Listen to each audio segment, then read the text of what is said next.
सर्वस्वरूपी सर्वेषु समन्ते गोपालकृष्णाय नमः। स्वामी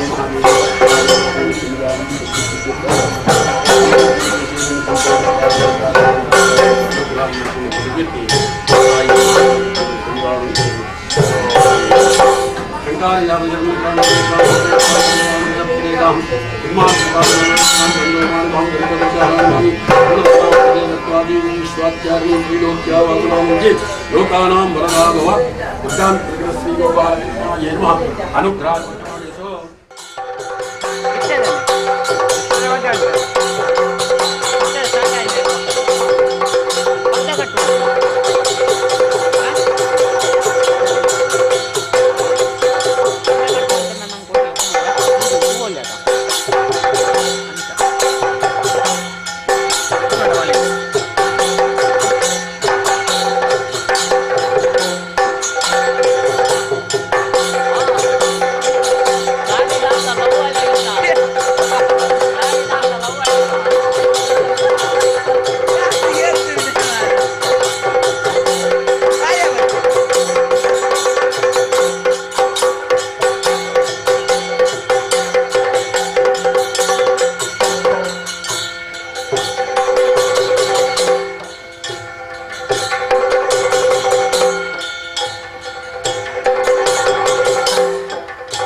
ದಿನ ದಿನ್ನದೆ ತದೇ ದಿನ್ನದೆ ತದೇ ದಿನ್ನದೆ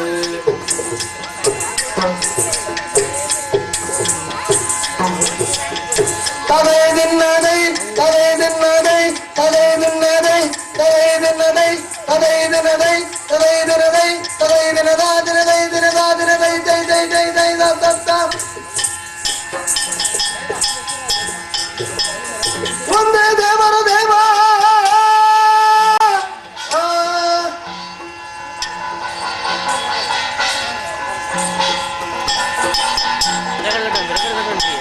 ఇప్పుడు కంటిన్యూ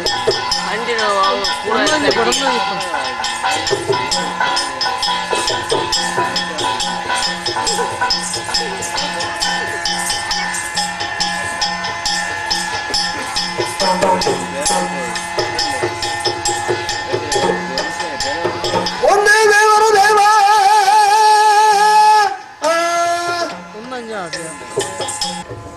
ತಾನಂತದಿರಿನ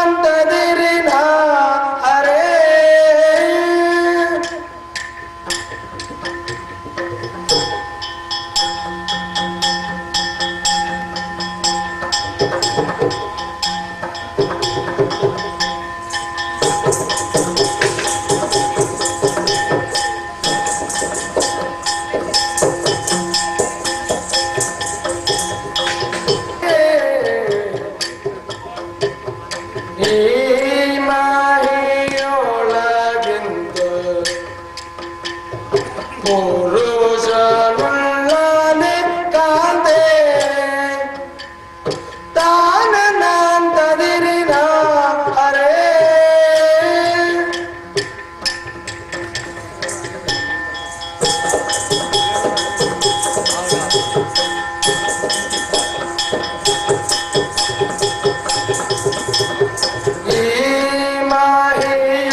ಪಟೇಲ್ ಶ್ರೀ ದುರ್ಗಾಭರಣೇಶ್ವರಿ ಮತ್ತು ಶ್ರೀ ದುರ್ಗಾಭರಣೇಶ್ವರಿ ಮನೆಯವರು ಸರ್ವಮಂಗಳ ಮಂಗಲ್ಯ ಶಿವಿ ಸರ್ವಾರ್ಥಕ್ಕೆ ಶರಣ್ಯ ತ್ರ್ಯಂಬಕೆ ದೇವಿ ನಾರಾಯಣ ನಮಸ್ತುತೆ ನಂಬಿದಂತಹ ಭಕ್ತರಿಗೆ ಪ್ರೀತಿ ಇಟ್ಟು ಅದರ ಮಿರುಗಂಧ ಶಿವಾರ್ಪಣ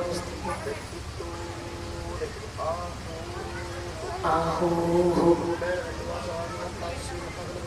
ಮೇಳದಲ್ಲಿ ವಾಸವಾಗಿರುವ ಶ್ರೀ ಮಹಾಗಣಪತಿಯವರು ಮತ್ತು ಶ್ರೀ ಮಹಾಗಣಪತಿಯವರು ಗಜಾನನಮೃತ ಗಣಾಧಿತ ಶಂಭೋಗರ ಸಾರಕ್ಷಣಂ ಉಮಾಸುತಂ ಶೋಕ ವಿನಾಶಕಾರಣಂ ನಮಾಮಿ ವಿಘ್ನೇಶ್ವರಪಾದಪಂಕಜಂ ನಂಬಿದಂತಹ ಭಕ್ತರಿಗೆ ಪ್ರೀತಿ ಇಟ್ಟು ಕೊಟ್ಟಿರುವಂತಹ ಜನ್ಮಗಿದಂಥ ಪ್ರಧಾನ ಶಿವಾರ್ಪಣಮಸ್ತು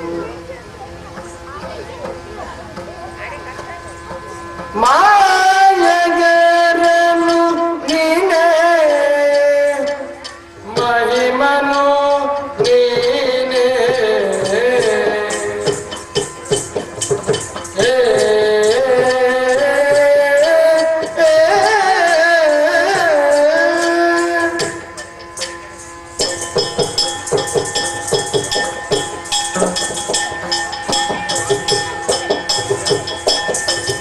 ಮಾಯ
ಪದಮನಂಬಿಗೆ ನಿತ್ಯ ಜ್ಞಾನವನಿಯೇ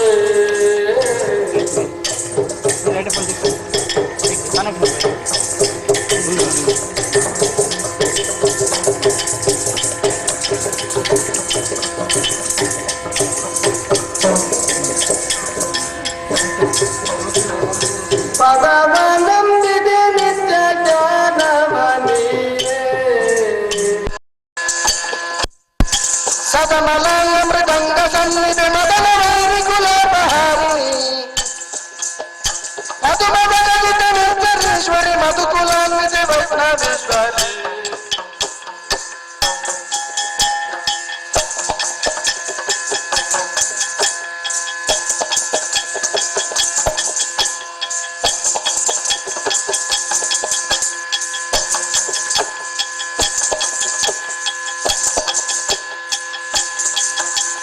ಮದನರ ಪ್ರಿಯ ಮಂಗಳ ಗೋವಿಂದ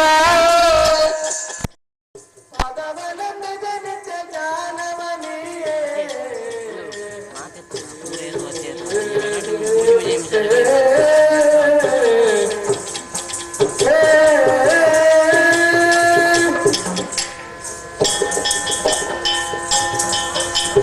ಮತ್ತೆ ಮಹಿಷಾನೆಂಬ ಫಲನಾನಿ ಕೊಂದೆ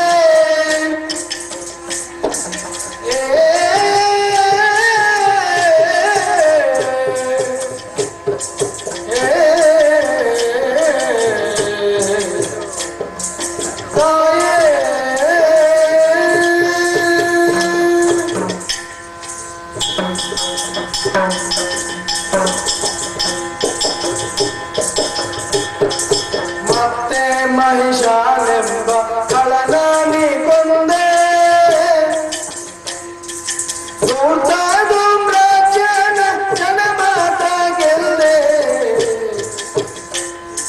ಧೂಮ್ರಾಜ್ಯನ ಜನಮಾತ ಗೆಲ್ದೆ ಮತ್ತೆ ಮಹಿಷಾನೆಂಬ ಕಳನಾನಿ ಕೊಂದೆ ಧೂಮ್ರಾಜ್ಯನ ಜನಮಾತ ಗೆಲ್ದೆ ತರಹ ಕಲಿ ಚಂಡ ಮುಂದರ ಪೃಥ್ವಿಗೊಳಿಸಿ ರಣಾಂಗಣದಿ ಆ ಆ ಆ ಆ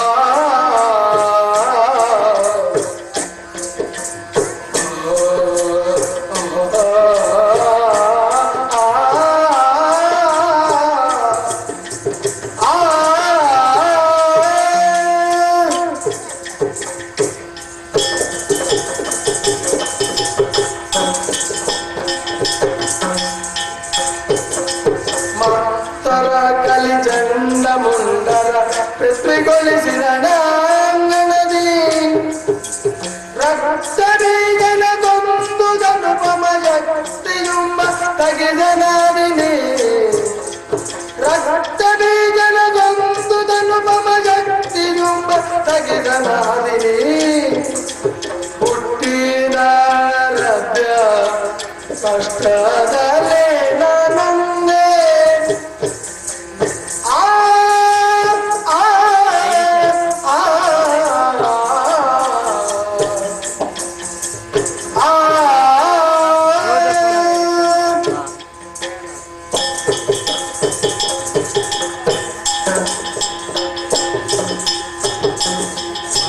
ಹುಟ್ಟಿದ ರಭ್ಯ ಕಷ್ಟದಲ್ಲಿ ನಾನೊಂದೇ ಆ ಆ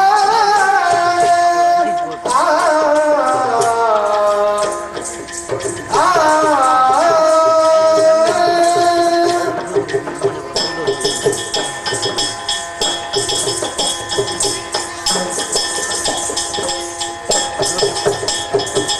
ಹುಟ್ಟಿದ ರಭ್ಯ ಕಷ್ಟದ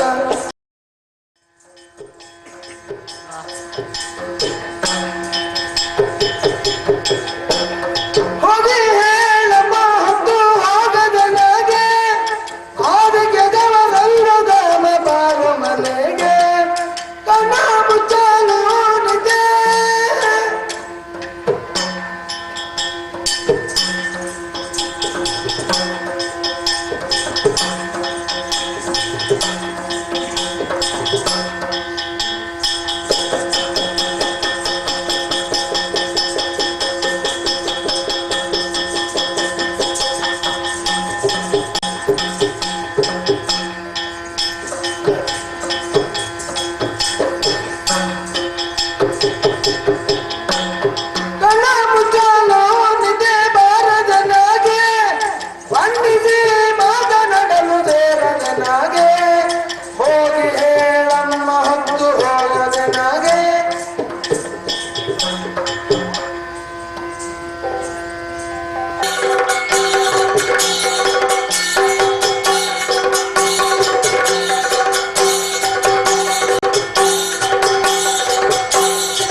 ಇವ ಕೇರಳ ವಿಭುಧ ವಿರುತ ಜಯ ಜಯತು ಜಯತು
ನಾವು ನಾಲ್ವರು ಕೂಡ ಲೋಕ ಮೂರನ್ನು ಸಂಚಾರ ಮಾಡ್ತಾ ಇದ್ದೇವೆ. ಈ ಲೋಕ ಮೂರನ್ನು ಸಂಚಾರ ಮಾಡುವ ಉದ್ದೇಶ ಏನು? ಎಲ್ಲರೂ ಸುಖದಿಂದ ಬಾಳಿ ಬದುಕಬೇಕು. ಮಾನವನಾಗಿ ಕರ್ಮಭೂಮಿಯಲ್ಲಿ ಜನ್ಮವನ್ನು ತಳೆದರೆ ಸಾಲದು. ಮಾನವನಾದವನು ಸಾಧನೆಯಿಂದ ಮಾಧವನಾಗಬಲ್ಲ. ಈ ಸತ್ಯಾಂಶವನ್ನು ಲೋಕದ ಜನತೆಗೆ ನಾವು ಬೋಧಿಸ್ತಾ ಇದ್ದೇವೆ. ಎಲ್ಲರೂ ಸದಾಚಾರದ ಪಣರಾಗಿ ಸದ್ಗುಣವಂತರಾಗಿ ಮಾತ್ರವಲ್ಲ ದೈವ ಭಕ್ತಿಯುಳ್ಳವರಾಗಿ ಪ್ರಪಂಚದಲ್ಲಿ ಕಾಲವನ್ನು ಕಳೆದಾಗ ಮುಖ್ಯನೋ ಸಾಹಿತ್ಯವನ್ನು ಬರೆಯುವುದಕ್ಕೆ ಸಾಧ್ಯ ಉಂಟು ಎನ್ನುವ ಈ ಸತ್ಯ ವಿಚಾರವನ್ನು ಜಗತ್ತಿನ ಜನತೆಗೆ ನಾವು ಬೋಧಿಸ್ತಾ ಇದ್ದೇವೆ. ಲೋಕಕ್ಕೆ ಕಲ್ಯಾಣವಾಗಲಿ ಮಂಗಳವಾಗಲಿ ಎನ್ನುವಂತ ಸದುದ್ದೇಶ ನಮ್ಮದು. ಹಾಗಂತೇಳಿ ಪರಮಾತ್ಮನ ಆ ನಾಮಸ್ಮರಣೆಯಿಂದ ಎಂಥ ಪದವಿಯನ್ನು ಪಡೆಯುವುದಕ್ಕೆ ಸಾಧ್ಯ ಉಂಟು ಎನ್ನುವುದನ್ನು ಎಲ್ಲರಿಗೂ ವಿಸ್ತಾರವಾಗಿ ತಿಳಿಸ್ತಾ ಲೋಕಪೂರನ್ನು ಸಂಚಾರ ಮಾಡ್ತಾ ಇದ್ದೇವೆ. ಈ ಕಾಲದಲ್ಲೂ ಕೂಡ ನಾವು ಅಷ್ಟೇ ಆ ಹರಿಯ ನಾಮದ ಮಹಿಮೆಯನ್ನು ಪ್ರತಿಯೊಬ್ಬರಿಗೂ ತೋರಿಸ್ತಾ ಲೋಕವನ್ನು ಸಂಚಾರ ಮಾಡ್ತಾ ಇದ್ದೇವೆ. ಹಾಗೆ ನಾವು ಅದನ್ನು ಬಿಡಬಾರದು. ಆ ಪರಮಾತ್ಮನ ಧ್ಯಾನವನ್ನು ಮಾಡ್ತಾ ನಾವು ಕಾಲವನ್ನು ಕಳೆಯುವುದು. ಅದಕ್ಕಾಗಿ ಈ ಹೊತ್ತಿನಲ್ಲಿ ಶ್ರೀಹರಿಯನ್ನು ನೋಡುವುದಕ್ಕಾಗಿಯೇ ಆ ಹರಿನಾಮ ಸಂಕೀರ್ತನೆಯನ್ನು ಮಾಡುತ್ತಾ ವೈಕುಂಠದಡಿಗೆ ಹೋಗ್ಬೇಕಲ್ವೇ? ಬನ್ನಿ ಹೋಗೋಣ.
ಭಕ್ತಿಗೆ ಸತ್ಪಾತ್ರರಾಗಬೇಕು ಎನ್ನುವಂತಹ ಸದುದ್ದೇಶವನ್ನು ನಾವು ಇಟ್ಟು ಹೊರಟುಕೊಂಡು ಬಂದವರು.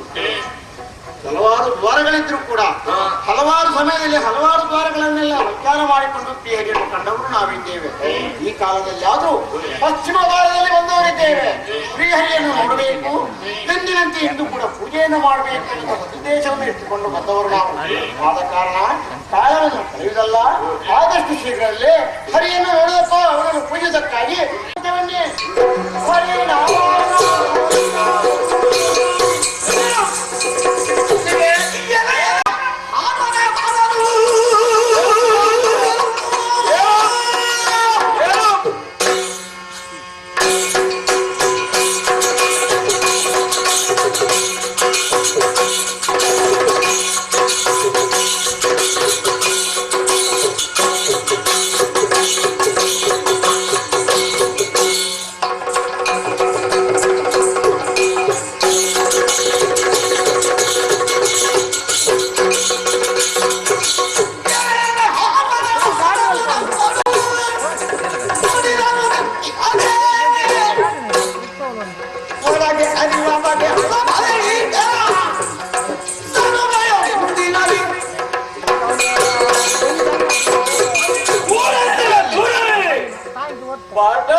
ಪರಮ ಪಾವನವಾದ ವೈಕುಂಠ ಲೋಕವಾಗಿದೆ ಇದು.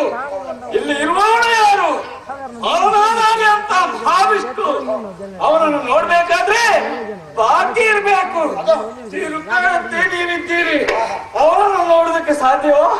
ಬಿಡೋ, ನೋಡುದಲ್ಲ. ಇವತ್ತು ಬಂದಂತ ದ್ವಾರ ಯಾವುದು, ರಾತ್ರಿ ಯಾವುದು? ಇದು ಪಶ್ಚಿಮ ದ್ವಾರವಾಗಿ ಯಾವಾಗಲೂ ಇಲ್ಲಿನ ಬರುವವರು ನೀವಲ್ಲ. ಹಾಗಾದ್ರೆ ಇಂದಿನ ದಿವಸ ಈ ದ್ವಾರದಿಂದಲೇ ಬರ್ಬೇಕಿದ್ರೆ ಕಾರಣ ಮತ್ತೇನಲ್ಲ, ಈ ಜಯ ವಿಜಯವನ್ನು ಕೆಣಕಬೇಕು. ಇದೊಂದು ನಿಮ್ಮ ಭಾವನೆ. ಇಲ್ಲದಿದ್ರೆ ನಮ್ಮಲ್ಲಿ ಒಂದು ಮಾತನ್ನು ಕೇಳಬಹುದಿತ್ತಲ್ವ, ನಾವು ಒಳಗೆ ಹೋಗ್ತೇವೆ ಅಂತ. ಅದನ್ನು ಕೇಳದೆ ನೀವು ಮುನ್ನೋಗುತ್ತಾ ಇದ್ದೀರಿ. ಮುಂದೆ ಬಂದು ನಿಮ್ಮ ಕಪಾಳ ಪಕ್ಷ ಮಾಡಿ ಗೊತ್ತಾಯ್ತಲ್ಲ.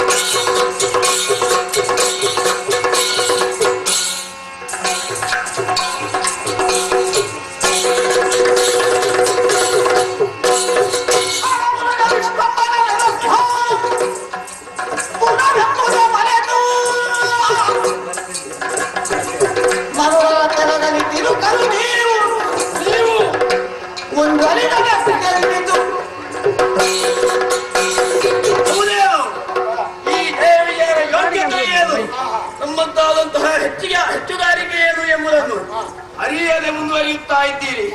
ಬಂದು ನಮಗೆ ಸಲ್ಲಿಸಬೇಕಾದಂತಹ ಗೌರವವನ್ನು ಸಲ್ಲಿಸದೆ ಮುಂದುವರಿಯುತ್ತಾ ಇದ್ದೀರಿ. ಎಲ್ಲ ನಿಮ್ಮ ಹುಚ್ಚುತನವೇ. ಆದ್ದರಿಂದಲೇ ಎಚ್ಚರಿಸ್ತಾ ಇದ್ದೇವೆ. ಮುಂದೆ ಹೋಗಬೇಕು ಅಂತಾದ್ರೆ ನಮ್ಮಿಬ್ಬರ ಕಾಲನ್ನು ಹಿಡಿದು ಆ ಬಳಿಕ ಮುಂದುವರಿಬಹುದು. ಇಲ್ಲಿಂದ ತೆರಳಿದೆ ಶ್ರೀರಾಮ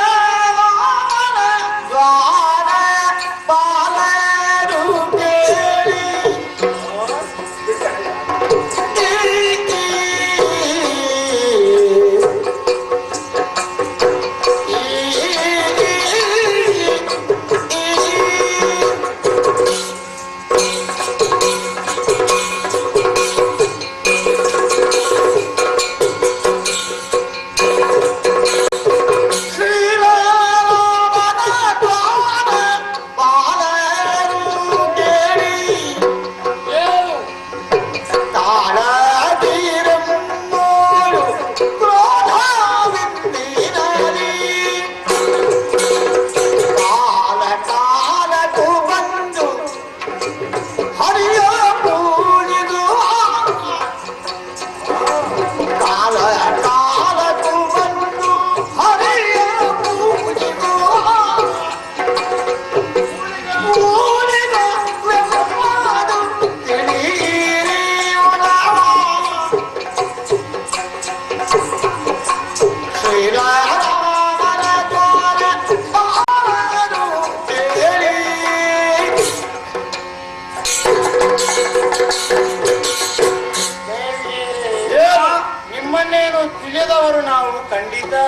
ಹೌದಾ?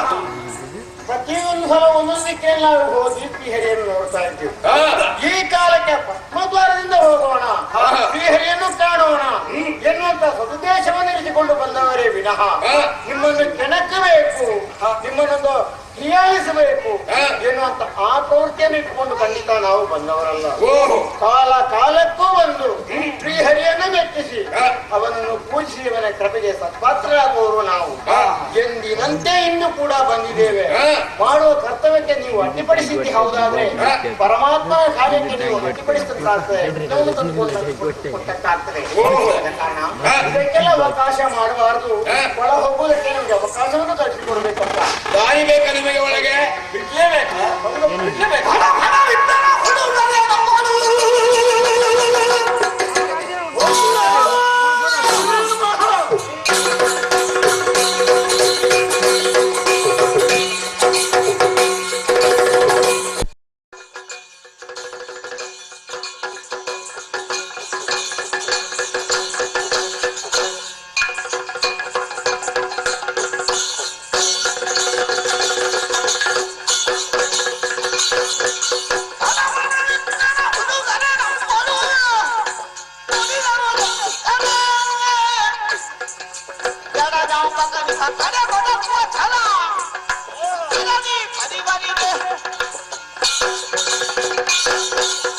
ಎಷ್ಟು ಧೈರ್ಯದಲ್ಲಿ ಮಾತಾಡ್ತೀರಿ ನೀವು?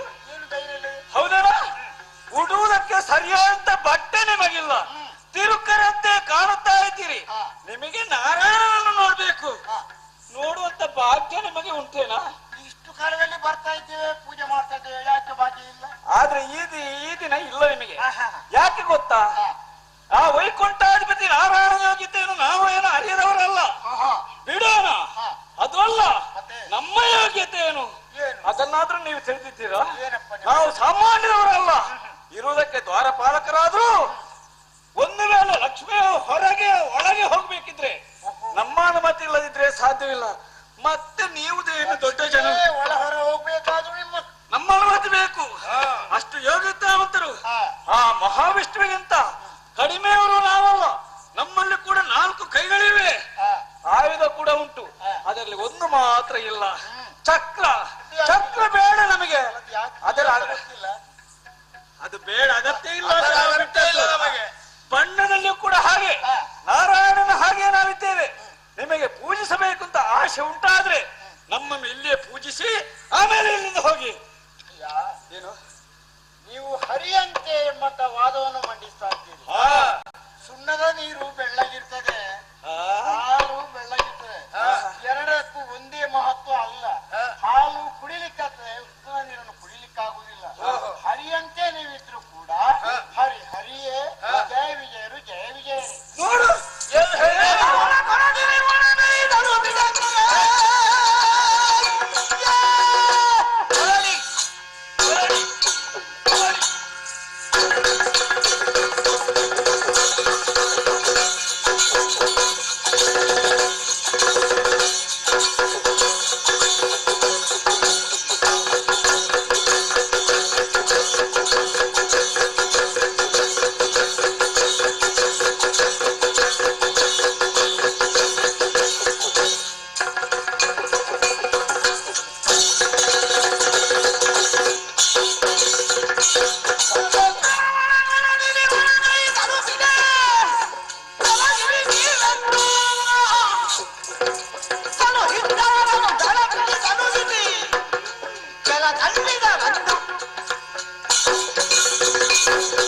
ಹೌದೇನು?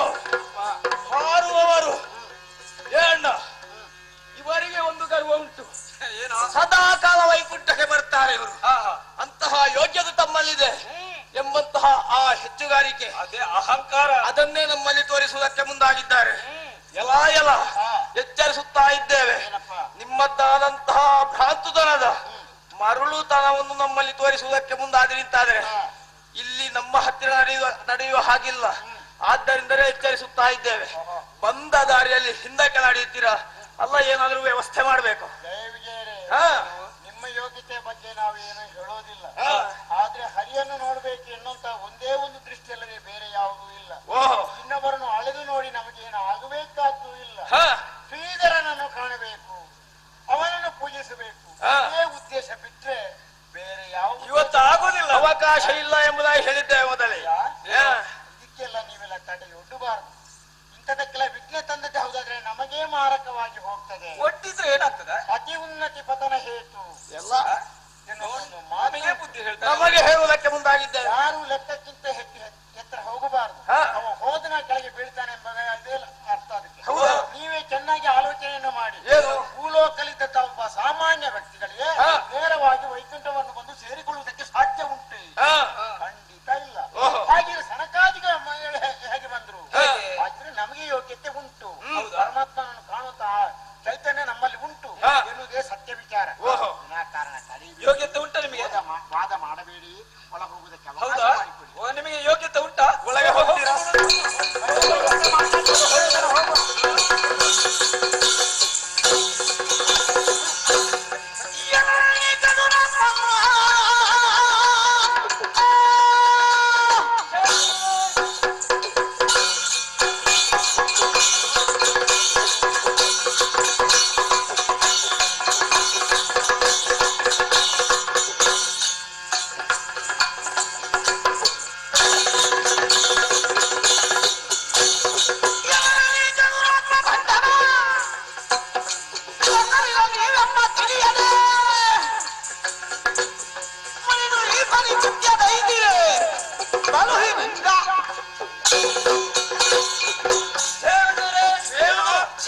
ನಿಮ್ಮ ಹೆಸರು ನಾಚಿಕೆ ಆಗ್ತಾ ಉಂಟು. ಯಾಕೆ ಗೊತ್ತೇ? ಆ ರೀತಿ ನೀವು ವರ್ತಿಸುತ್ತೀರಿ. ಏನಾಯ್ತು? ಜಯ ವಿಜಯರೇ, ಈ ಪವಿತ್ರವಾದಂತಹ ವೈಕುಂಠ ಆ ಹರಿಯ ದರ್ಶನ ಮಾಡುವುದಕ್ಕಾಗಿ ನಾವೆಲ್ಲರೂ ಬಂದರೆ ನೀವು ತಡೆಯುತ್ತೀರಿ. ಇಲ್ಲಿ ಎಂದಿಗೂ ಕ್ರೋಧಕ್ಕೆ ಅವಕಾಶವಿಲ್ಲ. ಆ ಕ್ರೋಧವು ನಿಮ್ಮಲ್ಲಿ ಉಂಟು. ಆದರೆ ನೀವು ಇಲ್ಲಿರುವುದು ಅಗತ್ಯವಿಲ್ಲ. ಅದಕ್ಕಾಗಿ ಹಿಡಿಯಿರಿ.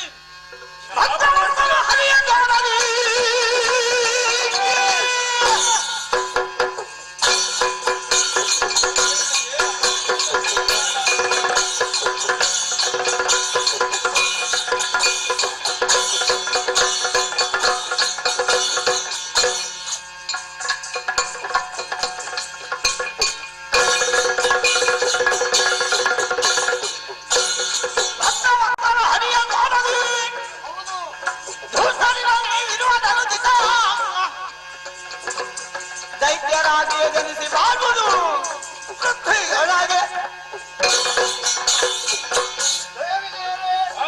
ಸಾತ್ವಿಕ ಸ್ವಭಾವದಿಂದ ಇರಬೇಕಾದವರು ನೀವು.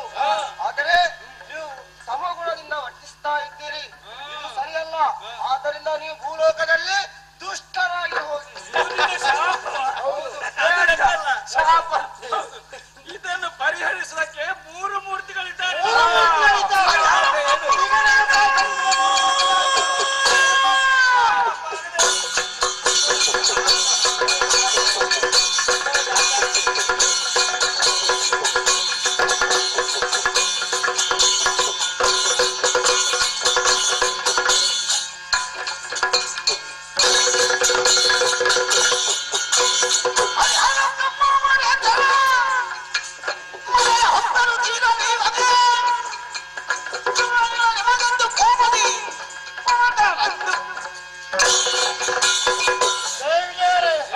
ಹರಿಯಿದ್ದಾರೆ.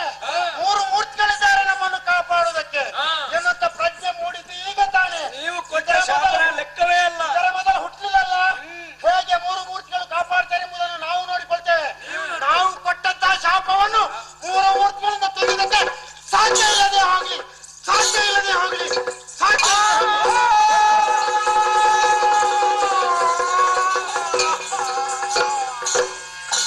ಮುನಿವರು ಇತಿಹಾಸ ನೆಲೆಯುತ್ತರ ಜಯ ವಿಜಯರು ಘನತರ ಮಹಿಮೆಯ ನದೆಯದೆ ಕಳವಳಿರಲಿ ಪರಿಯೊಳಗವು ಇನ್ನೇನು ಈ ಗತಿ ಮಹಿಮನ ನೆನ್ನದೆ ಭಂಗಿಸಿ ನಮಗಿ. ಅಯ್ಯೋ ದೇವರೇ, ಇನ್ನೇನು ಈ ಗತಿ ಮಹಿಮನ ನೆನ್ನದೆ ಭಂಗಿಸಿ ನಮಗಿ. ಉನ್ನತ ಕಷ್ಟಗಳೊದಗಿದ್ದೆ ಬೆಂದ ಬಿಡದು ದ್ರೋಹ.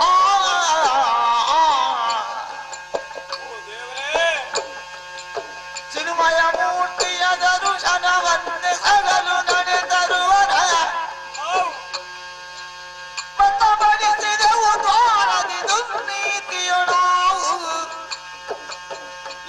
ಇನ್ನೇನೈ ಗತಿ ಇನ್ನೇನೈ ಗತಿ ಮಹಿಮನ ದಂಡನೆ ಭಕ್ತಿ ನಮಗಿ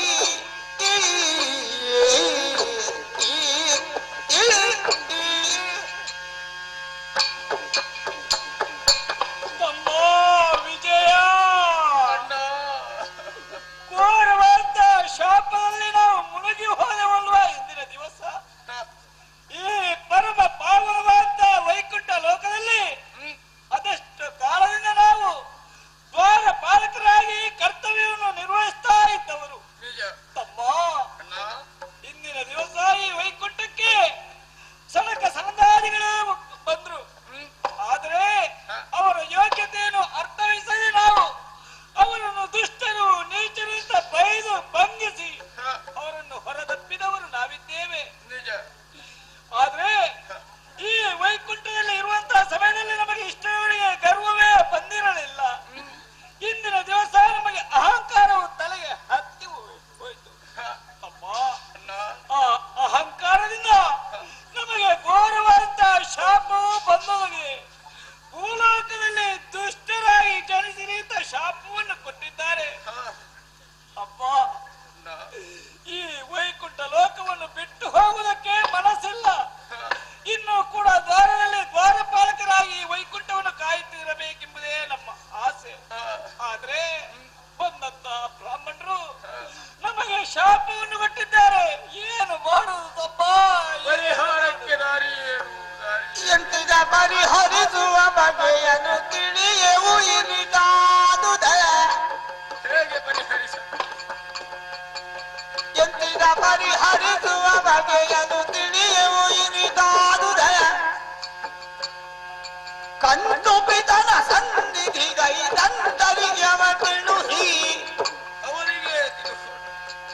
ಕಂತುಪಿತನ ಸನ್ನಿಧಿಗೈದಂತರಿಯವ ತಿಳುಹಿ ಸಂತವಿಸುತ್ತನಮ್ಮನು ಮುನಿವರ ನಂತರ ಶಾಪದ ಪರಿಹಾರ ನಾವೇ ಆಗುವುದನ್ನು ತನಿ ಶ್ರೀಕಾಂತನಿಗೂ ತೋರಿದರು. ಇನ್ನೇನೈ ಗತಿ ಇನ್ನೇನೈ ಗತಿ ಮಹಿಮರ ನಿನ್ನದೆ ಭಂಗಿಸಿ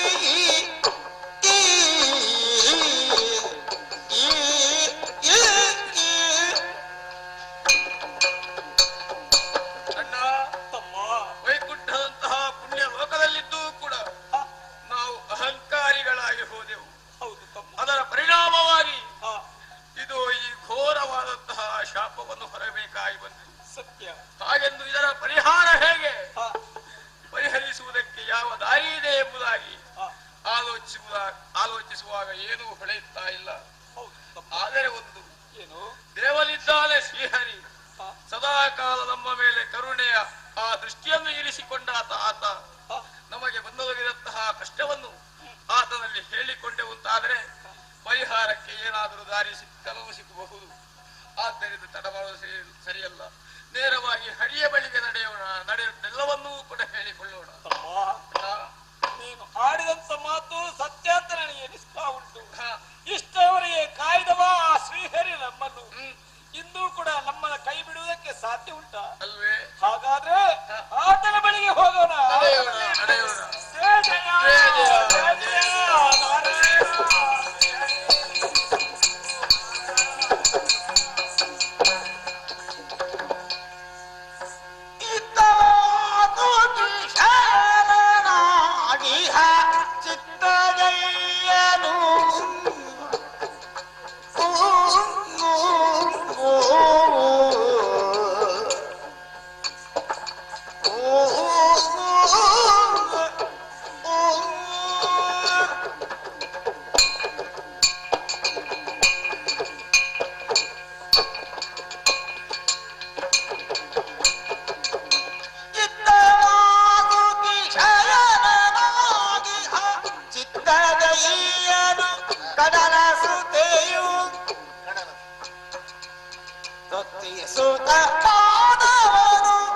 ಸಂತದವಿಟ್ಟು ಮೇರೆ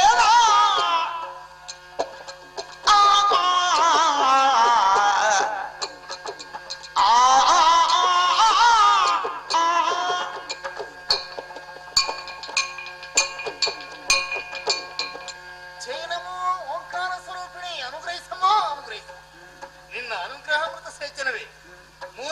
ಭಕ್ತಾದಿಗಳ ಕಾರ್ಯಗಳಿಗೆ ಶ್ರೀರಕ್ಷೆಯಾಗಿ ವೈಕುಂಠದಲ್ಲಿ ಹರಿ ಪಾಲನಾಕರ್ತೃವಾಗಿ ಎಲ್ಲಾ ಭಕ್ತ ವೃಂದಗಳನ್ನು ನೆರಹಿ ಅವರದಂತಹ ಕಷ್ಟ ಸುಖಗಳೇನು ಎಂಬುದನ್ನು ತಿಳಿಯುತ್ತಲೇ ಈ ಲೋಕದ್ದಾದಂತ ಎಲ್ಲ ಧರ್ಮದ ಸತ್ಯದ ನಿಷ್ಪತ್ತಿಯನ್ನು ನೆಲೆಗೊಳಿಸುವಲ್ಲಿ ಕಾಲ ಕಾಲಕ್ಕೆ ಯಾವುದನ್ನು ನಾನು ಮಾಡಬೇಕು ಒಬ್ಬ ಪಾಲನಾಕರ್ತೃವಾಗಿ ಹೀಗೆ ಯೋಚಿಸುತ್ತಲೇ ಇದ್ದೆ.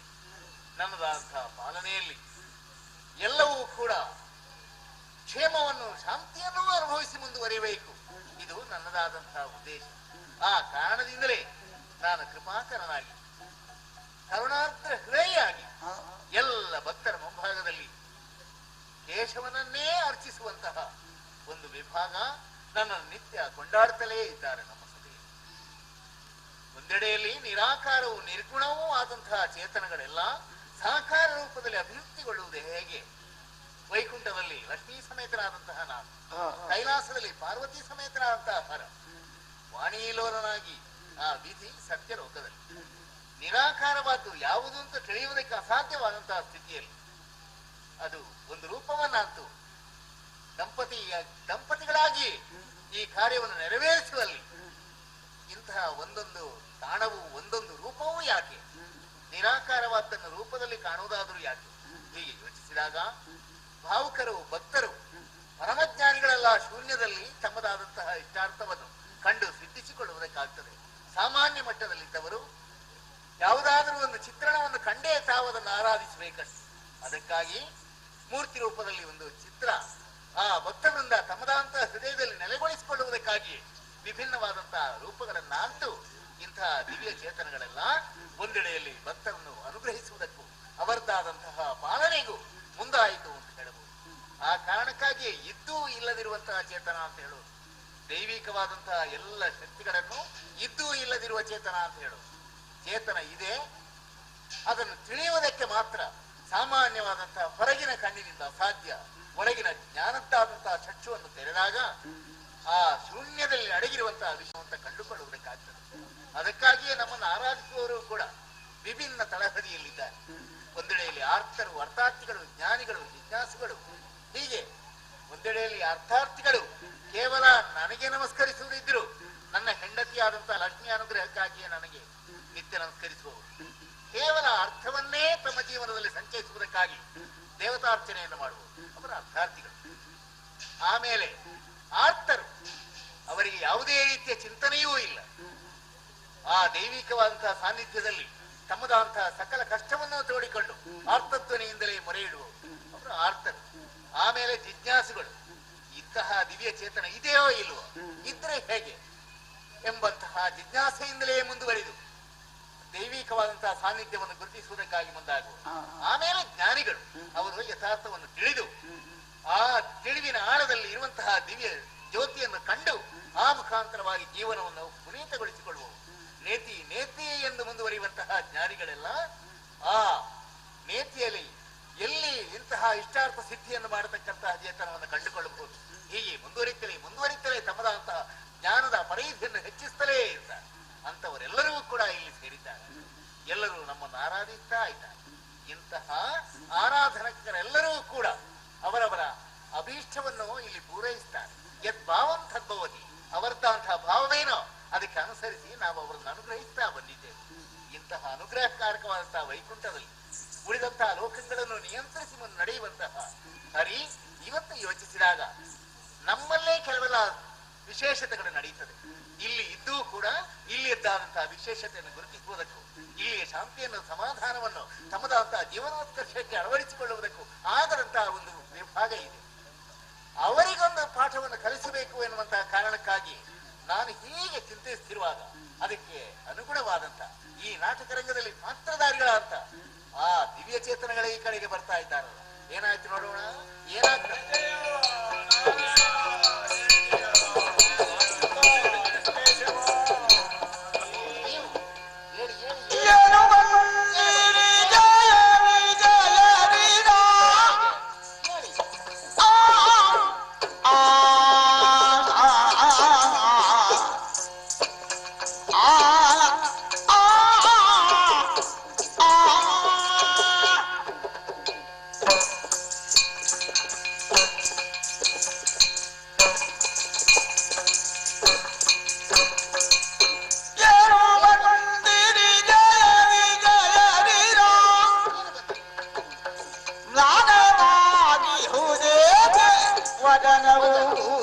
ಇದ್ಯಾಕೆ ನಿಮ್ಮ ನಾನಾಯುಧರಿರ ಬೇರೆ ನೋಡು ನಡುತ್ತವೇಕೆ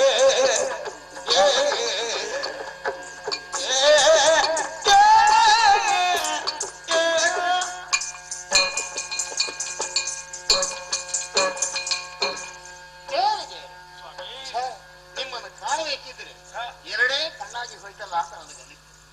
ಹೌದು, ಧೀಮಂತ ಚೇತನಗಳು ಈ ವೈಕುಂಠದಲ್ಲಿ ನೀವೇನು ಎಲ್ಲ ಜ್ಞಾನಿಗಳು, ಪರಮಹಂಸರು, ಕುಟೀಚಕರು, ಬಹುದಕರು, ಇಂತಹ ಜ್ಞಾನಿಗಳು ಎನಿಸಿಕೊಂಡಂತಹ ಮಹಾಮಹಿಮರೆಲ್ಲ ಬಂದು ಕಾಣುವುದು ನಿಮ್ಮದಾದಂತಹ ಅನುಗ್ರಹಕ್ಕೆ ಪಾತ್ರರಾಗಿ ನಿಮ್ಮ ಮನಸ್ಸಿಗೆ ಸಂತೋಷ ಆದ್ರೆ ಎಲ್ಲಿಯಾದರೂ ಒಳಗೆ ಬರುವಂತಹ ಅವಕಾಶ, ನಮ್ಮನೆಗೆ ಅವರನ್ನು ಕಾಣುವಂತಹ ಅವಕಾಶ ಇರ್ತದೆ.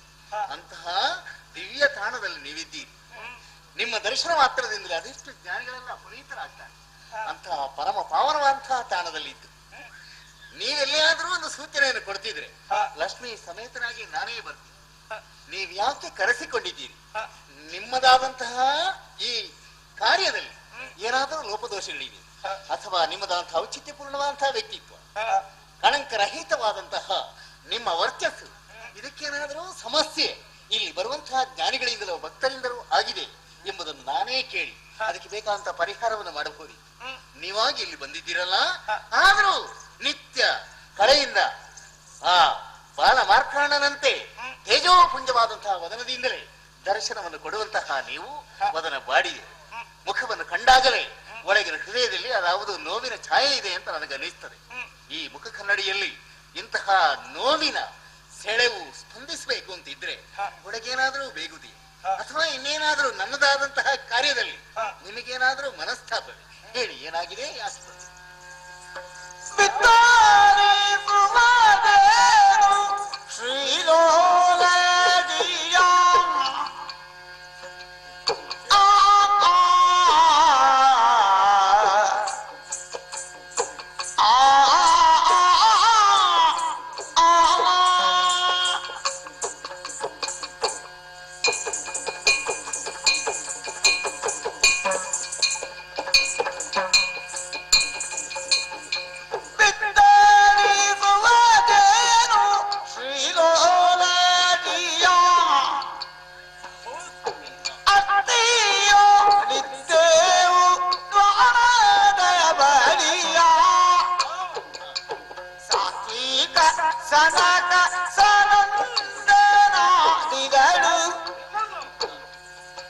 ಸಾತ್ವಿಕ ಸನಕಯ ಸನಂದ ನಾದಿಗಳು ಚಿತ್ತೈಸನವಾದ ತಗನವು ಕರುವಯದಳು ಚಿತ್ತೈಸನವಾದ ತಗನವು ಕರುವಯದಳು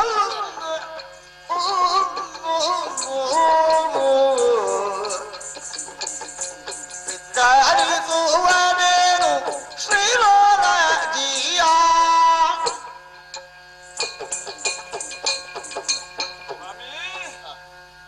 ಎಲ್ಲವನ್ನು ತಿಳಿಯಬಲ್ಲಂತ ಸಾಮರ್ಥ್ಯ ಇರುವಂತ ನೀನು ನಮ್ಮ ಬಾಯಿಂದಲೇ ಕೇಳಬೇಕೆಂಬ ಅಪೇಕ್ಷೆಯ ಸ್ವಾಮಿ. ಕೇಳಬೇಕಲ್ಲ, ನೀವಾಗಿ ಕೇಳಿದ್ರೆ ಅದನ್ನು ಕೇಳುವುದರಿಂದ ಪ್ರತಿಕ್ರಿಯಿಸುವುದರಿಂದ ನಿಮಗೂ ಸಂತೋಷ ಆಗ್ತದೆ, ನನಗೂ ಕೂಡ ಸಂಶಯ ಪರಿಹಾರ ಆಗ್ತದೆ. ಸ್ವಾಮಿ, ನಮಗೆ ಶರೀರಕ್ಕೆ ಮೊದಲೇ ನೋವಾಗಿದೆ. ನೋವಾದಂತ ಶರೀರಕ್ಕೆ ಕಾದ ಕಬ್ಬಿಣದ ಬರೆಯನ್ನು ಎಳೆಯುತ್ತಾ ಇದ್ದೆ ನೀನು. ಇಲ್ಲಿಯಾದ್ರೂ ಇದೆ ನಿಮ್ಮ ಅಭಿಮಾನದಾದಂತಹ ಕಾರ್ಯದಲ್ಲಿ ವೈಕುಂಠ ಇಂದು ತೊಡಗಿ ಬೆಳಗುತ್ತಾ ಇದೆ. ನಿಮ್ಮಂತವರಿಗೂ ವೈಕುಂಠದಲ್ಲಿದ್ದಂತಹ ನಾನು ಎಂದಾದ್ರೂ ಅಪಚಾರ ಕೆಡಿಸುವುದಕ್ಕಿದೆ? ಹೇಳಿ, ಏನಾಯ್ತು? ಸ್ವಾಮಿ, ಹೌದು ಸ್ವಾಮಿ. ವೈಕುಂಠ ಇರುವುದಿದ್ರೆ ಅದು ನಮ್ಮಿಂದ ಅಂತ ಅಹಂಕಾರ ಇಷ್ಟರವರೆಗೆ ನಮಗೆ ಇತ್ತು. ಆ ಅಹಂಕಾರದಿಂದಲೇ ಇವತ್ತಿನ ದಿವಸ ನಮಗೆ ಆದ ಅಧಪತನ ಸ್ವಾಮಿ. ಅಹಂಕಾರದಿಂದ ಅಧಪತನವೇ? ಏನ್ ನಡಿ?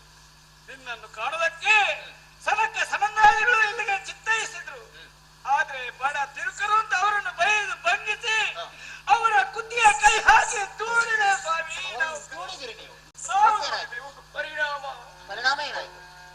ಕುಲಾರ ಜನ್ಮವ ತಾನೇ ನೀವೆಂದು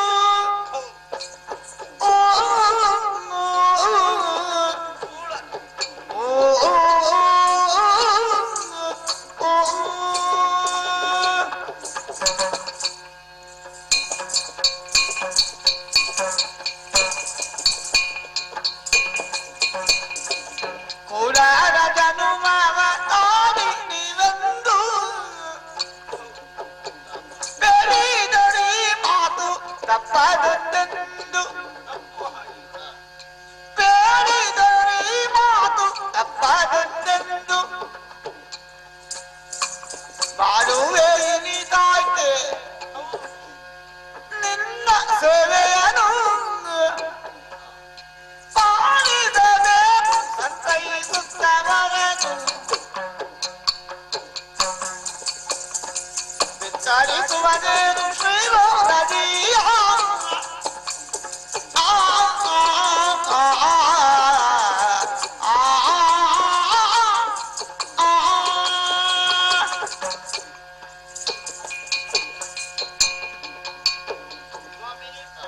ಸನಕ ಸನಂದನಾದಿಗಳ ಮಹಿಮೆ ಏನು, ಅವರದ್ದಾದಂತಹ ಯೋಗ್ಯತೆ ಏನು ಎಂಬುದನ್ನು ಅರಿಯದೆ ಅವರ ಮೈಯ ಮೇಲೆ ಕೈ ಮಾಡುವುದಕ್ಕೆ ಮುಂದಾದೆವು. ಕೈ ಮಾಡುವುದಕ್ಕೆ ಮುಂದಾದ ನಿಜ. ಆಗ ಆ ಹೊತ್ತಿನಲ್ಲಿ ಉಪ್ಪಿದಾದಂತಹ ಅವರು ಘೋರವಾದಂತಹ ಶಾಪವನ್ನೇ ಕೊಟ್ಟು ಶಪಿಸಿದರು ನಿಮ್ಮ ನಿಜ. ಏನನ್ನು ಶಪಿಸಿದರು? ಧೂರ್ತರಾಗಿ ವರ್ತಿಸಿದಂತಹ ನೀವು ಹಾ, ಪರಮ ಪವಿತ್ರವಾದಂತಹ ಈ ವೈಕುಂಠದಲ್ಲಿ ಇರುವುದಕ್ಕೆ ಯೋಗ್ಯರಲ್ಲ. ಹಾ, ಅದು ಭೂಲೋಕದಲ್ಲಿ ಹಾ. ಹೂಳ ರಕ್ಕಸರಾಗಿ ಎನಿಸಿ ಎಂಬುದಾಗಿ ಶಾಪವನ್ನು ಕೊಟ್ಟರು. ಶಪಿಸಿದರು. ಸ್ವಾಮಿ, ಓ, ಇದು ತನಕ ಹಾ. ನಿಮ್ಮ ಚರಣ ಸೇವೆಯನ್ನು ಮಾಡುತ್ತಾ ಈ ವೈಕುಂಠದಲ್ಲಿ ಸುಖವಾಗಿದ್ದವರು ನಾವು ಹೇಗೆ ಭೂಲೋಕದಲ್ಲಿ ಹುಟ್ಟಿದ್ವಿ, ಹಾ, ಅದು ಕೂಡ ಕೆಟ್ಟ ರಕ್ಕಸರಾಗಿ ಹಾ. ಹೇಗೆ ಬಾಳುವೆಯನ್ನು ಸಾಗಿಸಿರಿ. ಆದ್ದರಿಂದಲೇ ಕೇಳಿಕೊಳ್ಳುತ್ತಾ ಇದ್ದೇವೆ, ಹಾ. ನಮಗೆ ಒದಗಿ ಬಂದಂತಹ ಈ ಕಷ್ಟವನ್ನು ಹಾ. ಪರಿಹರಿಸಬೇಕು, ನಮ್ಮನ್ನು ಉದ್ಧರಿಸಬೇಕು ಅಂತ ಬೇಡಿಕೊಳ್ತಾ ಇದ್ದೇವೆ ತಂದೆ. ಗೋಳಿಡುವ ಪಡಿತರ ವಸ್ತೆಯ ಏನು ಮಾಡಿ ಗೋಳಿಡುವ ಪಡಿತರನ ವಸ್ತೆಯ ನೀವು ಆರಿದುತ ಹರಿ ನುಡಿದ ಮುಂದೆ ಗರುವದಿ ಹಾಡು ಗೈದಿರಿ ಹಾಡಗೈದು ಗರುವದಿ ಹಾಡು ಗೈದಿರಿ ಕಾರ್ಯವನ್ನು ನೀವು ನುಡಿದೊಳಗೆ ಹಾ, ಫಲವೇನು ಇನ್ನು ಹೇಳು ಪ್ರಯೋಜನ. ಶೀಲವಂತರ ನುಡಿಯು ತಪ್ಪದು ಹಾ, ಶೀಲವಂತರ ನುಡಿಯು ತಪ್ಪದು ತಪ್ಪುವುದೇ ಇಲ್ಲ. ಕೇಳುವೆನು ನಾನು ಕೇಳಿದೆ. ನವನೊಡನು ನೀಲಮೇಘ ಶ್ಯಾಮ ಪುರಟೈ ನಂದನವನೆಡೆಗೆ ಆ ದ್ವಾರವನ್ನು ನೀವು ಪಾಲಿಸುವುದು ಯಾಕೆ? ಕಾಣುವುದಕ್ಕಾಗಿ ಬರುವಂತಹ ಜ್ಞಾನಿಗಳು. ಇಲ್ಲಿ ಬರುವವರು ಸಾಮಾನ್ಯರು. ನೀವು ಇವತ್ತು ಕೈ ಮಾಡಿದಂತಹ ಸನಸಹನಂದಾದಿಗಳು ಅವರು ಎಂತಹ ಹಿರಿಮೆ ಉಳ್ಳಂತಹ ವ್ಯಕ್ತಿತ್ವ. ಅವರನ್ನು ತಿಳಿಯದಾದಿರಲಿ. ನಿತ್ಯ ಅವರನ್ನು ಕಾಣುವುದಿದ್ರು. ಅವರದಂತಹ ಯೋಗ್ಯತೆ ನಿಮ್ಮ ಅರಿವಿನಲ್ಲಿದ್ದರು. ನೀವು ಅವರ ಮೇಲೆ ಕೈ ಮಾಡಬೇಕು ಅಂತಿದ್ರಿ, ದುಡಬೇಕು ಅಂತಿದ್ರಿ. ಹೀಗೆ ನಿಮ್ಮನ್ನು ಮರೆತಿರಿ ಅಂತ ನನಗನ್ನಿಸ್ತದೆ. ಮೂಢರಾಗಿ ಹೋದೆವು ನಾವು. ಪುಣ್ಯಕ್ಷೇತ್ರೇ ಕೃತಂ ಪಾಪಂ ವಜ್ರಲೇಪೋ ಭವಿಷ್ಯತಿ ಅಂತ ಹೇಳ್ತಾರೆ. ಅನ್ಯಕ್ಷೇತ್ರೇ ಕೃತಂ ಪಾಪಂ ಪುಣ್ಯಕ್ಷೇತ್ರೇ ವಿನಶ್ಯತಿ. ಬೇರೆ ಕಡೆಯಲ್ಲಿ ಮಾಡಿದಂತಹ ತಪ್ಪುಗಳನ್ನು ಪುಣ್ಯಕ್ಷೇತ್ರದಲ್ಲಿ ಕಳ್ಕೊಳ್ಳಿಕ್ಕೆ ಆಗ್ತದೆ. ನೀವು ಪುಣ್ಯಕ್ಷೇತ್ರದಲ್ಲಿಯೇ ತಪ್ಪನ್ನು ಮಾಡಿದ್ದೀರಿ. ಆ ಕಾರಣದಿಂದ ಇದನ್ನು ಕಳ್ಕೊಳ್ಳುವುದು ಹೇಗೆ, ಇದನ್ನು ದೂರೀಕರಿಸುವುದು ಹೇಗೆ ಅಂತ ನಾನು ಯೋಚನೆ ಮಾಡುವುದು. ನೀವು ಯೋಚಿಸಬೇಕಿತ್ತು. ಜ್ಞಾನಿಗಳಾದಂತಹ ನೀವು ಆ ಜಾಗದಲ್ಲಿ ಒಳಗೆ ಬರುವವರು ನಿಮ್ಮ ಮುಖದರ್ಶನವನ್ನು ಮಾಡಿ ಒಳಗೆ ಬರ್ತಾರೆ. ಹಾಗಿದ್ರೆ ನಿಮ್ಮದಂತಹ ಯೋಗ್ಯತೆ ಏನು? ಬರುವಂತಹ ವ್ಯಕ್ತಿಗಳು ಕೂಡ ಹಾಗೆ ಅವರಲ್ಲಿ ಅಡಗಿರುವಂತಹ ದಿವ್ಯ ಚೇತನ ಜ್ಞಾನದ ಬೆಳಕಿನ ಆ ಪ್ರಭಾನಿಕುಂಜ ನಿಮೀಲಿತವಾದಂತಹ ತಾಣದಲ್ಲಿಯೇ ಅವರನ್ನು ಕಾಣುವುದಕ್ಕೆ ಸಾಧ್ಯ. ಅಂತಹ ಔಚಿತ್ಯಪೂರ್ಣವಾದಂತಹ ವ್ಯಕ್ತಿ ಅಂತವರು ಒಳಗೆ ಬಂದಾಗ ನೀವು ಈ ಜಾಗದಲ್ಲಿದ್ದು ನಿಮಗೆ ತಿಳಿಯುವುದಕ್ಕಾಗುವುದಿಲ್ಲ.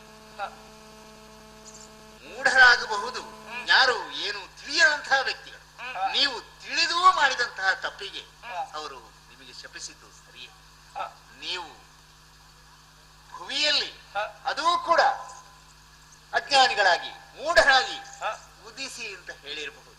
ಬಹುಶಃ ಅವರು ಅದರಲ್ಲಿಯೂ ಕೂಡ ಸ್ವಲ್ಪ ಕ್ಷಮೆಯನ್ನು ಕಂಡು ಅಂತ ನನಗೆ ಅನ್ನಿಸ್ತದೆ. ಯಾಕಂದ್ರೆ ಇನ್ನು ನೀವು ಮೂಢರಾಗಬೇಕು ಅಂತಿಲ್ಲ, ಮೂಢರಾಗಿ ಆಗಿದೆ ನೀವು. ಇನ್ನು ನಿಮ್ಮದಾದಂತಹ ಭೂಲೋಕಕ್ಕೆ ಹೋಗಿ ಮೂಢರಾಗಬೇಕು ಅಂತಿಲ್ಲ.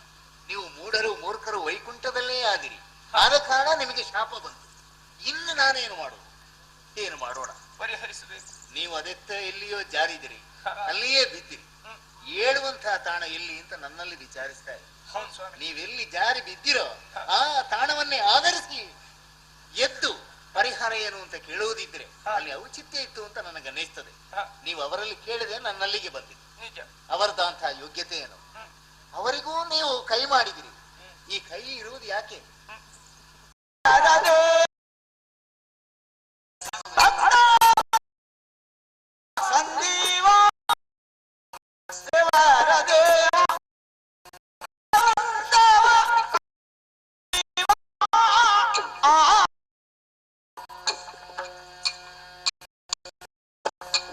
ವಂದಿಸಿ ಕನಕ ಸನಂದನೋದ್ಯರ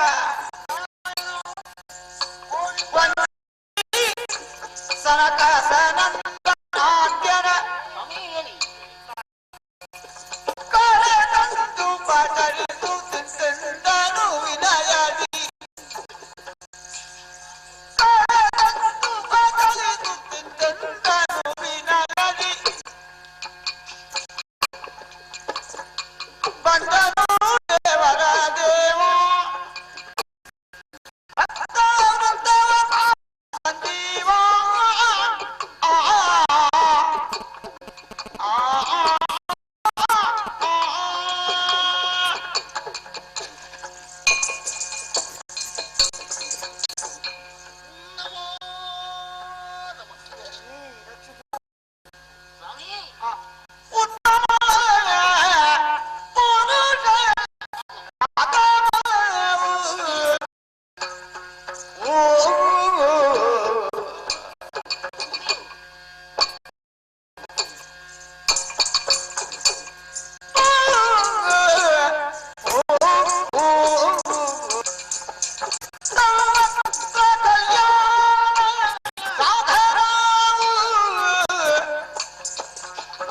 ನಿತ್ಯ ನಿರ್ಮಲರು ನೀವು ಬಂದಿರೆ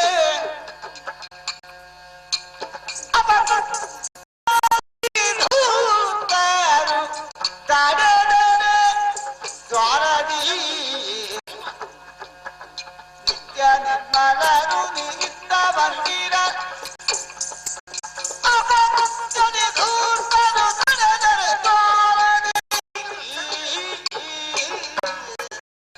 ಉತ್ತಮ ಪುರುಷನ ಗಮವು ಸಮಗ್ರ ಕಲ್ಯಾಣ ಸಾಧನವು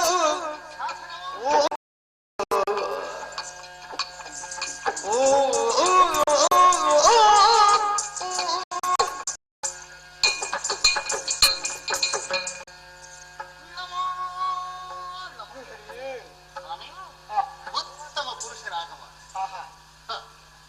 ನಿಮ್ಮನ್ನು ಅದೆಷ್ಟು ಪೂಜಿಸಿದರೂ ಕೂಡ ನನಗೆ ತೃಪ್ತಿಯೇ ಆಗುವುದು. ಇನ್ನು ಪದತನದಲ್ಲಿ ನಿಮ್ಮ ಪಾದವನ್ನು ತೊಳೆಯಬೇಕು, ಆ ತೀರ್ಥವನ್ನು ಪ್ರೋಕ್ಷಿಸಿಕೊಳ್ಳಬೇಕು. ಹಾಗೆ ಮಂಗಲಕರವಾದಂತಹ ಈ ಮುಖಕ್ಕೆ ಮಂಗಲಾರತಿಯನ್ನು ಯಾಕೆ ನಮ್ಮ ವೈಕುಂಠದಲ್ಲಿದ್ದಂತಹ ಆರತಿಗೂ ಕೂಡ ಒಂದು ಬೆಲೆ ಬರಬೇಕು. ಇಷ್ಟರವರೆಗೆ ಬರೇ ಆರತಿ ಮಂಗಳಾರತಿ ಆಗುವುದು ಹೇಗೆ? ನಿಮ್ಮಂಥವರ ಮುಖಕ್ಕೆ ನಿತ್ಯ ಅದನ್ನು ಬೆಳಗುತ್ತಾ ಇದೆ. ಆರತಿ ಮಂಗಳಾರತಿ ಆಗಿ ಪರಿವರ್ತನೆ ಆಗ್ತದೆ.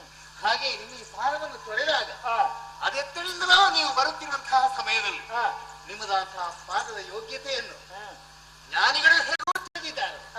ಕೇವಲ ಏನು ತಿಳಿಯದಂತಹ ರಜದ ಕಣವೂ ಕೂಡ ತಿಳಿದು ಆ ಪಾದದಲ್ಲಿ ಅಂಟಿಕೊಳ್ಳಿ. ನಾನು ತೊಳೆದಾಗ ನನ್ನಿಂದಾಗಿ ಅದು ತುಂಬಾ ನೊಂದಿತು ಅಂತ ನನಗನ್ನಿಸ್ತದೆ. ಯಾಕೆ ನಾನು ಅದನ್ನು ನಿಮ್ಮ ಪಾದದಿಂದ ದೂರ ಮಾಡಿದೆ. ನಾನು ತೊಳೆದು ದೂರ ಮಾಡಿದಾಗ ನಿಮ್ಮ ಪಾದದ ದಿವ್ಯ ತಾಣದ ಹಿರಿಮೆಯನ್ನು ಶಾಂತಿಯನ್ನು ಮನಗೊಂಡಂತಹ ಧೂಳಿನ ಕಣ ನನ್ನನ್ನೆಷ್ಟು ಜರೆಯುತ್ತದೋ, ಎಷ್ಟು ನೊಂದು ತನ್ನದಂತಹ ಸ್ಥಿತಿಗೆ ಮರಗುತ್ತದೋ ಅಂತ ನನಗನ್ನಿಸ್ತದೆ. ಸ್ವಾಮಿ, ಉತ್ತಮ ಪುರುಷರು ಉತ್ತಮರು ಅಂತ ಇದ್ದಾರೆ. ಹಾಗೆ ಉತ್ತಮ ಪುರುಷರು ಪುರುಷೋತ್ತಮರು ಅಂತಲೂ ಇರ್ತಾರೆ. ನೀವು ಅದರಲ್ಲಿ ಉತ್ತಮ ಪುರುಷ. ನೀವು ನಿಮ್ಮನ್ನು ಕೇಳುವುದು ಲೋಕದಲ್ಲಿ ಯಾವುದೂ ನಿಮ್ಮಲ್ಲಿದ್ದಂತಹ ಎಲ್ಲ ಜ್ಞಾನವು ಲೋಕದ್ದಾದಂತಹ ಹಿತವನ್ನು ಶಾಂತಿಯನ್ನು ಕಾಪಾಡುವುದಕ್ಕಾಗಿಯೇ ಇದೆ ಅಂತ ನಮಗನ್ನಿಸ್ತದೆ. ನಿಮ್ಮಂತಹ ಜ್ಞಾನಿಗಳು ಬರುವುದರಿಂದಲೇ ವೈಕುಂಠದಲ್ಲಿದ್ದಂತಹ ಭಕ್ತರು ನಿತ್ಯ ಶಾಂತಿಯನ್ನು ಸಮಾಧಾನವನ್ನು ಅನುಭವಿಸ್ತಾ ಇದ್ದಾರೆ. ಸ್ವಾಮಿ, ನೀವು ಯಾವ ಕಡೆಗೆ ಹೋಗ್ತೀರಿ, ಎಲ್ಲಿಂದ ಬರ್ತೀರಿ, ಇನ್ನೇನು ಕೆಲಸ ಅಂತ ನಿಮ್ಮಲ್ಲಿ ಕೇಳುವ ಹಾಗೆ ನೀವೆಲ್ಲಿಯೂ ಲೋಕದ್ದಾದಂತಹ ಹಿತವನ್ನು ಬಯಸಿ ನೀವು ಯಾವ ಸ್ಥಾನದಲ್ಲಿದ್ದರೂ ಕೂಡ ಎಲ್ಲವನ್ನು ಮಾಡಬಹುದು. ಅಂತ ಹಿರಿಮೆ ಉಳ್ಳಂತಹ ನೀವು ಇಲ್ಲಿ ಬಂದಾಗ ದ್ವಾರದಲ್ಲಿದ್ದಂತಹ ಜಯ ವಿಜಯರು ಅರಿಯದೆ ನಿಮ್ಮದಂತಹ ಯೋಗ್ಯತೆ ಭಂಗ ತರುವ ರೀತಿಯಲ್ಲಿಯೇ ನಿಮ್ಮನ್ನು ತಡೆದರಲ್ಲ. ಅಪರಾಧವನ್ನು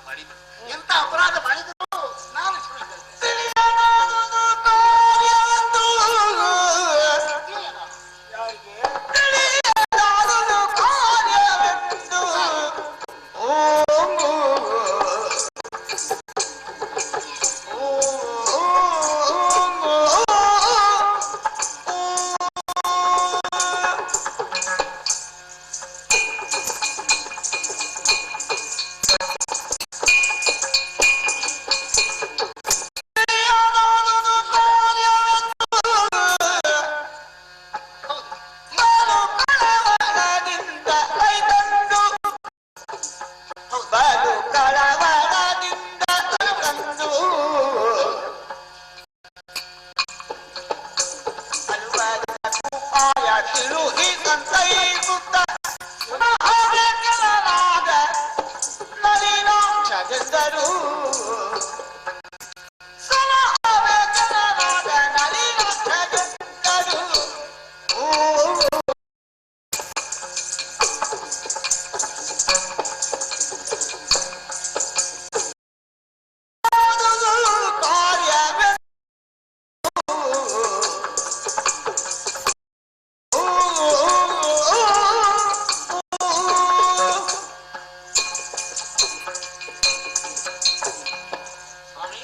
ಪುರುಷೋತ್ತಮ ತಿಳಿಯದೆ ಮಾಡಿದಂತಹ ಅಪರಾಧ.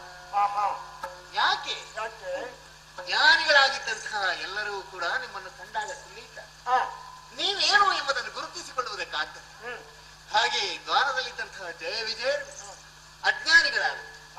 ಅಜ್ಞಾನಿಗಳಾದಂತಹ ಸಮಯದಲ್ಲಿ ಅವರಿಗೆ ಅವರದ್ದಾದಂತಹ ಒಳಗಿನ ಕವಿಗೆ ಅದಾವುದು ಸೆರೆಯೊಂದು ಬಂದು ಕವಿದ ಕಾರಣ ಆ ಅಜ್ಞಾನದ ಮುಸುಕೆ ನೀವು ಯಾರು ಹೇಗೆ ಅಂತ ತಿಳಿಯುವುದಕ್ಕಾಗದೇ ಹೋയി ಆದ ಕಾರಣ ಅರಿಯದಾಯಿತು.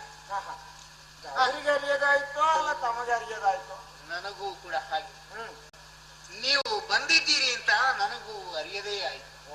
ಎಲ್ಲಿಯಾದ್ರೂ ನನಗೆ ಮೊದಲೇ ತಿಳಿಯುತ್ತಿದ್ದರೆ ಮುಂಚೆ ಎಲ್ಲಿಯಾದ್ರೂ ಜಯ ವಿಜಯರು ನಿಮ್ಮನ್ನು ಆಧರಿಸುವ ಮೊದಲೇ ನಾನೇ ಬಂದು ನಿಮ್ಮನ್ನು ಉಪಚರಿಸುತ್ತೀನಿ. ನನಗೆ ಅರಿಯದಾಯ್ತು, ಅವರಿಗೂ ಅರಿಯದಾಯ್ತು. ನನಗೆ ನೀವು ಬಂದು ಅರಿಯದಾಯ್ತು, ಅವರಿಗೆ ಅಜ್ಞಾನದಲ್ಲಿ ನಿಮ್ಮ ಅರಿವು ಮೂಡದೇ ಆಯ್ತು. ಆ ಕಾರಣಕ್ಕಾಗಿ ನಿಮ್ಮನ್ನು ತಡೆದರು, ನಿಮ್ಮ ಮೇಲೆ ಕೈ ಮಾಡಿದೆ. ಮತ್ತೆ ನೀವು ಶಾಪವಿದ್ದಾಗ ಯಥಾರ್ಥದಲ್ಲಿ ಅಡಗಿರುವಂತಹ ಆ ತಿಳಿವಿನ ಸೆಲೆಯೊಂದು ಒಮ್ಮೆಲೆ ಕಿಸಿಲೊಡೆಯ ಆಗ ಗೊತ್ತಾಯ್ತು ತಾವು ಶಾಪಕ್ಕೆ ಒಳಗಾಗಿದ್ದೇನೆ ಇನ್ನೇನು ಎಂಬುದಾಗಿ. ನನ್ನಲ್ಲಿ ಬಂದು ದುಃಖಿಸಿದ್ರು, ಎಲ್ಲವನ್ನೂ ಹೇಳಿ ತಪ್ಪು ಅಂತ ಒಪ್ಪಿಕೊಂಡು ಆದ ಕಾರಣ ತಪ್ಪು ಅಂತ ಒಪ್ಪಿಕೊಂಡ ಮೇಲೆ ನಿಮ್ಮಂತಹ ಜ್ಞಾನಿಗಳು ಆ ರೀತಿಯಲ್ಲಿ ಮಾಡಬಹುದೇ? ಯಾಕಂದ್ರೆ ನೀವು ಕ್ರೋಧದಿಂದ ಬಹುದೂರ, ಎಲ್ಲವನ್ನೂ ಕೂಡ ಜೀವನದಲ್ಲಿ ಬಿಟ್ಟವರು ನೀವು ಅಂತ ಹೇಳ. ಒಬ್ಬ ಕ್ರೋಧದಿಂದ ಶಪಿಸುವುದಕ್ಕಾಗಿ ಮುಂದಾಗುವ ಋಷಿ ಅಲ್ಲ ಅಂತ ಹೇಳ. ನೀವು ಬಿಟ್ಟಂತಹ ಕ್ರೋಧವನ್ನು ಪುನಃ ಅಂಗೀಕರಿಸಿದ್ರಿ, ಅದರಿಂದಾಗಿ ಅವರಿಗೆ ಶಾಪವನ್ನು ಕೊಟ್ಟಿರಿ. ಹಾಗಿದ್ರೆ ನೀವು ಬಿಟ್ಟವರು ಕ್ರೋಧವನ್ನು ಅಂಗೀಕರಿಸಿ ಕ್ರೋಧೋನ್ಮತ್ತರಾಗಿ ಅವರನ್ನು ಶಪಿಸಬೇಕು ಅಂತಿದ್ರೆ ಅಂತಹ ಅಪರಾಧವನ್ನು ಅವರು ಮಾಡಿದ್ದಾರೆ ಅಂತ ಸ್ವಾಮಿ. ಒಟ್ಟಿನಲ್ಲಿ ಅರಿಯದೇ ಆದಂತಹ ಸ್ಥಿತಿಗೆ ಅವರು ಮರಗುತ್ತಾರೆ. ಈಗ ಅರಿತಿದ್ದಾರೆ, ನಾನು ಕ್ಷಮಾಯಾಚನೆಯನ್ನು ಮಾಡ್ತೇನೆ. ಅವರನ್ನು ಯಾವುದಾದರೂ ಗುರಿ ಶಾಪವನ್ನಿಟ್ಟು ಅನುಗ್ರಹಿಸಬೇಕು. ಇಂದಿರ ರಮಣ ಗೋವಿಂದ ನಿತ್ಯಾನಂದ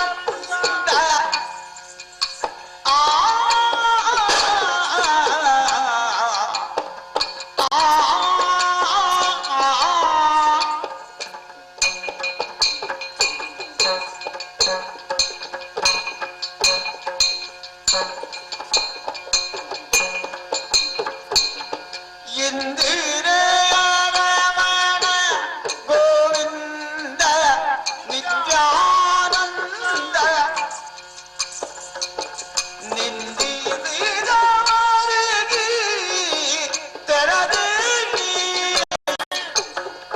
ಸಂದು ಜಯ ಶಿಕ್ಷೆ ಜಯ ಹೊಂದಿರಲು ಸಂದು ಜಯ ಶಿಕ್ಷೆ ಜಯ ಹೊಂದಿರಲು ನಿನಗಾರು ಎಂದ ಉಪಾಯವಿರುವುದೊಂದು ಎಂದ ಉಪಾಯವಿರುವುದೊಂದು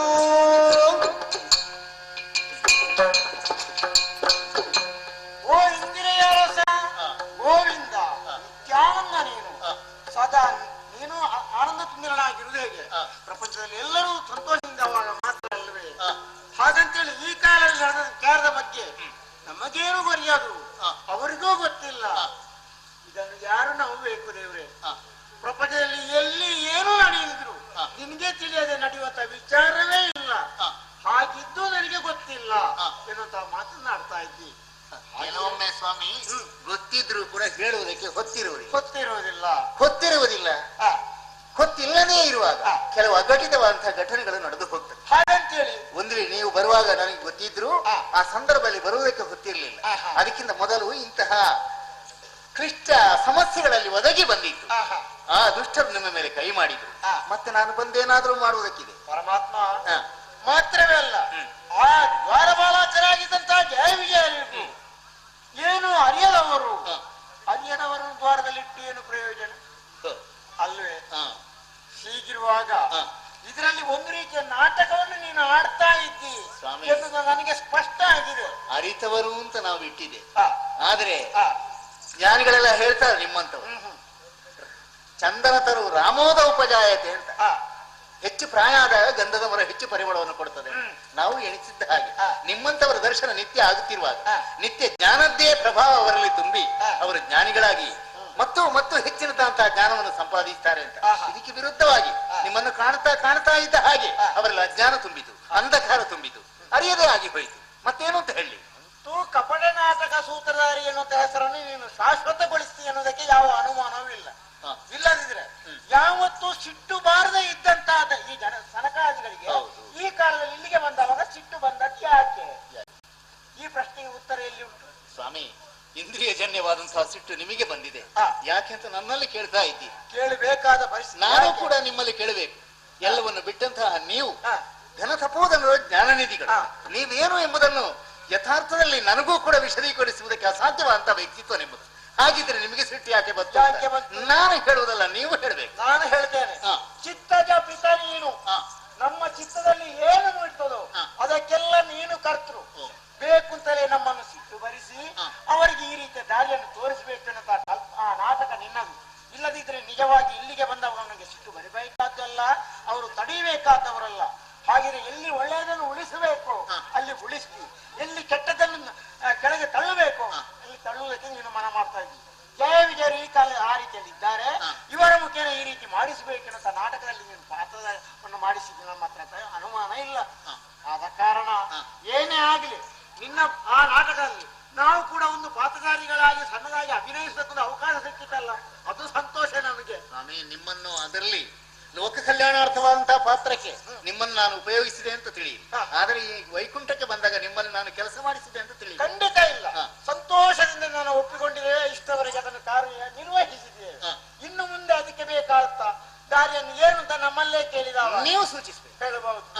ಒಂದು ಉಪಾಯ ಉಂಟು. ಏನು? ಭೂಲೋಕದೊಳು ಜನಿಸಿ 7 ಜನುಮದಿ, 7 ಜನ್ಮದಿ, ಭೂಲೋಕದೊಳು ಜನಿಸಿ 7 ಜನ್ಮದಿ, ಸತ್ಯಶೀಲರೆಂದಿಸಿ ನಿನ್ನೆಡೆಗೆ, ಸತ್ಯಶೀಲರೆಂದಿಸಿ ಕೂಲಿಗವಗೈದು ನಿನ್ನೆಡೆಗೆ ನಡೆದಹರೋ, ಬಲು ಕ್ರೂರ ಕೃತ್ಯವನೆ ಅನುಕರಿಸಿ, ಕ್ರೂರ ಕರ್ಮವಗೈದು ಧಾರಿಣಿಯ ಬಾಧಿಸುತ್ತ, ಮಾಡದಯ್ಯನೆ ನಿನ್ನೋಳಲಿದು, 3 ಜನುಮದಲ್ಲಿ ನಡೆದಹರೋ ಎಂಬುದ ವಿಚಾರಿಸುತ್ತ ಕಳುಹು ಇನ್ನವನ, 3 ಜನ್ಮಗಳಲ್ಲಿ ನಡೆದಹರೋ ಎಂಬುದ ವಿಚಾರಿಸುತ್ತ ಕಳುಹು ಇನ್ನವನ. ಪರಮಾತ್ಮ, ಪ್ರಪಂಚದಲ್ಲಿ ಏನೆಲ್ಲ ನಡೆಯಬೇಕು ಅದಕ್ಕೆ ಸರಿಯಾಗಿ ನೀನು ವ್ಯವಸ್ಥಿತವಾದ ಕಾರ್ಯವನ್ನೇ ಮಾಡ್ತಾ ಇದ್ದೆ ಎನ್ನುವುದಕ್ಕೆ ಯಾವ ಅನುಮಾನವಿಲ್ಲ. ಈ ಕಾಲದಲ್ಲಿ ಜಯ ವಿಜಯರು ನಮ್ಮನ್ನು ತಡೆದಿರೇನೋ ಸಹಜ, ಅವರಿಗೆ ಶಾಪವನ್ನು ಕೊಟ್ಟದ್ದು ಹೌದು. ಭೂಲೋಕದಲ್ಲಿ ನೀವು ದುಷ್ಟರಾಗಿ ಜನ್ಮವನ್ನು ತಿಳಿಯಿರಿ. ಇಷ್ಟೇ ಕಾಲ ಇರಬೇಕು ಎನ್ನುವಂತ ನಿರ್ಣಯವನ್ನು ನಾವು ಮಾಡಿದ್ದಿಲ್ಲ. ಹಾಗಂತೇಳಿ ಈ ಕಾಲದಲ್ಲಿ ನೀನು ಕೇಳಿಕೊಂಡ ಒಂದು ದಾರಿ ಉಂಟು, ಬೇರೆ ಏನಲ್ಲ. ಭೂಲೋಕದಲ್ಲಿ ನಾವು ಆಡಿದಂತೆ ಅವರು ದುಷ್ಟರಾಗಿ ಜನ್ಮವನ್ನು ತಳೆಯಬೇಕು. ಆದ್ರೆ ಒಂದು ಪರಿಮಾರ್ಜನೆ ಮಾಡಿಕೊಳ್ಳೋಣ. ಭೂಲೋಕದಲ್ಲಿ ಅವರು ಒಳ್ಳೆಯವರಾಗಿ ಬದುಕುವುದಿದ್ರೆ 7 ಜನ್ಮವನ್ನು ಧರೆಯಲ್ಲಿ ತಡೆಯಬೇಕು. ಅಲ್ಲ, ಅದು ಬೇಡ. ಆದಷ್ಟು ಶೀಘ್ರದಲ್ಲೇ ಇಲ್ಲಿಗೆ ಬರಬೇಕು ಅಂತಾದ್ರೆ ನಾವು ಹೇಳಿದಾಗೆ ದುಷ್ಟರಾಗಿಯೇ ಭೂಲೋಕದಲ್ಲಿ ಹುಟ್ಟಿಕೊಳ್ಳಬೇಕು. ಮಾತ್ರವಲ್ಲ, ಆ 3 ಜನ್ಮದಲ್ಲಿ ಅನ್ಯಾಯ ಅತ್ಯಾಚಾರವನ್ನು ಮಾಡಬೇಕು. ಧರೆಯು ಹೊರಲಾದಂತಹ ಪಾಪ ಕೃತ್ಯವನಿಗೆ ಸರಿಯಾದಾಗ ಅವರನ್ನು ಮತ್ತೆ ಮೇಲೆತ್ತುವುದಕ್ಕಾಗಿ ನೀನೇ ಧರೆಗಿಲ್ಲಿ ಅವರನ್ನು ಮತ್ತೆ ಕರ್ಕೊಂಡು ಬರುವುದಿದ್ರೆ 3 ಜನ್ಮ. ಇದರಲ್ಲಿ 7 ಆದೀತ 3 ಆದೀತ ಅದು ಅವರಿಗೆ ಬಿಟ್ಟದ್ದು, ಅದು ನಾವು ಹೇಳೋದಿಲ್ಲ. ಅವಕಾಶ ಬಹಳ ಒಳ್ಳೆಯದು ಸ್ವಾಮಿ. ಈ ಆಯ್ದು ಉತ್ತರಿಸುವಂತಹ ಈ ಪ್ರಕ್ರಿಯೆ ನಿಜವಾಗಿ ಉತ್ತರಿಸುವವನಿಗೂ ಬಹಳ ಸುಲಭ. ಹೆಚ್ಚು ಸಮಯ ಬೇಕು ಅಂತಿಲ್ಲ. ಇಲ್ಲಲ್ಲ, ಆದೀತು ನಾನು ಕೇಳ್ತೇನೆ. ಹಾಗೆ. ನೀವು ಅನುಗ್ರಹ ಮಾಡಿದ್ದು ನಿಜವಾಗಿಯೂ ನನಗಲ್ಲ, ಲೋಕಕ್ಕೆ ಹಿತ ಆಯಿತು ಅಂತ ನನ್ನ ಎಣಿಕೆ. ಏನೂ ಇಲ್ಲ, ನಿನ್ನ ಮನಸ್ಸಿನಲ್ಲಿ ಏನು ಉಂಟು ಹಾ. ಅದು ನಡೆಯಬೇಕಲ್ಲ, ಅದಕ್ಕೆ ಪೂರಕವಾಗಿ ನಾವಿರ್ಬೇಕಾಗ್ತದೆ. ಏನಾದ್ರೂ ನಿಮ್ಮ ಮಾನಸಿಕವಾಗಿ ನೀವು ಕುಂದಿದ್ರೆ, ನೊಂದಿದ್ರೆ ಆಹಾ. ಅದನ್ನು ಈ ವೈಕುಂಠಕ್ಕೆ ವೈಕುಂಠದಿಂದ ಹೊರ ಹೋಗುವ ಮೊದಲೇ ಆಹಾ. ಇಲ್ಲಿಯೇ ಬಿಟ್ಟು ಹೋಗ. ಅದು ಏನೂ ಇಲ್ಲ, ಹಾ. ನಮಗೊಂದು ಪ್ರಸಾದ ಕೊಟ್ಟರೆ ಆದಷ್ಟು ಶೀಘ್ರದಲ್ಲಿ ಹೊರಟೋಗ್ತೇವೆ. ಆಯ್ತು ಆಯ್ತು ಪ್ರಸಾದ ಒಂದು ದಯಮಾಡಿದ್ರೆ ಸಾಕು. ಆಯ್ತು, ನಿಮಗೆ ಎಲ್ಲ ಭಗವಂತ ಅನುಗ್ರಹಿಸ್ತಾನೆ. ಆಯ್ತು. ನಾನು ಜಯ ಬನ್ನಿ, ವಿಜಯ ನಾರಾಯಣ. ಜಯ ವಿಜಯರೇ. ಅರಿತೀರೆ ಜಯ ಜಯ ವೀರ ಸನಕರಾದಿಗಣ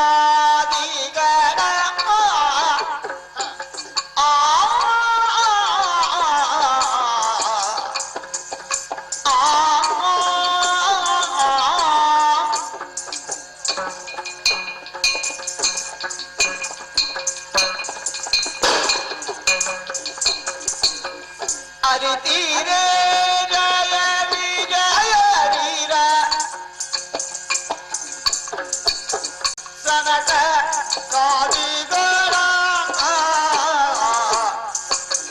ಮರುಷಾಪ ಇದರ ಉತ್ತಮದ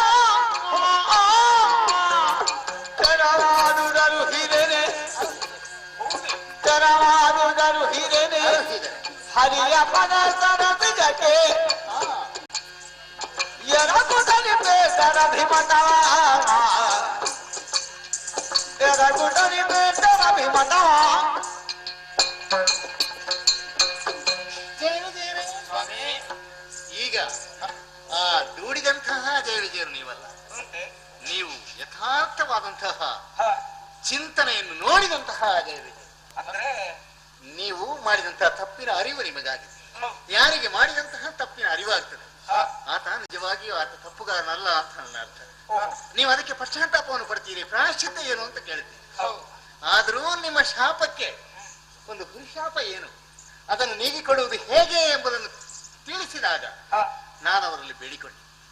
ಆಗ ಅವರು ಕೂಡ ಒಂದು ರೀತಿಯಲ್ಲಿ ನಿಮ್ಮದಂತಹ ಕಾರ್ಯದಿಂದ ಅವರು ನೊಂದಿದ್ದರು. ಅವರು ಜ್ಞಾನಿಗಳು, ಅವರು ಶೀಘ್ರ ಕೋಪಿಗಳಿರಬಹುದು, ದೀರ್ಘ ದ್ವೇಷಿಗಳಲ್ಲ. ಖಂಡಿತ ಪಕ್ಕನೇ ಬಿಟ್ಟಿದ್ದಾರೆ ಅದನ್ನು.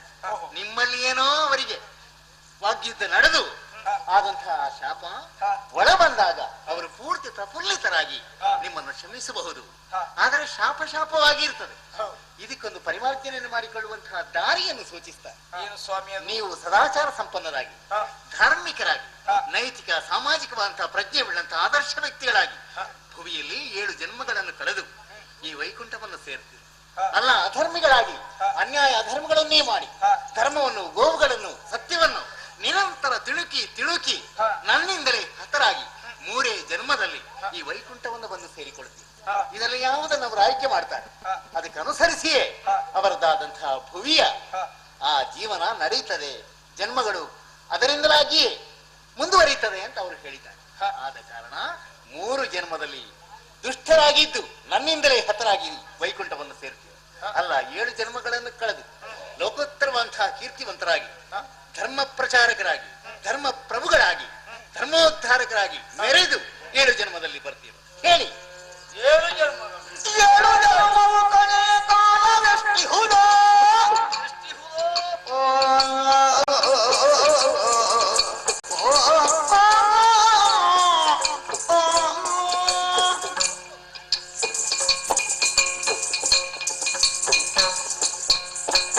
ಏಳು ಜನ್ಮವು ಕೊನೆ ಕಾಲವೆಷ್ಟಿಹುದೋ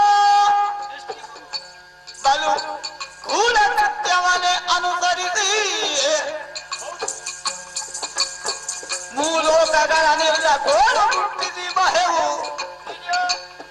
ತಾಳಿ ಜನ್ಮತ್ರಯಗಳೆನಲು ತಾಳಿ ಜನ್ಮತ್ರಯಗಳೆನಲು. ಸ್ವಾಮಿ, 7 ಜನ್ಮದಲ್ಲಿ ಸಜ್ಜನರಾಗಿದ್ದುಕೊಂಡು ಆ ಮುಖೇನವಾಗಿ ಜನ್ಮಗಳನ್ನು ಸವೆಸಿ ಆ ಬಳಿಕ ತಮ್ಮನ್ನು ಸೇರಬೇಕು. ಇದು ಒಂದು ದಾರಿ. ಜೊತೆಯಲ್ಲಿ 3 ಜನ್ಮದಲ್ಲಿ ಕೂಳರಾಗಿ ನಿಮ್ಮಿಂದಲೇ ಹತರಾಗಿ ಇಲ್ಲಿಗೆ ಸೇರುವಂತಹ ಮಾರ್ಗ. ಸ್ವಾಮಿ, ಸದಾ ಕಾಲ ನಿಮ್ಮದ್ದಾದಂತಹ ಚರಣಧ್ಯಾನದಲ್ಲಿಯೇ ಇರಬೇಕು ಎಂಬಂತಹ ಮನವೇನು ನಮಗಿದೆ. ಸರಿ. ಆದರೆ 7 ಜನ್ಮ ಅದು ಬಹಳಷ್ಟು ದೀರ್ಘವಾಯಿತಲ್ವೇ ಸ್ವಾಮಿ. ಹಾ. ಅಂತಹ ಆ ಅಷ್ಟೊಂದು ಸಮಯವನ್ನು ನಿಮ್ಮನ್ನು ಅಗಲಿರುವುದಕ್ಕೆ ನಾವು ನಮ್ಮಿಂದ ಸಾಧ್ಯ ಇಲ್ಲ. ಆದ್ದರಿಂದ ಕೂಳರಾಗಿ ಹುಟ್ಟಿದ್ರೂ ಸರಿ, ಮೂರೇ ಜನ್ಮದಲ್ಲಿ ನಿಮ್ಮನ್ನು ಸೇರ್ಬೇಕು ಎಂಬುದಾಗಿ ನಮ್ಮ ಮನಸ್ಸಿನ ಇಚ್ಛೆ. ನಮಗೆ ದ್ವಿಜನ್ಮವೇ ಆದಿತ್ತು. ಜಯ ವಿಜಯ, ಎಷ್ಟು ಯೋಗ್ಯವಾದಂತಹ ಚಿಂತನೆಯನ್ನು ಮುಂದಿರಿಸಿದಿರಿ. ಕಾಲದ ಪರಿಧಿಯನ್ನು, ಕಾಲದ ಅವಧಿಯನ್ನು ನೀವು ಬಹಳ ಸೂಕ್ಷ್ಮವಾಗಿ ಗುರುತಿಸಿರಿ. ಸಮಯ ಆದಷ್ಟು ಪ್ರಶಸ್ತವಾದ್ದು. ಎಲ್ಲವನ್ನು ಕಳೆದನ್ನು ನಾವು ಪುನಃ ಪಡೆಯುವುದಕ್ಕಾಗಿ ಆದಷ್ಟು ಬೇಗ ಈ ವೈಕುಂಠವನ್ನು ಸೇರ್ಬೇಕು. ಕಾಲವನ್ನು ಮಾತ್ರ ಪಡೆಯುವುದಕ್ಕಾಗುವುದಿಲ್ಲ. ನೀವು ಆದಷ್ಟು ಬೇಗ ಹೋದವರು ಆದಷ್ಟು ಬೇಗ ಬರಬೇಕು ಅಂತಿದ್ರೆ ಈ ಸಮಯ ಪ್ರಜ್ಞೆ ನಿಮ್ಮಲ್ಲಿ ಯಥಾರ್ಥವಾದಂತಹ ಸ್ಥಿತಿಯಲ್ಲಿ ಇರಬೇಕು. 3 ಜನ್ಮವಾದ್ರೆ 3 ಜನ್ಮ ದುಷ್ಟರಾಗಿ ದುರುಳರಾಗಿ ನನ್ನಿಂದಲೇ ಹತರಾಗಿ ಮೇಲೆ ಬರುವಂತಹ ಆಶಯವನ್ನು ವ್ಯಕ್ತಗೊಳಿಸಿದ್ದೀರ. ಅನುಗ್ರಹಿಸಿದ್ದೇನೆ.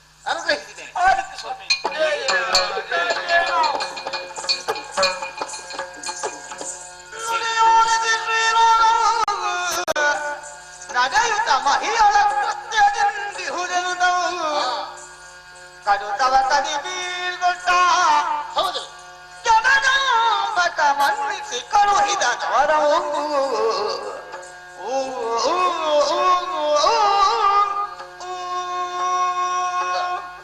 ಹೇಗೆ ಇವರಿಗೆ ಹೇಗೋ ಶಿಕ್ಷೆ.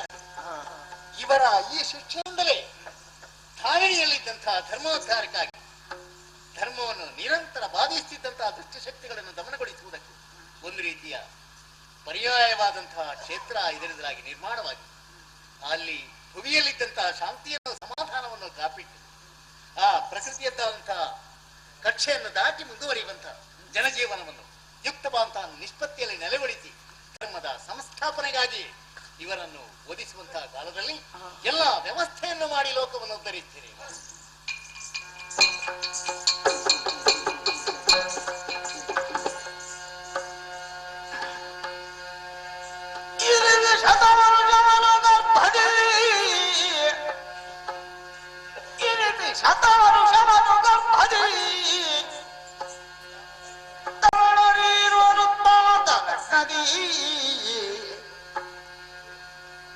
ತರುಣಿ ಮಣಿ ಪಡೆಯುತ್ತ ಪೋಷಿಸುತ್ತಿರಲು ದಿನ ದಿನಕ್ಕೆ ಭದ್ರ ಯೌವನ ಮಾತು ಋಷಿಗಳ ನನಗೆ ಪೀಡಿತೆ ದೂರಿಡಲು ಕಿಡಿತನನು ಕರೆಯಲ್ಕೆ ಬಂದಂತ ಶೌರ್ಯಗಳು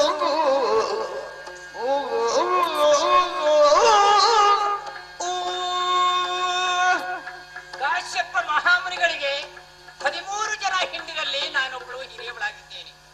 ಹಾಗೂ ದೈತ್ಯ ಮಾತಿ ಎನಿಸಿಕೊಂಡೆ ಸಂಪತ್ತಿಗೆ ಎನಿಸಿಕೊಂಡಿರುವಂತಹ ಈ ಶೋಣಿತಾಪುರಕ್ಕೆ ಮಹಾರಾಜ ಮಹಾರಾಣಿಯಾಗಿಯೇ ಕಾಲವನ್ನು ಕಳೆದುಕೊಂಡಿದ್ದೇನೆ. ಆದ್ರೆ ಏನ್ ಮಾಡೋಣ, ಅನುನಿತ್ಯವೂ ನನ್ನ ಪಾಲಿಗೆ ಕಣ್ಣೀರು.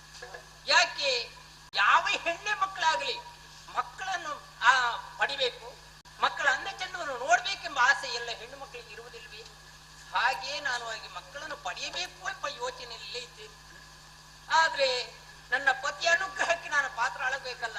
ಹಾಗೆ ನಾನು ಹೋಗಿ ನನ್ನ ಪತಿಯಲ್ಲಿ ನಾನು ಕೇಳಿಕೊಂಡೆ, ಪುತ್ರ ಸಂತಾನವನ್ನು ಇಯಬೇಕು ಅಂತ ಹೇಳಿದಾಗ ಅನುಗ್ರಹ ಮಾಡಿದೆ. ಆದ್ರೆ ಈ ಅನುಗ್ರಹ ಮಾಡಿದ್ದಕ್ಕಾಗಿ ಈ ಗರ್ಭ ಧರಿಸಿದ್ದೇನೋ ಸತ್ಯ.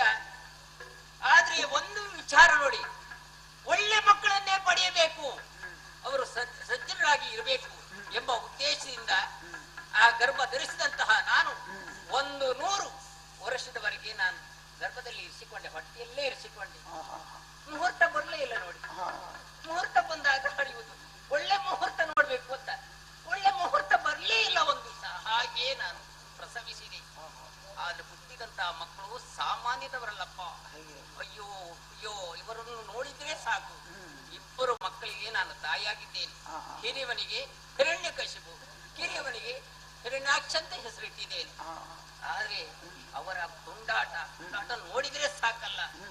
ಎಲ್ಲವರು ಬಂದು ಋಷಿ ಮುನಿಗಳು ಬಂದು ಹೇಳ್ತಾ ಇದ್ದಾರೆ, ನಿಮ್ಮ ಮಕ್ಕಳಿಂದ ಈ ರೀತಿಯಾಗಿ ತೊಂದರೆ ಆಗಿದೆ, ಕೆಡುಕುಂಟಾಗಿದೆ, ಅವರಿಗೆ ಏನಾದ್ರೂ ನೀವು ಬುದ್ಧಿ ಹೇಳಿ ಅಮ್ಮ ಅಂತ ಋಷಿ ಮುನಿಗಳು ಬಂದು ಬೇಡ್ತಾ ಇದ್ದಾರೆ. ಏನು ಆಗಲಿ ಕಿರಿಯವನ ತುಂಡಾಟ ಜಾಸ್ತಿ ಆಗಿದೆ. ಅವನನ್ನು ಕರೆದು ವಿಚಾರ ಮಾಡಬೇಕಾಗಿದೆ. ಯಾರಲ್ಲಿ ಹಿರಣ್ಯಾಕ್ಷ ಈ ಕಡೆ ಬಾರಪ್ಪ.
ಪವಿತ್ರವಾದ ಪಾತಾಳಲಿಂಗಕ್ಕೆ ನಮೋ ನಮಃ. ಹೇಳು ಮಗನೇ, ಹೇಳು ಹೇಳು ಹೇಳು. ಅಣ್ಣ ಮತ್ತು ನಾನು ಜೊತೆಯಾಗಿ ಹಾ. ಮಕ್ಕಳ ಜೊತೆಯಲ್ಲಿ ಆಟವಾಡುವುದಕ್ಕೆ ಹೋದವರು. ಹಾ. ಆಟ ಆಡ್ತಿರುವಂತಹ ಸಮಯದಲ್ಲಿ ಮಗನೇ ಹಿರಣ್ಯಾಕ್ಷ ಹೌದಾ? ಈ ಕಡೆ ಬಾ ಅನ್ನುವಂತೆ ಕರೆ ಬಂತು. ಕರೆಯನ್ನು ಆಲಿಸಿ ಹೋಗೊಟ್ಟು ಓಡೋಡಿಕೊಂಡು ಬಂದಿದ್ದೇನೆ. ಯಾಕೆ ಕರೆದ ತಾಯಿ? ಏನು ಆಟ ಆಡ್ಲಿಕ್ಕೆ ಹೋದವರ ಮಗನೇ? ಹೌದು. ಯಾವ ಯಾವ ಆಟ ಆಡಿದೆ ಇವತ್ತು? ಆ, ಒಂದನೇ ಮುನಿಗಳು ಯಾವ ತಗೊಂಡಿರಂಗೆ.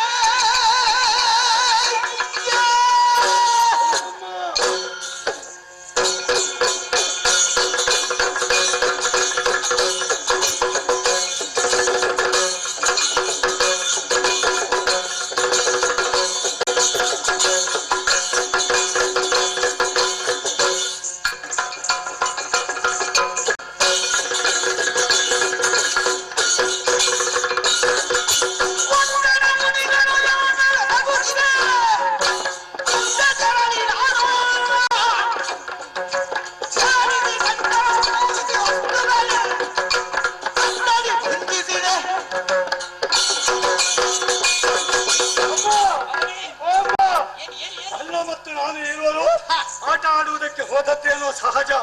ಆ ಸಮಯದಲ್ಲಿ ಆಟ ಆಡ್ಲಿಕ್ಕೆ ಹೋದವರು ಹೌದು ಅರಣ್ಯ ಪ್ರದೇಶದಲ್ಲಿ. ಹೌದು ಹೌದಾ? ಹಾ. ಯಾವ ಯಾವ ಆಟ ಇವತ್ತು? ಅರಣ್ಯದ ಮಧ್ಯದಲ್ಲಿ ಧೂಮ ಧೂಮ ಏಳ್ತಾ ಇತ್ತು. ಆ? ಹಾ, ಎಲ್ಲಿ? ಇದೇನಿರಬಹುದು? ಹಾ. ಕಾಡಿನ ಮಧ್ಯದಲ್ಲಿ ಏನಿರಬಹುದು ಅನ್ನುವಂತೆ ಹತ್ತಿರಕ್ಕೆ ಹೋಗಿ ಇಣಿಕಿ ನೋಡಿದಾಗ ಹೆಜ್ಜೆ ಕುಂಡದ ಸುತ್ತ ಅದೆಷ್ಟೋ ಕಟ್ಟ ಬಿಟ್ಟ ಗೊಡ್ಡು ಮರಿಗಳು ಮನ ಮಠ ಮಠ ಮನ ಅಂತ ಏನೋ ಹೇಳ್ತಾ ಇದ್ರು. ಅಷ್ಟೇ ಅಲ್ಲಂಬ, ಮತ್ತೇನು? ಆ ಬೆಂಕಿಗೆ ಒಂದಷ್ಟು ಒಳ್ಳೊಳ್ಳೆ ಒಳ್ಳೊಳ್ಳೆ ವಸ್ತುಗಳನ್ನೆಲ್ಲ ಹಾಕುತ್ತಾ ಇದ್ರು. ಹಾಕ್ತಿದ್ದಾರೆ. ಹಾ, ಇದನ್ನು ಕಂಡು ನಮಗೆ ಸಹಿಸುವುದಕ್ಕಾಗ್ಲಿಲ್ಲ. ಬೈಯಲ್ಲಿ ನೀರು ಇಳಿಯುವುದಕ್ಕೆ ಪ್ರಾರಂಭ ಆಯ್ತು. ತಿನ್ನಬೇಕು ಅಂತ ಆಸೆ ಆಯ್ತು. ಹೋಗಿ ನೇರವಾಗಿ ಅವರಲ್ಲಿ ಕೇಳಿಕೊಂಡೆವು. ಕೊಟ್ಟದ್ದಿಲ್ಲ. ಅವರಿಗೆ ಕೊಡುವುದಕ್ಕಾಗುವುದಿಲ್ಲ. ಇದು ಯಾಗ ಮಾಡುವುದಕ್ಕೆ ಇರುವಂತಹದ್ದು, ದೇವತೆಗಳಿಗೆ ಹಸನರ್ಪಿಸಬೇಕಾದ್ದು, ಕೊಡುವುದಕ್ಕಾಗುವುದಿಲ್ಲ ಅಂತ ಹೇಳಿದ್ದೇ ತಡ. ಹಾಕಿ ಅವರ ತಲೆಯನ್ನು ಕಡಿದು ಉರಿಯುತ್ತಿರುವಂತಹ ಬೆಂಕಿಗೆ ಕಟ್ಟ ಹಾಕಿದೆ ಒಬ್ಬ ನಾವು. ಯಾರು? ಕರ್ರ ಕರ್ರ ಕರ್ರ ಕರ್ರ ಅಲ್ಲಿ ಉರಿಯುವುದು ನೋಡಬೇಕಿತ್ತಮ್ಮ. ಹೌದಾ? ಹಾ, ಅಷ್ಟು ಮಾತ್ರವಲ್ಲ, ಮತ್ತೆ? ಅಲ್ಲಿ ಇಟ್ಟಂತ ಅದಕ್ಕೆ ಹಾಕುವುದಕ್ಕೆ ಒಳ್ಳೊಳ್ಳೆ ವಸ್ತುಗಳಿದ್ವಲ್ಲ, ಹೌದು. ಅದನ್ನು ಅಣ್ಣ ಮತ್ತು ನಾನು ಬೇಕಾದಷ್ಟು ತಿಂದೆವಮ್ಮ. ಹೌದಾ? ಹಾ. ನೀನು ಆಟ ಆಡ್ಲಿಕ್ಕೆ ಹೋದವ? ಹೌದು. ಈ ಆಟ? ಈ ಆಟ ಆಟ ಆಡಿ ಆದ ಮೇಲೆ ಆಯಾಸ ಆಯ್ತಲ್ಲ, ಸಮಯದ ಸುರಿಯುತ್ತಲ್ಲ, ಹೊಟ್ಟೆ ಹಸಿವು ಬರುವುದು ಸ್ವಾಭಾವಿಕ ತಾನೇ. ಹಾಗೆ ಮುಂದುವರಿತಾ ಹೋದಾಗಮ್ಮ ಏನು ವಿಶೇಷ ಏನು ವಿಶೇಷ. ಹಾ, ನಿಮ್ಮ ಹಾಗೆ ಬೆಳೆ ಸೀರೆ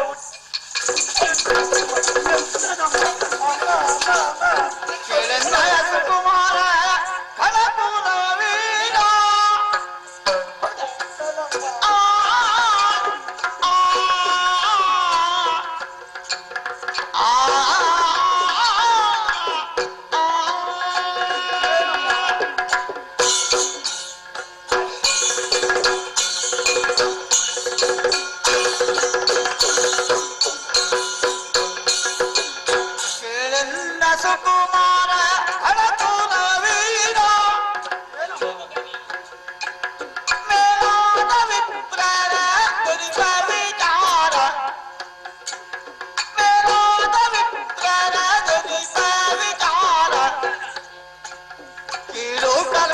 ಕ್ಷಾಮ ಬಹುದೈತೆ ಜಗಕ್ಕೆ ಕೀಳು ಕರ್ಮವು ಕ್ಷಾಮ ಬಹುದೈತೆ ಜಗಕ್ಕೆ ಹಾಡುವುದೆಯಾಗವನ್ನು ಯೋಚಿಸಿದಕ್ಕೆ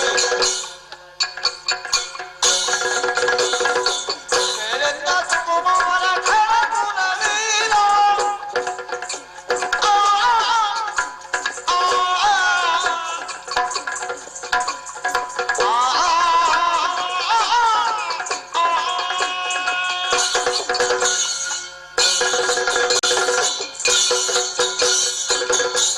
ಅಮ್ಮ ಎಂತದಕ್ಕಪ್ಪ ಹೊಡೆಯುವುದು? ಏನು ನೋವು? ಯಾವ ಆಟ ಆಡಿದೆ ಅಂತ ಕೇಳಿದ್ದಕ್ಕೆ ನಾನು ಹೇಳಿದೆ, ಅದಕ್ಕೆ ನೀನು ಹೊಡೆಯುವುದಮ್ಮ. ಮಗನೇ ಓ, ಏನೇ ಆಗಲಿ ಹ, ಆದ್ರೆ ಹ. ಇಂತಹ ಮಕ್ಕಳು ಕೆಟ್ಟ ದಾರಿಯಲ್ಲಿ ಹೋಗ್ತಾ ಇದ್ರೆ ಹ. ಬುದ್ಧಿ ಹೇಳುವುದು ಕರ್ತವ್ಯ ಯಾರಿಗೆ? ತಾಯಿ. ತಾಯಿಯಾದವಳಿಗೆ. ಅದು ಅಲ್ಲ ಹ. ತಿದ್ದಿ ಸರಿಪಡಿಸುವುದೇ ತಾಯಿಯಾದ ಕರ್ತವ್ಯ. ಹ. ಹಾಗೇನೋ ಬಡ್ಡಿದ್ದೇನೆ ಮಗ. ಹ. ನೋವಾಯ್ತು ಮಗ. ಇದೆಲ್ಲ ಹೊಡ್ತಕ್ಕಲ್ಲ. ಅಲ್ಲ ಮಗ. ಪ್ರೀತಿ. ಹಾಗಿದ್ರೆ ಹೊಡೆಯಬಹುದು ಮಗ ಅಮ್ಮ. ಆದ್ರೆ ಹ, ನೀನು ಮಾಡುವಂತಹ ಈ ಕೃತಿಯನ್ನು ನೋಡುವಾಗ ಹ. ಇದೆಲ್ಲವನ್ನು ಎಣಿಸುವಾಗ ಹ. ನೀನು ಆಡ್ತಿರುವಂತಹ ಮಾತನ್ನು ಕೇಳಿದಾಗ ಹ. ಇದಕ್ಕೆ ಸಿಟ್ಟು ಬರಲೇಬೇಕು. ಯಾಕಮ್ಮ? ಕಾರಣ ಏನಂದ್ರೆ ಹ. ಇವತ್ತು ನೀವು ಆಟ ಆಡ್ಲಿಕ್ಕೆ ಹೋದವ ಹ. ಈ ಸಂದರ್ಭದಲ್ಲಿ ನೀವು ಆಡಿದ್ದೇನು ಋಷಿ ಮುನಿಗಳನ್ನು ಕೆಡಿಸಿದೆ ಕಡಿದೆವು. ಮಗ. ನಮ್ಮ ಕುಲ ಯಾವುದು ಅದನ್ನಾದ್ರೂ ನೀನು ಯೋಚನೆ ಮಾಡಿದೆ. ಅಂತಹ ಬ್ರಾಹ್ಮಣರನ್ನು ಈ ರೀತಿಯಾಗಿ ಕೊಲ್ಲುತ್ತಾ ಮುಂದುವರಿತಾ ಇದೆಯಲ್ಲ ಮಗ. ಮಾಡ್ತಿದ್ದೆ. ಕೊಲ್ಲಬಾರದು ಮಗ. ಇದು ನಮ್ಮ ಕುಲಕ್ಕೆ ಕೆಡುಕಾಗ್ತದೆ, ವಂಶಕ್ಕೆ ಅಪಕೀರ್ತಿ ಬರ್ತದೆ. ಅಂತಹ ಮಾತಿಗೆ ಅವಕಾಶ ಕೊಡಲೇಬಾರದು ಮಗ. ಈ ಹೊತ್ತಿನಲ್ಲಿ ಅಂತಹ ಬ್ರಾಹ್ಮಣರನ್ನು ಕೊಂದು ಈ ರೀತಿಯಾಗಿ ಬ್ರಹ್ಮಹತ್ಯೆ ದೋಷ ನಮ್ಮ ಪಾಲಿಗೆ ಬರುವುದಿಲ್ವೇ ಮಗ? ಬ್ರಹ್ಮಹತ್ಯೆ ದೋಷವ? ಮಾಡಬಾರದು ಮಗ. ಹೌದಾ? ಹೌದಾ? ಅಂತಹಕ್ಕೆ ಇನ್ನು ಮುಂದೆ ದಾರಿ ಇಲ್ಲಮ್ಮ, ಇರ್ಲೇಬಾರದು, ಹೋಗ್ಲೇಬಾರದು. ಇನ್ನು ಬ್ರಾಹ್ಮಣರನ್ನು ಕೊಲ್ಲುವುದಿಲ್ಲ. ಹಾ. ಇನ್ನು ಕೊಲ್ಲುವುದಿಲ್ಲ. ಕೊಲ್ಲುದಿಲ್ಲ. ಇನ್ನು ಕೊಲ್ಲುವುದಿಲ್ಲ. ಹಾಗಾದ್ರೆ ಇನ್ನು ಮುಂದೆ ಯಾವ ಆಟ? ಮತ್ತೆ ಆಟ ಇತ್ತಮ್ಮ. ಮುನಿ ವಧುಗಳು ಬಸಿರೋಳ್ ಸತ್ವಸ್ತು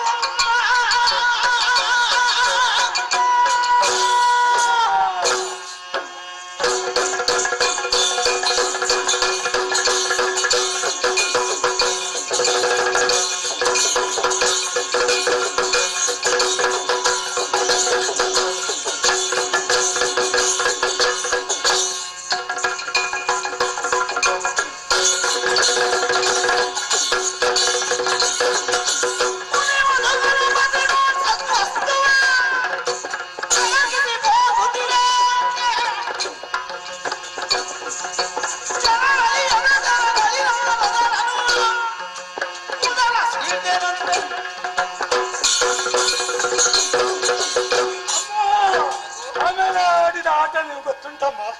ಬ್ರಾಹ್ಮಣರನ್ನು ನಾವು ಕೊಂದು ಕಡೆಸಿದ ಹೌದಾ? ಹಾಗೆ ಮುನ್ನತ್ತಿ ಹೋದಾಗ ನಿನ್ನ ಹಾಗೆ ಬಿಳಿ ಸೀರೆ ಉಟ್ಟ 2 ಹೊಟ್ಟೆ ಗರ್ಭಿಣಿಯರು. ಗರ್ಭಿಣಿಯರು? 2 ಹೊಟ್ಟೆ ಅಂದ್ರೆ ಆಮೇಲೆ ನಮ್ಗೆ ಗೊತ್ತದ್ದು ಅದು ಗರ್ಭಿಣಿಯರು ಅಂತ ಯಾರೋ ಹೇಳಿದ್ರು. ಇಷ್ಟಿಷ್ಟು ದೊಡ್ಡ ಹೊಟ್ಟೆಮ್ಮ. ನಿನಗಿರುವುದು ಒಂದೇ ಹೊಟ್ಟೆ, ಅವರಿಗೆ 2 ಹೊಟ್ಟೆ ತಾಯಿ. ಹಾಗೆಲ್ವಾ? ನಮ್ಮಮ್ಮನಿಗಿಲ್ಲದಂತ ಹೊಟ್ಟೆ ಇವರಿಗೆ ಹೇಗೆ ಬಂತು? ತಿಳಿಯುವಂತ ಉದ್ದೇಶದಿಂದ ಎಡದ ಕಾಲಿಂದ ಹೊಟ್ಟೆಗೆ ಒಂದೇ ಪೆಟ್ಟು ಒತ್ತದ್ದು. ಒಳಗಿರುವಂತ ಒಂದಿಷ್ಟು ಮುದ್ದೆ, ರಕ್ತದ ಮುದ್ದೆ ಅಂತ ಕೆಳಗೆ ಬಿತ್ತು. ಬೇಕಾದಷ್ಟು ಅನ್ನ ಮತ್ತು ನಾವು ತಿಂದಿದ್ದೆ. ಅಮ್ಮ ಅವ್ರಿಗೇನಮ್ಮ ಅದು ಅಷ್ಟು ದೊಡ್ಡ ಹೊಟ್ಟೆ? ಇಲ್ಲ. ಗರ್ಭಿಣಿ ಹೆಂಗಸರು. ಗರ್ಭಿಣಿ ಹೆಂಗಸರ ಬೇಕಾದಷ್ಟು ತಿಂದೇವಮ್ಮ. ಹಾಗೇ ಮತ್ತು ಮುಂದುವರಿತಾ ಹೋದಾಗ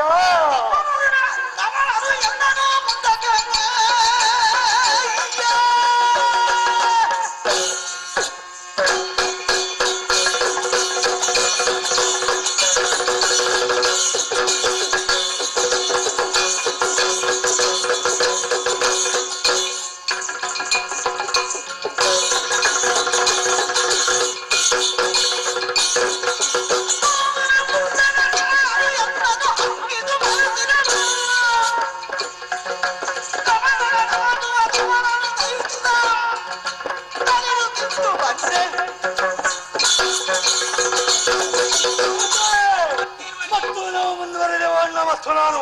ಆ ಸಮಯದಲ್ಲಿ 2 ಕೋಳಿಲು ಒಪ್ಪಂತ ಅದೆಷ್ಟೋ ಎತ್ತುಗಳು, ಅದೆಷ್ಟೋ ದನಗಳು ಹಾಗೆ ಮುಂದುವರಿತಾ ಬರ್ತಾ ಇತ್ತು.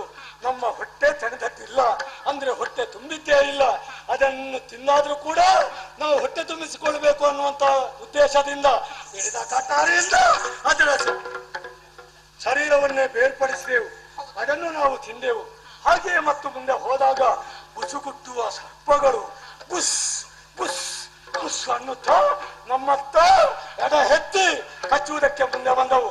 ಆ ಎಡತ್ಯ ಹೌದರ ಬಾಲ ಹಿಡಿದು ನೆಲ ಕಪ್ಪಳಿಸಿ ಅದನ್ನು ತಿಂದಿದ್ದೇವೆ.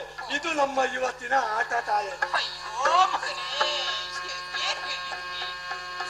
ಕನಕ ಬೋಧನಗಳು ಸರನೋಟ ಸರಿಯೇ ಏನಿದು ಮಗ?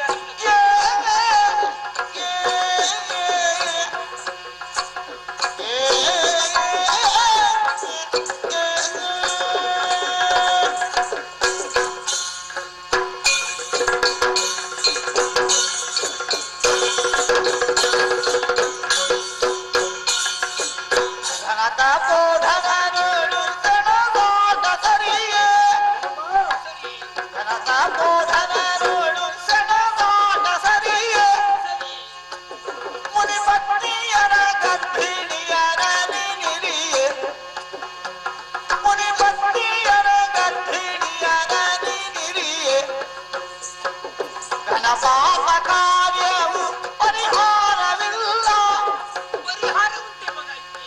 ಕಿರಿತು ಮಾಡುವ ಕರ್ಮ ಕುಲ ಕೊಳ್ಳಿಗಲ್ಲ ಕೇಳೆನ್ನ ಕುಮಾರ ಕಡಪುರ ವೀರ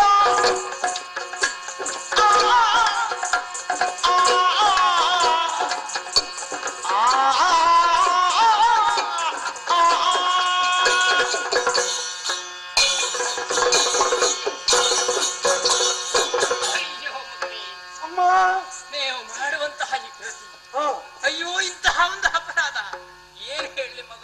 ಇದು ನಮ್ಮ ಆಟವನ್ನು ಕುಲಕ್ಕೆ ಕಂಟಕ ಸ್ವರೂಪಿಯಾಗಿ ನೀವು ಬೆಳೆದುಕೊಂಡಿಲ್ಲ. ಯಾಕಮ್ಮ ಈ ರೀತಿಯ ಮಾತು? ಹೇಳುತ್ತಿರುವಂತಹ ಮಾತು. ಹ, ಆದ್ರೆ ಯಜ್ಞ ಯಾಗಾದಿಗಳನ್ನು ತಪಸ್ಸನ್ನು ಆಚರಿಸುವಂತಹ ರುಚಿ ಮುನಿಗಳನ್ನು ಹ, ನಾನು ಕೆಣಕಿದ್ದೇನೆ, ತಪಸ್ಸನ್ನು ಕೆಡಿಸಿದ್ದೇನೆ, ಹ, ಅವರನ್ನು ಕೊಂದಿದ್ದೇನೆ ಅಂತ ಹೇಳಿದೆಯಲ್ಲ ಮಗ. ಹ, ಅದು ದೊಡ್ಡ ಪಾಪ. ಅದುವಲ್ಲದೆ ಗರ್ಭಿಣಿ ಹೆಂಗಸರನ್ನು ಕೊಲ್ಲುತ್ತಾ ಮುಂದುವರಿದೆಯ ಮಗ. ಹ. ಅದು ಸಾಮಾನ್ಯದೇ ಅಂದ್ರೆ ಗರ್ಭಿಣಿಯರು ಅಂತ ನಮಗೆ ಗೊತ್ತಿರ್ಲಿಲ್ಲಮ್ಮ. ಸ್ತ್ರೀ ಹತ್ಯಾ ದೋಷ, ಹ, ಅದುವಲ್ಲದೆ ಶಿಶು ಹತ್ಯಾ ದೋಷ, ಹ, ಅದುವಲ್ಲದೆ ನಾಗ ಸರ್ಪಗಳು ಹ, ಸಾಮಾನ್ಯವೇ. ಹ. ಅದಕ್ಕೆ ಎಲ್ಲಾದ್ರೂ ಅನ್ಯಾಯ ಆಯ್ತು ಅಂತ ಆದ್ರೆ ನಮ್ಮ ವಂಶವೇ ನಿರ್ಮೂಲ ಆದಿತ್ತು ಮಗ, ವಂಶವೇ ನಿರ್ಮೂಲ ಆದಿತ್ತು. ಹೌದೇ? ಅಂತ ಅನ್ಯಾಯಕ್ಕೆ ಮಾರ್ಗವನ್ನೇ ನೀವು ಮುಂದುವರಿತಾ ಇದ್ದೀಯಲ್ಲ ಮಗ. ಹ. ಈ ಸಂದರ್ಭದಲ್ಲಿ ನೀವು ಮಾಡುವಂತಹ ಈ ಅನ್ಯಾಯವನ್ನು ಯಾರಲ್ಲಿ ಹೇಳುವುದು ಮಗ? ಏನ್ ಅಮ್ಮ, ಹೇಳಿ? ಇದು ನಾವು ತಿಳಿದು ಮಾಡಿದ ತಪ್ಪಲ್ಲ, ತಿಳಿಯದೆ ಮಾಡಿದ ತಪ್ಪು. ಮಕ್ಕಳನ್ನು ತಿದ್ದುವಂತ ಕೆಲಸ ಅಮ್ಮನಿಗೆ ತಾನೆ. ಇದನ್ನೆಲ್ಲ ನೀನು ಮೊದಲೇ ಹೇಳಿಕೊಟ್ಟಿದ್ಯಾ ತಾಯಿ? ಹೇಳ್ತಿದ್ರೆ ನಾವು ಈ ಕೃತ್ಯಕ್ಕೆ ಇಳಿಯುತ್ತಿರ್ಲಿಲ್ಲ. ಮಾಡದೆ ತಿಳಿಯದೆ ಮಾಡಿದೆವು ಈ ತಪ್ಪು. ಆದ್ರೆ ಏನೋ ತಿಳಿಯದೆ ಈ ರೀತಿಯಾಗಿ ಆಗಿ ಹೋಯ್ತು. ಆದ್ರೆ ಇನ್ನಾದ್ರೂ ನಾವು ಒಳ್ಳೆಯವರಾಗಿ ಇರ್ಬೇಕು, ನಾವು ಇಲ್ಲಿ- ಸಾಧು ಸಜ್ಜರಾಗಿ ಇರ್ಬೇಕು. ಹೇಗೆ ಮುಂದುವರಿಬೇಕು ತಾಯಿ? ನಮ್ಮವರೇ ಎನಿಸಿಕೊಂಡಿದ್ದಾರೆ. ಸರಿಯಲ್ಲ ಕಾರ್ಯ ತವರ ಕೇಳೀನು ಓ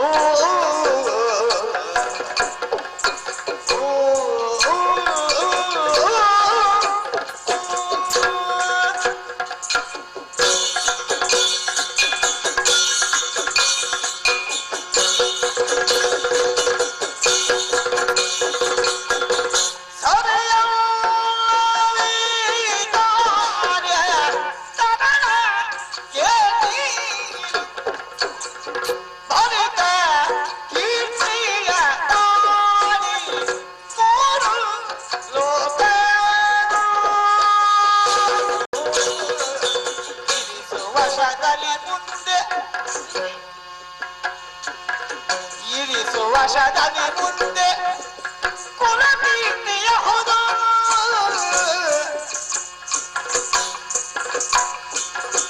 ಅನುಹುರನು ಪಾಯವನ್ನು ನೀನೋಡು ಇದು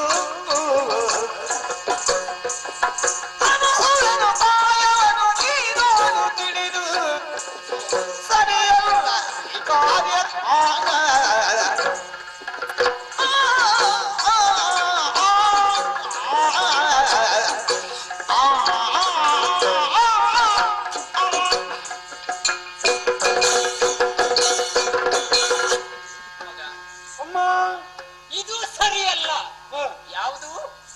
ಮಾಡುವಂತಹ ಇದು ಅನ್ಯಾಯ, ಲೋಕಕ್ಕೆ ಅನ್ಯಾಯವೆನಿಸಿಕೊಂಡಿದೆ. ಆದ್ರೆ ಅದನ್ನು ಮಾತ್ರ ನಾವು ಮುಂದುವರಿಲೇಬಾರದು. ಧರ್ಮವಂತರಾಗಿ ನಾವು ಬೆಳೆದುಕೊಳ್ಬೇಕು ಮಗ. ಎಲ್ಲವರಿಂದ ನಾವು ಕೀರ್ತಿಯನ್ನು ಗಳಿಸಿಕೊಳ್ಬೇಕು. ಸಜ್ಜನರಾಗಿ ನಾವು ಬೆಳಿಬೇಕು. ಸರಿಯಾದ ದಾರಿಯಲ್ಲಿ ನಾವು ಹೋಗ್ಲೇಬೇಕು. ಇಂತಹ ಅನ್ಯಾಯಕ್ಕೆ ನಾವು ಮಾರ್ಗವನ್ನು ನಾವು ಮಾಡ್ಲಿಕ್ಕೆ ಕೊಡ್ಲೇಬಾರದು ಮಗ.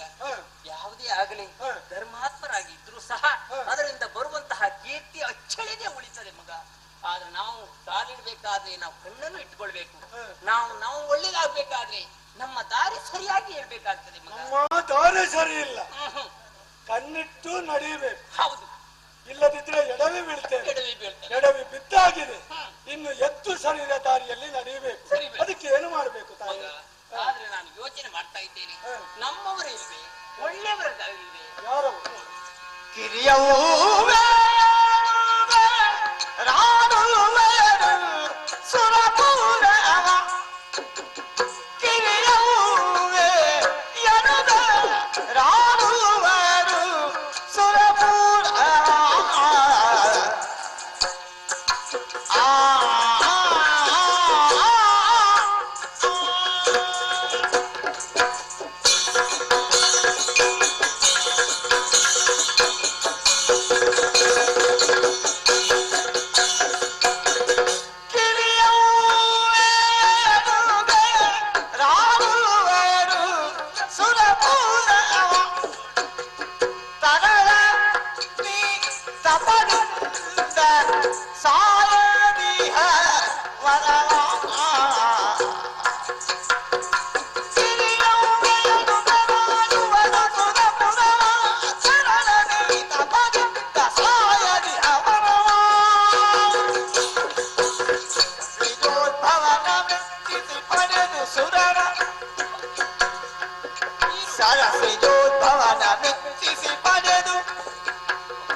ಇಲ್ಲಿ ಬಾಬಗನೆ, ಇನ್ನಾದ್ರೂ ನೀನು ಸರಿಯ ದಾರಿಗೆ ನೀವು ಹೋಗಲೇಬೇಕಾಗ್ತದೆ. ನಾನು ಹೇಳಿದ ಮಾತನ್ನು ನೀನು ಒಪ್ಪಿಕೊಂಡು ಇನ್ನು ಮುಂದೆ ಸರಿ ದಾರಿಯಲ್ಲಿ ಹೋಗ್ತಾ ಇದ್ರೆ ನಿನ್ನ ಒಳ್ಳೆತನಕ್ಕೆ ನಾನು ಹೇಳ್ತಾ ಇರುವಂತಹದ್ದು ಮಗ. ಆದ್ರೆ ಇನ್ನು ಮುಂದೆ ಯಾವ ರೀತಿಯಲ್ಲಿ ಇರಬೇಕು ಏನೆಂಬುದನ್ನು ಸಂಪೂರ್ಣವಾಗಿ ನಾನೇ ನೀನು ತಿಳಿಸ್ತೇನೆ. ಸೂಚನೆ ಕೊಡ್ತಾರೆ. ನನ್ನ ತಂಗಿಯ ಮಕ್ಕಳು ಈಗ ನಿಮಗೊಬ್ರು ತಂಗಿದ್ದ, ಮತ್ತೆ ಅವರೆಲ್ಲಿದ್ದಾರೆ? ನಾವು ಹಿರಿಯವರಲ್ವಾ, ದೈತ್ಯ ಮಾತೆಯಾಗಿರುವಂತಹ ನನ್ನ ಮಕ್ಕಳು ಎಷ್ಟೋ ಜನರು ಇದ್ದಾರೆ. ಆದ್ರೂ ನೀವಿಬ್ರು ಸಾಮಾನ್ಯದವರಲ್ಲ, ಅತಿ ಫಲಾನ್ವಿತರೆನಿಸಿಕೊಂಡಿದ್ದೇನೆ. ನಿಮಗೆ ತಂಗಿಯೊಬ್ರು ಇದ್ದಾರೆ. ಹೌದು. ಹೆಸರು ಆದಿತ್ಯ ಅಂತ. ಅವರೆಲ್ಲಿದ್ದಾರೆ? ಅವರು ಅವ್ರ ಮಕ್ಕಳು ಇರುವುದೆಲ್ಲಿ? ಮೇಲು ಲೋಕದಲ್ಲಿ ಸುಖದಲ್ಲಿ ಇದ್ದಾರೆ ಅವರು. ಎಲ್ಲೋಕ? ಸುರಲೋಕ. ಸುರಲೋಕ ಅಲ್ಲಿ ನೋಡು, ಅಂತಹ ಸಂಪತ್ತು ಪಡೆದುಕೊಂಡು ಸುಖವಾಗಿದ್ದಾರೆ. ಅಂತ ಸಂಪತ್ತು ಸಿಗಬೇಕಾದ ಯಾರಿಗೆ? ನಮಗೆ ಸಿಗಬೇಕಾದಂತಹ ವಸ್ತು ಆ ಕಿರಿಯ ಮಕ್ಕಳು ಆಳಿಕೊಂಡಿದ್ದಾರೆ. ಏನ್ ಮಾಡೋಣ ಮಗ, ಆ ಸಂಪತ್ತನ್ನು ಪಡೆಯಬೇಕಾದ್ರೆ ವರದ ಮುಖ್ಯರು ನಾವು ಪಡೆಯಲೇಬೇಕಾಗ್ತದೆ. ವರಬೇಕು, ಇಲ್ಲದಿದ್ರೆ ಸಿಕ್ಕುವುದಿಲ್ಲ. ಆ ಸಂಪತ್ತು ಯಾರ ವರ? ಬ್ರಹ್ಮದೇವರ ವರ. ಏನು ಮಾಡಬೇಕು? ತಪಸ್ಸನ್ನು ಆಚರಿಸಿದ್ರೆ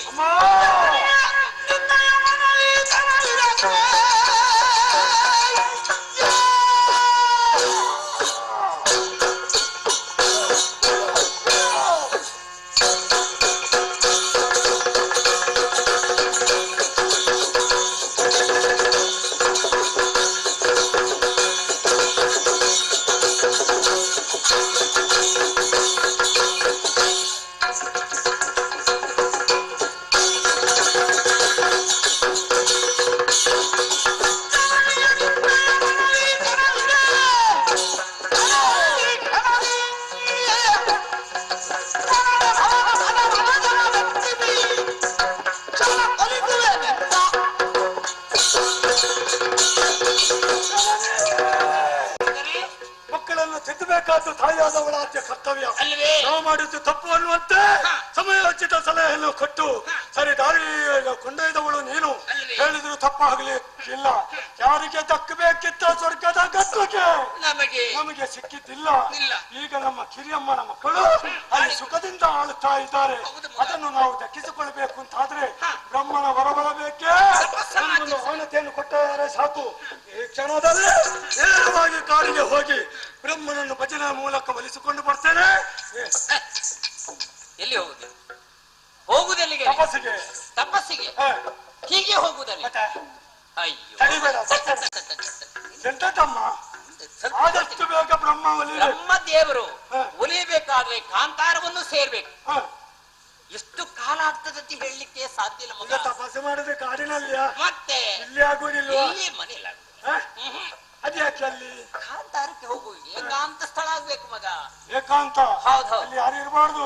ಜನವಚ್ಛದವಾದ ಅಂತಹ ಕಾಡಿನಲ್ಲಿ ಹೋಗಿ ಏಕಾಂತವಾಗಿ ಕುಳಿತು ದೇವರನ್ನು ಧ್ಯಾನ ಮಾಡಬೇಕು. ಹಿಂದೆ ಒಲಿಸ್ತೇನೆ. ಹಿಂದೆ ಇವತ್ತೇ ದೇವರು ಒಲಿತಾರ? ಯಾಕೆ ಒಲಿಲಿಕ್ಕಿಲ್ಲ? ಒಲಿಲಿಕ್ಕಿಲ್ಲ. ನಾಳೆ ಆಗ್ಲಿ ಸಾಧ್ಯ. ನಾಡಿದ್ದು ಹೋಗ್ಲಿ 10 ದಿವಸ ನಮಗೇನು. ಆಗಲಾದ್ರೂ ಬರ್ತಾನಲ್ಲ. ಬಂದೇ ಬರ್ತಾನೆ. ಹೌದು. ಆದ್ರೆ ದೇವರನ್ನು ಇಂದು ನಾಳೆ ಕಾಣ್ಲಿಕ್ಕೆ ಆಗುದಿಲ್ಲ ಮಗ. ಎಷ್ಟು ಕಾಲ ಆಗ್ತದಂತೆ ಹೇಳಲಿಕ್ಕೆ ಸಾಧ್ಯವಿಲ್ಲ. ಅವ ಬೇಗ ಬರುವುದಿಲ್ವಾ? ಬೇಗ ಬರುವುದಿಲ್ಲ. ಕೆಲವು ಸಮಯ ಆದಿತ್ತ. ಕೆಲವು ಸಮಯ ಆಗ್ತಿದೆ. ಹೌದಾ? ಎಷ್ಟೋ ವರ್ಷವೂ ಆಗ್ಬಹುದು ಮಗ. ಮತ್ತೆ ಬಹಳ ಕಷ್ಟ ಆಗ್ತದೆ. ಏಮ್ಮ ಈಗ ಅಲ್ಲಿ ತಿನ್ಲಿಕ್ಕೆಲ್ಲ ಸಿಗ್ತದ? ಎಲ್ಲಿ? ಕಾಡಿನಲ್ಲಿ ಅರಮನೆಯಲ್ಲಿ. ತಪಸ್ಸು ಮಾಡುವಾಗ ತಪಸ್ಸನ್ನು ಆಚರಿಸುವಂತ ಸ್ಥಳದಲ್ಲಿ ಸಿಗ್ತದ? ಅಲ್ಲಿ ಯಾರು ತಂದ್ಕೊಡು ಬರುತ್ತಾರೆ ನನಗೆ? ಏನಿಲ್ವಾ? ದಿವಸಕ್ಕೆ 3 ಹೊತ್ತು ಊಟ ಮಾಡುವ ಬದಲು 5 ಸಾರಿ ತಿನ್ನುವ ಜಾತಿ ನಾನು. ಅಲ್ಲಿ ಏನು ಸಿಕ್ಕುವುದಿಲ್ವಾ? ಹಾಗಿದ್ರೆ ನನಗೆ ತಪಸ್ಸು ಆದೀತಮ್ಮ. ಊಟ ಕೊಡುವವರು ಯಾರು? ಮಗ ನಿನಗೆ ಊಟಕ್ಕೆ ಸಿಗಬೇಕು. ಹೌದು, ಎಲ್ಲ ಸಿಗಬೇಕಾದ್ರೆ ದೇವರನ್ನು ಮೊದಲಾಗಿ ನಾವು ಒಲಿಸಿಕೊಳ್ಳಬೇಕು. ಅನ್ನ, ಆಹಾರ, ಗಾಳಿ ಎಲ್ಲವನ್ನು ಬಿಟ್ಟು ಈ ರೀತಿಯಾಗಿ ದೇವರನ್ನು ಧ್ಯಾನ ಮಾಡ್ತಾ ಇದ್ರೆ ದೇವರು ಒಲಿತಾರೆ. ಅಮ್ಮ ಆಮೇಲೆ ಊಟ ಮಾಡ್ಲಿಕ್ಕಿಲ್ಲ. ಇಲ್ಲ ಊಟ ತಿಂದದ್ದೇ ಬಂತು. ಅಮ್ಮ ತಡೆಯುವುದಕ್ಕಾಗುವುದಿಲ್ಲ. ಹೊಟ್ಟೆ ಹಸಿವು. ಇವತ್ತಾದ್ರೂ ಸ್ವಲ್ಪ ಬಡಿಸ್ತೀಯಾ? ಆಗ್ಲಿ ಮಗ, ನಿನಗಾಗಿ ಯಾವ ರೀತಿಯಲ್ಲಿ ಯಾವ್ದು ಬೇಕಾದ್ರೂ ತಯಾರಿಸಿದ್ದೇನೆ ನಾನು. ಹೌದಾ? ಮತ್ತೆ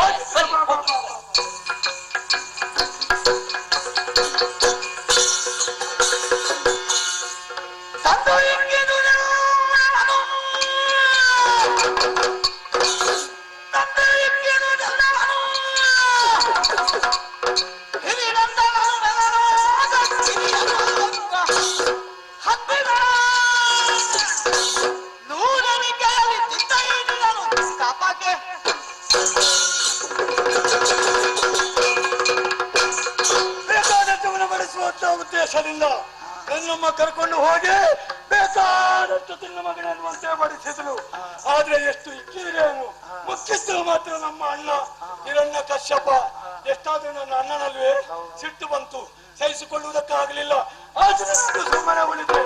ಹಾಗೆಯೇ ನೇರವಾಗಿ ಮುಂದತ್ತಿ ಬಂದಾಗ ಸಾಲಾಗಿ ಅದೆಷ್ಟು ಹಂದಿಗಳ ಹಿಂಡು ಮುಂದುವರಿತಾ ಇತ್ತು.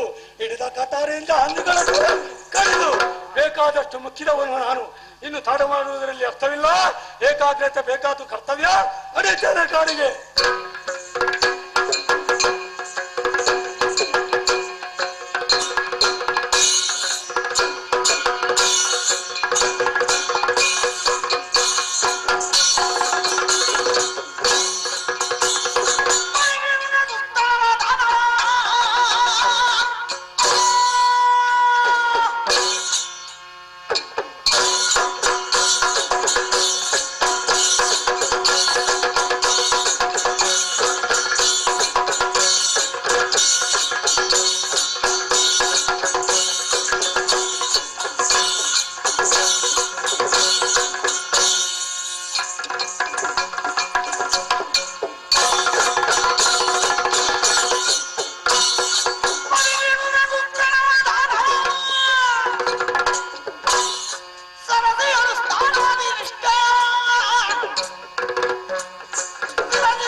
ನೇರವಾಗಿ ಕಾಡನ್ನು ಸೇರಿದವನು ನಾನು. ಮತ್ತೊಮ್ಮೆ ದೃಷ್ಟಿ ಹಾಕಿ ನೋಡಿದಾಗ ತಪಸ್ಸಿಗೆ ಯೋಗ್ಯ ಸ್ಥಳ ಇದೆ ಅನ್ನುವಂಥದ್ದನ್ನು ತೀರ್ಮಾನ ಮಾಡಿದವನು ನಾನು. ಯಾಕೆ ಪವಿತ್ರವಾದಂತ ನನ್ನ ಶರೀರದಲ್ಲಿ ಹರಿಯುತ್ತಾ ಇದೆ, ಅದಕ್ಕೆ ಇಳಿದು ತಾನಾದಿಗಳನ್ನು ಮುಗಿಸಿದವನು ನಾನು. ಇನ್ನು ಕಾಲ ವಿಳಂಬ ಮಾಡುವುದು ಸರಿಯಲ್ಲ. ಏಕಾಗ್ರತೆಯಿಂದ ಬ್ರಹ್ಮನನ್ನೇ ಒಲಿಸಿಕೊಳ್ಳಬೇಕು. ಕುಳಿತುಕೊಳ್ತೇನೆ, ತಪಸ್ಸಿಗೆ ನೋಡೋಣ.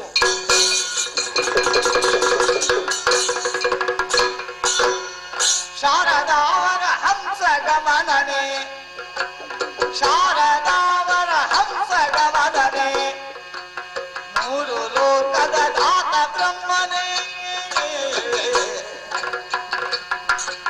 ಚಾರು ಸೃಷ್ಟಿಯ ಕರ್ತ ವಿಧಿಮೈದೋರು ಜನರು.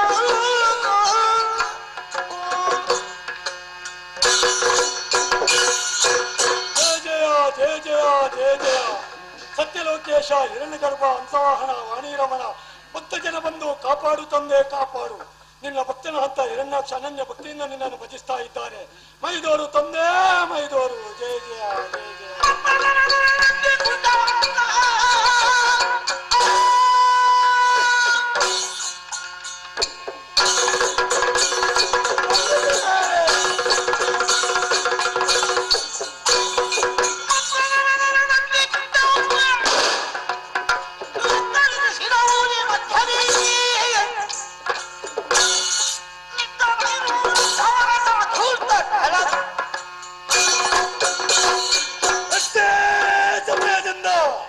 ಪಂಚಾಗ್ನಿ ಮಧ್ಯದ ಒಂಟಿ ಕಾಲಲ್ಲಿ ನಿಂತು ತಪಸ್ಸನ್ನು ಆಚರಿಸಿದರೂ ಕೂಡ ಬ್ರಹ್ಮದೇವರಿಗೆ ನನ್ನ ಮೊರೆ ಆಲಿಸಿದ್ದಿಲ್ಲ. ಆ ನನ್ನ ಭಕ್ತಿ ಆತನಿಗೆ ಸರಿಹಕ್ಕೆ ಮುಟ್ಟಿದ್ದೇ ಇಲ್ಲ. ಬಹುಶಃ ನಾನು ತಪಸ್ಸು ಮಾಡಿದ್ದು ವ್ಯರ್ಥ ಅಂತ ಆಯ್ತು. ಯಾವಾಗ ನಮಗೆ ಜನ್ಮ ಕೊಟ್ಟಂತ ನಮ್ಮ ಸೃಷ್ಟಿಗೆ ಕಾರಣೀಕರ್ತನಾದ ಬ್ರಹ್ಮದೇವನಿಗೆ ಈ ಶರೀರದ ಮೇಲೆ ಪ್ರೀತಿ ಇಲ್ಲ ಎಂದಾದ ಮೇಲೆ ಹಿಡಿದಂತ ಕಟಾರಿಯಿಂದ ನನ್ನ ತಲೆಯನ್ನು ತುಂಡರಿಸಬೇಕಾದ ಕರ್ತವ್ಯ. ತಡ ಮಾಡುವುದು ಸರಿಯಲ್ಲ. ಈಗಿಂದೀಗಲೇ ನನ್ನ ತಲೆಯನ್ನು ಕತ್ತರಿಸ್ತೇನೆ ನೋಡು.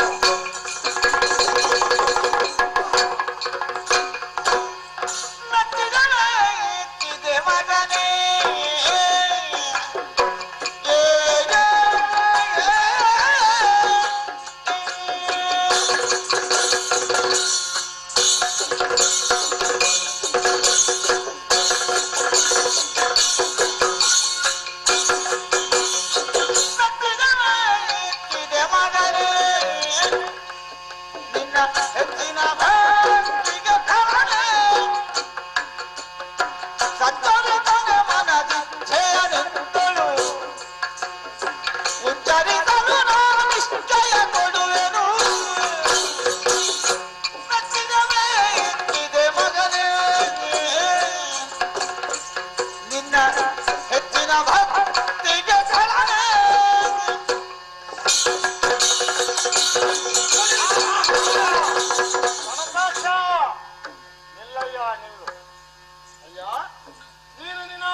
ಶಕ್ತಿಯನ್ನು ಕಂಡು ಮೈದೋರಿದೆಯಾ?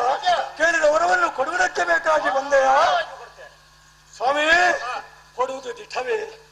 ಕೊಡುವುದಾದರೆ ದಿನವೊಂದಕ್ಕೆ ತಿನ್ನುವುದಕ್ಕೆ ಶತವರಾಹವ ನನಗೆ ಕರುಣಿಸು. 3 ಹಂದಿ ನಿನಗೆ ತಿನ್ನುವುದಕ್ಕೆ. ಅಷ್ಟು ಮಾತ್ರವಲ್ಲ, ಒಂದೊಮ್ಮೆಗೆ ನನ್ನನ್ನು ಕೊಲ್ಲುವುದಕ್ಕೆ ಬೇಕಾಗಿ ಯಾವೊಬ್ಬ ಆತನನ್ನು ಸದೆ ಪಡೆಯುವ ಆತ ನನ್ನ ಪಾಲಿಗೆ ಅಮರತ್ವವನ್ನು ಕರುಣಿಸು. ಇಷ್ಟೇ ತಾನೇ? ನಿನಗಿದ್ದೇ ಎಲ್ಲವನು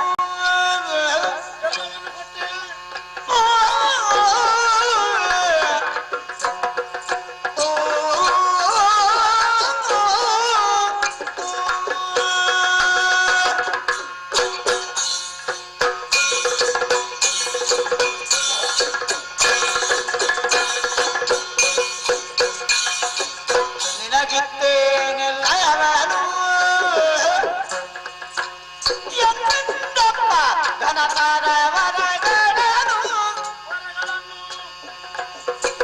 ಕನಕಲೋಚನಿಗೆ ಎಡೆಯಿಲ್ಲವೇ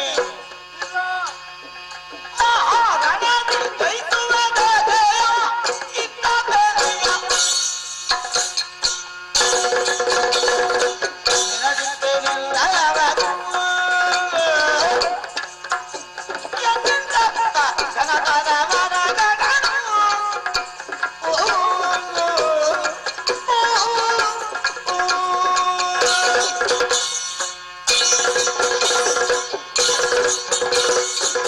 ಕನಕಾಕ್ಷ, ಸ್ವಾಮಿ, ನೀನು ಕೇಳಿದಂತೆ ಹಠವರವನ್ನು ನಿನಗೆ ಅನುಗ್ರಹಿಸಿದ್ದೇನೆ.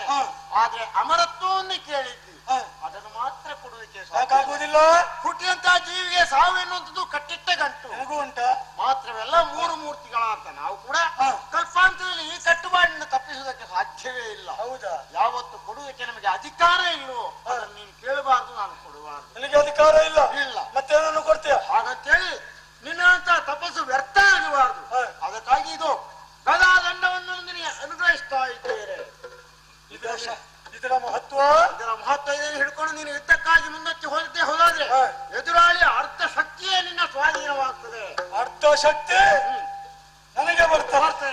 ಮಾತ್ರವಲ್ಲ, ನಿನ್ನನ್ನು ಯಾರಿಂದಲೂ ಜಯಿಸುವುದಕ್ಕೆ ಸಾಧ್ಯವೇ ಇಲ್ಲ. ಆದರೆ ಒಂದು ಮಾತು ಮಾತ್ರ ನೆನಪು. ಯಾವುದು? ಎಲ್ಲಿಯಾದ್ರೂ ನಿನಗೆ ಮರಣ ಬರುವುದಿದ್ರೆ ನೀನು ತಿನ್ನುವ ಆಹಾರದಿಂದ ಹೊರತು ಮತ್ಯಾವುದರಿಂದಲೂ ಬರ್ಲಿಕ್ಕಿಲ್ಲ. ತಿನ್ನುವುದು ಹಂದಿ. ಹೌದು. ಅದನ್ನು ಹೇಗೆ ಜೀರ್ಣಿಸಿಕೊಳ್ಬೇಕು ಅನ್ನುವಂಥದ್ದು ನನಗೆ ಚೆನ್ನಾಗಿ ಗೊತ್ತು. ಆದೀತು.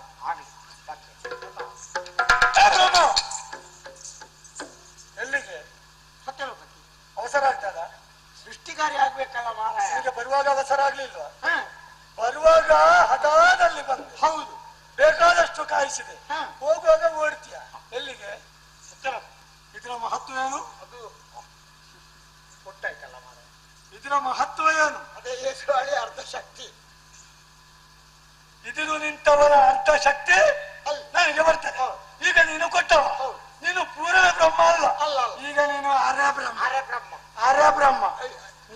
ನೀನು ಹೇಳಿದಾಗೆ ಕೇಳಬೇಕು. ಬರುವಾಗ ತಡೆ ಮಾಡಿದ್ಯಾ?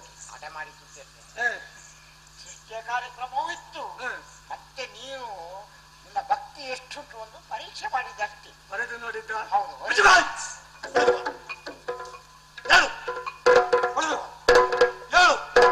ಸಾಕ ಬೇಕಾ?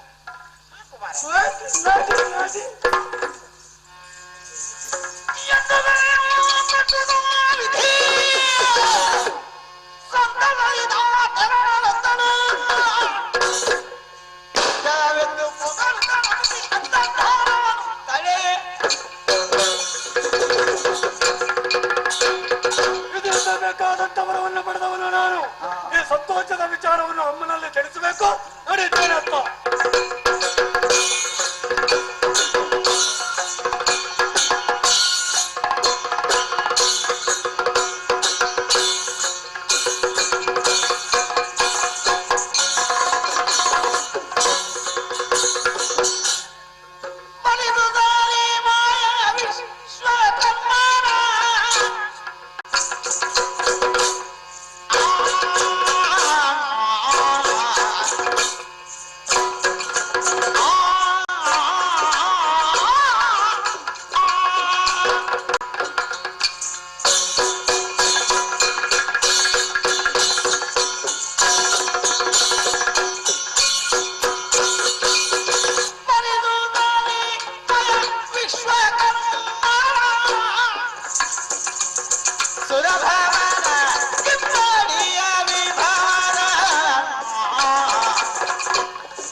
ಅಮ್ಮನಲ್ಲೇ ತಿಳಿಸಿದ್ದೆ ಅಂತಾರೆ.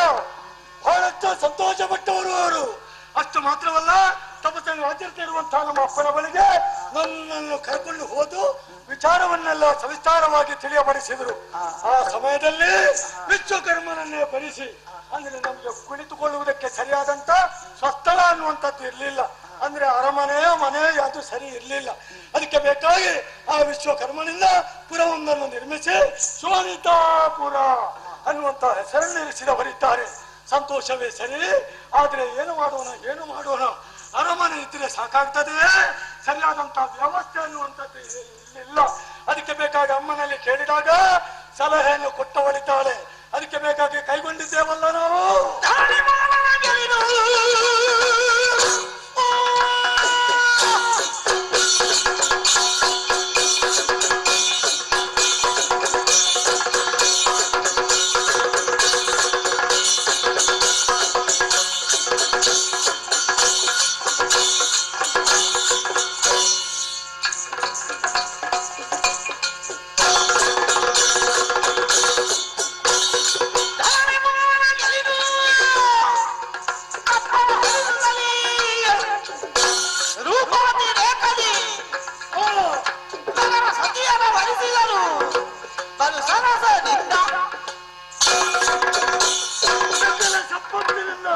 ನಮ್ಮ ಶೋಣಿತಾಪುರ ತುಂಬಿ ತುಳುಕಾಡಬೇಕು. ಅದಕ್ಕೇನು ಮಾಡೋಣ ಅಂತ ಆಲೋಚನೆ ಮಾಡಿದಾಗ ದಿಗ್ವಿಜಯ ಕೈಗೊಳ್ಬೇಕು ಅಂತ ಅಮ್ಮನಿಂದ ವಿಚಾರವನ್ನು ತಿಳಿದೆವು. ಅಣ್ಣ ಹೊರಟು ನಿಂತಾಗ ನಾನೇ ಮುಂದುವರೆದು ಹೋಗಿ ಬರ್ತೇನೆ ಅನ್ನುವಂತೆ ಆತನ ಕೈಯಿಂದಲೂ ಆಣತಿಯನ್ನು ಪಡೆದು ಅದೆಷ್ಟೋ ನಾಡನ್ನು ಪ್ರವೇಶ ಮಾಡಿದೆವು. ಇದಾಗಿ ನಿಂತಂತ ಬಡ್ಡರನ್ನು ಯುದ್ಧ ಮುಖೇನ ಸದೆ ಬಳಿದು ಬೇಕಾದಷ್ಟು ಕಪ್ಪ ಕಾಣಿಕೆಗಳನ್ನು ನಮ್ಮ ಅರಮನೆಗೆ ಸಾಗಿಸಲ್ಪಟ್ಟವರು ನಾವು. ಅಷ್ಟು ಮಾತ್ರವಲ್ಲ, ಅಣ್ಣನಿಗೆ ಮತ್ತು ನನಗೆ ಅಪ್ರತಿಮ ಸುಂದರಿಯರಂತ ಇರುವರನ್ನು ಮದುವೆಯಾಗಿಯೂ ಆಯಿತು. ಇನ್ನು ತಡ ಮಾಡುವುದು ಸರಿಯಲ್ಲ. ಈ ವಿಚಾರವನ್ನು ಅಮ್ಮನಲ್ಲಿ ತಿಳಿಸಬೇಡುವೆ. ಅದಕ್ಕೆ ಬೇಕಾಗಿ ನಡೀತೇನೆ ಅತ್ತ.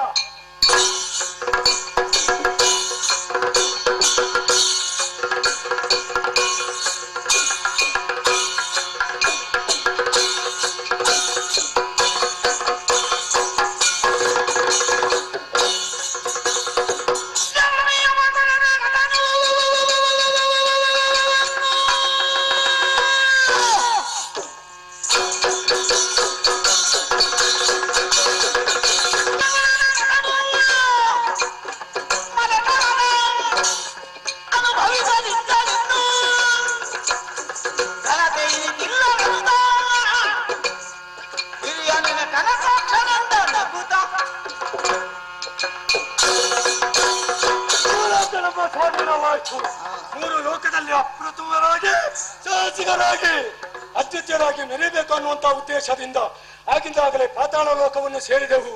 ನಮ್ಮ ವಿಚಾರವನ್ನು ಕಂಡಂತ ಆ ನಾಗರಾಜ ನನ್ನನ್ನು ಸಂಧಿಸಿದವನಿದ್ದಾನೆ. ಆತನ ಬಾಲವನ್ನು ಹಿಡಿದು ನೆಲಕ್ಕೆ ಅಪ್ಪಳಿಸಬೇಕು ಅನ್ನುವಷ್ಟರಲ್ಲೇ ಶರಣಾದವನು ಆತ. ಇಷ್ಟಕ್ಕೆ ಸಾಕಾಗುವುದಿಲ್ಲ. ಎರಡು ನಾವಗಕ್ಕ ನಮ್ಮ ಕೈಯೊಳಗಾಯ್ತು. ಇನ್ನು ಉಳಿದದ್ದು ಮೂರನೇ ಲೋಕ ದೇವಲೋಕ ಅಲ್ವೇ.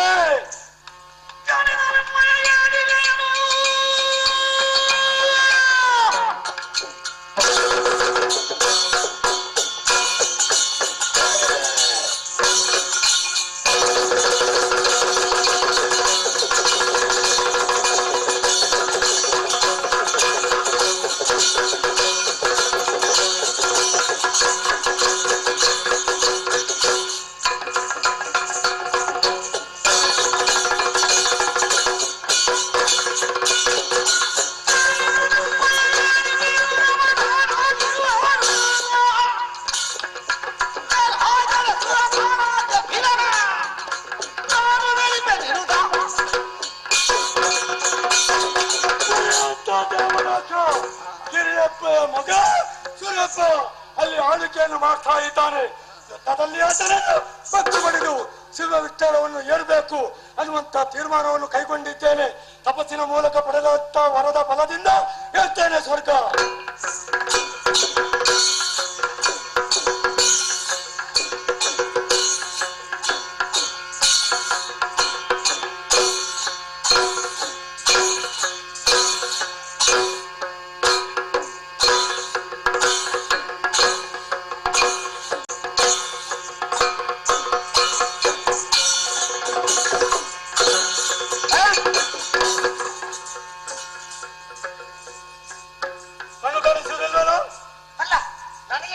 ಮಾರ್ರೆ ನಿಮ್ಗೆ ಕಾಣ್ತದೆ ಇಲ್ವಾ?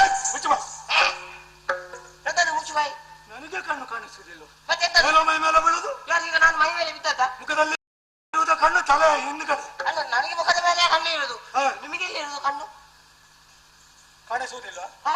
ಎಲ್ಲಿಟ್ಟು? ಮುಖದ ಮೇಲೆ ಉಂಟಲ್ಲ. ಉಂಟಲ್ಲ. ಮತ್ತೆ ಯಾಕೆ ವ್ಯತ್ಯಾಸ ಆಗ್ಲಿಲ್ಲ. ಮತ್ತೆ ತಾಗಿದ್ದು? ನಾನು ನೇರವಾಗಿ ಒಳ ಪ್ರವೇಶ ಮಾಡುವಾಗ ದೊಡ್ಡ ವ್ಯಕ್ತಿಗಳು ಬರುವಾಗ ಗೌರವ ಕೊಡುವುದನ್ನು ಬಿಟ್ಟು ಮೇಲೆ ಬಂದು ಬೀಳ್ತಾರೆ. ಅದಕ್ಕೆ ಸಾಂಗೆ ಯಾರ ಅಧಿಕಾರ ಸಂಘಿ? ನಿನ್ನ ಅಷ್ಟು ನಾನು ಅಧಿಕಾರ ಸಂಘ ಈಗ ಮತ್ಯಾರು? ನನ್ನ ಕೆಲಸ ಇಲ್ಲೇ ಇರುದು. ಎಲ್ಲಿ? ಮತ್ತೆ ದೊಡ್ಡವರು ಇಲ್ಲಿ ಯಾಕೆ ಬರುದು? ದೊಡ್ಡವರು ಹತ್ತಲಿಂದ ಹೋಗ್ಬೇಕು, ನಮ್ಮ ಉದ್ಯೋಗ ಇಲ್ಲೇ ಇರುದು. ಇದು ದ್ವಾರ ಅಲ್ವೇನು? ಹೌದು, ದ್ವಾರ. ದ್ವಾರದಲ್ಲಿರುವವ ನೀನು ಯಾರು? ದ್ವಾರ ಬಾಲಕ. ಬಾಗಿಲೇ ಕಾಯುವ. ಎಂತದ್ದು ಬಾಗಿಲ ಕಾಯುವ? ಬಾಗಿಲಿನಲ್ಲಿ ಕಾಯುವುದು ಯಾರು? ಬಾಗಿಲಲ್ಲಿ ಕಾಯುವುದು ಯಾರು? ಅದು ಬೇಡ ನಿಮಗೆ, ಹ? ಅದು ಬೇಡ. ಬಾ- ಬಾಗಿಲು ಕಾಯುವವರು ಯಾರು? ಅದೇ ಬಾಗಿಲಲ್ಲಿ ಕಾಯುವುದು ಯಾರು? ಅದು ಅದು ಅದು ನಮ್ಮಲ್ಲಿಲ್ಲ. ಅದು ಅಗತ್ಯ ಇಲ್ಲ. ಇಲ್ಲಿ ಬಾಗಿಲು ಕಾಯುವುದು ನಾನು. ಆರಡಿ. ದೇವಲೋಕದ ದ್ವಾರದಲ್ಲಿ ಹೌದು, ಬಾಗಿಲು ಕಾಯುವವ, ಬಾಗಿಲು ಕಾಯುವ. ರಕ್ಷಕ, ದೂತ. ಹೌದು, ಏನಿಲ್ಲ ಉದ್ಯೋಗ. ನನ್ನ ಉದ್ಯೋಗ ಯಾರು ಇಲ್ಲಿ ಒಳ್ಳೆಯವರು ಬರ್ತಾರೋ ಅವರನ್ನು ವಿಚಾರಣೆ ಮಾಡುವುದು.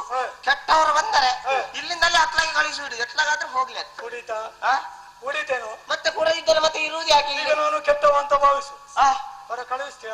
ಅಲ್ಲ, ನಿಮ್ಮನ್ನು ಕೆಟ್ಟವ ಅಂತ ಹೇಳಿಕ್ಕೆ ಆಗುದಿಲ್ಲ. ಹ. ಯಾಕಂದ್ರೆ ನಿಮ್ಮ ಪರಿಚಯ ನಾನು ಕೇಳಿಲ್ಲ. ಎಲ್ಲಿ ಇಂದ್ರ? ಎಲ್ಲಿ ಇಂದ್ರ? ಎಂತದು ಇಂದ್ರ ಎಲ್ಲಿ? ಇಂದ್ರ ಹ. ಅವರಿದ್ದಾರೆ, ಅವರು ಯಾಕೆ? ಬೇಕಿತ್ತು. ನಾನಿರುವಾಗ ಅವರು ಯಾಕೆ ನಿಮಗೆ? ಅವನನ್ನ ಕೈ ನೋಡುವುದಕ್ಕೆ ಬೇಕಾಗಿ ಬಂದವ ನಾನು. ಓ, ಈಗ ಅವರಲ್ಲಿ ನೀವು ಒಂದು ಕೈ ನೋಡ್ಲಿಕ್ಕೆ ಬಂದದ? ಹೌದು. ಅವರಲ್ಲಿ ಒಂದು ಕೈ ನೋಡುದು ಬೇಡ, ನನ್ನಲ್ಲಿ ಎರಡು ಕೈ ನೋಡಿ ನೀವು. ಅಲ್ಲ ಅಲ್ಲ, ಈ ವಿಷಯ ನಿಮಗೆ ಬಿಸಿ ಆಗಿತ್ತು. ನಿನ್ನಲ್ಲಿ ಎರಡು ಕೈ ಉಂಟು ಅಂತ ನನಗೆ ಗೊತ್ತು. ಹೌದು, ಅವರಲ್ಲಿ ಹಾಗಲ್ಲ, ಯುದ್ಧ. ಓ, ಯುದ್ಧ ಮಾಡ್ಲಿಕ್ಕೆ ಇದಕ್ಕೆ ಸಿದ್ಧ. ಅದಕ್ಕೆ ಸಿದ್ಧ. ಜೀವನದಲ್ಲಿ ಇದು ನಮ್ಮ ಬದ್ಧ.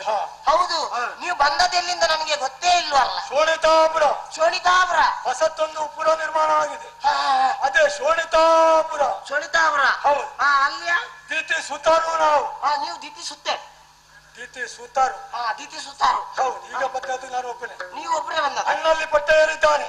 ಯುವರಾಜನಾದ ನಾನು ಬಂದಿದ್ದೇನೆ. ತಮ್ಮ ಹೆಸರು? ಕಾರಣ ಉಂಟು. ಹಿರಿಯಪ್ಪೆಯ ಮಕ್ಕಳು ದೇವಲೋಕವನ್ನು ಆಡ್ತಾ ಇದ್ದಾರೆ. ನ್ಯಾಯ ಪ್ರಕಾರವಾಗಿ ಹಿರಿಯಪ್ಪೆಯ ಮಕ್ಕಳ ಅಂತ ನಮಗೆ ಅದು ಸಲ್ಲಬೇಕಾದ್ದು. ಅದನ್ನು ಪಡೆಯುವುದಕ್ಕೆ ಬೇಕಾಗಿ ಬಂದಿದ್ದೇನೆ. ಒಂದು ಯುದ್ಧ ಅಥವಾ ಶರಣಾಗತನಾಗಿ ಈ ಪೀಠವನ್ನು ಬಿಟ್ಟುಕೊಡಿ. ಬಿಟ್ಟು ಕೊಡದೆ ಇಲ್ಲೇ ಪೆಟ್ಟಿಗೆ ಸಿದ್ಧ. ಈಗ ಸಿದ್ಧ ಮಾಡ್ಲೇಬೇಕಾ? ನಿನಗೆ ನನಗೆ ಈಗ ಬೆಟ್ಟ. ಪೆಟ್ಟಿಗೆ ಸಿದ್ಧ. ಹಾಗಾದ್ರೆ ನೋಡುವ, ಈ ಸಲ ಒಂದು ಬೆಟ್ಟ ಆದ್ರೆ ಆದಿ ನೋಡುವ. ಹೋಗಿ ನೋಡಿ. ಯಾವ್ದಕ್ಕಾದ್ರೆ ನೀವು ಹೋಗಿ ನೋಡಿಯ.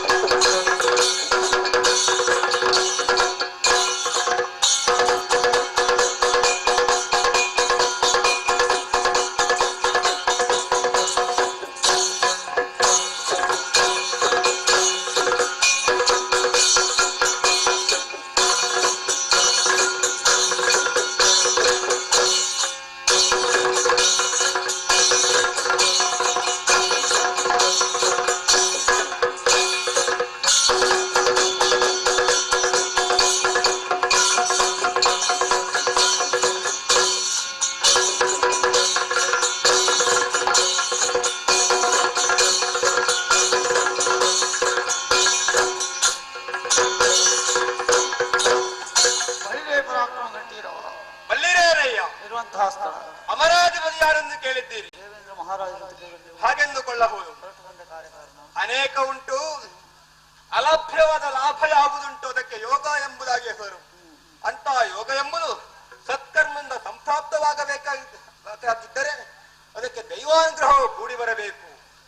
ಸ್ಥಿರ ಐಶ್ವರ್ಯಗಳಿಂದ ಕೂಡಿದಂತ ಈ ದೇವಲೋಕ ಅಧಿಕಾರ ಈ ಮಘವನ ಕೈವಶವಾಗಬೇಕಾಗಿದ್ದರೆ ಅದಕ್ಕೆ ಕೂಡ ದೈವಾನುಗ್ರಹ ಖಂಡಿತ ಉಂಟೇ ಉಂಟು. ಈ ಲೋಕದಲ್ಲಿ ಎಲ್ಲ ಲೋಕ ಶ್ರೇಷ್ಠವಾದ್ದೇ ಈ ಸ್ವರ್ಗಲೋಕ. ಎಂತಹ ಪರಮ ಪಾವನದ ಲೋಕವನ್ನು ಈ ದೇವರಾಜ ನಾನು ಆಳುತ್ತಾ ಇದ್ದೇನೆ. ಕೇವಲ ಒಂದು ಲೋಕ ಯೋಗಕ್ಷೇಮ ನೋಡಿಕೊಳ್ಳುವುದಲ್ಲ, 3 ಲೋಕ ಯೋಗಕ್ಷೇಮ ನಾನು ನೋಡಿಕೊಳ್ಳುತ್ತಾ ಇದ್ದೇನೆ. ಎಲ್ಲ ಲೋಕದವರು ಸುಖಿಗಳಾಗಲಿ ಎಂಬುದನ್ನ ಆಶಯವೂ ಹೌದು. ಎಂದಂತೆ ಇಂದು ಕೂಡ ಸಿಂಹವಿಷ್ಟಲ್ಲಿ ಆರೂಢನಾಗಿದ್ದೇನೆ. ದೇವತರ ಯೋಗಕ್ಷೇಮವನ್ನು ವಿಚಾರಣೆ ಮಾಡಬೇಕು. ಏನಂತೆ ವಿಶೇಷ? ಲಾಲಿ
ಕೆಲಸ ನಿನಗೆ ಯಾರು ಕೊಟ್ಟದ್ದ?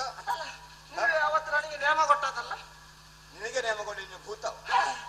ಅಲ್ಲ ನೀವು ನನ್ನನ್ನು ನಿನಗೆ ಉದ್ಯೋಗ ಕೊಟ್ಟದ್ದು, ನಿನಗೊಂದು ನಿಯಮ ಕೊಟ್ಟದ್ದು. ಹೌದು ಹಾ, ನಿಮ್ಮ ಆ ನಿಯಮದಂತೆ ನಾನು ಅಲ್ಲಿ ನಿಷ್ಠೆಯಲ್ಲೇ ಕೆಲಸ ಮಾಡ್ತಾ ಇದ್ದೆ. ಅಲ್ಲಿ ಯಾಕೆ ಹೋಗುತ್ತೆ ನೀನು? ಯಾಕೆ? ನಿಷ್ಠೆಗೆ. ಅಲ್ಲ ಈ ಕೊಟ್ಟದ್ದು ಕೆಲಸಕ್ಕೆ. ನಿಷ್ಠೆಗೆ. ನಿಷ್ಠೆ. ನಿಷ್ಠೆಯಲ್ಲಿ ಒಡೆಯ ಅಲ್ಲೇ ಕೆಲಸ ಮಾಡ್ತಾ ಇದ್ದೆ. ಹಾ. ಈ ಸಲ ನನಗೆ ಕೆಲಸ ಮಾಡ್ಲಿಕ್ಕೆ ಆಗುವುದೇ ಇಲ್ಲ. ಯಾಕಾಗುದಿಲ್ಲ? ಕಾರಣ ಉಂಟು. ಹಾ. ಏನಂತ ಯಾರಲ್ಲಿ ಹೇಳಿ ಸಾಯುವುದು, ಹಾ. ಯಾರಲ್ಲಿ ಏನಂತ ಹೇಳಿ ಸಾಯುವುದು. ಅಂದ್ರೆ ಅಂದ್ರೆ ಹಾ. ದೊರೆಯಲ್ಲಿ ಕಾವಲು ಮಾಡ್ತಾ ಇದ್ದೇನಾ, ಹಾ. ದೊರೆದ ಹತ್ತಿರ ಹೋಗಿ ನೋಡ್ತೇನೆ. ಹಾ. ದೇವರೇ, ಹಾ. ಈ ಕಡೆ ಯಾರೋ ಬರ್ತಾ ಇದ್ದಾರಲ್ಲ. ಇಲ್ಲಿ ಯಾರು ನಮ್ಮವರೆಲ್ಲ ಇರುವುದು? ನಮ್ಮವರ ಇಲ್ಲಿ ನಮ್ಮವರಲ್ಲ. ಇಲ್ಲಿ ನಿನಗೆ ಏನು ಹೆದರಿಕೆ ಅಷ್ಟೆ? ಇಲ್ಲಿಯವರ ಹೆದರಿಕೆಲ್ಲ. ಮತ್ತೆ ಅವರು ನೋಡುವಾಗ ಭಯಂಕರ. ಎಂತದು ಭಯಂಕರ? ಅಲ್ಲ ಕಾಣುವಾಗೆಲ್ಲ. ಹೌದಾ? ಹಾ. ವಿಕಾರ ಸ್ವರೂಪ ಉಂಟ? ವಿಕಾರ ಸ್ವರೂಪ. ಹಾ. ಬಂದವರಿಗೆ ವಿಚಾರಿಸಿದೆ ನಾನು. ಯಾರು? ಅವರು ಇಲ್ಲಿಯವರಲ್ಲ ಅಂತೆ. ಹಾ. ಅವ್ರು ಸೋನಿತಾಪುರದಿಂದ ಬಂದವಂತೆ. ಶೋಣಿತಾಪುರ? ಹೌದು. ಹೊಸ ಈ ಊರು? ಸಲ ಒಂದು ಹೊಸತ್ತು ಕಟ್ಟಿದಾರಂತೆ ಅವರು. ಹೌದಾ? ಸೋನಿತಾಪುರ. ಹಾ. ಅಲ್ಲಿ ಆಳುವ ಯಾರು? ಹಿರಣ್ಯಾಕ್ಷ. ಹಾ? ಹಿರಣ್ಯಾಕ್ಷ. ಹಿರಣ್ಯಾಕ್ಷ? ಹಿರಣ್ಯಾಕ್ಷ. ಓಹೋ. ಅವನು ಇಲ್ಲಿಗೆ ಬಂದಿದ್ದಾನೆ. ಹಾ. ಒಳ್ಳೆಯ ಮಾತಿನಲ್ಲಿ ಹಾ. ಸ್ವರ್ಗ ಲೋಕವನ್ನು ಬಿಟ್ಟು ಕೊಡಬೇಕಂತೆ. ಹಾ. ಇಲ್ಲವಾದ ಈ ಸಲ ನಿಮ್ಮನ್ನು ಒಟ್ಟಿಗೆ ಜಾರಿಸ್ತಾರಂತೆ. ಹೌದಾ? ಹೌದು. ಹೆದರಿಕೆ ಉಂಟಾ? ಸರಿ.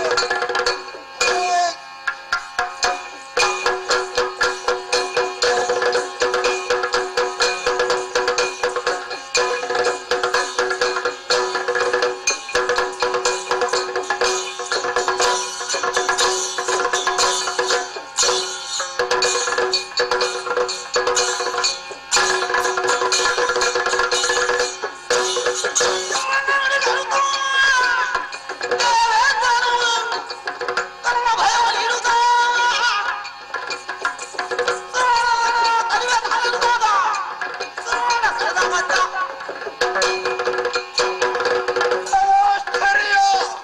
ಬಹಳ ಆಶ್ಚರ್ಯಕರದ ಸುದ್ದಿಯನ್ನೇ ಕೇಳಿದ್ದೇನೆ. ಬಂದರು ಬೇರೆ ಯಾರಲ್ಲ, ಇತಿಸುತ್ತ.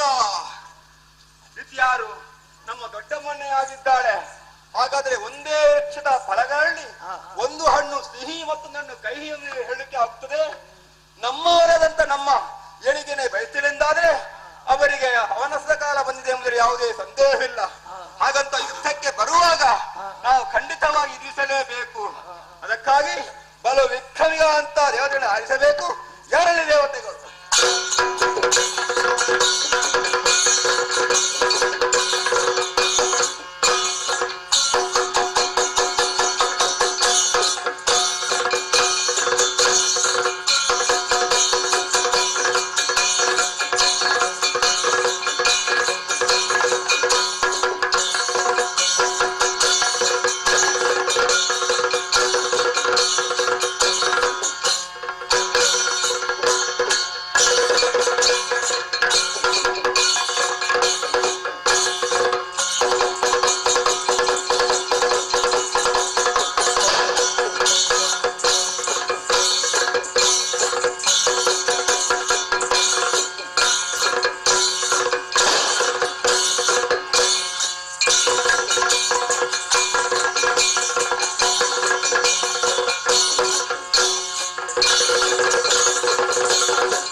ನಿಮ್ಮನ್ನು ಕರೆಸಿಕೊಂಡಿದ್ದೇನೆ. ಮುಂದೆ ನಮ್ಮ ಬಳಿಗೆ ಬಹಳ ಗಂಡಾಂತರ ವಿಷಯವೊಂದು ಎದುರಾಗಿದೆ. ಬಂದಿದ್ದಾರಂತೆ ಕೂಳರು, ದಡಿಗರು. ನಮ್ಮ ನಾಲ್ಕು ಸ್ವಾಧೀನ ಮಾಡುವ ಉದ್ದೇಶದಿಂದ ದ್ವಿತೀಯನಾದ ಹಿರಣ್ಯಾಕ್ಷನು ಅಭಿಯೋಗ ಮಾಡಿದ್ದಾನೆ. ಬಂದಂತ ಆತನ್ನು ಎದುರಿಸಬೇಕು. ಏನು ಮಾಡುದು ಹೇಳಿ?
ಅವಶ್ಯಕತೆ ಉಂಟೆ ಹೆದರಬೇಕಾಗಿಲ್ಲ.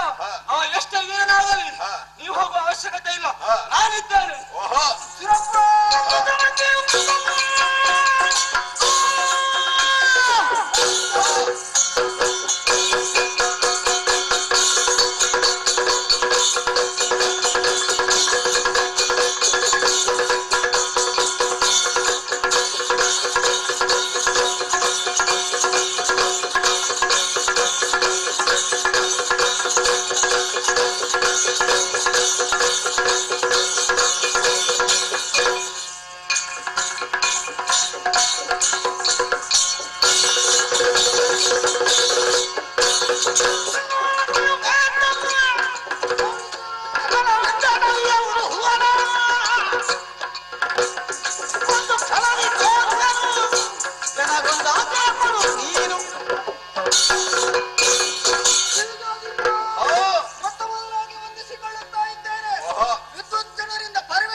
ಬ್ರಹ್ಮನ ಮಕ್ಕಳು ಯಾವತ್ತೂ ಸ್ವರ್ಗದ ಗತಿಯನ್ನು ಪಡೆಯಬಾರದು, ಬಾರದಿತ್ತು.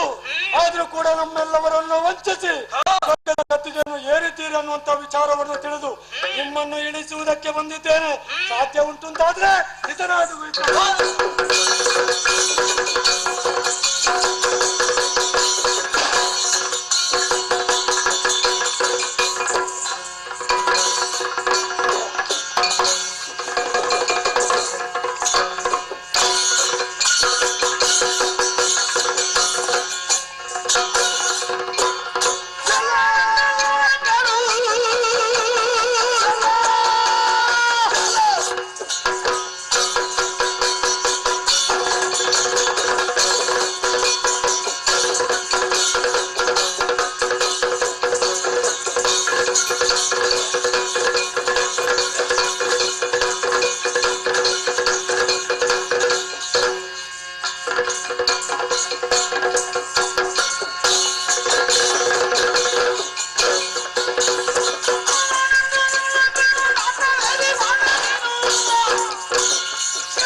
ಕ್ಷಣಿಕವಾದ ಪುಣ್ಯ ಬಂದಿರಬಹುದು. ಆಮೇಲೆ ಇದನ್ನು ಅಧಿರ ಮಾಡ್ಬೇಕಲ್ಲ, ಅದು ಕಂಡು ಸಾಧ್ಯವಿಲ್ಲ. ಯಾಕೆ ಒಂದು ಮನ್ವಂತರದ ತನಕ ಈ ಸುರಪನಿಗೆ ಅಧಿಕಾರ ಎಚ್ಚರಿಸ್ತಾ ಇದ್ದೇನೆ. ಯಾವ ರೀತಿ ಇಲ್ಲಿಗೆ ಬಂದೆಯೋ ಅದೇ ರೀತಿ ಹಿಂದೆ ಪುಣ್ಯ ಮಾಡಿದ್ದೇನೋ.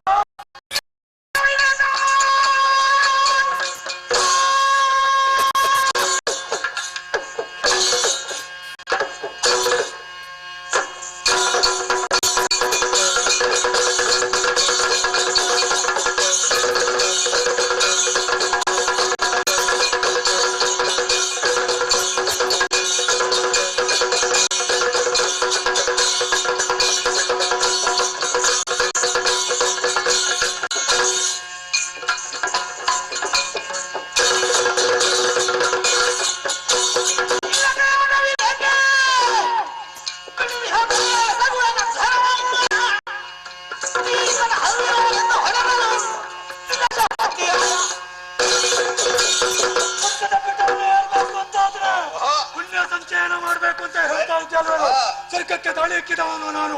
ಪುಣ್ಯ ಸಂಚಯದ ಅಗತ್ಯ ಇಲ್ಲ.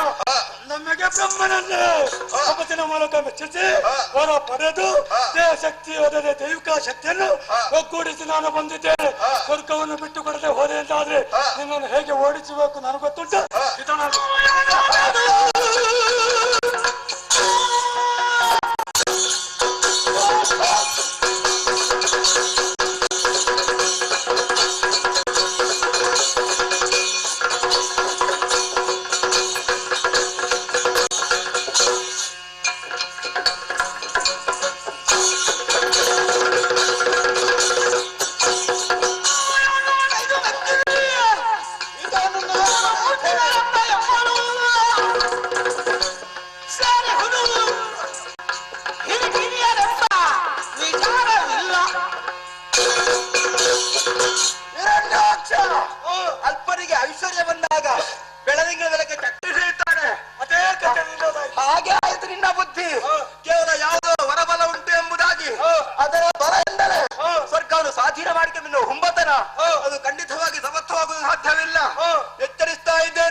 ಮಿಂಚಿನ ಬಲಯುಧವನ್ನು ಗಳಿಸಿಕೊಂಡಿದ್ದೇನೆ. ಮತ್ತೆ ಇದನ್ನು ಸ್ವಾಧೀನ ಮಾಡಿಕೆ ನಿನ್ನ ಆಶೆ ಇದ್ದೇನೆ. ನಿನಗೆ ಮರಣ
ದೇವಲೋಕದಲ್ಲಿ ಯಾರೂ ಕಾಣ ಸಿಕ್ಕಿದ್ದಿಲ್ಲ. ಎಲ್ಲಿ ಹೋಗಿರಬಹುದು? ಬಿಡೋಣ, ಸಿಂಹಾಸನ ಬದಲಾಗಿದೆ.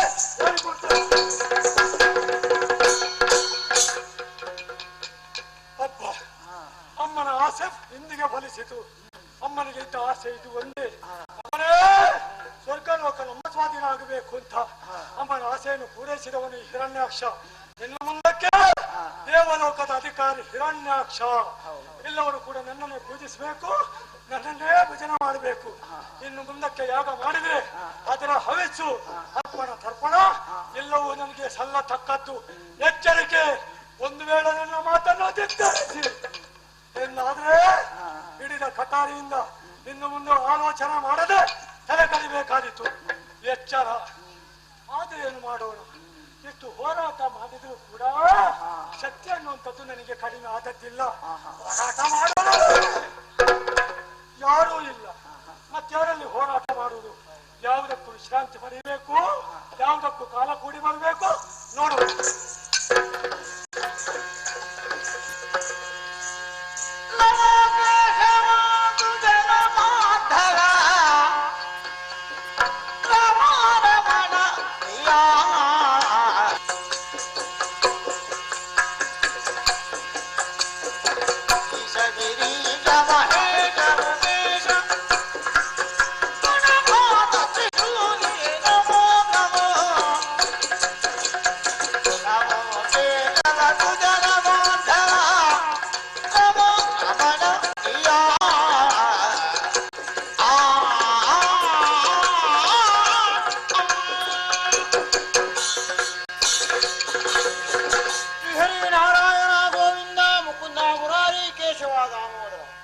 ಮೂರು ಮೂರ್ತಿಗಳ ನಾಮವನ್ನು ಸದಾ ಹಾಡುತ್ತಾ ಪಾಡುತ್ತಾ ಲೋಕ ಮೂರನ್ನು ಸಂಚಾರ ಮಾಡ್ತಾ ಇದ್ದೇನೆ. ಬ್ರಹ್ಮಮಾನಸ ಪುತ್ರ ಅಂತ ನನಗೆ ಎಲ್ಲಿ ಹೋಗುವುದಕ್ಕೆ ಯಾವುದೇ ಅಡೆ ತಡೆ ಇಲ್ಲ. ಆದ್ರೆ ಸದ್ಯಕ್ಕೆ ಇಲ್ಲಿ ಬರಬೇಕಿದ್ರೆ ಬರುವಂತ ಕಾರಣ ಉಂಟು. ಕನಕಾಕ್ಷನೆನ್ನೋನು ಶೋಣಿತಾಪುರದಲ್ಲಿ ಹುಟ್ಟಿದ್ರು ಕೂಡ ಈ ಕಾಲದಲ್ಲಿ ದ್ಯೋಲೋಕವನ್ನು ನಡೆಸಿ ಅನ್ಯಾಯ ಅತ್ಯಾಚಾರವನ್ನು ಮಾಡ್ತಾ ಇದ್ದಾನೆ. ಆತನ ವಧೆ ಆದಷ್ಟು ಶೀಘ್ರದಲ್ಲೇ ಆಗಬೇಕು. ಅದಕ್ಕೇನಾದ್ರೂ ದಾರಿಯನ್ನು ಹುಡುಕಬೇಕೆನ್ನುವ ಉದ್ದೇಶವನ್ನು ನಡೆಸಿಕೊಂಡು ಈ ಕಡೆಗೆ ಬಂದಿದ್ದೇನೆ. ಅವನನ್ನು ಕೊಲ್ಲುವುದಕ್ಕೆ ಅಷ್ಟು ಸುಲಭವಲ್ಲ. ಆತನ ಪಾಪದ ಕೊಡ ತುಂಬಬೇಕು.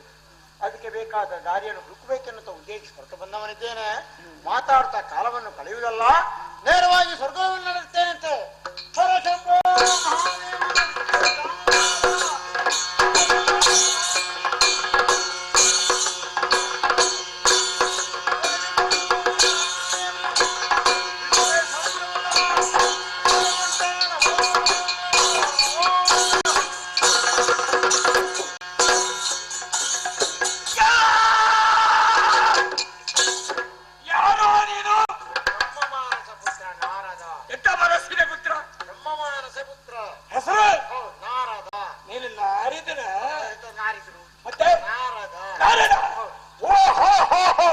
ನಿನ್ನ ಹೆಸರು ಕೇಳಿ ಬಲ್ಲೆ.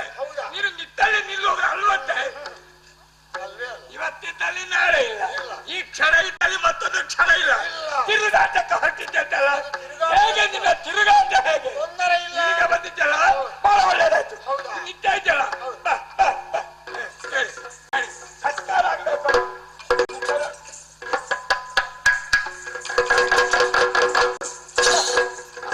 ತಲೆ ಕರೆದು ಬಿಡ್ತಾರೆ. ಎಂತ ಅವಸ್ಥೆ ಮಾರ ನಿಮ್ದು. ಪಾಪಿ, ನಾನು ಒಳಗೆ ಬಾ ಅಂದದ್ದು ಮಾತ್ರ. ಒಳಗೆ ಬಾ. ಮಾಡಿ ಹೋಗಿ ಹಾಗೆ ಕೂತಿದ್ದಲ್ಲ, ಕಣ್ಸನ್ನೆ ಮಾಡ. ಅದು ನಾನು ಕುಳಿತುಕೊಳ್ಳೋ ಪೀಠ ಗೊತ್ತುಂಟ ನಿನಗೆ? ಆಯ್ತು ಬೇಡ, ನಿನ್ಗೆ ಹೇಳಿ. ಏಯ್, ಒಂದು ಕ್ರಮ ಬೇಡ. ಮತ್ತೆ ನೀನು ಕಣ್ಸನ್ನೆ ಮಾಡಿ ನಾನು ಹೋಗಿ ಕೂತ್ಕೊಂಡಪ್ಪ. ನಾನು ಕಳಿಸಲು ಏನು ಮಾಡ್ತೇನೆ ನೀನು ಹಾಗೆ. ನೀನು ಏನು ಮಾಡಿದಾಗಿ ನನಗೆ ಮಾಡಿ. ನೋಡು, ಹಳೆಯ ಸಂಪ್ರದಾಯ ಅಲ್ಲ, ಇನ್ನು ಹೊಸ ಪದ್ಧತಿ. ಹೊಸತ್ತು. ಹಳದನ್ನು ಯಾರು ಒಪ್ಪಿಕೊಳ್ಳೋದಿಲ್ಲ, ಹೊಸದನ್ನು ಒಪ್ಪಿಕೊಳ್ತಾರೆ. ಅದು ಹೇಗೆ? ಅದಕ್ಕೆ ಬೇಕಾಗಿ ನೀನು ಆಡಂಬರದಿಂದ ನನ್ನನ್ನು ಕರೆಸಿಕೊಳ್ಳುದು. ಹೌದಾ? ಬಾ, ಬಾ, ಬಾ, ಬಾ, ಬಾ, ಬಾ, ಬಾ, ಬಾ, ಬಾ. ಹಾಗೆ ಇದು ಹೊಸ ಪದ್ಧತಿ. ಉಪಚಾರ ಬಹಳ ದೊಡ್ಡದು. ಒಂದು ಕೆಲಸ ಮಾಡೋಣ, ಇವತ್ತು ನಿನಗೆ ಪೂಜೆ ಇಲ್ಲ. ನೀನು ಬರುವಾಗ ಯಾವಾಗಲೂ ಪೂಜೆ ಮಾಡ್ತಾರೆ ಅಂತ. ನಮ್ಮ ಕ್ರಮದಲ್ಲಿ ನಿನಗೆ ಪೂಜೆ ಇಲ್ಲ, ನಿನ್ನ ವಿಚಾರಣೆ ಹೌದಾ? ಹೇಳ್ಬಹುದಲ್ಲ?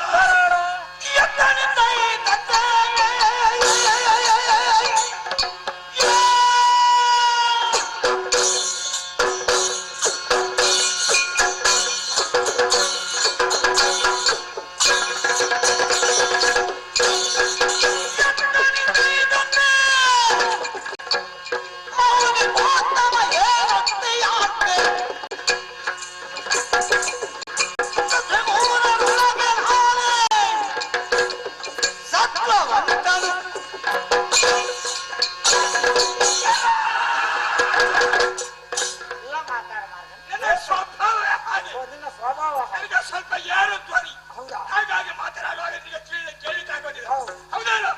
ಎತ್ತಡಿಂದ ಬಂದದ್ದು ನೀನು? ಗೊತ್ತಿಲ್ಲ. ನಿನಗೆ ಗೊತ್ತಿದ್ರಲ್ಲ ಹೇಳೋದು. ಇನ್ನೆಲ್ಲಿಗೂ ಹೊರಟದ್ದು? ಅದು ಗೊತ್ತಿಲ್ಲ. ಮತ್ತೆಂತದ್ದು? ಹೊರಟದ್ದು ಗೊತ್ತಿಲ್ಲ, ಹೋಗುದೆಲ್ಲಿಗೆ ಅಂತ ಗೊತ್ತಿಲ್ಲ. ಲಂಡಿ. ಹಾ. ಏ, ಹೌದೇನ? ಒಳ್ಳೆ ತಿರುಗಲ್ಲ, ಒಳ್ಳೆಗ ಎಲ್ಲಿಗೆ ಹೋಗಲು ಅಂತ ತೀರ್ಮಾನ ಇರಬಾರದು. ಏನೇ ಇಲ್ಲಿಗೆ ಬಂದಿದ್ದಲ್ಲ, ನೋಡಿದ್ದೇನೆ ನಾನು. ನಾನು ಹೇಗೆ ತೊಂದ್ರೆ ಇಲ್ಲ. ನನ್ನ ಹಾಗಿದ್ದವರ ಬೇರೆ ಯಾರಾದ್ರೂ ಇದ್ದಾರಾ? ಖಂಡಿತ ಇಲ್ಲ. ಯಾರೂ ಇಲ್ಲ. ಹಾಗಾಗಿ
ಚಾರು ವಿನೋದನು ವೀಕ್ಷಿಪೇನು ತಲೆ ಸಾರಿ ಬಂದವ ನೋಡ ತೀರಿಸಿದರ ತಲೆ ಇರುಡೆ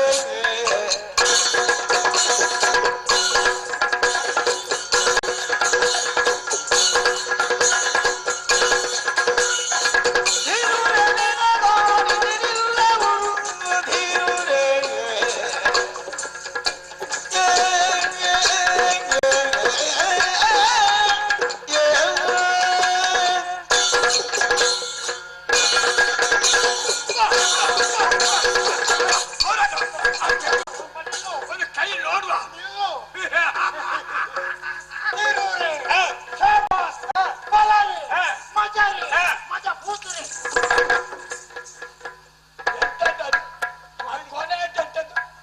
ಯಾವ ಊರಿನ ಭಾಷೆ ಅದು ಹಾಗೂ ಒಂದು ಹೊಗಳಿಕೆ ಉಂಟು ಮಜಾ ಪೂತುರೆ ಅಂತ ನನಗೆ ಗೊತ್ತಿಲ್ಲಪ್ಪ ಹಾಗೆ ಹೇಳು. ಅಲ್ಲ ನನ್ನನ್ನು ಕಂಡಾಗಲೇ ಯುದ್ಧಕ್ಕಾಗಿ ಬಾ ಹೌದಾ ಕನ್ನಡದ್ದು ಕೂಡೀತನ ಮಾಡಬೇಕು ಹೋರಾಟ ನಡೆಸು ಪೆಟ್ಟು ಮಾಡುವ ಜನವ ನಾನು ಅಲ್ವಾ ನಾನು ಪೆಟ್ಟಿಗೆ ಜನವೇ ಅಲ್ಲ ನೀನು ಪೆಟ್ಟಿಗೆಗೆ ಜನ ಅಲ್ವಾ ಯಾಕಲ್ಲ ಯಾಕಲ್ಲ ನಿನ್ನಲ್ಲಿ ಪೆಟ್ಟು ಮಾಡ್ಬೇಕು ಅಷ್ಟು ಕೂಡಬೇಕಲ್ಲ ಮಹಾರಾಜ ಹಾ ಮತ್ತೆ ಅಂತ ಬಲು ಏನು ನಿನ್ನಲ್ಲಿ ಶಕ್ತಿ ಇಲ್ವಾ ನಿನ್ನಲ್ಲಿ ಪೆಟ್ಟೇ ಇಲ್ವಾ ಪೆಟ್ಟೇ ಇಲ್ಲ. ಹಾಗಾದ್ರೆ ನಿನಗೆ ಪೆಟ್ಟು ಕಡಿಮೆ ಪೆಟ್ಟು ಕಡಿಮೆ ಅಂತ ಮಹಾರಾಜ ಹಾ. ಅದಕ್ಕೆ ಅರ್ಥ ಬೇರೆ ಆಗ್ತದೆ ಹಾ, ಪೆಟ್ಟು ಮಾಡುವ ಜನ ಅಲ್ಲ ನಾನು ಹಾಗೆ ಹಾಗೆ ಹಾ. ಮತ್ತೆ ನಿನ್ನಲ್ಲಿ ಯುದ್ಧ ಮಾಡುವುದು ನನಗೆ ಕೂಡಿ ಇತ್ತು ಏನು ಒಂದು ಮಾತನ್ನಾದ್ರೂ ಕೇಳಿದ್ಯಾ ಎಂತದ್ದು ನಾರದ ಒಂದು ಕಡೆಯಲ್ಲಿ ಪೆಟ್ಟು ಮಾಡಿದ್ದೇನಕ್ಕೆ ನಾರದ ಕಾಳಗ ನಡೀಲಿಲ್ಲ ನಡೀಲಿಲ್ಲ ನಡೀಲಿಲ್ಲ ನಡೆಯುವ ಹಾಗಿಲ್ಲ ನಾರದ ವಿಜಯ ವಿಜಯ ಹ್ಮ್. ಆದ್ರೆ ಹಾ. ನಿನ್ನನ್ನು ಇಷ್ಟು ಹೊಗಳುವುದಕ್ಕೆ ಕಾರಣ ಉಂಟು ಏನು ಯಾಕಂದ್ರೆ ನಿನ್ನ ಕೀರ್ತಿ ಇನ್ನೆಲ್ಲ ಮಹಾರಾಜ ಹಾ. ಲೋಕ ಮೂರರನ್ನು ಕೇಳ್ತಾ ಉಂಟು ಬೇರೆಯವರ ವರ್ತಮಾನ ಹೌದಾ ಹೌದಾ ಈಗ ಪ್ರಚಾರದಲ್ಲಿ ಇರುವವ ನಾನೊಬ್ಬನೇ ಪ್ರಚಾರದಲ್ಲಿ ನಿನ್ನದೇ ಇರುವುದು ಆ, ಇಷ್ಟು ಪ್ರಚಾರದಲ್ಲಿ ಇರತಕ್ಕಂತ ನಿನ್ನನ್ನು ತಗೊಳ್ಬೇಕು ಅಂತ ನನ್ಗೆ ಆಸೆ ಹಾಗಲ್ಲ ಮಹಾರಾಜ. ಒಂದು ಕಣ್ಣಾರೆ ಕಾಣಬೇಕು ಅಂತ ಹೇಳಿ ಅದಕ್ಕೆ ಭಾಗ್ಯ ಬೇಕು ನನ್ನನ್ನು ಎಲ್ರಿಗೂ ಕಾಣುವುದಕ್ಕೆ ನಾನು ಸಾಧ್ಯ ಇಲ್ಲ. ಕಾಣುವುದಿಲ್ಲ ಇನ್ನೇನು ಮಾಡುದು ಹಾ. ಇದ್ರೆ ಶೋಣಿತಾಪುರದಲ್ಲಿ ಇರ್ಬೇಕು ಹಾ. ಆತ ಲೆಕ್ಕಾಚಾರ ಹಾಕಿ ಅಲ್ಲಿ ಹೋಗು. ಅಲ್ಲಿ ಹೋದ್ರೆ ನೀನಿಲ್ಲ ನಾನಿಲ್ಲ. ನೀನಿಲ್ಲ ಹಾ. ಕೇಳಿದವ ಹತ್ರ ಹಾ. ಹಣದಾಕ್ಷ ಹೇಳಿ ಹಾ. ಅಯ್ಯೋ ಅವನನ್ನು ನೋಡ್ಲಿಕ್ಕೆ ಬಂದದ ಹಾ. ಇಲ್ಲಿಲ್ಲ ಹಾ. ಮತ್ತೇನಾದ ಹಾ. ಅವ ಈಗ ಸ್ವರ್ಗಸ್ಥನಾಗಿ ಕಾಲ ಸ್ವರ್ಗಸ್ಥ ಮತ್ತೆ ನೀನು ಸ್ವರ್ಗಸ್ಥ ಅಂದ್ರೆ ಎಂತ ಶಬ್ದ ಅರ್ಥ ಗೊತ್ತು ನನಗೆ ಸ್ವರ್ಗಸ್ಥ ಅಂದ್ರೆ ಸಾಯೋದು ನಾನು ಜೀವಂತವಾಗಿದ್ದೆ ಹಾಗಲ್ಲ ಮಾರ್ರೆ. ಸಶರೀರನಾಗಿ ಸ್ವರ್ಗಲೋಕ ಪ್ರವೇಶ ಹಾಗಲ್ಲ ಸ್ವರ್ಗದಲ್ಲಿ ಸ್ಥಿತನಾಗಿದ್ದಾನೆ ಇದನ್ನು ಹೊಟ್ಟೆಗೆ ಹಾಕಿದ್ರೆ ಪಕ್ಕೆ ಎಳೆದು ತೆಗೆದರೆ ದುಡ್ಡು ಸ್ವರ್ಗದಲ್ಲಿ ಸ್ಥಿತನಾಗಿದ್ದಾನೆ ಅಂತ ಹಾ, ಹಾ. ಹಾಗೆ ಇಲ್ಲಿಯಾದ್ರೂ ಬಂದೊಂದ್ಸಲ ನಿನ್ನನ್ನು ನೋಡಿ ಹೋಗುವ ಏನೋ ಆಸೆಯಿಂದ ಬಂದ ಹೇಗೆ ನೋಡ್ದ್ಯಾ ಏನು ವೈಭವ ಏನು ವೈಭವ ನಿನ್ನದು ಪೂಜೆ ಮತ್ತೆ ಉಂಟ ನನಗೆ ಅಯ್ಯಯ್ಯೋ ಪೂಜೆ ಬೇಕಾದಷ್ಟು ಮಾಡಬಹುದು ಎಷ್ಟೊಂದು ಶಕ್ತಿವಂತನಾಗಿ ಹಾ. ಸಾಮರ್ಥ್ಯವಂತನಾಗಿ ಲೋಕ ಮೂರರಲ್ಲಿ ನಿನಗೆ ಏನೇ ಆದವರೇ ಇಲ್ಲ ಹಾ, ಅಂತ ವ್ಯಕ್ತಿತ್ವವುಳ್ಳ ನಿನ್ನನ್ನು ಕಾಣುವುದಕ್ಕಾಗಿ ಇಲ್ಲಿ ಬಂದೆ ಹಾ. ಆದ್ರೆ ಇಷ್ಟು ಮೇಲ್ಮಟ್ಟಕ್ಕೆ ನೀನು ಮುಟ್ಟಬೇಕಿದ್ರೆ ಹಾ. ಕಾರಣ ಏನು ಅಂತ ನನಗೆ ಗೊತ್ತು ಏನು ಗೊತ್ತು ನಿನಗೆ ಗುರುಬಲವನ್ನು ಗುರುವಾಗಿ ಹರನು ನಂಟಿಗುವ ಗುರುವಾಗಿ ಹರನು ನಂಟಿಗುವ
ಯಾರಿದ್ದಾರೆ ಈಗ ಹೇಳು ಎನ್ನುವಂತ ಆ ಒಂದು ಹಮ್ಮು ಮಾತ್ರ ನಿನಗೆ ಬೇಡ, ಅದೆಂತದ ಅದೊಂದು ಬೇಡ ಅಂತ ಹೇಳಿ. ಯಾಕೆ ನಾನು ಹೇಳಲ್ಲ ಅಂತ ಹೇಳಿ. ಯಾರಿದ್ದಾರೆ ನಿನ್ನನ್ನು ಮೀರಿಸುವವರೊಬ್ರು ಯಾರಿದ್ದಾರೆ ಯಾರ್ಯಾರಲ್ಲ, ತಿಥಿಗರಿಗಂತಕನೋರ್ವ ನೀನು, ಯಾರೋ ತಿಥಿಗರಿಗಂತಕನು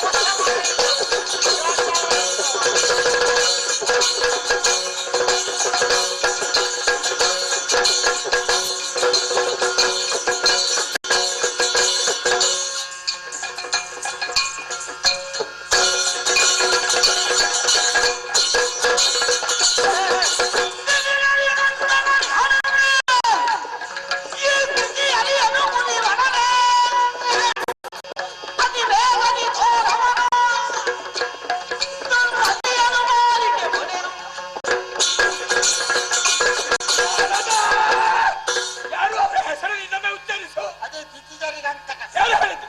ನಮ್ಮ ಕುಲದವರಿಗೆ ಅಂತಕ ಸದೃಶನಾದಂತ ಒಬ್ಬ ವ್ಯಕ್ತಿ ಅವ ದಿಟ್ಟಿಗೆ ಅಂತಕರು ಎಲ್ಲಿದ್ದಾರೆ ಹೇಳು.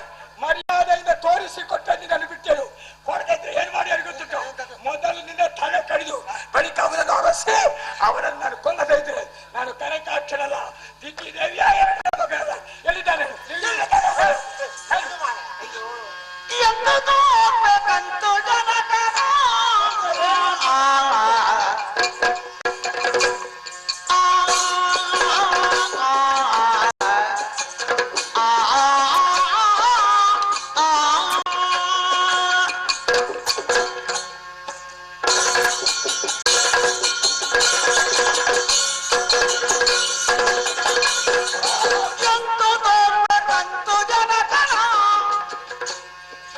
ತೆರಳಿ ಏಕಾಂತದಲ್ಲಿ ಇರುವ ನಾದನ, ತೆರಳಿ ಏಕಾಂತದಲ್ಲಿ ಇರುವ ನಾದನ, ಪಂಥವಿರಲು ಮರೆಯ ಸೇರಿ ನಿಂತಿರುವರೆ ಹರಿ ಸಾರಿ, ತಂದು ಮಾತ ನುಡಿವು ಪೋಯ ಇಂದು ನಡೆದ ಕಾಂಬೆ ಹಗೆಯ ಎಂದು ತೋರ್ಬೇಕಂತು ಜನತನ.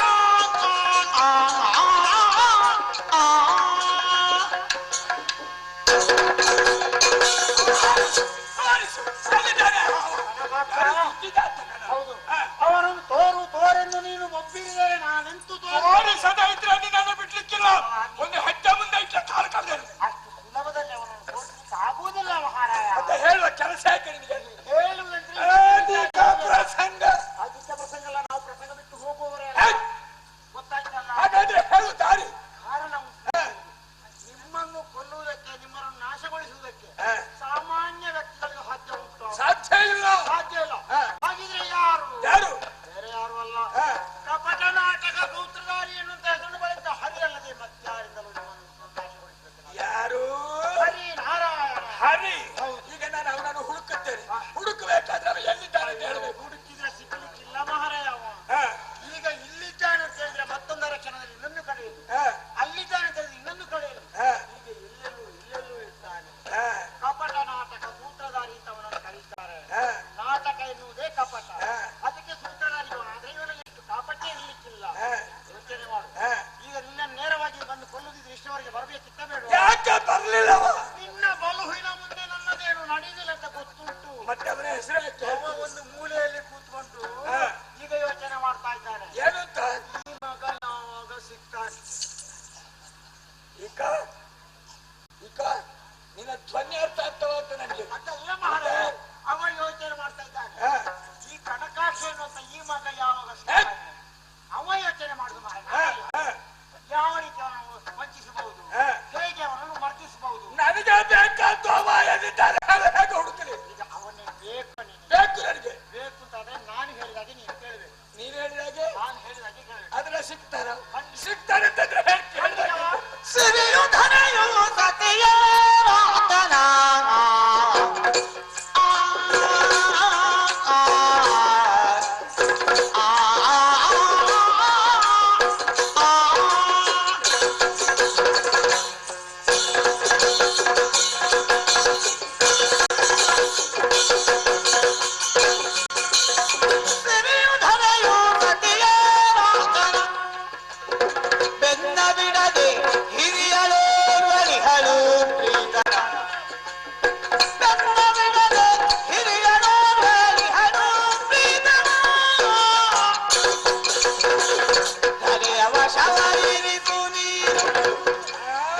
ವಶವ ಇರಿಸು ನೀನು ಪುರುಷತನದಲ್ಲಿರಲು ವರನು ಅನತಿಯಳನು ಕೊನೆಯದಿಹರೆ ಕರ್ಮವೇಳ ಕಾಂಬೆ ನೀನು ಸಿರಿಯು ಧರೆಯು ತತೆಯ ನಾಥನ ಉಪಾಯ ಹೇಳು. ನಾನು ಹೇಳಿದ ಹಾಗೆ ನೀನು ಕೇಳಿದ್ರೆ ಸಿಗುತ್ತಾನಂತ ಇದ್ರೆ ನೀನು ಹೇಳಿದಾಗ ಕಾಯ್ತೇವೆ. ಖಂಡಿತ ಹೌದಲ್ಲ. ಬೇರೆ ಇಲ್ಲ ಉಪಾಯ ಸುಲಭ ಉಂಟು. ಸುಲಭದ ಉಪಾಯವ. ಅಂದ್ರೆ ಅವ ಎಲ್ಲರ ಹಾಗೆ ಅಲ್ಲ ಅಂತ ನಾನು ಮೊದಲೇ ಹೇಳಿದೆ. ಮತ್ತೆ ಹೇಗಿದ್ದಾನೆ ಅವ? ಅಂದ್ರೆ ಒಂದು 5-6 ಕಾಲು ಉಂಟ, 5-6 ಕಾಲಲ್ಲ, ಮತ್ತೆ ಒಂದು 10-6 ತಲೆ ಉಂಟ, ತಲೆಯೂ ಇಲ್ಲ, ಮತ್ತೆ ಕೈಯೊಂದು 4 ಉಂಟು. ಆದ್ರೆ ವಿಷಯ ಅದಲ್ಲ, ಅವನಿಗೆ 2 ಜನ ಹೆಂಡತಿಯರು ಮಾಡ. ಹೌದೇನ? ನಮ್ಮ ಅಪ್ಪನ ವಿಷಯ ನಿನಗೆ ಗೊತ್ತುಂಟ? ನಮ್ಮ ಅಪ್ಪನಿಗೆ 13 ಮಂದಿ ಹೆಂಡತಿಯರು. ಅದೌದು. ಈ ಬಡವರೆಲ್ಲ ಹೇಳ್ತಾರಂತೆ 100 ಹೇಳಿಕೆ ದೊಡ್ಡಸ್ತಿದೆ, 1000 ಅಂತ ಹೇಳ್ತಾರೆ ಅಂತ. ಹಾಗಾಗಿ ಹೋಯ್ತಲ್ಲ ಇವನಿಗೆ 2 ಹೆಂಡತಿ ಇದ್ರೆ ದೊಡ್ಡದಾಯ್ತು. ನಮ್ಮ ಅಪ್ಪನ ಯೋಗ್ಯತೆ ಎಷ್ಟು ದೊಡ್ಡದು ಗೊತ್ತುಂಟ? ಅದಲ್ಲ, ಮತ್ತೆ ಅಲ್ಲಿ ಇನ್ನೂ ವಿಶೇಷತೆ ಉಂಟು. ಇನ್ನು ವಿಶೇಷ ಈ 2 ಜನರಲ್ಲಿ ಒಬ್ಬಳಿದ್ದಾಳಲ್ಲ ಶ್ರೀದೇವಿ, ಅವನ ಜೊತೆಯಲ್ಲೇ ಮನೆ ಮಾಡಿಕೊಂಡಿರು. ಶ್ರೀದೇವಿ. ಹೌದು, ಶ್ರೀದೇವಿ ಅಂದ್ರೆ ಅದೇ ಶ್ರೀದೇವಿ. ಆ ಸಾಗರದ ಹುಡುಗಿ. ಅವಳನ್ನು ಎಲ್ಲಿಟ್ಟುಕೊಂಡಿದ್ದಾನೆ? ಅದೇ ಮರ್ಯಾದೆಯ ಸಂತಾನ ಇಲ್ಲ ಅವನಿಗೆ. ನೋಡ, ನಾರಾಯಣ ಹೆಂಡತಿಯನ್ನು ಎದೆ ಮೇಲೆ ಹೊತ್ತುಕೊಂಡಂತೆ ಉಂಟ ಹೆಂಡತಿಯನ್ನು ಯಾರಾದ್ರೂ ಹೊರ್ತಾರೆ? ನಾನು ಅದೇ ಕೇಳಿದೆ. ನಿನ್ನ ಅಪ್ಪನಿಗೆ 13 ಮಂದಿ ಹೆಂಡತಿ ಇದ್ದಾರೆ, ಒಬ್ಬಳನ್ನು ಎದೆಯ ಮೇಲೆ ಕುರಿಸಿದ್ದು. ನನ್ನ ಅಪ್ಪ ಗಂಡಸು ಗೊತ್ತುಂಟು, ಹೆಂಡತಿಯರಿಗೆ ಸಮಯ ಕೊಡೋದಿಲ್ಲ. ಹಾಗಲ್ಲ, ಒಬ್ಬಳನ್ನು ಎದೆಯಲ್ಲೇ ಇಟ್ಟುಕೊಂಡಿದ್ದ. ಹಾಗಾದ್ರೆ ಮತ್ತೊಬ್ಬಳು ದಾರಾದೇವಿ ಅರ್ಥಾತ್ ಭೂದೇವಿ. ಭೂದೇವಿ ಅಂದ್ರೆ ಭೂದೇವಿ ಅಂದ್ರೆ ಭೂಮಿದೇವಿ. ಭೂತಾಯಿ. ಭೂತಾಯಿ ಭೂತಾಯಿ ಭೂತಾಯಿ ಭೂತಾಯಿ ಭೂತಾಯಿ ಭೂತಾಯಿ ಅಲ್ಲಿ ಹೋಗಿ ನಿಂತ್ಕೊಂಡು ಹೇಳು ಭೂತಾಯಿ ಭೂತಾಯಿ ಭೂತಾಯಿ ಭೂತಾಯಿ ಜನಾದ್ರು ಬಂದ. ಭೂತಾಯಿ ಅದೇ ಭೂಮಿ ತಾಯಿ. ಗೊತ್ತಾಯ್ತಲ್ಲ, ಒಬ್ಬಳು ಇವನ ಎದೆಯಲ್ಲಿರೋ ಎಲ್ಲಿ ಹೋದ್ರೆ ಇವನ ಜೊತೆಯಲ್ಲಿ ಹೊರಟೋಗೋ. ಅದಷ್ಟೇ ಎದೆ ಮೇಲೆ ಕುಳಿತಿದ್ದಾಳೆ. ಇವಳು ಹಾಗಲ್ಲ, ಇವಳೆಲ್ಲ ಹೊತ್ಕೊಂಡು ಹೋಗ್ಲಿಕ್ಕಾಗೋದು. ಇವಳು ಎಲ್ಲಿ ಎಲ್ಲಿ ಜೀವಿತ ಭೂಮಿ ಅಲ್ವಾ? ಈಗ ನೀನು ಮಾಡಬೇಕಾದ್ದೇನು? ನಾನೇನು ಮಾಡ್ಬೇಕು? ಅವಳು ಸಿಕ್ಲಿಕ್ಕಿಲ್ಲ ನಿನಗೆ. ಈ ಭೂದೇವಿ ಇದ್ದಾಳ, ಅವಳನ್ನು ಹಿಡಿದು ಪೀಡಿಸಬೇಕು. ಹೆಂಡತಿಯೊಬ್ಬಳ ಮಾನ ಪ್ರಾಣ ಹೋಗ್ತದೆ ಎನ್ನುವ ಕಾಲಕ್ಕೆ ಅದನ್ನು ರಕ್ಷಣೆ ಮಾಡುವುದಕ್ಕೆ ಬಾರದಿದ್ದವ ಗಂಡನ ಸಂಡ. ಆದ ಕಾರಣ ದೊರೆಯನ್ನು ಪೀಡಿಸು, ಆಗ ಹರಿ ಬರ್ತಾನೆ, ತಡೆಯಬಹುದು.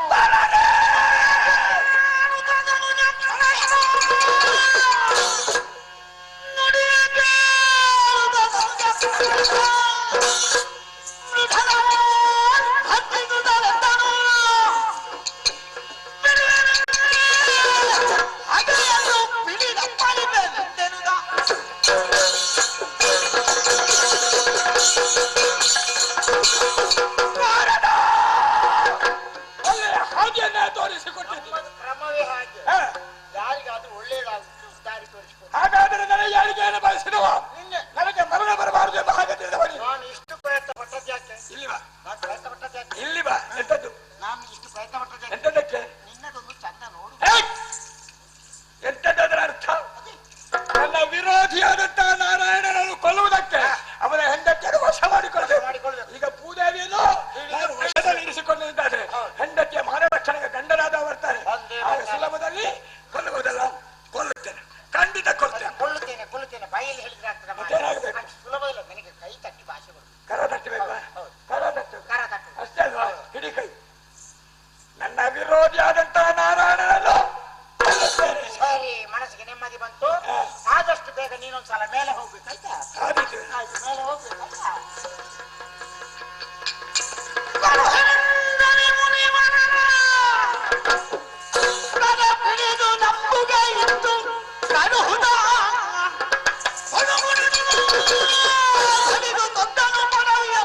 ಸುಮಗಂಧಿ ಚಂದ್ರ ಅದರೇ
ಸೌಂದರ್ಯವತಿ ನೀನು. ಪೂರ್ತಿ ಸರಿ ಇಲ್ವಾ ಅಂತ ಮತ್ತೆ ಈಗ ವಿಕಾರ ಮಾಡುದು ಯಾಕೆ? ಅದು ಪರಿವಾರ ಆಗ್ರಹಿಸೋದು. ಮತ್ತೆ ನಿನ್ನ ಮೈಯಿಂದ ಹೊರಸು ಸ್ವಲ್ಪ ಅಂತ ಆ ಒಂದು ಪರಿಮಳ ಉಂಟಲ್ಲ ಅದನ್ನು ಮತ್ತೊಮ್ಮೆ ಮಗದೊಮ್ಮೆ ಮೂಸಬೇಕು ಅಂತ ಆಗೋದು. ಮೂಸಬೇಕು ಅಂತ ಇಲ್ಲಿವಾ ಯಾಕೆ? ಚಂದ್ರವದನೆ ಆದಂತಹ ನೀನು ನಿತ್ಯ ಹಸನ್ಮುಖಿ ಆಗಿರ್ಬೇಕಾಗಿತ್ತು. ಅದಿಲ್ಲ, ನಿನ್ನ ಮುಖ ಬಾಡಿ ಹೋಗಿದೆ. ಸೂರ್ಯನ ಪ್ರಭೆಗೆ ಕಿರಣ ಸೇರಿದಾಗ ತಾವರೆ ಅರಳುತ್ತದಂತೆ. ಆದ್ರೆ ಅದರ ಕಿತ್ತು ಮೇಲೆ ಬಿಸಾಡಿದಾಗ ಅದೇ ಕಿರಣದಿಂದಲಾಗಿ ಬಾಡಿ ಹೋಗುತ್ತದಂತೆ. ಹಾಗೆ ಆಗಿ ಹೋಗಿದೆ. ಈಗ ನನ್ನನ್ನು ನೋಡಿ ನಿನ್ನ ಮುಖಾರವಿಂದ ಬಾಡಿ ಹೋದುದು ಹೇಳಿರಿ. ಯಾರಾದ್ರೂ ಹುಡುಗರು ನಿನ್ನ ಬೆನ್ನತ್ತಿ ಬಂದ್ರ ಇಲ್ಲಪ್ಪ. ಈಗಿನ ಹುಡುಗರೆಲ್ಲ ನನ್ನ ಕೂಡಲು ಒಬ್ಬಾಕೆ ಎಲ್ಲಿಯಾದ್ರೂ ಹೋದ್ರೆ ಅವರು ಮಾಡುವ ಚೇಷ್ಟೆ ನೋಡ್ಬೇಕು. ಮೂಗಿಗೆ ಬೆರಳು ತುರುಕಿಸೋದು, ಮತ್ತೆ ಕಿವಿಗೆ ಕೈ ಹಾಕೋದು, ಆಮೇಲೆ ಹುಬ್ಬು. ಈಗ ಅಲ್ಲ, ನನಗಲ್ಲ, ಅವರನ್ನೆಲ್ಲ ನೋಡಿ ಅಭ್ಯಾಸ ಮಾಡಿಕೊಂಡದ್ದು. ಹಾಗೆ ಯಾರಾದ್ರೂ ಹುಡುಗರು ಮತ್ತೆ ಉಪದ್ರ ಮಾಡಿದ್ರ ಇಲ್ಲಪ್ಪ. ಉಪದ್ರ ಮಾಡಿದ್ರೆ ಹೇಳು. ನಿನಗೆ ಬಂದೊಳಗಿದಂತಹ ಕುಂದು ಕೊರತೆಗಳನ್ನು ನಿವಾರಣೆ ಮಾಡೋದಕ್ಕೆ ನಾನಿದ್ದೆ. ಈಗ ನನ್ನ ಪರಿಚಯ ಉಂಟ ನಿನಗೆ? ಯಾರು ನೀನು? ನಾನು ಗಣಕಾಕ್ಷ, ಹಿರಣ್ಯಾಕ್ಷ, ಮತ್ತೆ ತಿಥಿಕುಲ ಸಂಜಾತ, ತಿಥಿ ಕುಲ ಮಾರ ಮೌಳಿಕ ರತ್ನ ಎಂಬ ಅಭಿಧಾನವನ್ನು ಹೊಂದಂತ ನಾನು ಮೂರು ಲೋಕಾಧೀಶ. ಅದೆಲ್ಲ ಯಾರು ನೀನು? ಎಲ್ಲಿಂದ ಬಂದವಳು? ನಿನ್ನ ಹುಟ್ಟೂರು ಯಾವುದು? ನಿನಗೆ ಅಪ್ಪ ಉಂಟಾ? ಅದೆಂತ ಹಾಗೆ ಕೇಳುದು? ಕೆಲವರಿಗೆ ಅಪ್ಪನನ್ನು ಕಳೆದುಕೊಂಡು ಆಗ್ತಾರೆ.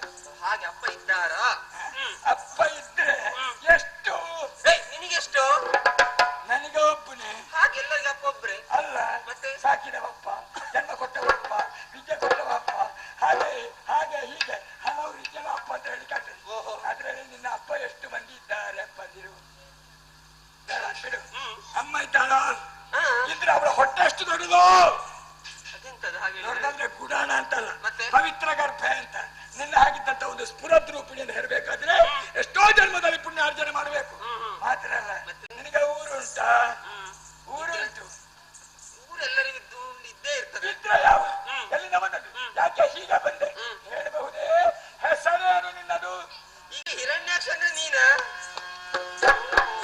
ನಿನ್ನ ಸಮಾನ ರಾಣಿ ಹರಯ್ಯ ಎಂದ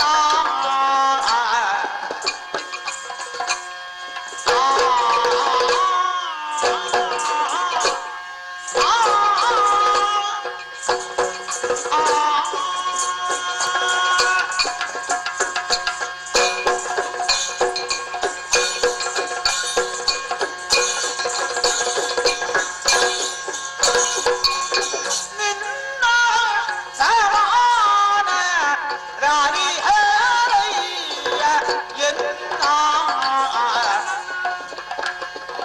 ಬಣ್ಣ ಬಡಿದ ನೀರು ಸತ್ಪೂರ್ಣ ಪೂರ್ಣ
ಬಣ್ಣ ಬಡಿದ ನೀರು ಸತ್ಪೂರ್ಣ ಪೂರ್ಣ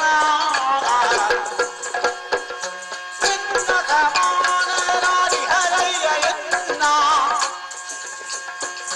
ಬಣ್ಣ ಬಡಿದ ನೀರು ಸತ್ಪುಣ ಪೂರ್ಣ ನಿನ್ನಯ ತಿರುಹುವೆ ಉದೇವಿ ನಾನು ನಿನ್ನಯ ತಿರುಹುವೆ ಉದೇವಿ ನಾನು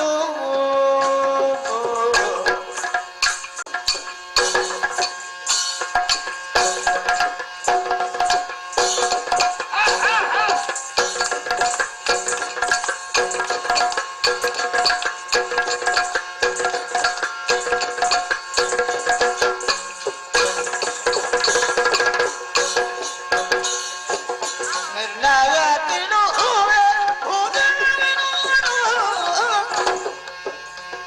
ಎನ್ನಲಾಗದು ಸುಮ್ಮಗಿನಿತು ದ್ರೋಹವನು ಎನ್ನಲಾಗದು ಸುಮ್ಮಗಿನಿತು ದ್ರೋಹವನು ನಿರ್ಣಯ ತಿಳುಹುವೆ ಉದೇವಿ ನಾನು ಎನ್ನಲಾಗದು ಸುಮ್ಮಗಿನಿತು ದ್ರೋಹವನು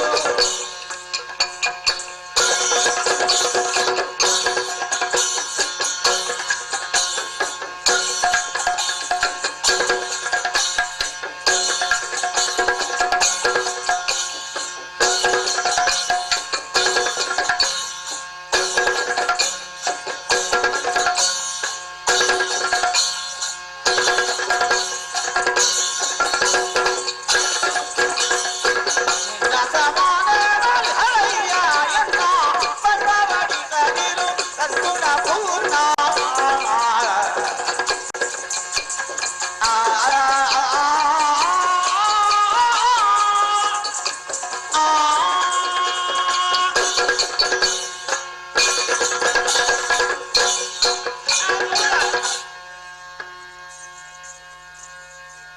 ಎಷ್ಟು ದಿನ ಆಯ್ತು ಯಾವುದಕ್ಕೆ ದೂರಾಗಿ?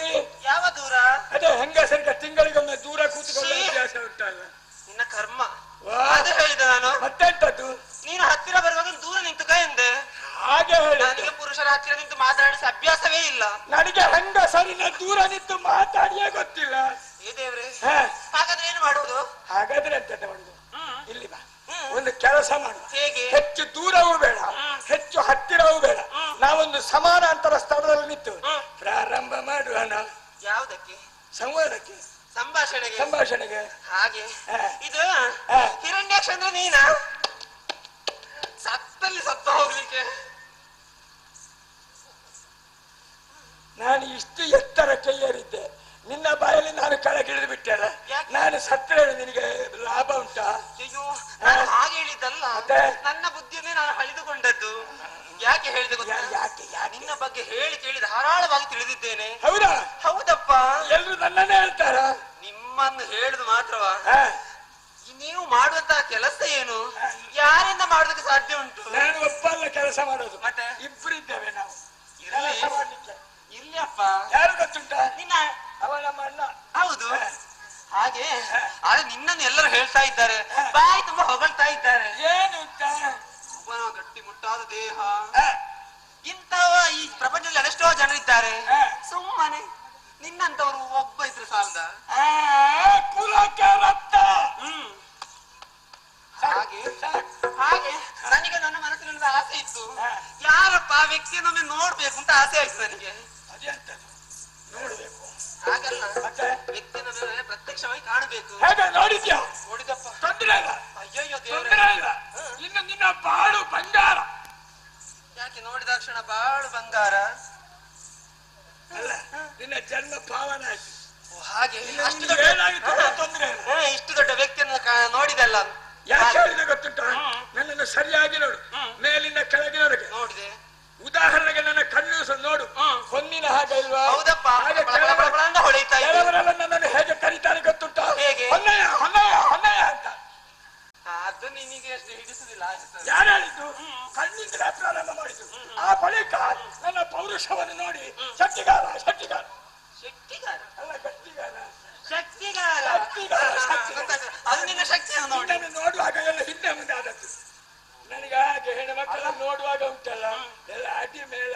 ಅಲ್ಲ ಪುಣ್ಯಾತ್ಮ, ಹಾ. ನೀನೊಂದು ಮಾಡುವ ಕೆಲಸ ಅಂದ್ರೆ ದೇವತೆಗಳನ್ನು ಯುದ್ಧದಲ್ಲಿ ಸೋಲಿಸಿ 3 ಮೂರ್ತಿಗಳ ಮನಸ್ಸನ್ನು ಗೆದ್ದು ಬಂದವ ನೀನು. ನಿನಗೆ ಗೊತ್ತಿಲ್ಲ, ಈಗ ಇಷ್ಟಲ್ಲ, ಮೊದಲು ನೋಡುವಕ್ಕಿತ್ತು ನಿನ್ನನ್ನು. ಇದರ 10 ಬಾರು. ಹೌದಾ? ಮತ್ತೆ ಅಯ್ಯಯ್ಯೋ. ನಿನ್ನ ಹಾಗಿದ್ದವಳನ್ನು ಒಬ್ಬಳನ್ನು ಬಿಡ್ಲಿಲ್ಲ, ಏನ್ ಮಾಡಿದಿ? ಎಲ್ಲ. ಓಹೋ, ಹಾಗಾದ್ರೆ ನಾನು ಕೇವಲ ನಿನ್ನನ್ನು ಹೊಗಳುವುದನ್ನು ಮಾತ್ರ ಕೇಳಿದ್ದಲ್ಲ, ನಿನಗೆ ಸ್ವಲ್ಪ ದುರ್ಬುದ್ಧಿ ಉಂಟಂತೆ. ಹೌದಾ? ಯಾರು ಹೇಳಿದ್ದು ದುರ್ಬುದ್ಧಿ ಅಂತ? ಹೇಳ್ತಾರಪ್ಪ ಏನಂತ? ನಿನ್ನ ಬಗ್ಗೆ. ಇದು ನಿನಗೆ ಸ್ತ್ರೀ ಹತ್ಯೆ ದೋಷ ಮಾಡುದು, ಶಿಶು ಹತ್ಯೆ ಮಾಡುದು, ಮತ್ತೆ ಗೋವುಗಳನ್ನು ಕಂಡ್ರೆ ಆಗುದೇ ಇಲ್ಲ ಅಂತ. ಅದು ನಮ್ಮ ಜಾತಿ ಪದ್ಧತಿ. ನನಗೆ ಅದನ್ನೆಲ್ಲ ಮಾಡ್ಲೇಬೇಕು. ಮತ್ತೆ ಮಕ್ಕಳನ್ನು ಕಂಡ್ರೆ ಆಗುದಿಲ್ಲ ಅಂತ ನಿನಗೆ ಕೊಳ್ಳೋದು. ಯಾಕೆ ನಾಳೆ ನಮ್ಗೆ ಉಪದ್ರ ಮಾಡ್ತವೆ ಅಂತ. ಇಲ್ಲಿಂದ ಮಕ್ಕಳನ್ನು ನೋಡಿದ್ರ? ನಾನು ಅವರು ಯಾಕೆ ಇಲ್ಲಿಗೆ ಬರ್ತವೆ ಅಂತ ಗೊತ್ತಿಲ್ಲ. ಮನೆಯಲ್ಲಿ ಮಲಗಲಿಕ್ಕೆ ಅವರಿಗೆ ಜಾಗದಲ್ಲಿ ಇರುವೆ ಅಂತಿದೆ, ಇಲ್ಲಿ ಅಷ್ಟೇ ಮಾಡೋದು. ನಾನು ಮಕ್ಕಳನ್ನು ನಿನಗೆ ತುಂಬಾ ಪ್ರೀತಿ. ಹಾಗಾಗಿ ಮಕ್ಕಳು ಪುಣ್ಯಾತ್ಮ, ನಾನು ಹೇಳ್ತೀನಿ ಒಂದು ಮಾತನ್ನು ಕೇಳು. ಇಷ್ಟೆಲ್ಲ ಹೆಸರನ್ನು ಗಳಿಸಿದ ಮೇಲೆ ಆ ದುರ್ಬುದ್ಧಿಯನ್ನೆಲ್ಲ ಬಿಟ್ಟು ಬಿಡ್ಬೇಕು, ಒಳ್ಳೆಯವನಾಗಿ ಪ್ರಪಂಚದಲ್ಲಿ ಬದುಕಬೇಕು ಅಂತ ನನ್ನ ಆಸೆ. ಈಗ ನೀನು ನನಗೆ ಇಷ್ಟು ಹೇಳ್ತಿಯಲ್ಲ, ನಾನು ಇಷ್ಟು ಹೇಳಿಸಿಕೊಳ್ಳಕ್ಕೆ ನಿನ್ನಲ್ಲಿ ಕೇಳಿದ್ದ. ನನಗೆ ನೀನು ಯಾರು ಅಂತ ಬೇಕಾದ್ರು. ನನ್ನ ಪರಿಚಯ ಇಲ್ವಾ? ನನಗೆ ನಿನ್ನ ವಿಳಾಸ ಬೇಕು, ಹೇಳು. ಅಯ್ಯೋ ದೇವ್ರೆ, ನನ್ನ ಬಗ್ಗೆ ಹೇಳಿ ಕೇಳ್ತೀನಿ. ಕಾಲ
ಹೆಸರು ಗೊತ್ತಾಯ್ತು.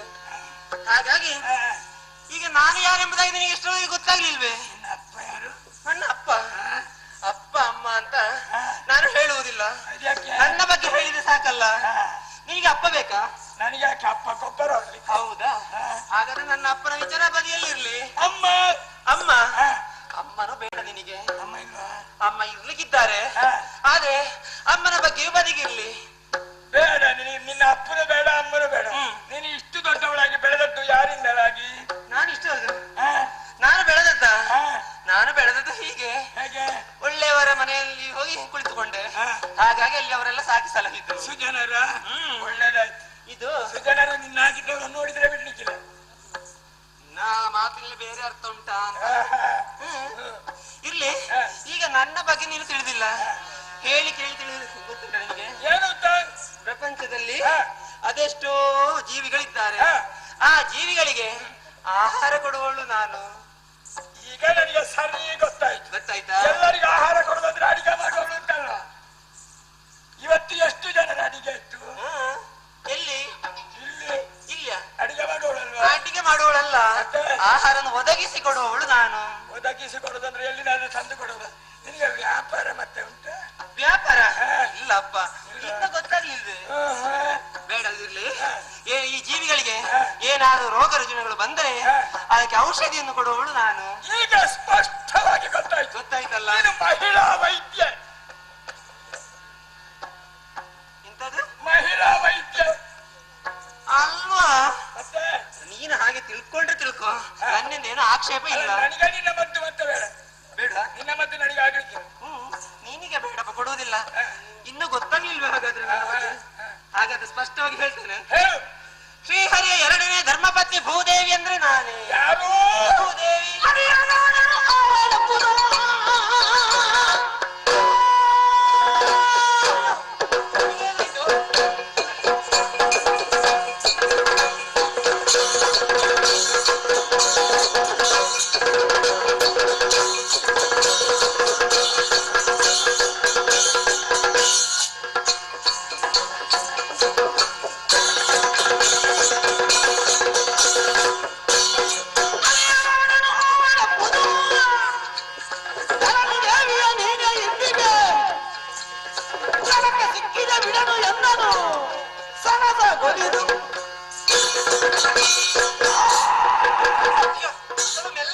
ನಾನು ನಿನ್ನನ್ನೇ ಹುಡುಕಿಕೊಂಡು ಬಂದದ್ದು.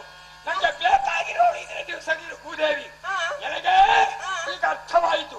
ನಾರಾಯಣನ ಹೆಂಡತಿಯಾದಂತಹ ಭೂದೇವಿ ನೀನೇ ತಾನೇ. ಬಹಳ ಒಳ್ಳೆದಾಯ್ತು. ಬಾ ಬಾ, ನಿನ್ನನ್ನೇ ಬಯಸಿ ಬಂದವಳು ನಾನು. ಹಾಗಾಗಿ ನಿನ್ನ ದೇಹದ ಸಂಪರ್ಕ ನನಗೆ ಕೊಡು. ತಮ್ಮಯ್ಯ ಪುಣ್ಯತ್ವ ಬಿಟ್ಟು ಬಿಡದಲ್ಲಿ ಬಹಳ ಪ್ರೀತಿ. ನಿನ್ನ ಹೆಸರನ್ನು ಕೇಳ್ತಾನೆ.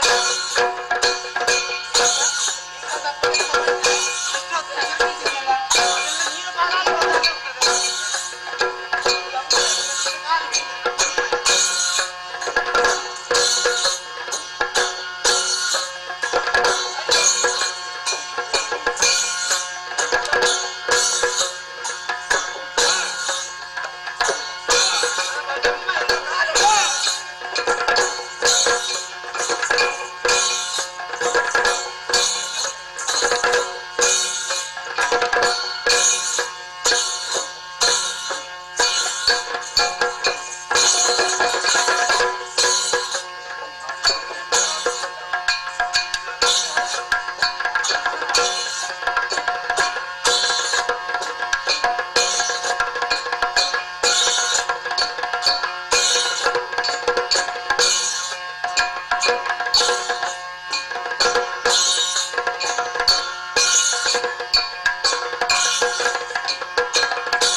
ದುಷ್ಟನಾದಂತಹ ಹಿರಣ್ಯಾಕ್ಷ ನನ್ನ ದೇಹ ಸುಖವನ್ನು ಪಡೆಯಬೇಕೆಂಬ ಉದ್ದೇಶದಿಂದ ಬೆನ್ನಟ್ಟಿಕೊಂಡು ಬರುತ್ತಾ ಇದ್ದಾನೆ. ಅಯ್ಯೋ ದೇವ್ರೆ, ಅವನಿಂದ ಹೇಗೆ ತಪ್ಪಿಸಿಕೊಳ್ಳಲಿ? ನನ್ನ ಈ ಮಾನವನ್ನು ಹೇಗೆ ಉಳಿಸಲಿ? ಇದೇ ಹೀಗೆ ನಾನು ಇಲ್ಲೇ ಇದ್ರೆ ಖಂಡಿತವಾಗಿಯೂ ನನ್ನನ್ನು ಹಾಳು ಮಾಡ್ತಾನೆ. ನನ್ನ ಮಾನವನ್ನು ಹಾಳು ಮಾಡುವುದರಲ್ಲಿ ಸಂದೇಹವಿಲ್ಲ. ಆದ್ರೆ ಓಹೋ, ಕಾಣುತ್ತಾ ಇದ್ದೇವೆ ಅದೆಷ್ಟೋ ಗೋವುಗಳು. ನಾನು ಆ ದನದ ರೂಪವನ್ನು ಧರಿಸಿ ಆ ದನದೊಟ್ಟಿಗೆ ಹೋಗ್ತೇನೆ. ಹಾಗಾದ್ರೆ ಖಂಡಿತವಾಗಿ ಅವನಿಗೆ ಗೊತ್ತಾಗ್ಲಿಕ್ಕಿಲ್ಲ. ತಡ ಯಾಕಂತೆ ಈ ರೂಪವನ್ನು ಮರೆಗೊಳಿಸಿ ದನದ ರೂಪವನ್ನು ಧರಿಸ್ತೇನೆ.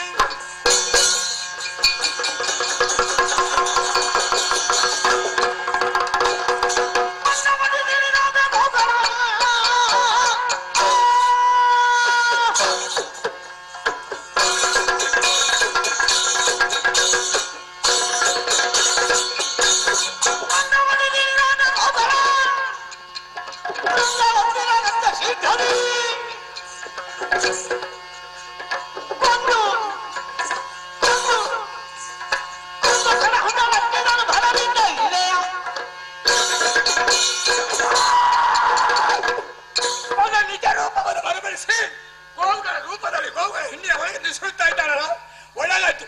ಗೋ ಹತ್ಯೆ ಮಾಡುವುದಕ್ಕೆ ಇದೊಂದು ಸಂದರ್ಭ. ಯಾರು ಗೋ ಹತ್ಯೆ ಮಾಡುವಾಗ ತಿಳಿಯವರು ಯಾರನ್ನು ಬಿಡ್ಲಿಕ್ಕಿಲ್ಲ. ಹಾಗಾಗಿ ಕಾಣುತ್ತಿದ್ದ ಗೋವುಗಳನ್ನೆಲ್ಲ ಸವರ್ತ ಮುಂದೆ ಹೋಗಿ ಭೂದೇವಿಯನ್ನು ವಶಪಡಿಸಿಕೊಳ್ತೇನೆ. ನೋಡೋಣ ಏನಾಗ್ತದೆ ಅಂತ.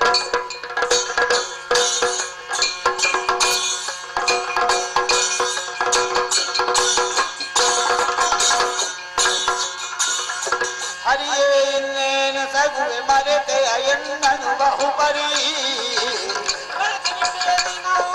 ಗುರುಳನು ಮಾರಿ ಬಲಿ ಬಗೆ ಪರಿಹರಿದೆಯೇನು ಕರ ಹರಿಸುತ್ತಲಿ ಸೂರನ ಕರದಲ್ಲಿ ಸಿಲುಕದ ತೆರದಲ್ಲಿ ಧ್ವನಿಯದಿ ಮುನಿಗಳ ಗಣನನಿ ಮನೆಯಾಗುತ್ತಲಿರಲು ಹರಿಯೇ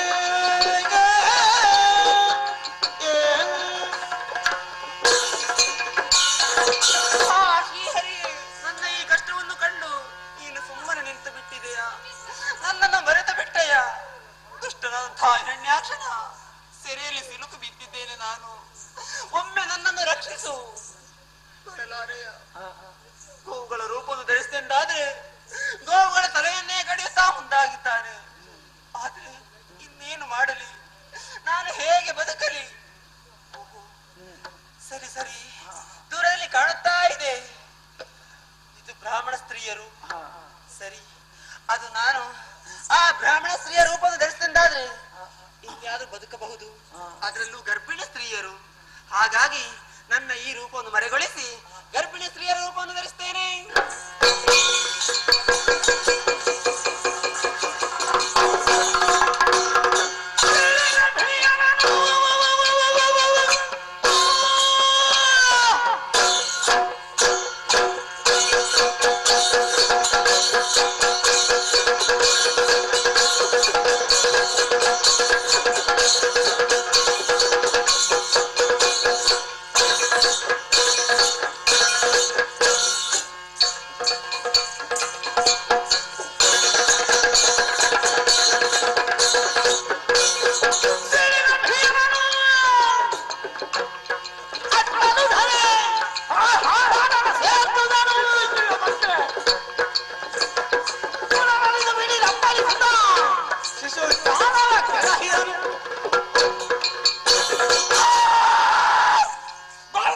ನಾಶಪಡಿಸ್ತಾ ಮುಂದೆ ಹೋದಾಗ ಅಲ್ಲಿಂದಲೂ ಮರೆಯಾದಂತ ಭೂದೇವಿ ಗರ್ಭಿಣಿ ಸ್ತ್ರೀಯರ ಮಧ್ಯೆ ನಿಸುಳುತ್ತಾ ಇದ್ದಾಳೆ. ಒಳ್ಳೆಯದಾಯ್ತು. ಗರ್ಭಿಣಿಯು ಹೆಂಗಸರ ಉದರವಲ್ಲ, ಸೇರಿ ರಕ್ತವನ್ನು ಕುಡಿದೆ, ಮಾಂಸವನ್ನು ಮೆದ್ದೆ, ಬಳಿಕದ ಅಡ್ಡವಾಗಿ ಬಂದಂತಹ ಮಕ್ಕಳನ್ನು ಕೊಂದೆ. ಇನ್ನು ಏನಾಗ್ತದೆ ಇಲ್ಲಿ ಹೋಗ್ತಾ ಇರೋದು ನೋಡ್ತೇನೆ.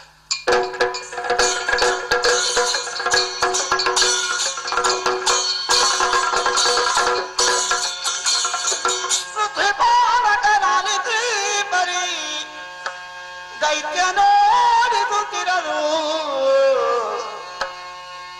ಬಲು ಬೇಸತ್ತಳ ಭೂದೇವಿ ಲೋಕಾಲೋಕಗಳ ಧರಿಸಿ ಎಂದರು ಬಿಡದವಳ ಕಾಣುತ್ತ ಅಧೋಲೋಕಗಳ ಪೋ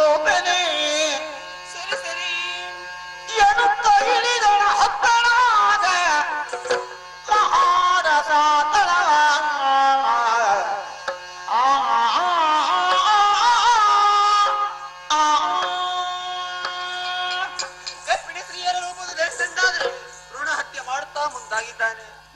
ಆದ್ರೆ ಇನ್ನು ಖಂಡಿತ ಇಲ್ಲ. ಅಪ್ಪ ಇವಳ ಸೊಟ್ಟೆ ಅವರನ್ನು ಕೊಂದೆ, ಗರ್ಭಿಣಿಸಿದರನ್ನು ನಾಶ ಮಾಡಿದೆ, ಮಕ್ಕಳನ್ನು ಸದ ಮಾಡಿದೆ.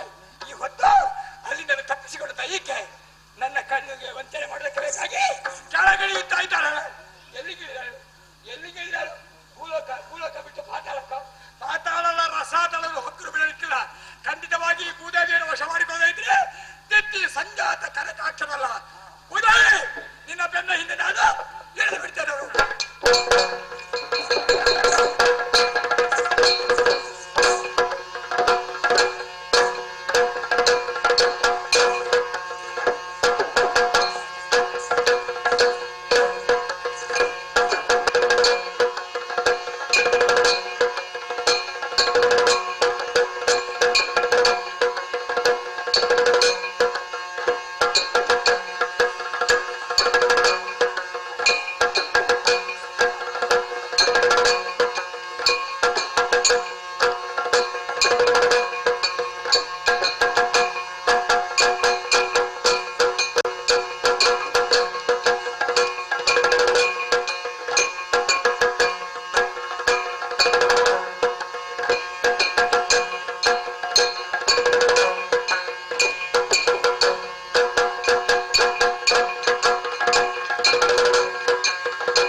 ಆಗಿದೆ. ಸರಿಯಾದ ಹಿಂದೆ ಹೋಗು. ಇಲ್ಲವೆಂದಾದ್ರೆ ನಿನ್ನ ಎತ್ತಿಂದ ಕೇಳ್ತೇನೆ.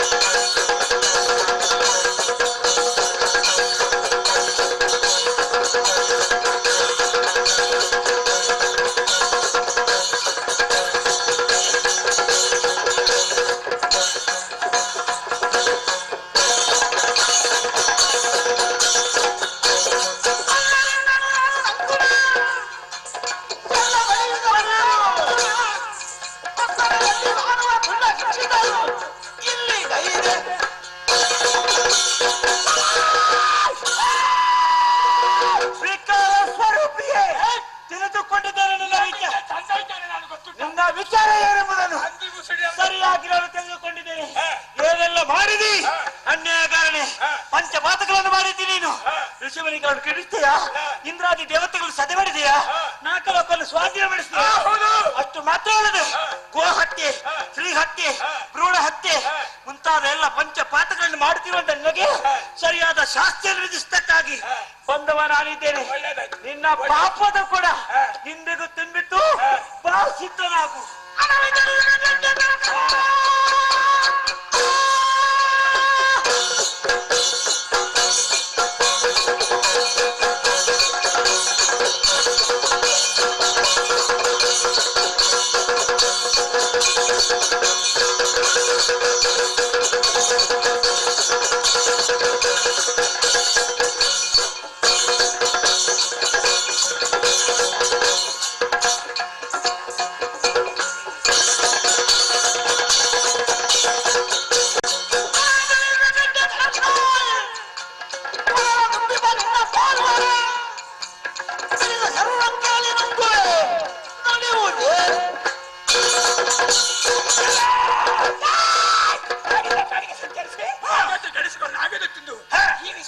ದುಷ್ಟ ಪ್ರಾಣಿ ಬೆನ್ನಟ್ಟಿನ ಬರ್ತಾ ಇದ್ದೇವೆ. ನಿನಗೇನು ಗೊತ್ತು? ದಿನ ಒಂದಕ್ಕೆ 100 ಹಂದಿಗಳು ತಿಂದು ಜೀರ್ಣಿಸಬಲ್ಲೆ. ಬಳಿಕ ಹಸಿವು ಅಧಿಕವಾಗುತ್ತಾ ಇದೆ, ಆಯಾಸ ಹೆಚ್ಚುತ್ತಾ ಉಂಟು. ನಿನ್ನ ಉತ್ತರವನ್ನು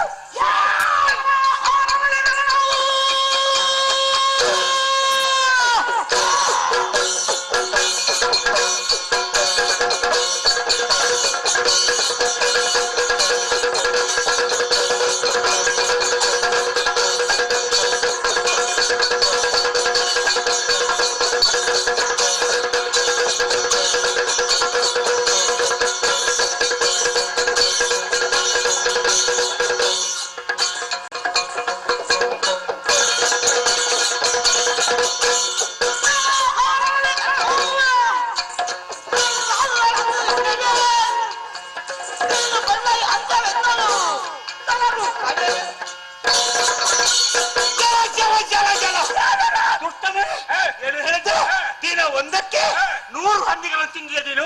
ತಿಂದಿರಬಹುದು. ಇದು 101ನೇ ಹಂದಿ. ಎಲ್ಲ ಇಷ್ಟವಾಗಿ ತಿಂದ ಹಂದಿಯಾಗೆಲ್ಲ ಈ ಹಂದಿಯನ್ನು ತಿನ್ನದೆ ನಿನ್ನ ಗಂಟಲಿನಲ್ಲಿ ಸಿಕ್ಕಿತು. ಅಷ್ಟು ಮಾತ್ರವಲ್ಲದೆ ತಿಂದಾಕ್ಷಣ ನಿನಗೆ ವಿಷವಾದಿತ್ತು. ಎಲ್ಲ ಜಲ ದುಷ್ಟನೆ. ಇನ್ನು ನಿನ್ನ ಇಷ್ಟ ಪೂರ್ತಿ ಮುಗಿಯಿತು. ನನ್ನ ಕೈಯಿಂದಲೇ ಮರಣ ಗೊತ್ತಾಯ್ತು. ಆದ್ದರಿಂದ ಈ ರೂಪವನ್ನು ಧರಿಸಿ ಬಂದಿದ್ದೇನೆ. ದುಷ್ಟ, ನೀನು ಮಾಡಿದಂತ ಸತ್ಯ ಸರಿಯಾದ ಶಿಕ್ಷೆಯನ್ನು ವಿಧಿಸ್ತೇನೆ.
ಸಂಜೆಗೆ ಸಂದುಟಿ ಪಾತ್ರಗೆ ಕನಕದಾನದಿಯ ಬೆಳಗಿದರು ಶೋಭಾ.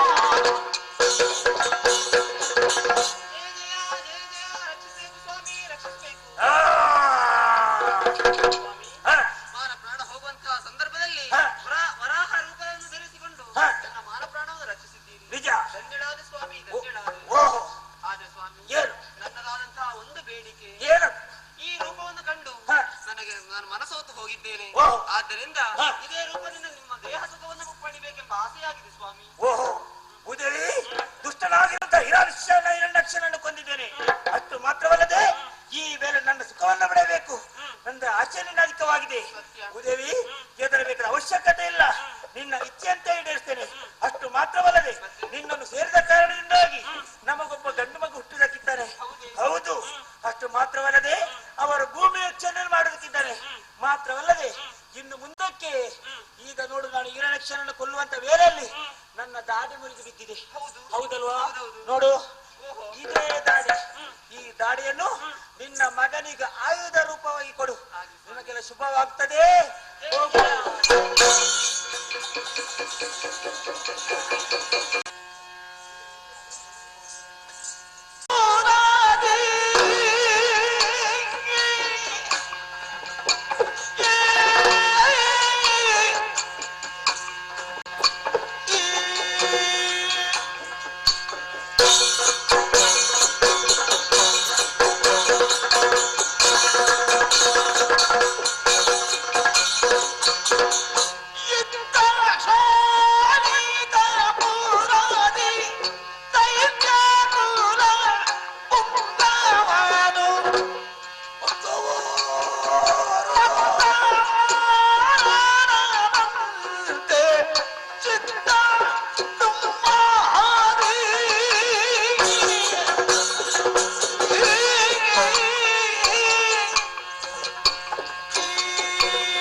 ಪ್ರಾಣೇಶ್ವರ, ಸೂರ್ಯತಾಪುರವನ್ನು ಮತ್ತವಾರಣದಂತೆ ಆಳುತ್ತಾ ಇದ್ದೇನೆ ನಾನು. ಸತ್ಯ. ನನ್ನ ಅಧಿಕಾರ ಕ್ಷೇತ್ರದಲ್ಲಿ ಯಾರಿಗೂ ಯಾವುದೇ ರೀತಿಯ ಕೊರತೆಯಾಗದಂತೆ ಸಲಹುತ್ತಾ ಇದ್ದೇನೆ. ಎಲ್ಲರೂ ಸಮ್ಮುಖಗಳಾಗಿದ್ದಾರೆ ಎಂಬುದೇ ಸಂತೋಷ. ಅಲ್ಲ, ನನ್ನ ಜೀವನದ ಬಗ್ಗೆ ಆಲೋಚಿಸುವುದಿದ್ರೆ ಎಲ್ಲವರಂತೆ ನಮ್ಮ ಹುಟ್ಟಲ್ಲ. 100 ವರ್ಷಗಳ ತನಕ ತಾಯ ಗರ್ಭದಲ್ಲಿ ಶಿಶುಗಳಾಗಿ ಜನಿಸಿದಂತ ನಾವು ಆ ಬಳಿಕ ಪ್ರಪಂಚದ ಬೆಳಕನ್ನು ಕಂಡೆವು. ಹಿರಣ್ಯಾಕ್ಷ, ಹಿರಣ್ಯಕಶ್ಯಪ ಎಂಬಂತ ಆದಿ ದೈತ್ಯರು ನಾವು. ಬಾಲ್ಯದಲ್ಲಿ ಬಲು ಕಷ್ಟವಿದ್ದರೂ ಕೂಡ ವಿಧಿಯ ವರಪ್ರಭಾವದಿಂದ ಭೂಮಂಡಲವು ನಮ್ಮ ಸ್ವಾಧೀನವಾಯಿತು. ಪುರಗಲೋಕವನ್ನು ಗೆದ್ದೆವು. ಮಾತ್ರವೇ ಅಲ್ಲ, ಸ್ವರ್ಗವನ್ನು ಗೆಲ್ಲುವುದಕ್ಕೆ ನಾನೇ ಹೋಗ್ತೀನಣ್ಣ ಎಂಬುದಾಗಿ ತಮ್ಮ ಅಂತ ಹೊರಟ. ಆಶೀರ್ವದಿಸಿದೆ, ವರ್ತಮಾನ ಕೇಳಿದೆ, ಸ್ವರ್ಗವನ್ನು ಗೆದ್ದಿದ್ದಾರೆ, ಸುಖವಾಗಿ ಆಳುತ್ತಾ ಇದ್ದಾರೆ ಎಂಬುದಾಗಿ. ಆದ್ರೆ ಕೆಲವೇ ದಿನದ ಒಳಗಾಗಿ ತಾಯಿ ಕಣ್ಣೀರಿಳಿಸುತ್ತಾ ಬಂದರು. ನನ್ನ ತಮ್ಮನನ್ನು ಹರಿಯುವ ಹಂದಿಯಾಗಿ ಕೊಂದ ಎಂಬಂತ ವರ್ತಮಾನವನ್ನು ಕೇಳಿದೆವು ನಾವು.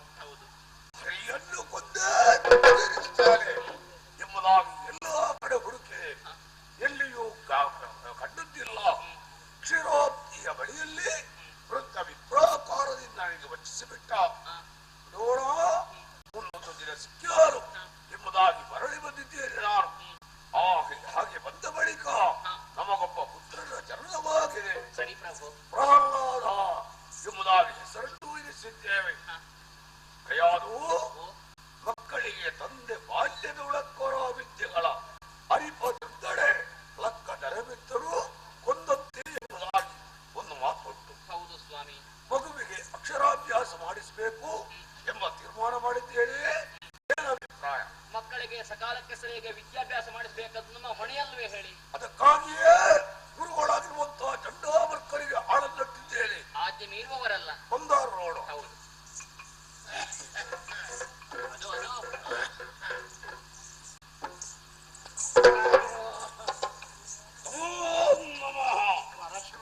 ಮಾಡ್ಲಿ? ಉಪಚಾರ ಮಾಡು ಮಗನೇ. ಬಾಳು ಮಗ, ಬಾಳು ಮಗ. ಬಾಳು ಮಗ ಅಲ್ಲ, ನನ್ನ ಮಗವ. ಹೌದು, ದೀರ್ಘಾಯುಷ್ಯವಂತನಾಗಿ ಬಾಳು ಮಗ. ವಂದಿಸಿಕೊಳ್ತಾ ಇದ್ದೀನಿ ಸ್ವಾಮಿ. ದೇವರು ಒಳ್ಳೇದು ಮಾಡ್ಲಮ್ಮ. ಗುರುರಾಯ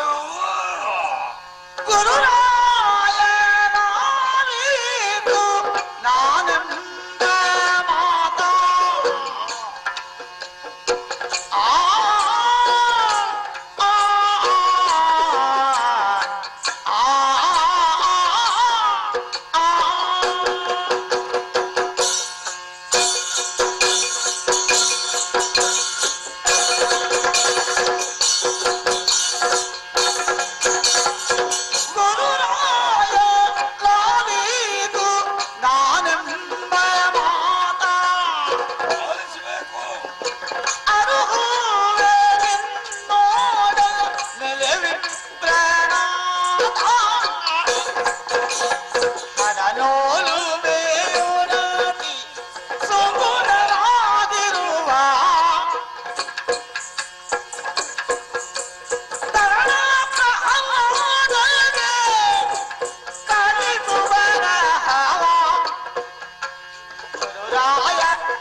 ನಮ್ಮ ಕುಲಗುರುಗಳು ನೀವಾಗಿರವೆ. ನಿಮ್ಮನ್ನು ಬರಹೇಳುವುದಕ್ಕೆ ಬೇಕಾಗಿ ಬಾಳಲ್ಲಿಟ್ಟಿದ್ದೇನೆ ನಾನು. ಏನೋ ಕಾರಣ ಗೊತ್ತಾಗ್ಲಿಲ್ಲ. ಬರುವುದಕ್ಕೇನು ತಡವಾಯಿತು? ನಾನ್ ಕೇಳಿದ್ರೆ ಅರಮನೆಯಿಂದ ಬರ್ಬೇಕಾದ್ರೆ ದೂರ ಉಂಟು, ಮಕ್ಕಳಿಗೆ ಬೇಕಾದ ವ್ಯವಸ್ಥೆ ಎಲ್ಲ ಆಗಬೇಕು, ಎಲ್ಲ ಮಾಡಿಕೊಂಡು ಬರುವಾಗ ಸ್ವಲ್ಪ ಚಿಂತಿಲ್ಲ ಸ್ವಾಮಿ. ನಿಮ್ಮನ್ನು ಭರಿಸುವುದಕ್ಕೆ ಕಾರಣವಿದೆ. ಹರಲೊಲುಬೆಯೊಂದರಾಗಿ ನನಗೊಬ್ಬ ತರಳಲುದಿಸಿದಂತ ವಿಚಾರ ತಾವು ತಿಳಿದಿರುವಿರಲ್ಲ. ಎಲ್ಲವರ ಮನಸ್ಸಿಗೂ ಕೂಡ ಆಹ್ಲಾದವನ್ನು ಕೊಡುವ, ಅರ್ಥಾತ್ ಆನಂದವನ್ನು ಕೊಡುವ ಆ ಮುಖಭಾವವುಳ್ಳ ಕಾರಣ ಅವನಿಗೆ ಪ್ರಹ್ಲಾದ ಎಂಬುದಾಗಿ ಹೆಸರಿಟ್ಟಿದ್ದೇವೆ. ನೋಡಿದಿರಲ್ಲ, ದೇವರು ಒಳ್ಳೇದು ಮಾಡ್ಲಿ. ಆ ನನ್ನ ಮಗನಿಗೆ ನಿಮ್ಮಿಂದಲೇ ಅಕ್ಷರಾಭ್ಯಾಸ ಮಾಡಿಸಬೇಕು ಎಂಬಂತ ತೀರ್ಮಾನ ಮಾಡಿದ್ದೇನೆ. ಏನಭಿಪ್ರಾಯ? ಈಗ ಮಕ್ಕಳಿಗೆ ವಿದ್ಯಾಭ್ಯಾಸ ಹೇಳ್ಬೇಕಾದ್ರೆ ಪ್ರಾಯ ಅಂತ ಬೇಕಲ್ಲ. ಪುರುಷ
ಅವರ ಚವಡಾದಿ ಕಾರ್ಯಗಳನ್ನು ನೀವೇ ಮಾಡಿದವರು. ಮಾಡಿದವ ಹೌದು, ನೆನಪಿಲ್ಲ. ವರುಷ 5 ಆಯಿತು ನನ್ನ ತರಳರಿಗೆ. 5 ಆಯ್ತು. ಹೌದು, 5ನೆಯ ವರ್ಷವೇ ಮಕ್ಕಳಿಗೆ ವಿದ್ಯಾರಂಭಕ್ಕೆ ಶುಭ ಎಂಬುದಾಗಿ ಪೂರ್ವಜರ ತೀರ್ಮಾನವಾಗಿದೆ. ಆದ್ದರಿಂದ ಮಠಕ್ಕೆ ಕೊಂಡೊಯ್ದು ಅವರಿಗೆ ಬೇಕಾಗಿರುವಂತಹ ವಿದ್ಯೆಯನ್ನು ಉಪದೇಶ ಮಾಡಬೇಕು.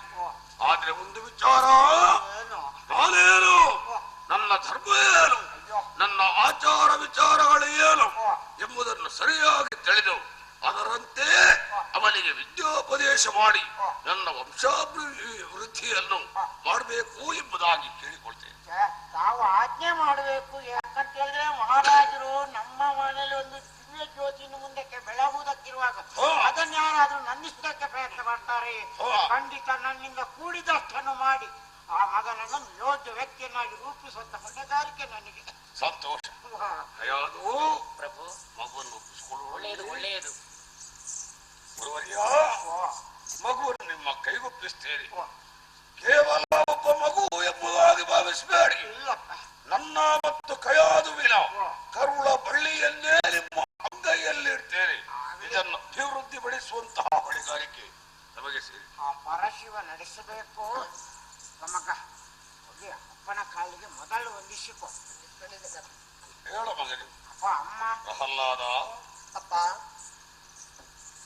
ನಿನಗೆ ವಿದ್ಯಾರಂಭಕ್ಕೆ ಇದು ಶುಭ ಸಮಯ. ಮಗನಿ, ವಿದ್ಯೆ ಅಂದ್ರೆ ಏನು ಎಂದು ಕೇಳಬೇಡ. ಅದು ತಿನ್ನುವುದಕ್ಕಾಗುವಂತಹ ವಸ್ತುವಲ್ಲ, ಹಿಡಿಯುವುದಕ್ಕಾಗುವಂತಹ ವಸ್ತುವೂ ಅಲ್ಲ.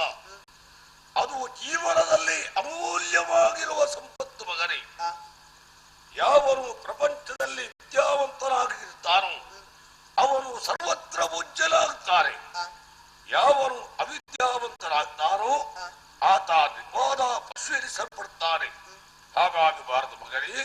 ಚತುರನಾಗಿ ಗುರು ನಿರ್ದೇಶನದಂತೆ ಬೇಕಾದ ವಿದ್ಯೆಯನ್ನು ಕಲಿತು ಅತಿ ಬೇಗ ಉತ್ತೀರ್ಣನ. ಅಮ್ಮನಿಗೂ ವಂದಿಸಿಕೊಳ್ಬೇಕು. ಗುರುಗಳೇ, ಹುಡುಗನ ಆಹಾರ ವಿಹಾರದ ಬಗ್ಗೆ ನಾನೇ ಹೇಳಬೇಕಲ್ಲ? ಹೌದಲ್ಲ? ಕರ್ತವ್ಯ ಅಲ್ವೇ ನಾನು? ಮಗನಿಗೆ ಬಾಯಾರಿಕೆಯಾದಾಗ ನೀರು ಕುಡಿದ ಅಭ್ಯಾಸವೇ ಇಲ್ಲ. ಹೊತ್ತಿಗೆ ಸರಿಗೆ ಹಾಲು ಕೊಟ್ಟು ಬಿಡಿ. ಹಾಲು? ಹೌದು. ಹಾಲಾದ್ರೆ ಮಠದಲ್ಲಿ ಖರೀದಕ್ಕೆ ಹಾಲು ಬೇಕು. ಹೌದು.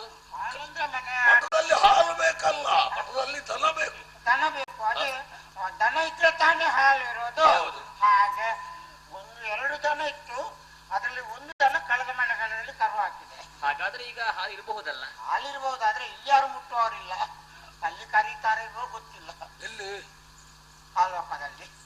ಮತ್ತೊಂದು ಅರ್ಧ ಕರು ಮೊನ್ನೆ ಹಾಕಿದೆ, ಇನ್ನು ಅರ್ಧ ಕರು ನಾಳೆ ನಾಡ್ದು ಆಗ್ತದ ಅಂತ ಹೇಳಿ. ಅದೇನು ಸರಿ ಪ್ರಸವ ಆಗ್ಲಿಲ್ವಾ? ಪ್ರಸವ ಆಗುದಿಲ್ಲ. ಬೇಲಿ ಕಾಲು ಮುರ್ಕೊಡ್ತೀವಿ. ಇವತ್ತು ನಾಳೆ ಹೊತ್ತ ಲೆಕ್ಕಾಚಾರ ಆಗ್ತಾ ಉಂಟು. ಮತ್ತೆ ಬೇಲಿ ಹಾರುವಂತ ದನವನ್ನು ಇಟ್ಟುಕೊಂಡದ್ದು ಯಾಕೆ? ಏನು ಮಾಡುದು? ನಿಮ್ಮ ಭಾಷೆಯನ್ನು ಯಾರು ಅರ್ಥ ಮಾಡುದು ಸ್ವಾಮಿ? ಹೋಗ್ಲಿ ಬಿಡಿ ಸ್ವಾಮಿ. ಪ್ರಹ್ಲಾದ ಮಾತ್ರವೇ ಹಾಲು ಕುಡಿದ್ರೆ ಸಾಲದು. ಆ ಮಠದಲ್ಲಿರುವಂತ ಎಲ್ಲಾ ವಿದ್ಯಾರ್ಥಿಗಳು ಕೂಡ ಹಾಲುಣ್ಣಲೇಬೇಕು. ಆ ವ್ಯವಸ್ಥೆ ನಾವು ಅರಮನೆಯಿಂದ ಮಾಡ್ತೇವೆ. ಕೂಡ ಹಾಲು ಕೊಡುವಂತಹ ಕಪಿಲೆ ಹಸು ಉಂಟು, ಅದನ್ನೇ ಕಳುಹಿಸಿಕೊಡ್ತೇವೆ. ಎಲ್ಲ ಮಕ್ಕಳು ಹಾಲು ಕುಡಿ. ಮತ್ತೊಂದು, ಊಟಕ್ಕೆ ಮೊಸರು ತಪ್ಪಬಾರದು. ಮೊಸರು ಮತ್ತೆ ಮೊಸರಾಗಬೇಕು. ಮೊಸರು ಎಮ್ಮೆ ಮೊಸರು. ಅಮ್ಮ, ನಾವೆಲ್ಲ ಬ್ರಾಹ್ಮಣರು ಎಮ್ಮೆ ಸಾಕುದಿಲ್ಲಮ್ಮ. ಎಮ್ಮೆ ಬ್ರಾಹ್ಮಣರು ಮಹಿಷಿಯಲ್ಲೂ ಸಾಕುವುದಿಲ್ಲ. ಹೌದೇ? ಗೊತ್ತಾಗಲ್ಲ. ಆಗ್ಲಿ ಸ್ವಾಮಿ, ಅರಮನೆಯಿಂದ ಬೇಕಾಗಿರುವಂತಹ ವ್ಯವಸ್ಥೆಯನ್ನು ಮಾಡ್ತೇವೆ. ಆಯ್ತಲ್ಲ? ಬೇರೇನೆ ಮತ್ತೇನಾದ್ರು ಬೇಕಿದ್ರೆ ಕೇಳಿಕೊಳ್ಳಿ ಸ್ವಾಮಿ, ದಾಕ್ಷಿಣ್ಯ ಮಾಡಬೇಡಿ. ದಾಕ್ಷಿಣ್ಯ ಅಂತಿಲ್ಲ. ನಾನು ಮಠದಿಂದ ಹೊರಡಾಗ ಅವಳದೊಂದು ಕೀಟಿ ಶುರು ಮಾಡಿದ್ಲು. ಅವಳದೊಂದ್ರೆ ಯಜಮಾಂತಿ ಹೆಂಡತಿ ಎಂಬುದಾಗಿ ಹೇಳುವುದಕ್ಕೆ ನಾಚಿಕೆಯೋ? ನಾಚಿಕೆ ಅಂತ ಮತ್ತೆ ನೀವು ಅರಮನೆಗೆ ಹೋಗುದಲ್ಲ, ಹೋದ್ರೆ ನನ್ನ ವಿಷಯ ಮಹಾರಾಣಿ ಹತ್ರ ಹೇಳಿಬಿಡಿ ಅಂತ ಹೇಳಿ. ಏನು ಸ್ವಾಮಿ, ಗರ್ಭಿಣಿಯ? ಇನ್ನು ಗರ್ಭಿಣಿ ಅಂತ ಕರ್ಮ ಅದಲ್ಲ. ಅಂದ್ರೆ ಅವಳಿಗೊಂದು ಪಟ್ಟೆ ಸೀರೆ ಉಡಬೇಕು. ಅಷ್ಟೇಯೋ? ಓ, ಕೊಡುಗಯಾದು ಕೊಡು ಸ್ವಾಮಿ. ಹೊಸದಾದಂತಹ ಪಟ್ಟೆಯ ಸೀರೆ ಉಟ್ಟುಕೊಂಡು ಸಂತೋಷ ಪಡ್ಲಿ. ಮತ್ತೆ ಸೀರೆ ಮಾತ್ರ ಅಲ್ಲ, ಒಂದು ರಾಮಕ್ಕನನ್ನು ಕೂಡ ಕೇಳಿಬಿಡಿ ಅಂತ ಹೇಳಿ. ತಿಳಿದವರು ನೀವು. ಮುತ್ತೈದೆಯರು ಬಾಗಿನ ಕೊಡುವಾಗ ಬರೇ ಸೀರೆ ಮಾತ್ರ ಕೊಡ್ತಾರ? ಜೊತೆಯಲ್ಲಿ ರವಿಕೆ ಕಣ, ಅರಸಿನ ಎಲ್ಲವೂ ಸೇರಿಸಿದ್ದೇನೆ ನೋಡಿ. ಮತ್ತೆ ಮತ್ತೆ ನನಗೇನು ಬೇಡ. ಅದಕ್ಕೆ ಅದನ್ನ ಯಾಕೆ ಮುಟ್ಟುವುದು? ನನಗೇನು ಬೇಡ. ಗೊತ್ತಾಯ್ತು. ನಿಮಗೂ ಕಚ್ಚೆಗೆ ಒಂದು ಬಟ್ಟೆ ಬೇಕಾಗಿದೆಯಲ್ಲ. ಎಲ್ಲ ಸರಂಜಾಮಗಳನ್ನು ಗಾಡಿಯಲ್ಲಿ ಸೇರಿ ಮಠಕ್ಕೆ ನಾವು ಕಳಿಸಿಕೊಡ್ತೇವೆ. ಸ್ವಾಮಿ, ರಥ ಸಿದ್ಧವಾಗಿದೆ, ಹೊರಡಬಹುದು. ನೋಡಿ, ಅದು ನನಗೆ ಎಲ್ಲ ಆಗದೇ ಇರುವ ವಿಷಯ ಅಂತ ಹೇಳಿದ. ಏನು? ಸಣ್ಣ ಮಕ್ಕಳಿಗೆ ಈಗಲೇ ಮಾಡ್ತಿದ್ರು. ಅದು ರಥ ಈಗ ಅಂತಾನೆ. ಈಗಲೇ ಈ ವ್ಯವಸ್ಥೆ ಮಾಡಿ ಮತ್ತೆ ಮಕ್ಕಳು ಕಲೀಲಿಕ್ಕುಂಟ. ಕಷ್ಟದಲ್ಲಿ ಕಲಿಬೇಕು. ವಿದ್ಯೆ ಕಲಿಯೋದು ಕಷ್ಟಪಟ್ಟು. ಹಾಗಾದ್ರೆ ಮಗು ಅವರಿಗೆ ನಡೆದ ಅಭ್ಯಾಸ ಇಲ್ಲಲ್ಲ. ನಾನಿಲ್ವರೇ ನೀವಿದ್ರೆ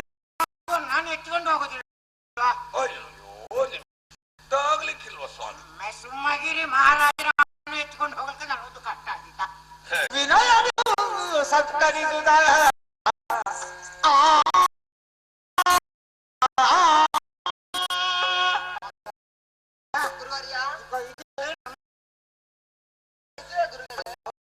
ತಟಪಟ ಆಗಿದೆ. ಕಳೆದ ಮಳೆಗಾಲದಲ್ಲಿ ಸ್ವಲ್ಪ ಮಾಡಿದ್ದೆಲ್ಲ ಹೋಗಿದೆ. ಮಹಾರಾಜ ಹತ್ರ ಹೇಳಲಿಕ್ಕೆ ದಾಕ್ಷಿಣ್ಯ ಆಯ್ತು. ಎಲ್ಲವನ್ನೂ ಹೋಗಿ ಅವರ ಹತ್ರ ಎಂತದ್ದು ಹೇಳುದು ಕರ್ಮ ಅಂತ ಇಲ್ಲ ಮಗ. ಎಷ್ಟೋ ಮಂದಿ ಇದ್ರು, ಕೆಲವರೆಲ್ಲ ಕಲಿತು ಅವರವರು ದೂರ ಹೋಗಿದ್ದಾರೆ, ಇನ್ನು ಕೆಲವರೆಲ್ಲ ಕಲಿತಾರೆ. ಹೊತ್ತಿಗೆ ಸರಿಯಾಗಿ ಬರುವುದಿಲ್ಲ ಮಗ. ಈಗಿನ ಮಕ್ಕಳು ಮೊದಲನಾಗೆ ಅಲ್ಲ. ಎಷ್ಟೊತ್ತಾದ್ರೂ ಬಂದ್ರೆ ಆಯ್ತು ಹೋದ್ರೆ ಆಯ್ತು ಅಂತಾರೆ. ಹೊತ್ತಿಗೆ ಸರಿಯಾಗಿ ಬರುವ ಹಾಗಿಲ್ಲ.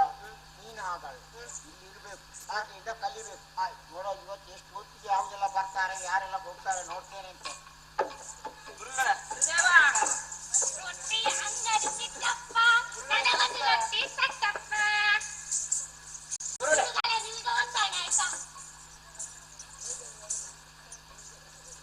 ಒಂದೇ ಹಣ ಇರುದ ಮಗ? ಅಲ್ಲ ನಸಾರ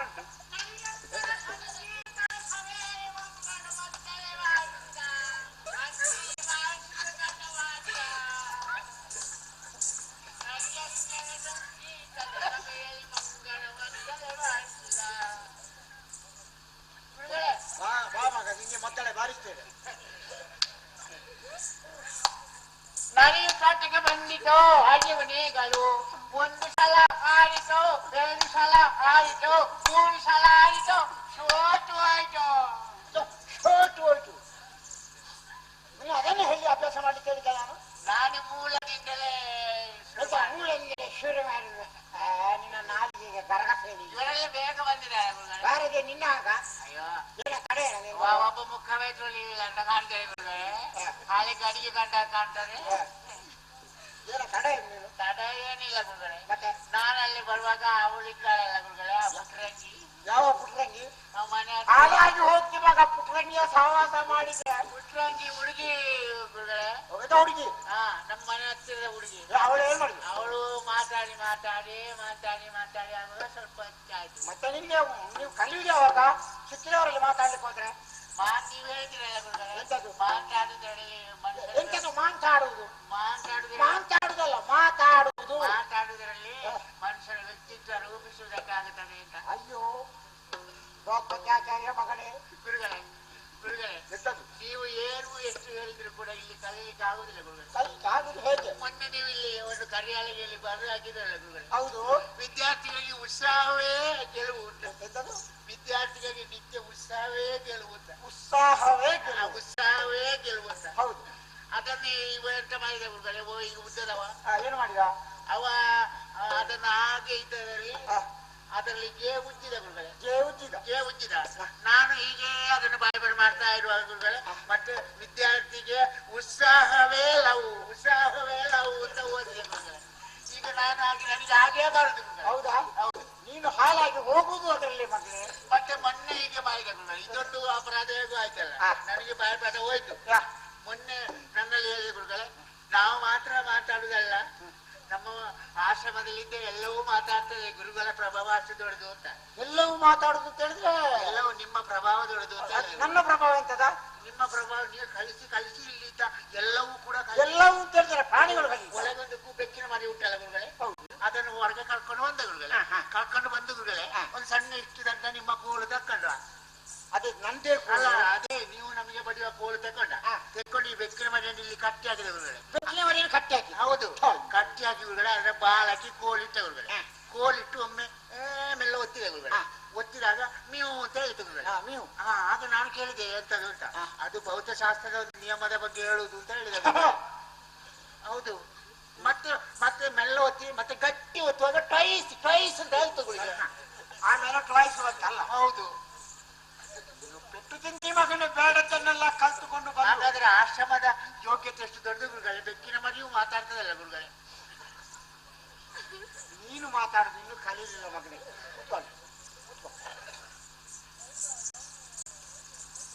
ನಾನು ಇವತ್ತು ಮಠದಲ್ಲಿ ಇರ್ಲಿಲ್ಲ. ಎಲ್ಲಿ ಹೋದ್ದು? ಎಲ್ಲಿ ಹೋಗಿದ್ದೀರಿ? ಅರಮನೆಗೆ ಹೋಗಿ. ಯಾಕೆ? ಅದೇನು ಗುರುಗಳೇ ಪೂರ್ತಿ ಆಗಲಿಲ್ವಾ? ಯಾವುದು? ಅರಮನೆ. ಅರಮನೆ ಅಲ್ಲ, ಅರಮನೆ ಗೊತ್ತಾಯ್ತಲ್ಲ. ಹೋದ್ ಯಾಕೆ? ಸುಮ್ಮಗಲ್ಲ. ನೀವು ಅಮ್ಮ ಒಂದು ಕುಂಬಳಕಾಯಿ ಬೇಕು ಅಂತ ಹೇಳ್ತಾ ಇದ್ರು. ಅದಕ್ಕೆ ನಿನ್ನ ಬುಜ್ಜ ಅದೊಂದು ಕೂಷ್ಮಾಂಡ ಅಲ್ವಾ? ಅದಲ್ಲ ನಾನು ಹೋದ ಅದಕ್ಕೆಲ್ಲ. ಮತ್ತೆ ಮಹಾರಾಜರ ಮಗನನ್ನು ಕರ್ಕೊಂಡು ಬರುವುದಕ್ಕಾಗಿ ಮಠಕ್ಕೆ ಕರ್ಕೊಂಡು ಬಂದ್ರ?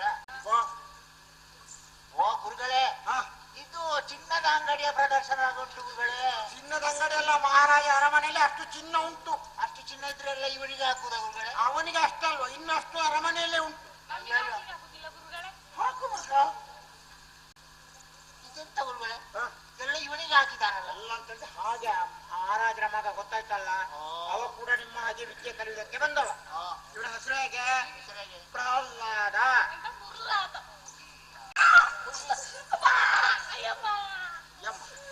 ಪ್ರಹ್ಲಾದ. ಗುರುಗಳೇ ಇಲ್ಲಿ ಕೊಡಿ ಗುರುಗಳೇ, ನಾನು ಬಳಿತೇನೆ. ಗುರುಗಳೇ ನಾನು ಗುರು, ನೀನು ನನಗೆ ನನಗೆ ನನಗೆ ಕೇಳಲಿಕ್ಕೆ ಆಗುದಿಲ್ಲ ಗುರುಗಳೇ. ಈಗ ಒಂದು ಅಳುವುದು ನೋಡಿ, ಅಳುವುದು ನೋಡಿ, ನೋಡಿ ಕತ್ತಿ ಹಿಡಿದು ಬಂಡೆಲು ಅರಸಿದ ಹಾಗೆ ಕೇಳ್ತೇವೆ ಗುರುಗಳೇ. ಪ್ರಹ್ಲಾದ ಗೊತ್ತಾಯ್ತಾ? ವಿದ್ಯೆ ಕಲಿಯುವುದಕ್ಕಾಗಿ ಬಂದ. ಬಹಳ ಚೆನ್ನಾಗಿ ನೋಡಿಕೊಳ್ಬೇಕು, ಗೊತ್ತಾಯ್ತಲ್ಲ. ಏನಾದ್ರೂ ಹೆಚ್ಚು ಕಡಿಮೆ ಆದ್ರೆ ಬೆನ್ನಿನ ಸಿಪ್ಪೆ ಹೋದಿ, ಹೆಚ್ಚು ಕಡಿಮೆ ಆದ್ರೆ ಅವನ ಸಿಪ್ಪೆ ಹೋದಿ, ನಮ್ಮ ಸಿಪ್ಪೆ ಹೋದಿ, ನಿಮ್ಮದು ಹೋದಿತ್ತು ಒಟ್ಟಿಗೆ. ಕೂತ್ಕೊ ಪಾಪ ಹುಡುಗನಿಗೆ ಗೊತ್ತಿಲ್ಲ ಅಂತ ಕಾಣ್ತದೆ. ಗೊತ್ತಿರ್ಲಿಕ್ಕೆ ಇವತ್ತು ಹೊತ್ತು ಬಂದದ್ದು. ದಾನವನ ಸುನಮವು ತೆಗೆದು ತೊಡೆಯೊಳಗಿಟ್ಟು ಶ್ರೀನಿವಾಸನ ಸಖನ ವರದಿಯ ನಾಮವು ಸಾನುರಾಗದಿ ಮನೆಗಳೆಂದೆನು ತಪ್ಪಿದವರು ನಿಶ್ಚಯಿಸಿದವು ಮನಗಳು.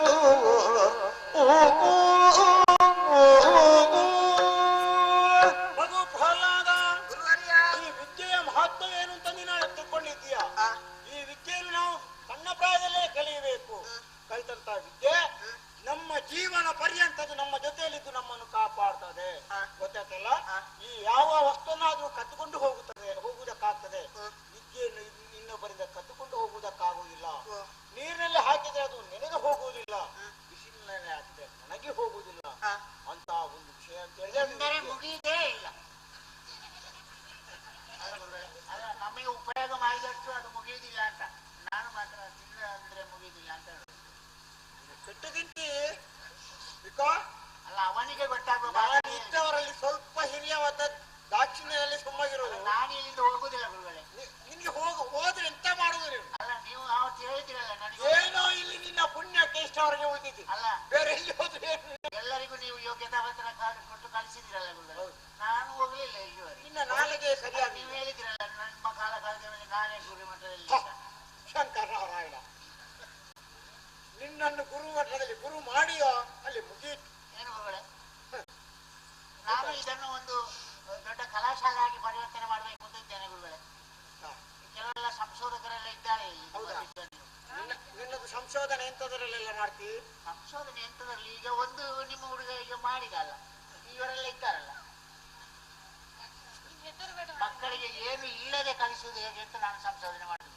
ಈಗ ಹೊಸ ಪಾಠ ಪದ್ಧತಿ ಹಾಗೆ. ಹೌದಾ? ಪುಸ್ತಕದಲ್ಲಿ ಏನಿಲ್ಲ, ಎಲ್ಲ ಮಕ್ಕಳೇ ನೋಡಿಕೊಳ್ಳೋದು. ನೋಡಿಕೊಳ್ಳೋದು. ದನದ ಕೋಡನ್ನು ಅಳೆದು ನೋಡಿ ಅಂತ. ಆ ಮಗುವಿಗೆ ದನ ಆಯ್ತದೆ ಅಂತ ಹೇಳಲಿಕ್ಕಿಲ್ಲ. ನೀವು ಬಾವಿಯ ಸೋಪನ್ನು ಅಳೆದು ನೋಡಿ ಅಂತ. ಬಾವಿಯಲ್ಲಿ ಸತ್ತೋಗ್ತದೆ ಅಂತ ಇಲ್ಲ, ಹಾಗೆ ಇರ್ತದೆ. ಹಾಗೆ ನೀವು ದೊಡ್ಡ ದೊಡ್ಡ ಇಂಧನ ಎಲ್ಲ ಉರಿಸಿ ನೋಡಿ ಅಂತ. ಉರಿ ಮನೆಗಿಡೀತದೆ ಅಂತ ಇಲ್ಲ, ಅಂತ ಪಾಠ ಪದ್ಧತಿ. ಅದನ್ನು ನಾನು ಈಗ ಇನ್ನು ಮುಂದಕ್ಕೆ ಇಲ್ಲಿ ಅನುಷ್ಠಾನಕ್ಕೆ ತರುವುದು. ಅದನ್ನೇ ಚಲಾವಣೆ ಮಾಡುದು. ಸರಿ, ನೋಡುವ ನಿನ್ನೊಂದು ಗುರುಮಠ ಹೇಗಾಗ್ತಾ ಅಂತೇಳಿ. ಮತ್ತೆ ನೋಡಿ ಗುರುಗಳೇ, ಮತ್ತೆ ನೋಡಿ. ಸರಿ, ಏನು ಇಲ್ಲಪ್ಪ, ನಾನು ಹೇಳಿದ್ದನ್ನು ಬಹಳ ಶ್ರದ್ಧೆಯಿಂದ ಕೇಳಬೇಕು. ಹಾಗೆ ಅದನ್ನು ಬರೆಯುವುದಕ್ಕೆ ಪ್ರಾರಂಭಿಸಬೇಕು. ಮೊದಲಾಗಿ ವಿಘ್ನ ವಿನಾಶಕ ಪ್ರಾರ್ಥನೆಯನ್ನು ಮಾಡಿಕೊಳ್ಳಬೇಕು. ಯಾವುದೇ ಕೆಲಸವನ್ನು ಮಾಡುವಾಗ ಗಣಪತಿ ಸ್ತುತಿ ಬರ್ತಲ್ಲ, ಹೇಳಿಕೊಟ್ಟದ್ದು ನನಗೆ ಬರ್ತದೆ. ಹೇಳಿ ಮಗ. ಎಲ್ಲ ಕೈ ಮುಗಿ. ಓಂ ಗಜಾನನಂ ಭೂತ ಗಣಾದಿ ಸೇವಿತಂ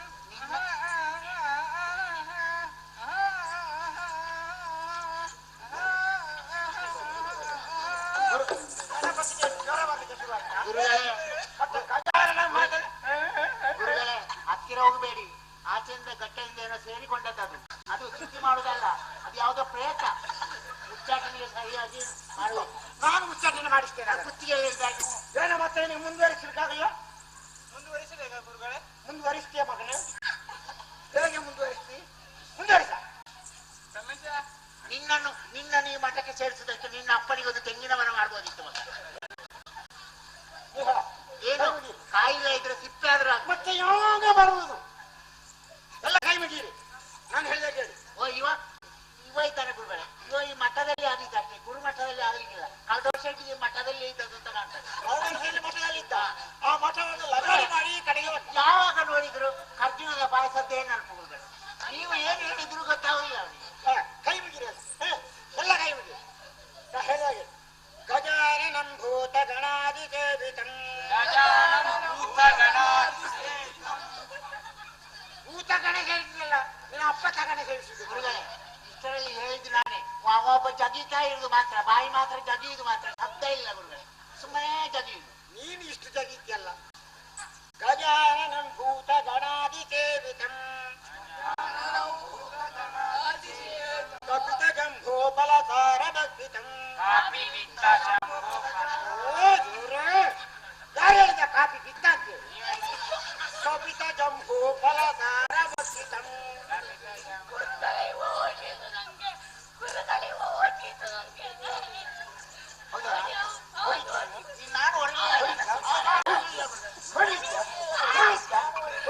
ಗುರುಗಳೇ ನಾನು ಹೊಡೆದದ್ದಲ್ಲ, ಮತ್ತೆ ತಗು. ಅದು ಮಾತಾಡ್ತಿರೋ ಆ ಹಲ್ಲು ಎದುರು ಉಂಟಲ್ಲ, ನನ್ನ ಬೆನ್ನಿಗೆ ತಾಗಿತು, ಎಲುಬು ಬಾಯಿಗೆ ತಾಗಿತು, ಹಾಗೆ ಅಳುವುದು ನೋಡಿ. ನೋಡಿ ಜೀರ್ಣೋದ್ಧಾರಗಳ ಮುಖಮಂಟಪದಾಗ ಹಲ್ಲು ಹೊರಗೆ. ಅದು ಬೇಡ. ನಿನ್ನ ಅಪ್ಪನಲ್ಲಿಗೆ ನಾನು ಕೊಂಡೋಗಿ ಬಿಡುವ.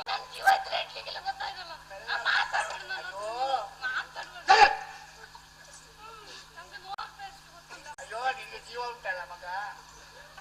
ನೀನು ಸತ್ತಿದ್ಯ? ನಾನ್ ಜೀವ ಇದ್ದೇನೆ ಗುರುಗಳೇ. ಉಮಾಸುತಂ ಶೋಕ ವಿನಾಶ ಕಾರಣಂ. ನೀನು ಯಾರನ್ನೆಲ್ಲ ನಾಶ ಮಾಡಿಕೊಟ್ಟ? ಶೋಕ ವಿನಾಶ ಕಾರಣಂ ನಮಾಮಿ ವಿಘ್ನೇಶ್ವರ ಪಾದ ಪಂಕಜಂ. ಹಾಳಾಗಿ ಹೋಗ್ತಿ ಮಗನೇ. ಗುರು ಮಠದಲ್ಲಿ ಕೂತ್ಕೊಂಡು ನಿನ್ನ ಮಾಮಿಯ ಸುದ್ದಿ ಮಾತಾಡ್ತೀಯಲ್ಲ. ನಿನ್ನ ಮಾಮಿಯ ಸುದ್ದಿ ಅಲ್ಲ, ನಮಾಮಿ ನಿನ್ನ ಮಾಮಿಯ ಸುದ್ದಿ ಅಲ್ಲ.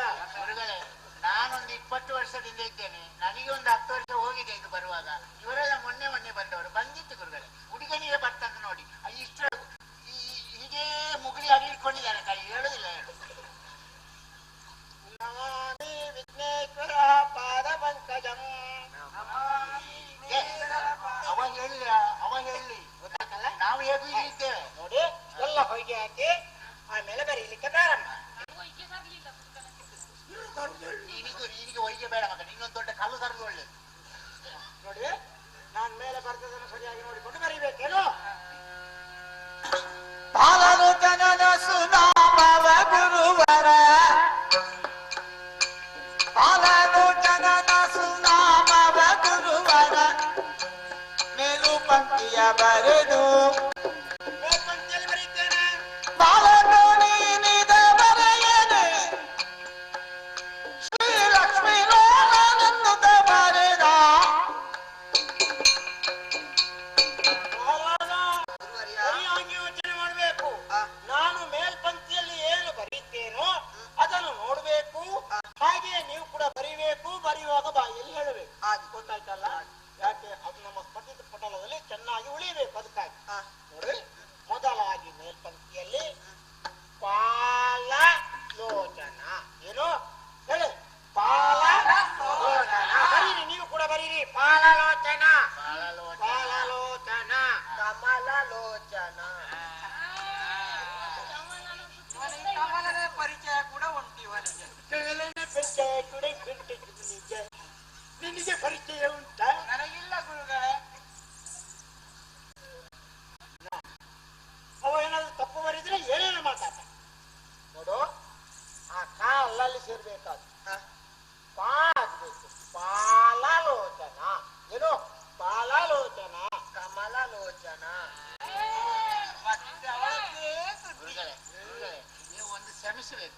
ಹುಡುಗನಿಗೆ ಕಿವಿ ಕೇಳುವುದಿಲ್ಲ, ಏನು ಕೇಳುವುದಿಲ್ಲ ಗುರುಗಳೇ. ಹೇಗಿದ್ದೇನೆ ಹಾಗೆ ಒಬ್ಬರಿದು ನೋಡಿ. ಓ ಓ ಓ ನೋಡಿದ ಗುರುಗಳೇ. ನಾನು ಹೇಳಬೇಕು. ಬರಿ ಮಗ ಕಪಾಲ ಲೋಚನ ಅಂತ ಬರಿ. ಕಪಾಲ ಮೋಕ್ಷ ನಾನು ಮಾಡ್ತೇನೆ ನಿನ್ನದು ಪಾಪಿ ಮಗನೇ. ಅಲ್ಲ ನೀವು ಅಂದಾಜು ಮಾಡಿ ಗುರುಗಳೇ, ಕೇಳುವುದಿದ್ರೆ ಬರೀ. ಅದು ಆಗದಿದ್ರೆ ಇನ್ನೊಂದು ಅಕ್ಷರ ಹೇಳಿ ಕೊಡ್ತೇನೆ, ಗೊತ್ತಾಯ್ತಾ? ನೆನಪಿಟ್ಟುಕೊಳ್ಬೇಕು, ಏನೇನು ತಪ್ಪು ಬರೀಬ. ರುಂಡಮಾಲಧರ ವನಮಾಲಧರ. ಗುರುಗಳೇ ವನಮಾಲ. ವನಮಾಲ ನಿನ್ನ ಚಿಕ್ಕಮ್ಮ. ಯಾವುದು ಬಂದದ್ದು ಗುರುಗಳೇ? ಗುರುಗಳೇ ಗುರುಗಳೇ ಕಚ್ಚುವಾಗ ಸಜ್ಜಿಗೆ ಕೊಡುವ, ನಿನಗೆ ಸಜ್ಜಿಗೆ ಕೊಡುವ, ಸರಿ ಬರಿ. ಗದಿಗೆ ಗುರುಗಳೇ ಸ್ವಲ್ಪ ಎದ್ದು ನಾನು ನೋಡಿದ ಹಾಗೆಲ್ಲ ಎಷ್ಟು ಮೇಲೆ ಇದ್ದೇನೆ ಅಷ್ಟು ಕೆಳಗಿದ್ದೇನೆ. ಇಂಥ ಬೆತ್ತ ನಾವು ಒಂದು ದಿವಸಕ್ಕೆ ಇಲ್ಲಿ ಅಡಿಗೆ ಮಾಡುವುದೆಲ್ಲ ಬೆತ್ತದಲ್ಲೇ ಉಡಿಯಾದದ್ದು. ಸ್ವರೂಪವನ್ನು ಎನ್ನುವುದು ನಾವು ಗೊತ್ತಾಯ್ತು. ಬೇರೆ ಕಟ್ಟಿಗೆ ತರಲಿಕ್ಕಿಲ್ಲ, ಇದನ್ನೇ ತರುವುದು. ಸರಿಯಾಗಿ ಯೋಚನೆ ಮಾಡು. ಕೈಲಾಸವಾಸ ವೈಕುಂಠವಾಸ. ನಿನ್ನ ಕುಂಟ ಮಣ್ಣದಿಂದ ಗುರುಗಳೇ ಅದೆಲ್ಲ ನಾನು ಯೋಚನೆ ಮಾಡುದು. ಇವ ತಪ್ಪು ಬರದ ಅಂತಾರ, ಇವ ಬುದ್ಧಿ ಅಂತ ಗುರುಗಳೇ. ಎಂತದು? ನೀವೊಂದು ಹೇಳುವಾಗ ಮತ್ತೊಂದು ಎಲ್ಲಿಂದ ಹೇಳ್ತಾನೆ ಅಂತ, ಅದ ಯಾವ ಗುರು ಕಲಿಸಿದ್ದು ಅಂತ. ಇವ ಏನೋ ಒಂದು ಎಡವಟ್ಟು ಮಾಡಿಕೊಂಡಿದ್ದಾನೆ, ಬೇರೆಲ್ಲಿ ಯಾರು ಹೋಗಿದ್ದ ಅಂತ ಬುದ್ಧಿನಲ್ಲಿ ಪಾಠ ಆಗಿದೆ ಅಂತ ಕಾಣ್ತದ. ಬೇರೆ ಎಲ್ಲಾದ್ರೂ ಹೋಗಿದ್ಯಾ? ಮತ್ತೆ ತಪ್ಪು ತಪ್ಪು ಬರೀದ ಆಗ ಮತ್ತೆ ಹೇಗೆ ಗುರುಗಳೇ? ಹಾಗಲ್ಲ. ಹಾಗಲ್ಲ ಮಗುವೆ ನಾಗಭೂಷಣವೆಂದು ಬೇಗನೆ ಮರೆಯೇನರು. ಹಾಗಲ್ಲ ಮಗುವೆ ನಾಗಭೂಷಣನೆಂದು ಬೇಗನೆ ಮರೆಯೇನರು. ನಾಗಶಯನನೆಂದು ಮರೆದರು ಮಾರಾಟ ಅಗತಿ ದೋಷಗಳು. ಗುರುವರ್ಯ, ತಪ್ಪು ಮಾಡಿದ್ರೆ ಒಂದು ಸಲ ಕ್ಷಮೆ, ಎರಡು ಸಲ ಕ್ಷಮೆ, ಆಮೇಲೆ ಕ್ಷಮೆ ಎನ್ನುವಂಥದ್ದು ನನ್ನಲ್ಲಿಲ್ಲ. ನನ್ನ ಸಂಗತಿ ಗೊತ್ತಿಲ್ಲ ಮಗ ನಿನಗೆ. ನಿನ್ನ ಅಮ್ಮ ಹೇಳಿದ್ದಾರೆ ಬಾರದಿದ್ರೆ ಚೆನ್ನಾಗಿ ಎರಡು ಬಾರಿಸಿ ಅಂತೇಳಿ. ಆದ ಕಾರಣ ಸರಿಯಾಗಿ ಯೋಚನೆ ಮಾಡು ಅಂತ ಹೇಳುದು. ಇದು ಪಂಚಾಂಗಾಳಿನ ಕಿರೋಕೋಳಲ್ಲ, ನಿನ್ನ ಬೆನ್ನು ಉಡಿ ಮಾಡಿ ಯಾರು ಗುರುಗಳು. ಸರಿ ಬರಿ. ನಾನು ಹೇಳ್ತಿ ಗುರುಗಳು, ಅದೇ ಸ್ವಲ್ಪ ಬಿಸಿಯಾಗಿ ಹೇಳುವ. ಅಪ್ಪತ್ತದ ಅಪ್ಪಣ್ಣಾಚಾರಿ ಇಲ್ಲವಾ? ನಾಗ ಭೂಷಣ ಏನು ಹೇಳಿ ಅಲ್ಲ ನಾಗ ನಾಗ ಅಪ್ಪ ಸರಿಯಾಯ್ತು ಸರಿಯಾಯ್ತು. ನಾಗಭೂಷಣ ನಾಗ ಶಯನ. ಅದೇ ಗುರುಗಳೇ, ಏನು ಉಂಟಾ? ಆಗ ಪ್ರಥಮದ ಅಕ್ಷರ ತಪ್ಪು ಮಾಡಿದ, ಈಗ ಕೊನೆ ಅಕ್ಷರ ತಪ್ಪು ಮಾಡಿದ ಶುರು ಮಾಡಿದ. ಕೋಟಿ ಗುರುಗಳೇ, ಕೋಟಿ ನನ್ನ ಲೆಕ್ಕದಲ್ಲಿ 4 ಕೋಟಿ ನೋಡುವ. ಒಂದು 4 ಬೀಳುವಾಗ ಬರ್ತದೆ. ತಪ್ಪು ಬರಿಬೇಡ ತಾನೇ. ನೋಡು, ನಾಗ ಪ್ರಥಮದ್ದು ಸರಿಯಾಗಿದೆ, ಆಮೇಲೆ ತಪ್ಪಾದು. ನಾಗಭೂಷಣ ಶಯನ ಅಲ್ಲ, ನಾಗಭೂಷಣ. ನಾಗ ಶಯನ. ತ್ರಿಶೂಲಧಾರಿ. ಚಕ್ರಧಾರಿ. ನಿನ್ನ ಚಕ್ರ ತಿರುಗಿಸ್ತಾನೆ ಗೊತ್ತು. ಗುರುಗಳೇ ಗುರುಗಳೇ, ಎಲ್ಲಿ ಅದು ಬಾಲಬೋಧೆಗೆ ಕಲಿಸರಲ್ಲಿ ನೀವು ಯಾಕೆ ಹೊತ್ತುಕೊಂಡು ಬಂದದ್ದು? ಇದು ಅಲ್ಲಿ ಆದ್ರೂ ಕಟ್ಟಿ ಹೇಳ್ತಿದ್ದು ಏನಾದ್ರೂ ಬರ್ಕೊಂಡಿರ್ತಾರೆ, ಇಲ್ಲಿಗೆ ಯಾಕೆ ಕರ್ಕೊಂಡು ಬಂದದ್ದು? ಇಲ್ಲಿ ಯಾಕೆ ಬಂದದ್ದು? ಪಾರ್ವತೀಪತಿ. ಲಕ್ಷ್ಮೀಪತಿ. ನೀನು ಇದು ಹೇಳು ಮಗ. ಅಲ್ಲಿ ಚುಮ್ಮ ಅಲ್ಲಿ ಕರದಿಂದಿನಿದು ಬಾಬಾ ನೆನೆದು ಚಕ್ಕರೆ ಬೆಲ್ಲ ಅದು ಹೇಳಿ ಆಚಾರ ಇವತ್ತು ಬಿಡಿಸ್ತಾನೆ ಮಗನೇ. ನಾನು ನನ್ನ ಬಿಡಿಸಲಿಕ್ಕೆ ನೀವು ಹತ್ತು ಮಾತಾಡ್ತಾನೆ. ಅಲ್ಲ, ಅದಾದ್ರೂ ಬರ್ತದೆ ಅಂತ ನೋಡುವ. ಹೇಳಬಾರ್ದು. ಮಕ್ಕಳ ಮಟ್ಟಕ್ಕೆ ಸರಿಯಾಗಿ ನನ್ಗೆ ಗೊತ್ತುಂಟು ಹೇಗೆ ಹೇಳಬೇಕು ಅಂತೇಳಿ. ನೀನು ಹೇಳಿ ಗೊತ್ತಾಗ್ಬೇಕಲ್ಲ. ನೀನು ಯಾರ ಹತ್ರ ಮಾತಾಡು? ನಾನು ನಿಮ್ಮಲ್ಲಿ ಮಾತಾಡಿದಲ್ಲ, ನನ್ನಷ್ಟಕ್ಕೆ ಹೇಳಿದ್ದಾರೆ. ನಿನ್ನಷ್ಟು ಹುಚ್ಚಾಳ ನೀನು. ಜನರ ಒಂದು ಅರೆ ಅಷ್ಟೇ. ಈಗ ಪೂರ್ತಿ ಮಾಡ್ತೇನೆ ಗೊತ್ತಿಲ್ಲ ನಿಮ್ಗೆ.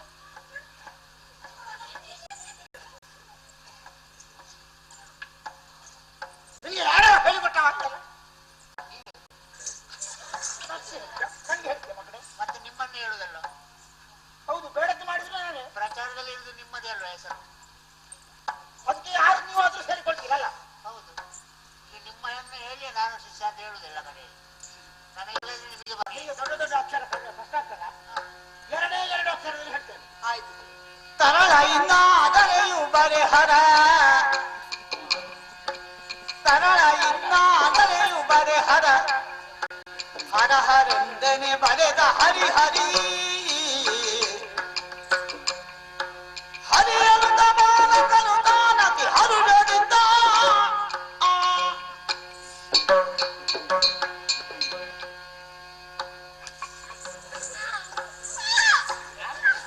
ಒಗ್ಗರಣೆ ಕೊಟ್ಟಾಗೆ ಕುಬ್ಬೆ ಮಾಡ್ತಾನೆ. ಕಣ್ಣು ಕಾಣ್ತಾ ಇಲ್ಲ ಅವನಿಗೆ ಮಠ ಅಂತ ಗೊತ್ತಿಲ್ಲ.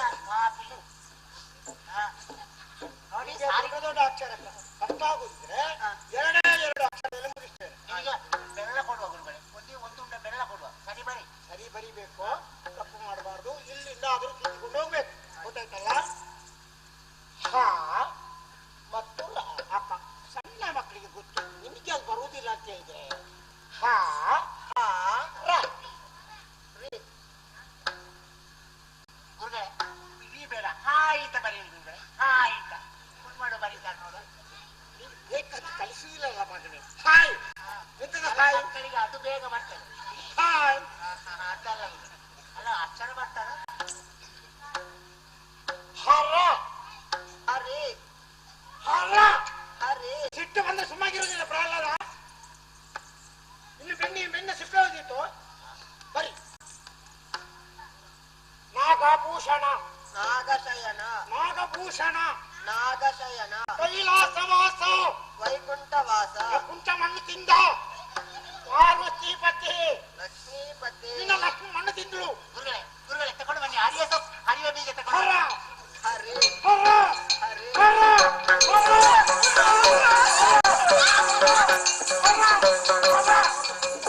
ಮಣ್ಣು ತಿಂದು ಹೋಗ್ತೀವ. ಸಂತಾನ ಹಾಳಾಗೋದು ಸಂತಾನಕ್ಕೆ ಬುದ್ಧಿರಾಗ್ತದೆ. ಪಾಪ ಹುಡುಗರಿಗೆ ಏನೋ ದೋಷ ಉಂಟು ಗುರುಗಳೇ. ನಾವು ಇಲ್ಲಿ ಈ ಕ್ಷೇತ್ರದಲ್ಲಿದ್ದಂತಹ ಯಾವುದಾದ್ರೂ ಗುಳಿಗರಿಗೆ ಮತ್ತೊಂದು ಏನಾದ್ರೂ ಹೇಳಿದ್ರೇನು? ಅಯ್ಯೋ ಗುರುಗಳೇ, ಏನೋ ದೋಷ ಇರ್ಬೇಕು ಗುರುಗಳೇ. ಈ ವಾಸ್ತು ದೋಷ ಅಂತ ಹೇಳುದು ಉಂಟಲ್ಲ ಗುರುಗಳೇ. ನಮ್ಮನ್ನೆಲ್ಲ ಸೇರಿಸುವಾಗ ನೀವು ಬಲಿಯೆಲ್ಲ ಕೊಟ್ಟಿದ್ದೀರಲ್ಲ ಇಲ್ಲಿ ಇದ್ದಂತ ಜಾಗದಲ್ಲಿ. ಇವತ್ತು ನಿನ್ನೆ ಬಲಿ ಕೊಡ್ತೇನೆ ಮಗ, ಪೂರ್ತಿ ಸರಿ ಆಗ್ತದೆ ಅವಾಗ. ಅಲ್ಲ ಏನು ಹುಡುಗ, ನಾನು ನನ್ನ ತಲೆಬಿಸಿ ಹೇಳಿದ್ದೇನೆ. ನಾನು ನನ್ನ ತಲೆ ವಿಷಯಲ್ಲಿ ಹೇಳೋದು ಗುರುಗಳೇ. ಏನೋ ದೋಷ ಇಲ್ಲದೆ ನಿಮ್ಮಂತ ಒಬ್ಬ ಒಳ್ಳೆ ಗುರುಗಳು ಹೇಳಿದಾಗ ನಾವೆಲ್ಲ ಹೇಳಿದ್ದೇವೆ. ನನಗೆ ನೀವು ನೆನೆಸಿದಾಗ ಬರ್ಲಿಲ್ವ? ಬಂದಲ್ವ ನೀನು ಇಷ್ಟು ವರ್ಷ ಆದ್ರೂ ಇಲ್ಲೇ ಇರು. ಹೌದು, ನಾನು ಬಿಟ್ಟು ಹೋಗಲಿಕ್ಕೆ ಮನಸ್ಸಿಲ್ಲ. ನನಗೆ ನಿಮ್ಮ ಪ್ರಭಾವ ಅಷ್ಟು ದೊಡ್ಡದು. ಹೌದು, ಬಿಟ್ಟು ಹೋಗುದೇ ಹೇಗೆ? ಹೋಗ್ಬಿಟ್ಟು ಸಂಪಾದನೆ ಮಾಡ್ಬೇಕಲ್ಲ. ಹೌದು. ಗುರುಗಳೇ ತಪ್ಪು ಮಾಡಿದ ನಿಮ್ಮನೆ ಯಾಕೆ ಹೊಡೆದಿದ್ದು ತಪ್ಪು ಗುರುಗಳೇ? ಅಲ್ಲ ಮಗ, ತಪ್ಪು ಎಲ್ಲ ಬೇರೆ ಮಗ, ನೀನು ಮೊದಲು ನಿನ್ನ ಕುಂದಾಪುರದ ಭಾಷೆ ಬಿಡಬೇಕು ಅಂತ. ಯಾಕೆ ಗುರುಗಳೇ? ಮತ್ತೆ ತಪ್ಪು ಮಾಡುದಲ್ಲ, ತಪ್ಪು ಮಾಡುದು ಸರಿ ಕಲಿ. ನಾನಿನ್ನು ಸಣ್ಣವನಲ್ವಾ? ಸಣ್ಣವನಾದ್ರೆ ಅಲ್ಲೇ ಭಾಷೆ ಹಾಕೆ. ಇಲ್ಲಿ ಕುಂದ ಕನ್ನಡದ ಮಾಧ್ಯಮ ಅಲ್ಲ ಮಗ, ಒಳ್ಳೆಯ ಕನ್ನಡ. ಗುರುಗಳೇ ಯಾರು ಸಿಕ್ಕನ್ನು ಯಾರು ತೋರಿಸಿದ್ರಿ?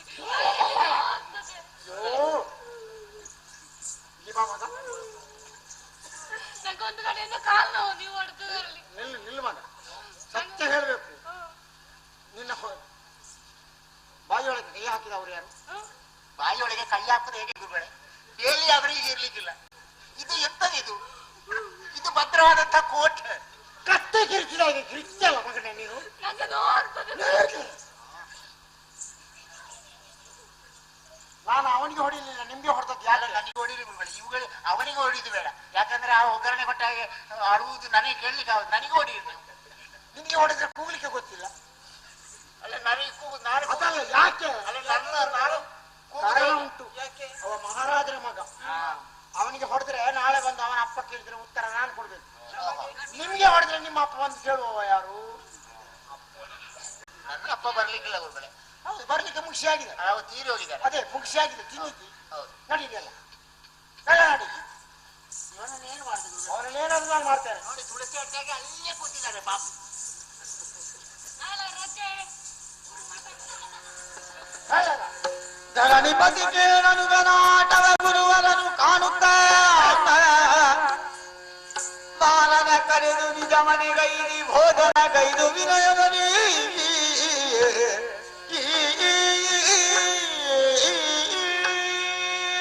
ಸತ್ಯ ಹೇಳಬೇಕು ಮಗ. ಏನು ಗುರುಗಳೇ? ನಿಮ್ಗೆ ಮನೆಯ ನೆನಪಾಗಿದೆ ಹೇಗೆ? ಹೌದು ಗುರುಗಳೇ, ಅಮ್ಮನ ನೆನಪಾಗ್ತಾ ಇದೆ ಗುರುಗಳೇ. ಮತ್ತೆ ಮಕ್ಕಳಿಗೆ ಮಠಕ್ಕೆ ಬಂದು ಅಮ್ಮನ ನೆನಪಾದ್ರೆ ಮತ್ತೆ ಎಷ್ಟು ಕಲ್ತಾರು? ಇವತ್ತು ನಾನು ಅರಮನೆಗೆ ಕೊಂಡೊದ್ದು ಬಿಡ್ತೇನೆ. ನಾಳೆ ಬರಬೇಕು, ಗೊತ್ತಾಯ್ತಲ್ಲ? ಆಯ್ತು ಗುರು. ಹಾ, ನನ್ನನ್ನು ದೂರ ಬೇಡ. ಸಿಟ್ಟು ಬಂದ್ರೆ ನಾನು ಏನು ಮಾಡಿ ಬಾ.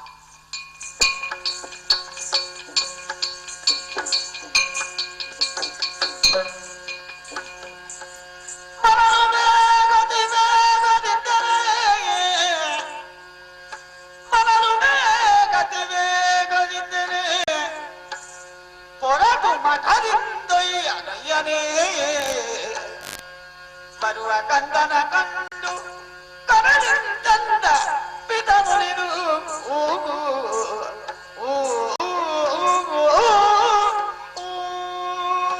ಮಗುವಲ್ಲೆಲ್ಲ ಮಠಕ್ಕೆ ಕಳೆದಿದ್ದೇನೆ ನಾನು. ಆದ್ರೆ ಅವರನ್ನು ಕಾಣದೆ ಯಾಕೋ ಬಹಳ ಬೇಸರವಾಗುತ್ತಾ ಇದೆ. ಕಂದ ಬಾಬಾರಿದ್ದನು ಕಂದ ಬಾಬಾರಿದ್ದನು ನೀವೇಗ ಬಂದು ನಾನು ಕುರಿಗಳು ಎಂದರೆ ನಾನು ಗುರುಗಳು ನಸು ನಗುತ್ತ ನಿಂದಿರುವುದಕ್ಕೆ ಬೇಡು.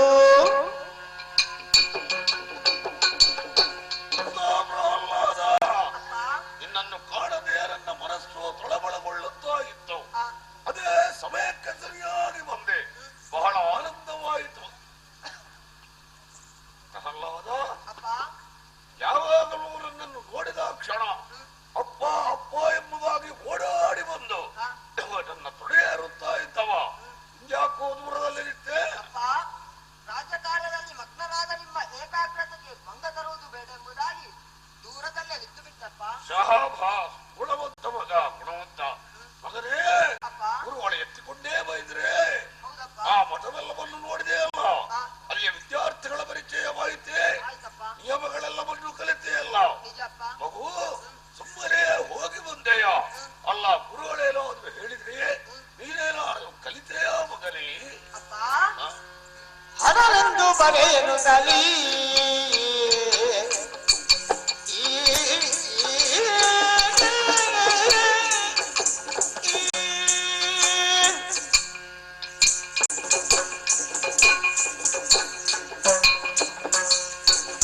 ಹರಳೆಂದು ಬರೆಯನು ತಲಿ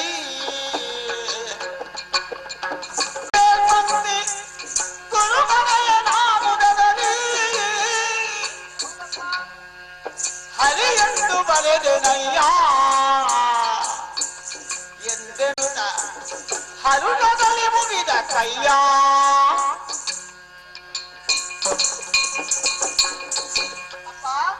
ಗುರುಗಳು ನನ್ನನ್ನು ಎತ್ತಿಕೊಂಡ ಗುರುಮಠಕ್ಕೆ ಹೋದರಪ್ಪ. ಅಲ್ಲಿರುವ ವಿದ್ಯಾರ್ಥಿಗಳೆಲ್ಲರ ಪರಿಚಯವನ್ನು ಕೂಡ ಮಾಡಿಸಿದ್ದಾರೆ. ಆ ಬಳಿಕ ಗುರುಮಠದ ವಿಧಿ ನಿಯಮಗಳನ್ನು ಎಲ್ಲವನ್ನೂ ಹೇಳಿಕೊಟ್ಟು ಸ್ನಾನಾದಿ ಕರ್ಮಗಳನ್ನು ಮುಗಿಸಿದ ಬಳಿಕ ಗುರುಗಳ ತೊಡೆಯ ಮೇಲೆ ಕುಳ್ಳಿರಿಸಿಕೊಂಡು ಮೊದಲಾಗಿ ಗಣೇಶನ ಪ್ರಾರ್ಥನೆಯನ್ನು ಹೇಳಿಕೊಟ್ರು. ಆ ಬಳಿಕ ಅದೆಷ್ಟೋ ವಿಷಯವನ್ನು ಹೇಳಿಕೊಟ್ಟಿದ್ದಾರೆ. ಅದೆಲ್ಲ ನನಗೀಗ ಸರಿಯಾಗಿ ನೆನಪಿಗೆ ಬರುವುದಿಲ್ಲ. ಗುರುಗಳು ಉಪದೇಶಿಸಿದ 2 ಅಕ್ಷರ ಸರಿಯಾಗಿ ನೆನಪಿದಪ್ಪ. 2 ಅಕ್ಷರವನ್ನು ಕಲಿತೆಯ ಮಗನೇ?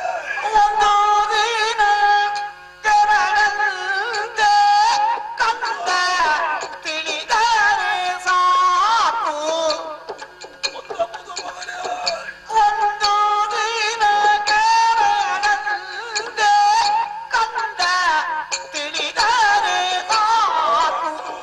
ಬಂದ ಕೂದು ಕೆಳದಿನದಿ ಬಂದು ನೇನು ಸೂರು.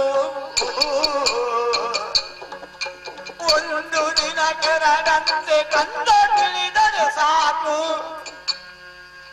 ಬಂದ ಕೂದು ಕೆಳದಿನದಿ ಬಂದು ನೇನು ಸೂರು.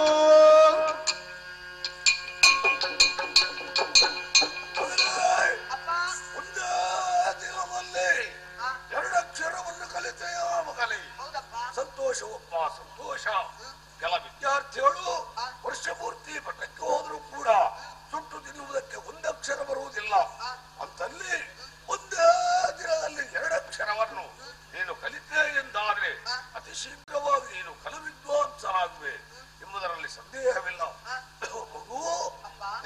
ಬರೆದಿರುವಂತಹ ಅಕ್ಷರವನ್ನು ಕೇಳಬೇಕು ಎಂಬ ಆಸೆ ಆಗ್ತಾ ಇದೆ. ಯಾವುದಪ್ಪ ಅದು?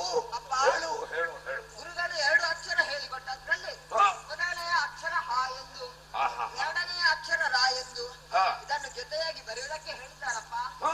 ನಾನು ಹರಿ ಎಂದು ಬರೆದಪ್ಪ. ಹರಿಯನ್ನು ಬರೆದುಬಹುದೇ ಹರಿಯನ್ನು ಬರೆದುಬಹುದೇ ಎಂದೊಡನೆ ಒಡಲದಿರು ಹುಸಿಯ ಬರಿದೆ ಸರ್ವನಾಡೆನು ಸುಳ್ಳನು ಹರಿ ಎಂದೇ ಬರೆದೆ ನಿನ್ನನು ಬಾಳನು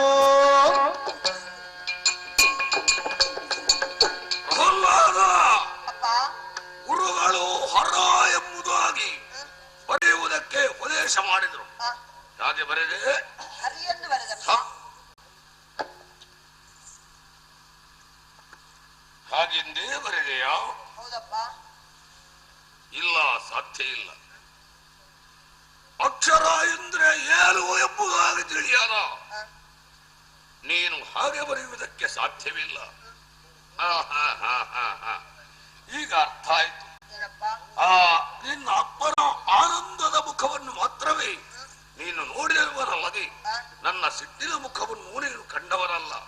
ಅಪ್ಪನನ್ನು ಸ್ವಲ್ಪ ರೇಗಿಸುವ ಎಂಬುದಕ್ಕೆ ಬೇಕಾದ ಸುಳ್ಳಾಡುತ್ತಾ ಇರುವೆಯೇನೋ? ಅಪ್ಪ, ನಿಮ್ಮಲ್ಲಿ ಎಂದಾದರೂ ಸುಳ್ಳನ್ನಾಡಿದವಳೆ ಅಪ್ಪ? ನಿಮ್ಮ ಆಣೆಯಾಗಿಯೂ ಹರಿ ಎಂದೇ ಬರೆದದ್ದೌದಪ್ಪ. ಹರ ಹರ ಹರ ಹರ ಈ ಬಾಲಕಗೆ ಹರ ಹರ ಈ ಬಾಲಕಗೆ ಹರಿ ಎಂದರೆ ಅನಂತವರಾರು ಪರೀಕ್ಷಿಸೆ ಸುರನೃತ ಕವಿಜನುತ ಕಾಣುವದಾದ ಆತ್ಮದಗೆ ಅರುಹಬೇಕದರಿಂದ ನೀತಿಯ ತನನನು ತನನಾದ ದಾನವ ಹೃದಯ ಕಂದನ ನಪ್ಪಿ ಮುದ್ದಿಸುವುದೆಂದ ನಯದನು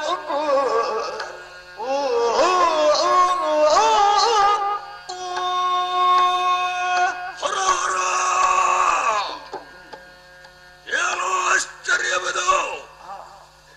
ಯಾವ ಶಬ್ದವನ್ನು ಕೇಳಲಾರೆ, ಯಾವ ಶಬ್ದವನ್ನು ಯಾರೂ ಹೇಳಬಾರದು ಎಂಬುದಾಗಿ ತೀರ್ಮಾನ ಮಾಡಿದ್ದೇನು ನಾನು.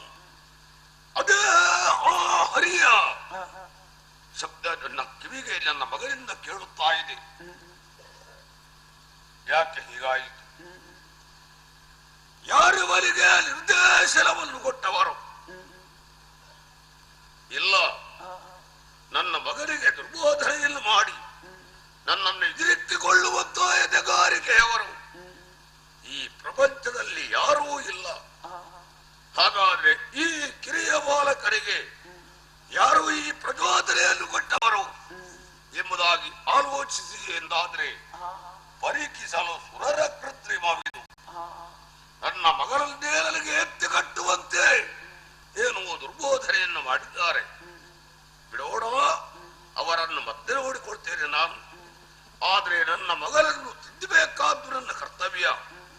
ಗಿಡವಾಗಿರುವಾಗಲೇ ಬಗ್ಗಿಸಬೇಕು ವಿನಃ ಮರವಾದ ಮೇಲೆ ಬಗ್ಗಲಾರದು. ಚಿನ್ನ ಚಿನ್ನಲಾಲಿಸಿಂತ ಮಾತ ಎಂಗಳಾದ ಬೇಡ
ಇಲ್ಲವೋ ಹೌದು ಮಗನೇ.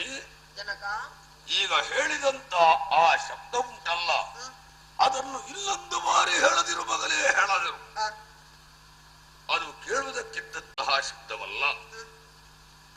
ನನ್ನ ಅಧಿಕಾರ ಕ್ಷೇತ್ರದಲ್ಲಿ ಹರ್ರಿ ಎಂಬಂತಹ ಶಬ್ದಕ್ಕೆ ಅವಕಾಶವೇ ಇಲ್ಲ. ಕಾರಣವಿದೆ ಮಗನೇ. ಅದು ಕೇವಲ ಒಂದು ಶಬ್ದವಲ್ಲ, ಅದು ಒಬ್ಬಾತನ ಹೆಸರಾಗಿದೆ ಮಗನೇ. ಅವ ನಮ್ಮ ಪರಮವೈರಿಯಾಗಿದ್ದಾನೆ. ಮಗು, ವಿಚಾರವನ್ನು ನೀನು ತಿಳಿದಿರ್ಲಿಕ್ಕಿಲ್ಲ.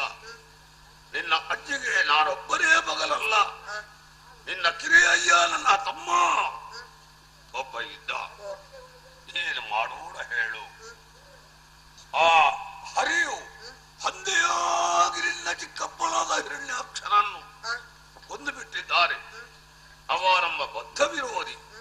ಆದ್ದರಿಂದ ನಮ್ಮ ಕುಲಕಟ್ಟಕ್ಕೆಲಾದಂತ ಅವನ ಹೆಸರನ್ನು ಯಾರೂ ಉಚ್ಚರಿಸಬಾರದು ಎಂಬುದಾಗಿ ಕಂಠಪ್ಪಣೆ ಮಾಡಿದ್ದೇನೆ. ನಮಗೆ ಕುಲದೇವರು ಶಂಕರ, ಹರ. ಆ ಹರನ ನಾಮೋಚ್ಚಾರಣೆ ಮಾಡುವವರೇ, ಹರನ ನಾಮೋಚ್ಚಾರಣೆ ಮಾಡು. ದುಷ್ಟನನ್ನು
ಹುರುಮೆಯಿಂದ ಎಂಬುದಾಗಿ ದಿಟ್ಟವಾಗಿ ನನ್ನ ಮುಂದೆ ನನ್ನ ಮಗನೇ ಉತ್ತರಿಸಬೇಕು ಎಂಬುದಾಗಿದ್ದರೆ ಇಷ್ಟು ದೃಢವಾಗಿ ಇವನಿಗೆ ಈ ನಿರ್ದೇಶನವನ್ನು ನೀಡಿದವರು ಯಾರು?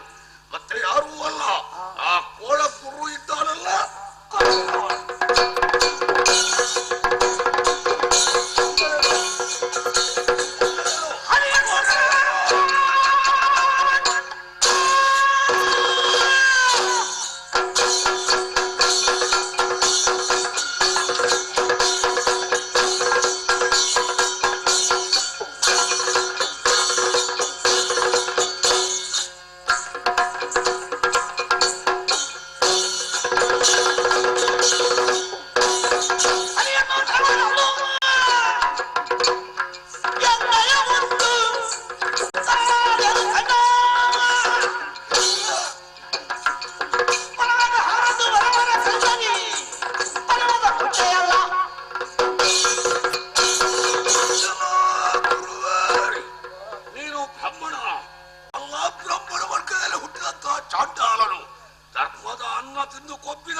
ಮಾಡಿ ನನ್ನನ್ನು ವಿರೋಧ ಎತ್ತಿಕಟ್ಟಿಕೊಟ್ಟೆ ಅಲ್ಲ, ಇನ್ನ ಹರ್ಷದಿಂದ ಒದಗಿದುಬಿದ ನೀ ಬರಿದೆ ಗುರುವನು ಕೊಲ್ಲಬೇಡನೆ ಒಡೆದು ನಿಲ್ಲವ ಸರ್ವಥಾ ಹರಿ ಎಂದು ಬರೆಯುವರೇ ರಚಿತರಗಿ ಬುದ್ಧಿ ಪೂರ್ವದಿ ವಿರಚಿಸಿದ ಪುಣ್ಯಗಳ ಫಲದಿವು ಅನುಹರಲಿರನ ಅಧಿಕವೇ ಫಲದಿಂದ ಕೋಪದಲ್ಲಿ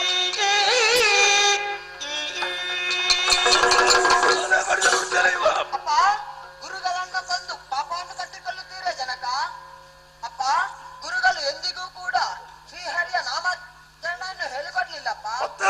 ಯಾವುದೋ ಪೂರ್ವ ಜನ್ಮದಲ್ಲಿ ಬಂದಂತಹ ಪುಣ್ಯದ ಫಲದಿಂದ ಹರಿನಾಮ ಸ್ಮರಣ ತನ್ನಿಂದಲೇ ಹುಟ್ಟಿಕೊಂಡಿದ್ದೆಪ್ಪ. ಪೂರ್ವ ಜನ್ಮದ ಪುಣ್ಯದ ಫಲ ನಿನ್ನ ಪುಣ್ಯದ ಫಲ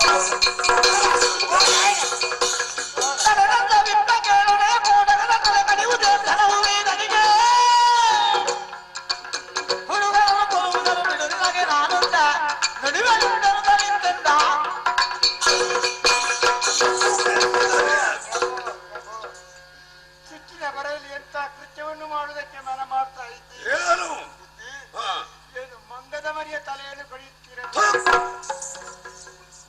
ಅವ ಮಂಗಲ ಮರಿಯಾದ್ರೆ ಅವನ ಅಪ್ಪ ನಾನೇನಾಗ್ತೇನ? ಹಾಗಲ್ಲ, ಸಣ್ಣ ಮಕ್ಕಳ ಬುದ್ಧಿಯು ಮಂಗದ ಬುದ್ಧಿಯು ಒಂದೇ ಅನ್ನೋ ಕಾರಣಕ್ಕಾಗಿ ನಾನು ಹೇಳಿದೆ. ಆದ್ರೆ ನಿಮ್ಮಲ್ಲಿ ಕೈ ಜೋಡಿಸಿ ಬೇಡಿಕೊಳ್ತಾ ಇದ್ದೆ. ಏನೆಂದು? ಈ ಮಗುವನ್ನು ಮರಳಿ ನನಗೆ ಒಪ್ಪಿಸಿ ಬುದ್ಧಿ ಒಪ್ಪಿಸಿದ್ರೆ ಏನಾದ್ರೂ ಮಾಡಿ ತಿದ್ದಿ ತೀಡಿ ಸರಿದಾರಿ ತರುವಂತ ಪ್ರಯತ್ನವನ್ನು ನಾನು ಮಾಡ್ತೇನೆ. ರಾಜಕುಮಾರ ಎಂಬಂತ ಗೌರವ ಬೇಡ. ಹೊಡೆದು ಬಡೆದು ಬಡೆದು ಅವನ ಬಾಯಿಯಲ್ಲಿ ಹರನಾಮೋಚ್ಚಾರಣೆ ಬರುವಂತೆ ಮಾಡಿ ನಡೀರಿ.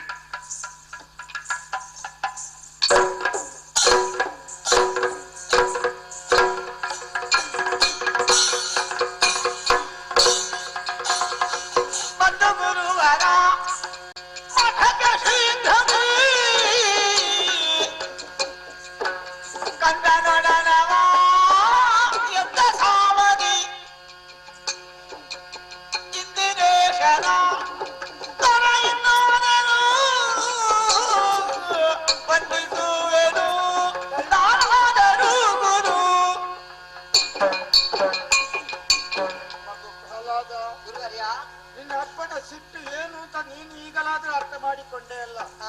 ಸಿಟ್ಟು ಬಂದ್ರೆ ಅವನಿಗೆ ಹೇಳಿಕೊಟ್ಟಂತ ಗುರು ಅಂತ ನಾನು ಗಂಡಕ್ಕಿಲ್ಲ, ಮಗನಂತ ಪ್ರೀತಿ ಇಲ್ಲ ಅಂತ ಶಿಕ್ಷಣವನು ನಿನ್ನ ತಂದೆ.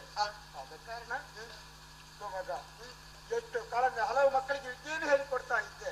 ಈ ರೀತಿ ಆದದ್ದಿಲ್ಲ. ನೀನ್ ನನ್ನ ಶಿಷ್ಯ, ನನ್ನಿಂದ ಪ್ರಾಯದಲ್ಲಿ ಸಣ್ಣವ, ನಿನ್ನ ಕಾಲು ಹಿಡಿಬಾರದು ನಾನು. ಆದ್ರೆ ನಿನ್ನ ಕೈಯನ್ನೇ ಕಾಲು ಎಂಬಾಗಿ ತಿಳ್ಕೊಳ್ತಾ ಇದ್ದೇನೆ ಮಗ. ನಾನು ಹೇಳುವಂತ ಮಾತನ್ನು ಮಾತ್ರ ಯಾವತ್ತು ತಪ್ಪಾದ್ರೂ ಬೇಡದಲ್ಲಿ ಹೇಳಬೇಡ. ಗುರುಗಳೇ, ಒಳ್ಳೆಯ ಹುಡುಗಲ್ವಾ? ನಾಳೆ ಶೋಣಿತಾಪುರದ ಯಜಮಾನ ಅಧಿಕಾರಿ ಆಗುವ ನೀನು ತಪ್ಪು ಹೇಳ್ಬಾರ್ದು ಮಗ. ಆಯ್ತು, ಗೊತ್ತಾಯ್ತಲ್ಲ? ಇದು ಬಂಗಾರ ಚಿನ್ನ ನಿನ್ಗೆ ನಾನು ಹೇಳಿದಾಗಿ ಕೇಳಿದ್ರೆ ನಿನ್ಗೆ ಎಂತದ್ದು ಬೇಕು ಅದೆಲ್ಲ ಕೊಡ್ತೇನೆ. ಆಯ್ತು ಗುರುಗಳೇ. ಆಡು ಕೊಡ್ತೇನೆ. ಅದು ನಿನಗೆ ಅದು ಕೇಳ್ಬೇಕು. ಮತ್ತೆ ನಿಮ್ಗೆ ಬೆಲ್ಲ ಬೇಕಾ ಮಗ? ಬೆಲ್ಲ ಕೊಡ್ತೇನೆ. ಮತ್ತೆ ನಿಮ್ಗೆ ಮೊಸರು ಎಲ್ಲ ನಾನು ಕೊಡ್ತೇನೆ. ನಾನು ಹೇಳಿದ್ದು ಕೇಳ್ಬೇಕೇನು? ಆಯ್ತು ನಾ ಹೇಳಿ ಅದು ಹೇಳು. ನಾಗಭೂಷಣ ನಾಗಶಯನ. ಹಳೆ ರಾಗ ಮಾತ್ರ ನನ್ನ ಹತ್ರನಲ್ಲಿ ಗೊತ್ತಾಗಲ್ಲ. ನಾನು ಹೇಳಿದ್ದನ್ನು ಸರಿಯಾಗಿ ನೆನಪಿಟ್ಟುಕೊಂಡು ಹೇಳು. ಸರಿಯಾಗಿ ಹೇಳ್ತೇನೆ. ಪಾರ್ವತಿ ಪತಿ ಲಕ್ಷ್ಮೀಪತಿ ಪ್ರಹ್ಲಾದ ಗುರುಗಳೇ. ಇನ್ನು ನಾನು ಮತ್ತೆ ಸುಮ್ಮನೆ ನಿಲ್ಲಿಕ್ಕಿಲ್ಲ. ಜಾಗ್ರತೆ ಮಾಡಿಕೊ. ನಾನು ಸಿಟ್ಟು ಹತ್ರ ಉಂಟಲ್ಲ, ಜಾಗ್ರತೆ ಮಾಡಿ. ಕೈಲಾಸವಾಸ ವೈಕುಂಠವಾಸ. ಕುಂಠ ಮಾಡ್ತಿಲ್ಲ. ಯಾವಾಗ ನೋಡಿದ್ರು ವೈಕುಂಠ? ಏನು ಭಾಷೆ ಅರ್ಥ ಆಗುದು ನಿನ್ಗೆ? ಬೆದ್ರೆ ಅನ್ನೋಂಥ ಶಬ್ದದಲ್ಲಿ ಮೇ ಅನ್ನೋಂಥ ಸರಿಯಾಗಿ ಬರೀ ಧೂಳು ಮಾತ್ರ ಇದೆ ನಿನ್ನ ತಲೆಯಲ್ಲಿ. ಒಂದು ಸಲ ಎರಡು ಸಲ ಹೇಳಿದ್ರೆ ಅರ್ಥ ಆಗ್ಬೇಕು. ಹರ ಹರಿ ಹೊರ ಹರಿ ಹೊರ ಹೊರ ಹಾಗಾಗಿ ಮೊಂಡ ತಿಂದು ಹೋಗ್ಲಿಕ್ಕೆ ಯಾರ್ಯಾರ ಜೀವ ತೆಗಿಲಿಕ್ಕೆ ಹುಟ್ಟಿದ್ದು, ಯಾವ ನಕ್ಷತ್ರದಲ್ಲಿ ಹುಟ್ಟಿ ಸತ್ಯವಾದ್ರೆ ನೀನು ದೇವರಿಗೆ ಗೊತ್ತು. ಎಷ್ಟು ಮಂದಿ ವಿದ್ಯಾರ್ಥಿಗಳಿಗೆ ನೀ ವಿದ್ಯೆಯನ್ನು ಹೇಳಿಕೊಟ್ಟೆ. ಇಲ್ಲ ಮಗ, ನಿನ್ನಂತವ್ರು ಯಾರು ಇಲ್ಲ. ನಿನಗೆ ಹೇಳಿಕೊಟ್ಟದ್ರಲ್ಲಿ ಒಂದು ಕಲ್ಲಾದ್ರೂ ಕರಗಿ ನೀರಾಗ್ಬೇಕಿತ್ತು, ಒಂದು ಮರವಾದ್ರೂ ಬಗ್ಗಿ ಹೋಗ್ತಿತ್ತು. ಅಷ್ಟು ಹೇಳಿಕೊಟ್ಟೆ. ದೇವ್ರೇ ದೇವ್ರೇ, ನಿನ್ನ ದಶೆಯಿಂದಲಾಗಿ ನನಗೆ ಈ ಊರಲ್ಲಿ ಇಲ್ಲದೆ ಊರು ಬಿಡುವ ಕಾಲ ಬಂದು ಹೋಯ್ತಲ್ಲ. ಏನು ಮಾಡೋಣ? ನನ್ನ ಪ್ರಾರಬ್ಧ. ಪ್ರಾಯದ ಕಾಲದಲ್ಲಿ ಕಣ್ಣೀರಾಗ್ತಾ ಊರು ಸುತ್ತಾಡುವಂತ ಯೋಗ ನನ್ನ ಪಾಲಿಗೆ. ಈ ಊರಿನ ನೀರು ನಂಜಾಗಿ ಹೋಯ್ತು, ಈ ಊರಿನ ಗಾಳಿ ವಿಷವಾಗಿ ಹೋಯ್ತು. ಮಗಳೇ ಅಬ್ಬಾ, ಸಾಕು ಮಹಾರಾಯ, ನಿನ್ನ ಸಾವಾಸ ಇವತ್ತಿಗೆ ಸಾಕು. ಮಾಣಿ, ಓ ಮಾಣಿ, ಅದ ಸಾಮಾನೆಲ್ಲ ಗೋಣಿಲಿ ಕಟ್ಟಿ ಮಾಡುವ ಆತ. ಉದ್ಯಪ್ಪಗೆ ಹೋಪ, ಇಲ್ಲಿ ನಿಂಬಳ ಆಗ, ಇಲ್ಲಿ ನಿಂಬಳ ಆಗ ಎಲ್ಲ ಗೋಣಿಲಿ ಕಟ್ಟಿ ಮಾಡುವುದರಿಂದ ಪಚ್ಚಾಡಿ ಈಗ.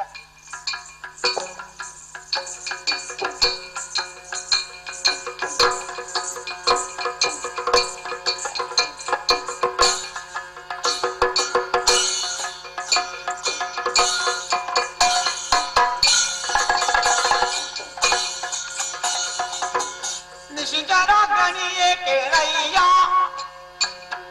ನಿನ್ನ ಶಿಶುವಿನ ತಲ್ಲಿ ಬೇಡಯ್ಯ. ಅಸುರೇಂದ್ರ ನಿನಗದ ನುಸುರದೆ ನವರರ ಸಿಗವು ನಗುವಂತ ಬೆಸಗಿದ ತಾನುಂಟು. ನಿಶಿಗರ ಗಣಿಯೇ ಕೇಳಯ್ಯ.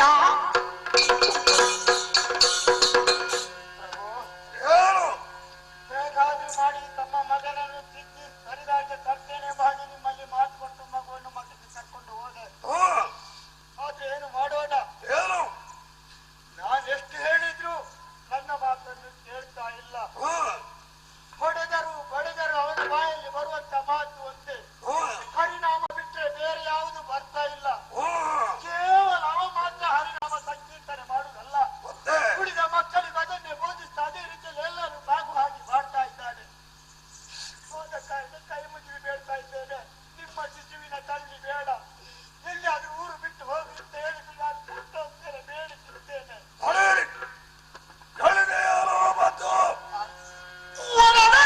ಇದು ಕುಸಿಯೋ ಬಿಡವೋ, ಇದು ಕುಸಿಯೋ ಬಿಡವೋ. ಬಲದಿ ಬೇಡನೆ ವಿಪ್ರರೆಂಬರೇ ಸರ್ವದಾ ಸಟೆ ಮಾತ ನಿಜವೆಂದರದ ಪ್ರಹ್ಲಾದ.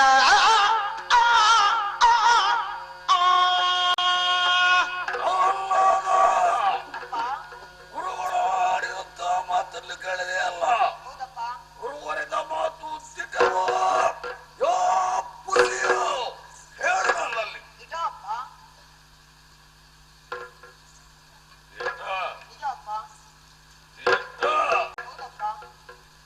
ಕ್ಷಮಿಸಬೇಕು ಗುರುಗಳಿಗೆ. ನನ್ನ ಮಗ ಮಾಡಿದ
ನಿನಗೆ ಗುರುವು ನಾನೇ, ನಿನಗೆ ಅಪ್ಪನೂ ನಾನೇ. ಹೇಳಿದಂತೆ ಕೇಳಿದೆ ಎಂದಾದ್ರೆ ಬದುಕು ಮಗನೇ. ಹೇಳು ಹರ ಎಂಬುದಾಗಿ. ಹರ ಹರ ಹರ.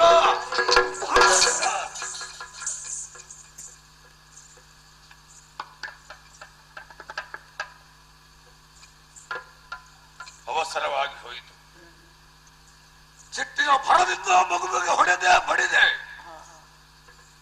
ಎಷ್ಟಾದ್ರೂ ಸಣ್ಣ ಹುಡುಗ ನನ್ನ ಮುಂದೆ ನಿಂತು ಮಾತಾಡೋದಕ್ಕೆ ಹೆದರಿಕೆ. ಮಗು ಪ್ರಹ್ಲಾದ, ಹೀಗೆ ಬಾರಪ್ಪ. ನೋವಾಯ್ತೆ ಮಗ? ಹೆದರಿಕೊಳ್ಳೆಯಾ? ಹೆದರ್ಬೇಡ ಮಗನೇ. ನೀನು ನನ್ನ ಮಗ, ನಿನಗಿಂತ ಮೊದಲಿನವರಿದ್ದಾರೆ, ಅದು ಪ್ರಶ್ನೆ ಬೇರೆ. ನನ್ನ ವಂಶಾಭಿವೃದ್ಧಿಯನ್ನು ಮಾಡಲಿಕ್ಕೆ ನೀನೇ ಸುಯೋಗ್ಯ ಎಂಬುದಾಗಿ ತೀರ್ಮಾನಿಸಿದ್ದೀರಿ. ನಾನು ಮಗನೇ, ತಂದೆ ತಾಯಿಯರು ದೇವರಿಗೆ ಸಮಾನ. ತಂದೆಯ ಮಾತನ್ನು ಮೀರಿದಂತಹ ಮಗ ಉದ್ಧಟ ಎಂದೆನಿಸಲ್ಪಡುತ್ತಾನೆ. ನೀನು ಆ ಜನಾಂಗಕ್ಕೆ ಸೇರಬಾರದು. ಇಂದಿನ ಮಕ್ಕಳೇ ನಾಳಿನ ಪ್ರಜೆಗಳು. ಮಗು, ರಾಜಕುಮಾರನಾಗಿರುವಂತಹ ನೀನೇ ಆ ಪಿತೃವಚನವನ್ನು ಮೀರಿದೆ ಎಂದಾದ್ರೆ ಮಿಕ್ಕುಳಿದಂತಹ ಮಕ್ಕಳ ಪಾಡೇನು? ಎಲ್ಲ ಮಕ್ಕಳಿಗೂ ನೀನು ಆದರ್ಶನಾಗಿರ್ಬೇಕು. ತಂದೆ ತಾಯಿಯರು ಹೇಳಿದಂತೆ ಕೇಳುತ್ತಾ ಇರಬೇಕು. ಇದು ಮಗುವಾದ ನಿನ್ನ ಕರ್ತವ್ಯ. ಮಗನೇ, ನನ್ನ ತೃಪ್ತಿ ಬೇಕಾಗಿ ಒಮ್ಮೆ ಹೇಳಪ್ಪ, ಹರ. ಹಠ ಮಾಡಬೇಡ. ಬೆಟ್ಟದಲ್ಲವೇ ಸಿಟ್ಟು ಮಂದಿರ ಯಾರು ಮಾಡ್ಯಾರು ಹೇಳುವುದಕ್ಕೆ ಸಾಧ್ಯ ಇಲ್ಲ. ಹೇಳು ಹರ ಹರ ಹರ ಹರ.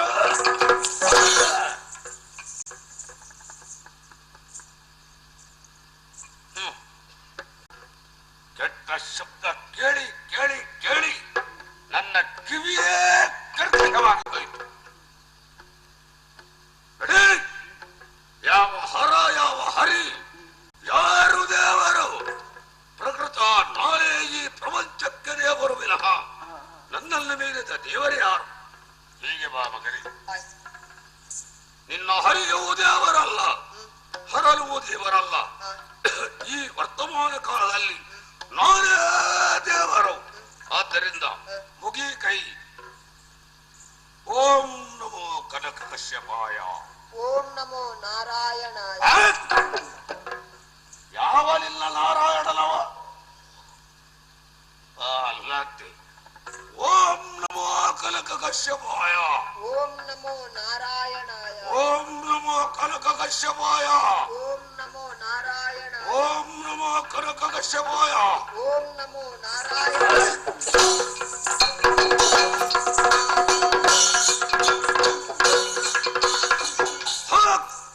ಇವನು ಕೂಡ ಮಗನ. ಇಂಥ ಮಗ ಇದ್ರೇನು ಸತ್ರೇನು? ಯಾರೋ ಅಲ್ಲಿ ಕಟ್ಟು. ಹಿಂದೇನು ಮುಂದೇನು ಕೇಳಬೇಡಿ. ಈ ಬಾಲಕರನ್ನು ಗುಂಡಾರಡ್ಲಿಕ್ಕೆ ಕೊಂಡೊಯ್ದು ಅವರ ತಲೆಯನ್ನು ಕಡಿ.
ಆದ್ದರಿಂದ ವರುಣ ನಿನ್ನನ್ನು ಉಳಿಸಿದ.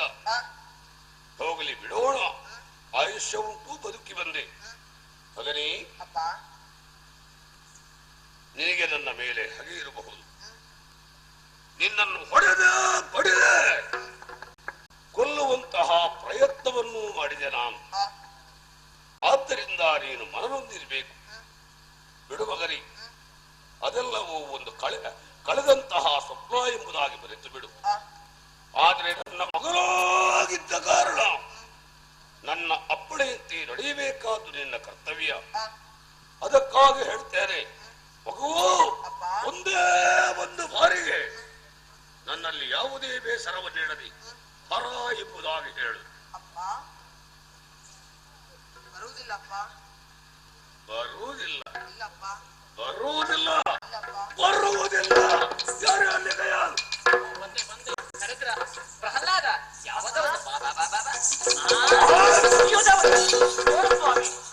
ಹುಡುಗನನ್ನು ಕಲ್ತೀರಾ ನೀವು? ನಿಮಗೊಂದು ಹೃದಯ ಎಂಬುದಾಗಿ ಉಂಟೋ ಇಲ್ಲವೋ?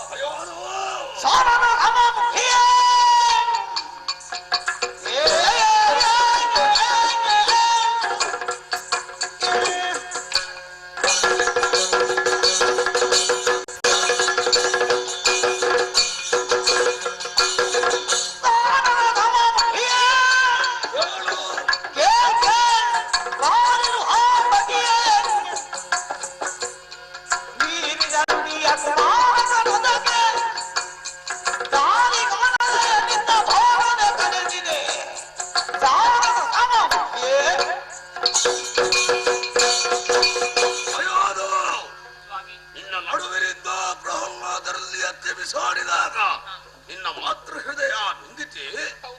ನಿನಗೆ ಮಾತ್ರವೇ ಹೃದಯ ಇರುವುದಲ್ಲ, ಪಿತೃ ಹೃದಯ ನನಗೂ ಇದೆ.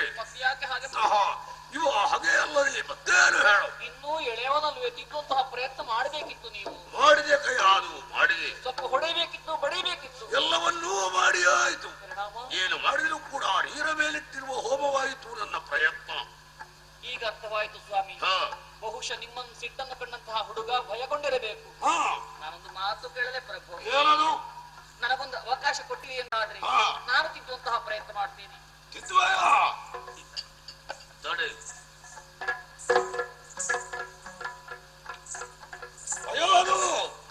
ಹೀಗೆ ಬಾ. ನಿನ್ನಲ್ಲೊಂದು ಪ್ರಶ್ನೆ ಕೇಳ್ತೀನಿ ನಾನು. ಏನು ಸ್ವಾಮಿ? ಈ ಪ್ರಪಂಚದಲ್ಲಿ ಹೆತ್ತಿರುವಂತ ಮಗನಿಗೆ ಮುಖ್ಯವೋ ಅಲ್ಲ ಕೈ ಹಿಡಿದಂತಹ ಗಂಡನಾದ ನಾನು ಮುಖ್ಯವೋ ಹೇಳು? ಸತ್ತಿಗೆ ಪತಿಯೇ ದೇವರು, ಪತಿವಾಕ್ಯವೇ ವೇದವಾಕ್ಯ, ಪತಿಯ ಮನೆಯೇ ದೇವಾಲಯ ಹೀಗೆಂಬುದಾಗಿ ತಿಳಿದು ನಿಮ್ಮ ಪಾದ ಸೇವೆಯನ್ನು ಅಹರ್ನಿಶಿವು ಮಾಡುತ್ತಾ ಬಂದವಳು. ಯಾವ ಸಂಪತ್ತಿನ ತ್ಯಾಗಕ್ಕಾದರೂ ನಾನು ಸಿದ್ಧಳಿದ್ದೇನೆ ಸ್ವಾಮಿ. ನನಗೆ ಮುತ್ತಿನ ಕೈ ಹಿಡಿದ ಪತಿ ಬೇಕು. ಅಂತ ನಿರ್ಬಲವಾದ ಪತಿಭಕ್ತಿ ನಿನ್ನಲ್ಲಿ ಇದೆ ಎಂದಾಗಿದ್ರೆ ನನ್ನ ಪಡೆಯಂತೆ ನಡೆ. ಪ್ರಹ್ಲಾದರನ್ನು ತಿದ್ದುವಂತ ಪ್ರಯತ್ನ ಮಾಡು. ನಿನ್ನ ಪ್ರಯತ್ನಕ್ಕೂ ಫಲ ದೊರೆಯದೆ ಉಳಿಯಿತು ಎಂದಾದ್ರೆ ವಿಷ ಕೊಟ್ಟು ಅವರನ್ನು ಬೇಡ. ನನ್ನ ಪಣ ಪ್ರಭು ಪ್ರಭು ಪ್ರಭು ಪ್ರಭು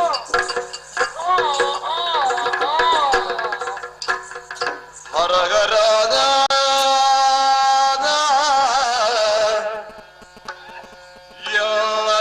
ಕಾಂತನು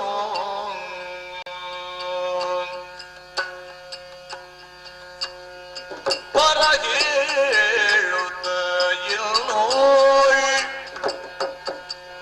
ಹೊರಗ ಏಕಿದ್ದ ಮಾತನು ಹರಗರಾದ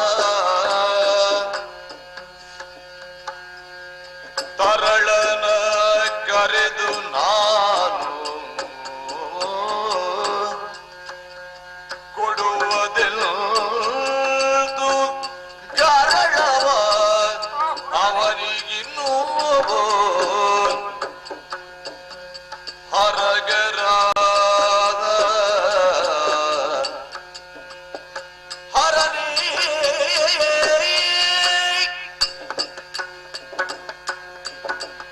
ಹರಹರ ಹರಹರ.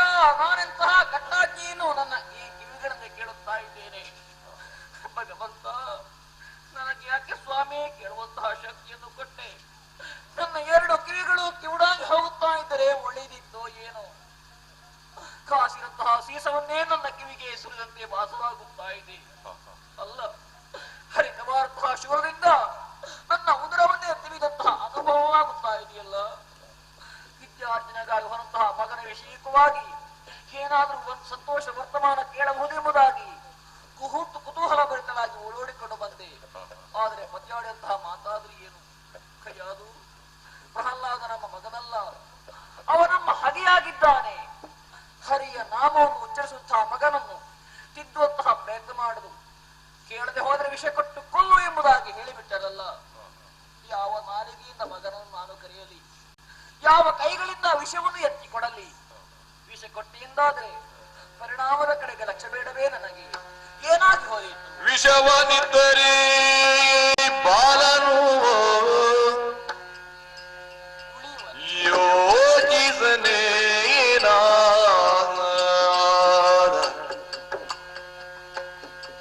ಬಿಸಿ ಹಾಲಿಲ್ದೆನು ತಾನು ಕುಡಿದರೆ ಮತ್ತೆ ಶಿಶುವು ಕುಡಿಯುವುದ ಅದನ್ನು ಮಾಡಿದರೆ ಮತ್ತೆ ಎಲ್ಲ ಹಸುವಿದು ಫಲಗಳೇನು ಹರಗರ ಹರಲೇ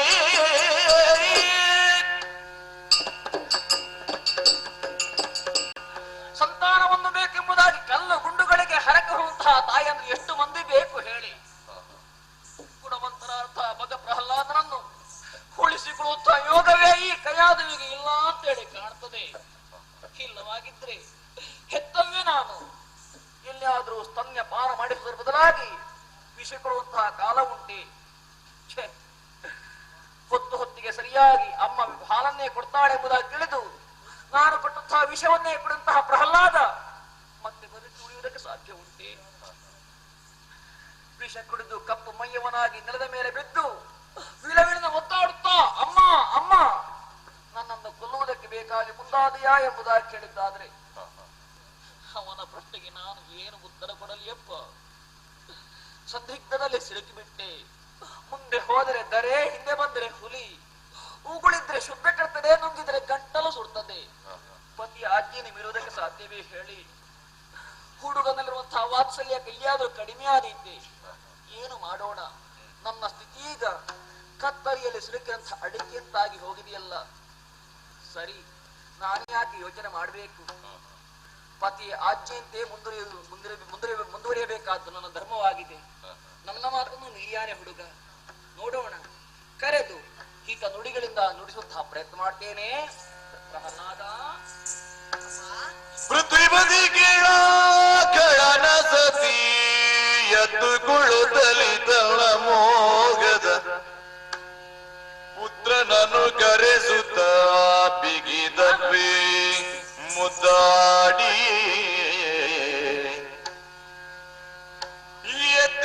ಎತ್ತಿಕೊಳ್ಳುತ್ತವರನು ವಿನಯದಿ ನೆತ್ತಿಯನು ಆಸರಿಸಿ ಬಿಡದುರಿ ಮುತ್ತರಿಯುತ್ತ ಒಡನೆ ಕುವರನೊಳೆದಳಿನದೆಯೋ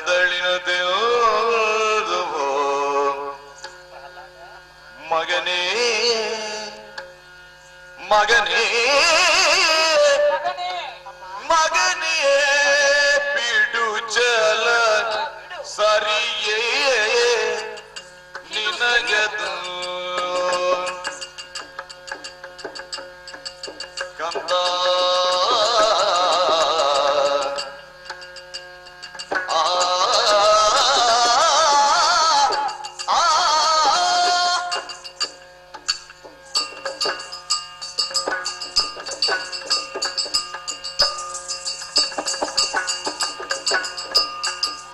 ಮಗನಿಯೇ ಬಿಡು ಚಲ ಸರಿಯೇ ನಿನಗದು ಹಗೆಯ ಕೊಂಡಾಡುವುದು ಸರಿಯೇ ಹಗೆಯ ಕೊಂಡಾಡುವುದು ನಿರತದಿಯೇ ಜಗತಿಯೊಳಗಿಗೆ ಜನರು ಬೈಯರೆ ಹೇ ಸುಗುಣ ನಿನಗೆ ಮಗನೇ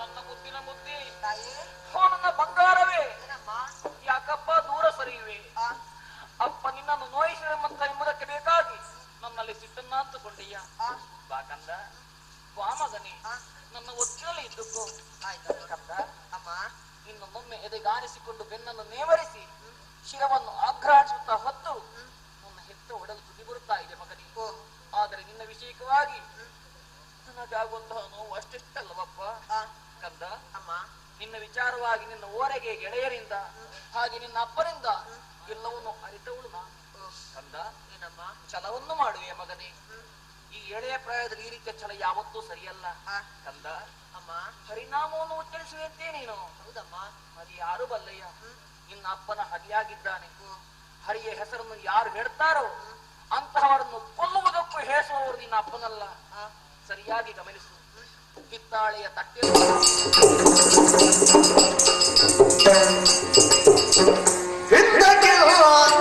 ಪಿತನು ಬಗುಮರಿಯಾದ ಕೊಲ ಯತ್ನವನ್ನು ಕರಿದನು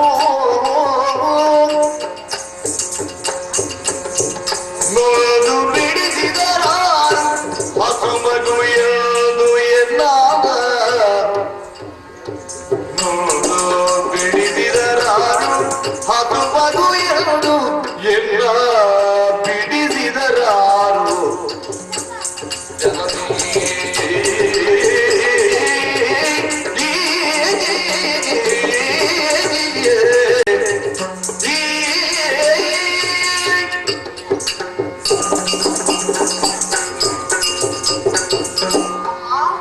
ಅಮ್ಮ ಪ್ರಜೆಗಳು ಯಾಕೆ ರಕ್ಷಿಸಕ್ಕೆ ಬಂದಿದ್ದೀರ ತಾಯಿ? ಅಪ್ಪನನ್ನು ತಡೆಯುವುದಕ್ಕೆ ನಾನು ಎಷ್ಟರವಳು ಕಂದ ಸ್ವಲ್ಪ ಯೋಚನೆ ಮಾಡಿ ಮಾತನಾಡು ನೀನು ಅಮ್ಮ ಆದರೂ ಕೂಡ ಹರಿನಾಮ ನಾಮದಿಂದ ಯಾವ ಫಲ ನಿನಗೆ ಎಂಬುದಾಗಿ ಕೇಳ್ತಾ ಇದ್ದೀರಿ ತಾಯೇ ಅಪ್ಪ ಕೊಲ್ಲುವುದಕ್ಕೆ ಪ್ರಯತ್ನ ಬರುವಂತಹ ಸಂದರ್ಭದಲ್ಲಿ ಶ್ರೀಮನ್ನಾರಾಯಣನೇ ನನ್ನನ್ನು ರಕ್ಷಿಸಿದ್ದಾನೆ ಹಾಗಾಗಿ ಹರಿನಾಮ ಸ್ಮರಣೆಯನ್ನು ಎಂದೆಂದಿಗೂ ಬಿಡಲಾರೆ ತಾಯೇ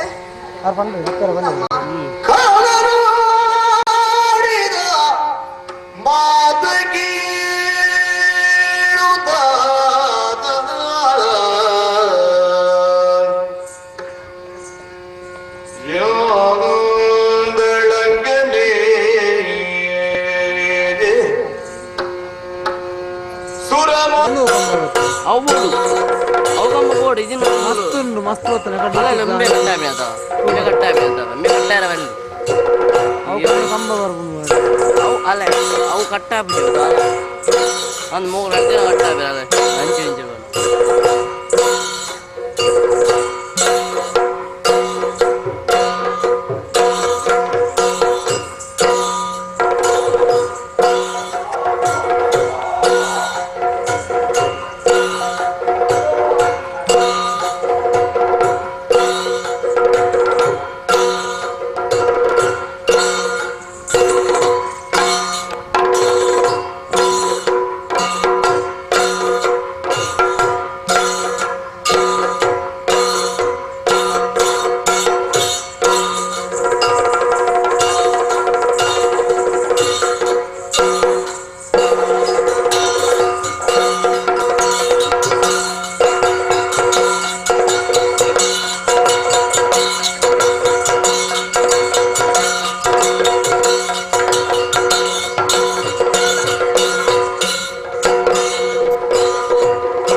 ಕೊಂಚ ಅಂಚೆರಡು ಆಚೆರಡು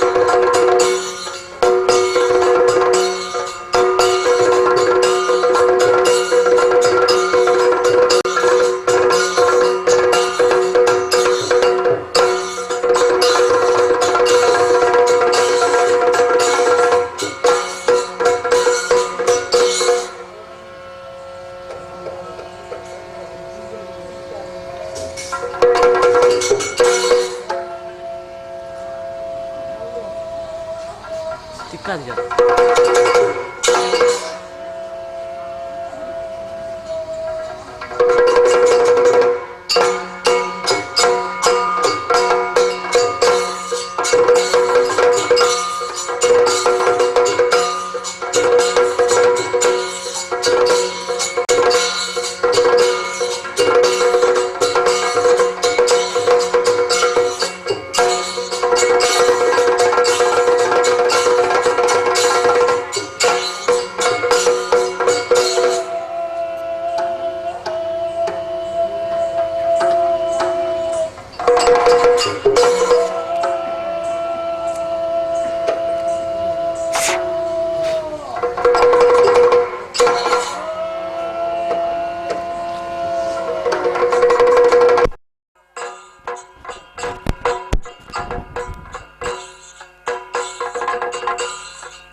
ವಿಷವನ್ನು ಹರಿಸಿದ್ರೆ ಒಬ್ಬನೇ ಒಬ್ಬ ನನ್ನ ಅನುಜ ವನಬಲದಿಂದ ಬೆರೆಯುತ್ತಾ ಇದ್ದಾನೆ.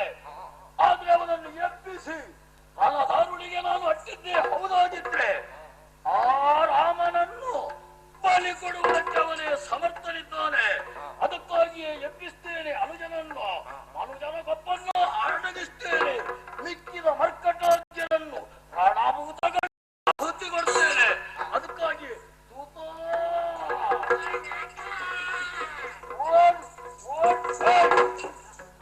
ಬಾರೋ ಇಲ್ಲಿ. ಓಡು ಓಡು ಎಲ್ಲಿಗೆ ಓಡು ಓಡು ಎಂತದು ಓಡು ಎಲ್ಲಲ್ಲಿ ಎಲ್ಲಿಗೆ ಅಂತ ಕೇಳಿದ್ಯಾ ನೀನು? ಅಪಶಕುನ ಅದು ನಮಗಿಲ್ಲ.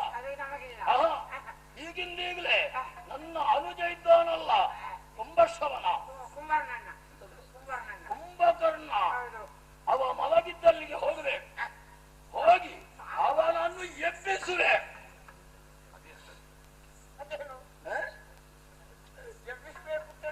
ಹೌದು, ನಿದ್ದೆಯಲ್ಲಿದ್ದಾನಲ್ಲ ನೀನೇ. ಅಲ್ಲಿಗೆ ಹೋಗುವುದಿದ್ರೆ ನೀನೇ ಆಗುದು. ನನ್ನನ್ನೊಂದು ಬಲಿಗೆ ಕೊಡಬೇಕು ಅಂತ ನಿಮ್ಗೆ ಯೋಚನೆ ಉಂಟು ಕಾಣ್ತದೆ. ಯಾಕೆ? ಮತ್ತೆ ಅವರ ಮುಂದೆ ಹೋದ್ರೆ ನಮ್ಮನ್ನೆಲ್ಲ ವಿಚಾರ ಖಂಡಿತವಾಗಿ ಎಬ್ಬಿಸುವುದಕ್ಕೆ ನೀನೇ ಸಮರ್ಥ ಆದ ಕಾರಣ ಹೋಗಿ ಎಬ್ಬಿಸು. ನೋಡೋ ಪ್ರಯತ್ನ ಮಾಡ್ತೇನೆ. ಮತ್ತೆಂತ ಮಾಡೋದು? ಅವರ ಕೋಣವೇ ಉಂಟಲ್ಲ.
ಸಿಗಬೇಕು.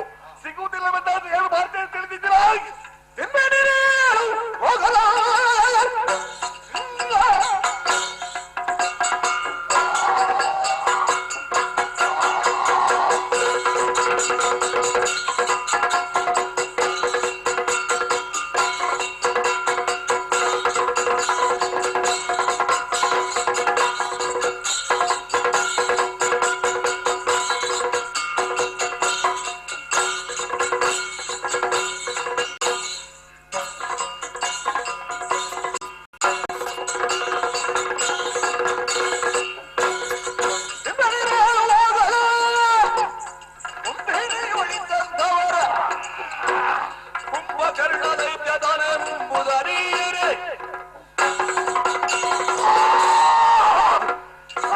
ಹೋಗಲಾಡಿಸಿಕೊಳ್ಳುವುದಕ್ಕಾಗಿ ಆಹಾರಗಳು ಸಿಗುವುದಿಲ್ಲವೆಂದಾದ್ರೆ ಈ ಪೃಥ್ವಿಯಲ್ಲಿರುವಂತಹ ಮನುಷ್ಯರು ತಿನ್ನಬೇಕಾಗಿದೆ.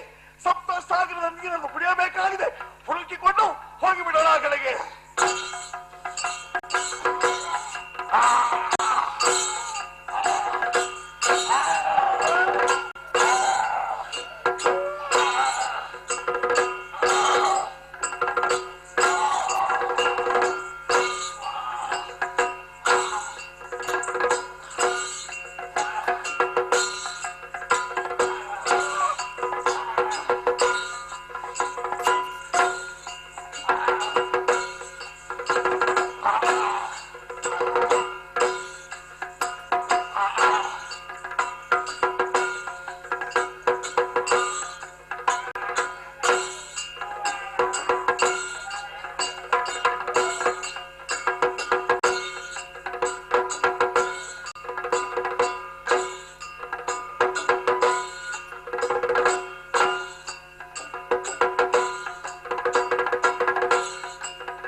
ಮನಸ್ಸು ಮಾಡಿದ್ರೆ ಸಾಧ್ಯವಾಗ್ತದೆ. ಆದ ಕಾರಣ ಕೈ ಮುಗಿತೆ ನಮ್ಗೊಂದು ಒಳ್ಳೆಯ ಗುರುಗಳಿದ್ದಾರೆ, ಅವರನ್ನು ಕೂಡ ನೀವು ಅವರ ಬಾಯಿಗೆ ಕೊಟ್ಟರೆ ಮತ್ತೆ ನಮಗೆ ಗುರುಗಳು ಅವರು ಮಹಾತ್ಮರು, ಅವರಿಗೆ ಏನಾಗುವುದಿಲ್ಲ, ಹೆದರಬೇಡ. ನೇರವಾಗಿ ಗುರುಗಳನ್ನು ಬರ ಹೇಳು.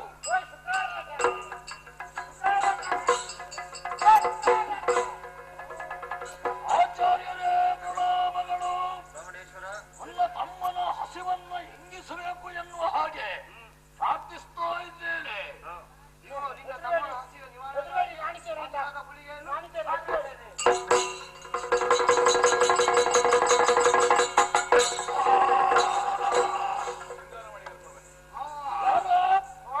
ಸಿಂಗಾರ ಮಾಡಿಕೊಂಡು ಕರ್ಕೊಂಡು ಬನ್ನಿ.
ಸುಮ್ಮನೆ ಕಲಗ ಸಾಧನವ ನೋಡಿದಳಾಗಿ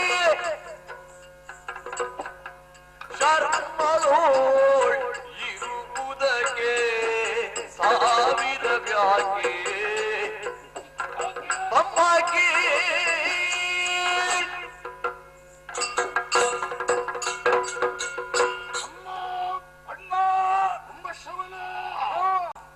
ಚಿಂತಾಕ್ರಾಂತನಾಗಿರಬೇಕು ಅಂತ ಇದ್ರೆ ಬಲವಾದಂತಹ ಉದ್ದೇಶವೇ ಇದೆ. ಇದಕ್ಕೆ ಮೂಲ ಕಾರಣ ಅನ್ಯರಲ್ಲ, ನನ್ನ ತಂಗಿ ಅಂತ ಹೇಳಿದ್ರೆ ಅಪರಾಧವಾಗುವುದಕ್ಕೆ ಸಾಧ್ಯವೇ ಇಲ್ಲ. ಸಾಹಿತ್ಯದಿಂದ ಇರಬೇಕು ಎನ್ನುವ ಹಾಗೆ ನಮ್ಮದೇ ಆದಂತಹ ಪ್ರದೇಶ ಪಂಚವಟಿ ಕ್ಷೇತ್ರ, ಅಲ್ಲಿಗೆ ಕಳುಹಿಕೊಟ್ಟವರು ನಾವೇ ಅಲ್ವೇ? ಹಾಗೆ ಅವಳು ಇರುವಂತಹ ವೇಳೆಗೆ ಅಯೋಧ್ಯೆಯ ಅರಸನಾದಂತಹ ದಶರಥ ಭೂಪನ ಮಕ್ಕಳಂತೆ ರಾಮ ಲಕ್ಷ್ಮಣನೆಂಬವರು ಬಂದದ್ದು ಮಾತ್ರವಲ್ಲ, ನಮ್ಮ ತಂಗಿಯರ ಅಸತ್ಯದನವನ್ನೇ ಮಾಡಿಬಿಟ್ಟರು. ಯಾರಲ್ಲಿ ಹೋಗಿ ಹೇಳಿದ್ರನ್ನ? ನೇರವಾಗಿ ಹೋದದ್ದು ಮತ್ತಾವು ಎಲ್ಲಿಗೂ ಅಲ್ಲ, ಹರ ದೂಷಣ ತ್ರಿಶಿರಾದಿಗಳನ್ನು ಕಂಡು ಎಲ್ಲವನ್ನೂ ವಿವರಿಸಿದಂತೆ. ಆದ್ರೆ ಆ ರಾಮ ಮಾಡಿದಂತಹ ಕಾರ್ಯ ಗಹನವಾದ್ದೆ, ಅವರೆಲ್ಲರನ್ನೂ ಸವರಿಬಿಟ್ಟಿರುತ್ತೆ.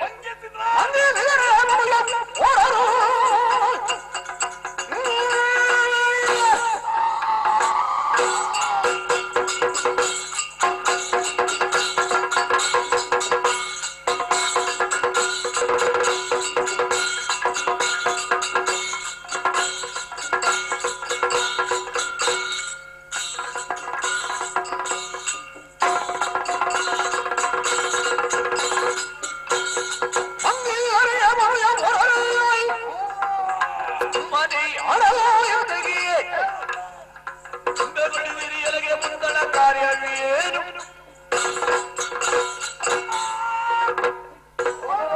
ರಾಮಲಕ್ಷ್ಮಣರು ತಂಗಿಯಾದ ಶೂರ್ಪನಖಿ ಯಾರು ಎಂಬುದನ್ನು ಸರಿಯಾಗಿ ಆಲೋಚಿಸಿಕೊಳ್ಳದೆ ಮಾನಹಾನಿ ಮಾಡಿದ್ರು ತಾನೆ.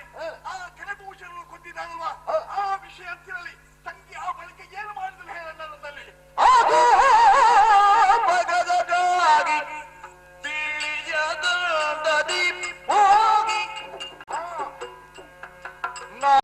ಕದ್ದು ಬಡವನಾಗಿ ಈ ಕಾಂತಿಯನ್ನು ಕೊಂದು ಬಂದ ಕಾರಣ ದಂಡು ಈ ಕಡೆ ಮುಖವಾಯಿತು ರಣವಾಯಿತು ತಮ್ಮಕ್ಕಿ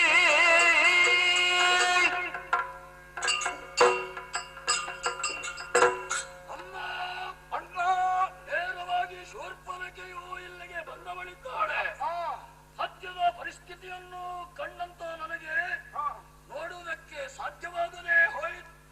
ಏನು ಮಾಡಿ ಹೊಡೆಯಿತು ತಂಗಿ ನಿನಗೆ ಎನ್ನುವ ಹಾಗೆ ಪ್ರಶ್ನಿಸಿದವನಿದ್ದೇನೆ. ಆದ್ರೆ ವಿಷಯವನ್ನೆಲ್ಲ ಹೇಳಿದವಳಿದ್ದಾಳೆ. ಆದ್ರೆ ಏನು ಮಾಡೋಣ?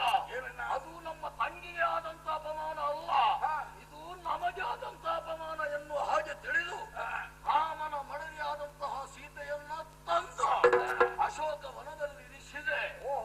ಪ್ರಕರಣ ಅಲ್ಲಿಗೆ ಮುಕ್ತಾಯವಾದದ್ದಿಲ್ಲ. ಆ ರಾಮ ವಿಶಾಲವಾದ ಅಂಬುದಿಗೆ ಸೇತುವೆಯನ್ನು ಬಲಿಯುವುದರ ಮೂಲಕವಾಗಿ ಆ ಕಪಿಗಳನ್ನು ಕೂಡಿಸಿಕೊಂಡು ನೇರವಾಗಿ ಬಂದದ್ದು ಮಾತ್ರವಲ್ಲ, ಈ ಹೊತ್ತು ಅವರಿಗೂ ನಮಗೂ ಯುದ್ಧ ಪ್ರಾರಂಭವಾಗಿದೆ. ನಮ್ಮವರಿಗೆ ಸೋಲಾಗಿದೆ. ನಮ್ಮ ಪಾಲಿಗೆ ಜಯ ಬರಬೇಕು ಅಂತ ಇದ್ರೆ ನೀನೇ ಸಮರ್ಥ ಎನ್ನುವ ಹಾಗೆ ನಿನ್ನ ತೆಪ್ಪಿಸಿದ್ದೇನೆ. ಈ ವಿಷಯ ವಿಚಾರ ಸಂಗತಿಗಳು ಕುಂಭಶ್ರವು ಕೇಳುತ್ತ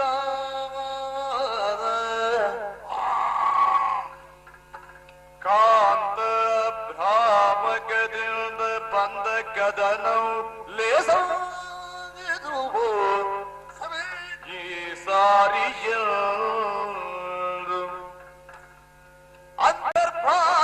ಅಂತರ್ಭಾವದಿ ನಿರ್ಣಯಗೊಳಿಸುತ್ತಿನ್ನೇನಾಗಲಿ ಏನಾಗಲಿ ಎಂತಾಗಲಿ ಸಂತಾನ ಕಳಿಬಾರದಂತೆ ಸಹಜಂ ಶ್ರೀರಾಮನು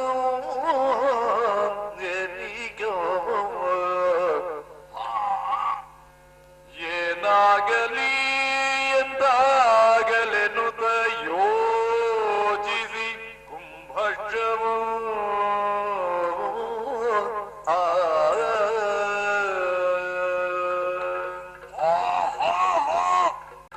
ಸಂಖ್ಯೆಯಾದ ಶೂರ್ಪನಖಿಗೆ ಮಾನಹಾನಿ ಅದಕ್ಕೆ ಪ್ರತಿಸೇನನ್ನು ತೀರಿಸಿಕೊಳ್ಳುವುದಕ್ಕಾಗಿ ಅಣ್ಣ ಸೀತೆಯನ್ನು ತಂದು ಅಶೋಕವನದಲ್ಲಿ ಇರಿಸಿದ್ದಾರೆ ನೋಡಿ. ಸೀತೆಯನ್ನು ಬಿಟ್ಟು ಕೊಡಬೇಕು ಎಂಬ ಹಾಗೆ ನೀತಿಯ ಮಾತನ್ನು ಹೇಳಿದಂತಹ ವಿಭೀಷಣನನ್ನು ರಾಜ್ಯದಿಂದ ಹೊರಪಡಿಸಿದ್ದಾನೆ. ಅವನು ಹೋಗಿ ಶ್ರೀರಾಮನ ಪಕ್ಷವನ್ನು ಸೇರಿಕೊಂಡಿದ್ದಾನಲ್ವಾ? ಹಾಗಾದ್ರೆ ಇಲ್ಲಿ ಆಲೋಚಿಸುವ ವೇಳೆ ಕಳಕುಲವು ಅರಿವುವುದಕ್ಕೆ ಸಾಧ್ಯವಾಗ್ತದೆ ಎಂಬ ವಿಷಯವನ್ನು ನಾವು ತಿಳಿದುಕೊಂಡ ಹಾಗಾಯ್ತು ನೋಡಿ. ಈ ವಿಷಯದಲ್ಲಿ ಅಣ್ಣನಿಗೆ ಒಂದೆರಡು ಮಾತನ್ನು ಹೇಳಬೇಕಾಗಿದೆ. ನಿನ್ನಂತ ಜಾಣರಿಗಿದು ನೀತಿಗೆ ಬೇಡೋ ಅಣ್ಣ.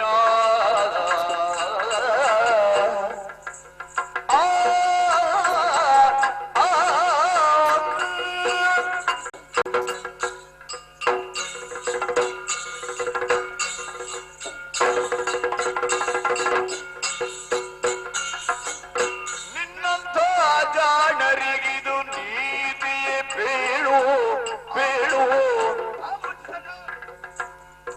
ಬಣ್ಣವಲ್ಲದಂತ ಪರ ಹೆಣ್ಣ ಬಂದಿಟ್ಟು ಗುಂಬುದು ನೀತಿಗೆ ಬೇಡೋ. ಸೀತೆ ಎಂಬವಳಿಗೆ ಭೂಮಿ ಜಾತಿಯು ಶ್ರೀ ಮಹಾಲಕ್ಷ್ಮಿಯೇ ಆತ ರಾಮಚಂದ್ರ ಸಾಕ್ಷಾತ್ ವಿಷ್ಣುವು. ಕೋಟಿಗಳೆಂಬುದು ಕುಸಿ ಮಾತುದು ಪರ್ವಾಯಿದೆ ಮಾತಾಡಿ ಫಲವೇನು ಕಾರ್ಯ ಬೀದುದೇ ಶೌರ್ಯ ಮಾತಾಡಿ ಫಲವೇನು ಕಾರ್ಯ ಬೀದುದೇ ಶೌರ್ಯ ಅಣ್ಣ. ನಿನ್ನಂತ ಜಾಣರಿಗಿದು ನೀತಿ ಬೇಳು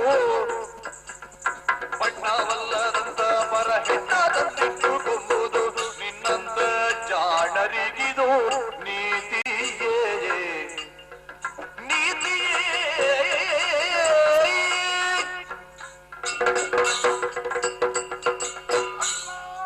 ಅಂಬಾರಿಯಾಗಿ ನೀವು ಆಲೋಚಿಸಿಕೋ.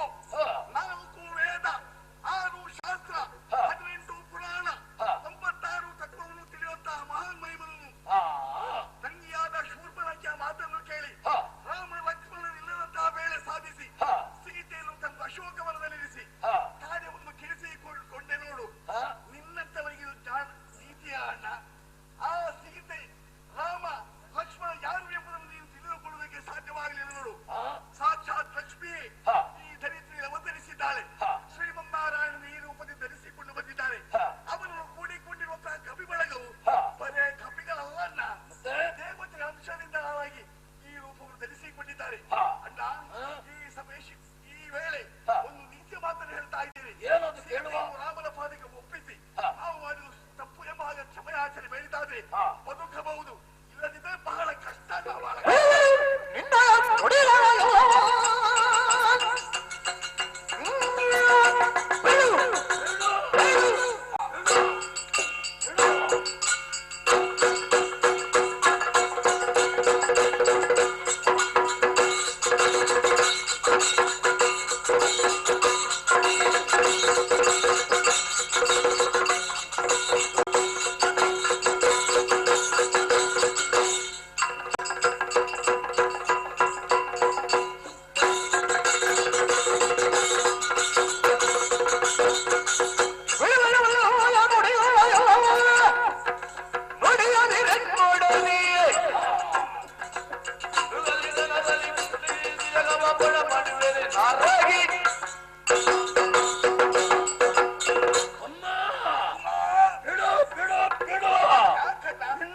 ನುಡಿಯನ್ನು ಕಟ್ಟಿಡು ಅಂತ ಹೇಳ್ತಾ ಇದ್ದೇನೆ.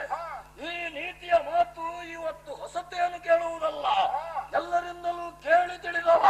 ಅದನ್ನು ವಿರೋಧಿಸಿಯೇ ಆದರೂ ಕೂಡ ನನ್ನ ಕಾರ್ಯವನ್ನು ಸಾಧಿಸಿಕೊಂಡವ ನಾನು. ಹಾಗಿರುವಾಗ ನಿದ್ದೆಯಲ್ಲಿದ್ದಂತ ನೀನು ಈ ಹೊತ್ತು ಈ ರೀತಿ ಮಾತಾಡಬೇಕು ಅಂತ ಇದ್ರೆ ಎಚ್ಚರದಲ್ಲಿದ್ದಂತ ನಾನು ಎಷ್ಟು ತೂಗಿ ನೋಡಬೇಕು ಎನ್ನುವ ಹಾಗೆ ಅದನ್ನು ಮಾಡ್ತಾ ಇದ್ದೇನೆ. ಏನೇ ಇರಲಿ, ನಿನ್ನ ಮಾತು ಬಿಡ.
ರಾಜ್ಯವನ್ನು ಆಳುವುದಕ್ಕೆ ಅಸಮರ್ಥನಾಗಿ ನಾನು ಬಂದಿರುವುದಲ್ಲ.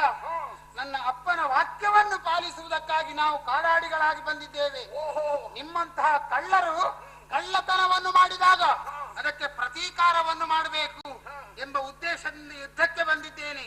ಸೀತೆಯನ್ನು ನಾನು ಕಳೆದುಕೊಂಡದ್ದಲ್ಲ, ಕದ್ದಂತಹ ನೀವು ಬಿಟ್ಟು ಕೊಟ್ಟರೆ ಮಾತ್ರ ನಿಮಗೆ ಬದುಕು, ಇಲ್ಲದಿದ್ರೆ ವಧಿಸಿಯೇನು.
ಚಂದನದಿ ಪೀಯೂಷ ವಿಟ್ಟಾನಂದದಲ್ಲಿ ಸಭೆಗೀದಿ ರಾಮನ ಚರಣ ಕಭಿನಮಿಸಿ ಸಿಂಧೋಷಯನನೆ ನೀ ಅಖಿಲ ಸುರವೃಂದ ರಕ್ಷಕ ಅಮಿತ ವಿಕ್ರಮನೆಂದು ಪೊಗಳುತ್ತ ಬಿನ್ನವಿಸಿದನು ಸುರಪನೆಂದುದನು ದೇವಾನಿ ಲಾಲಿಸಿ ಕೇಳು ಭಿನ್ನಪವಾದ ದೇವಾ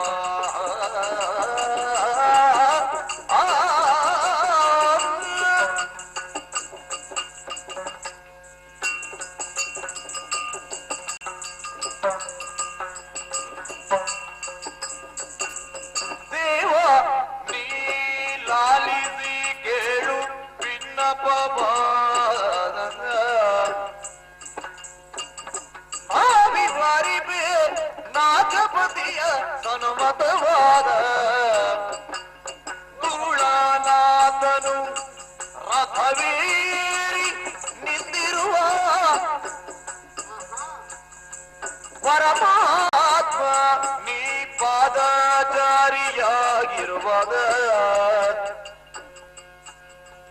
ಹರಿಗಳ ಯೋಚಿಸುತ್ತೀಗ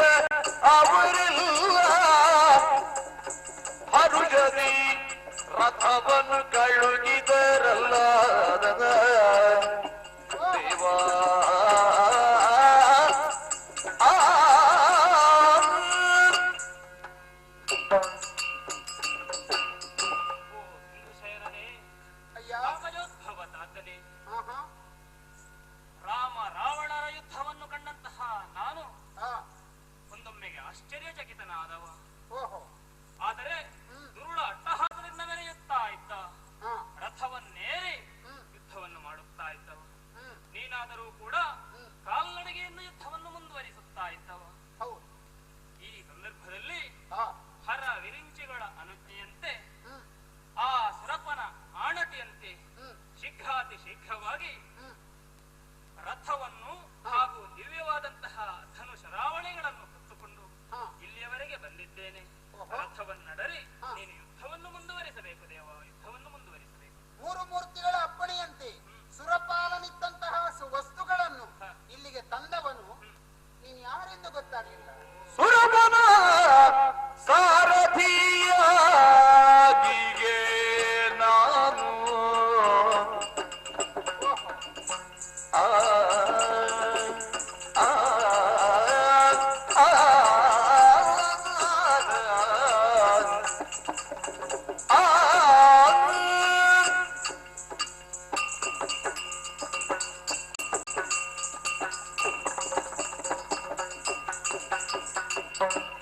ಸುರಪನ ಸಾರಥಿಯಾಗಿ ನಾನು ಕರೆವರು ಮಾತಲಿ ಎನ್ನುವ ನಾಮವನು. ಸುರಪದ ಸಾರಥಿಯಾಗಿ ನಾನು ಕರೆವರು ಮಾತಲಿ ಎನ್ನುವ ನಾಮವನು. ಹರಿನಿ ರಥವೇರು ತಡ ಮಾಡಬೇಡ, ಹರಿನಿ ರಥವೇರು ತಡ ಮಾಡಬೇಡ. ದುರುಳನ ಭಟಿಸುತ್ತ ಬರುವನು ಗಾಢ ನೋಡ, ಬರುವನು ಗಾಢ.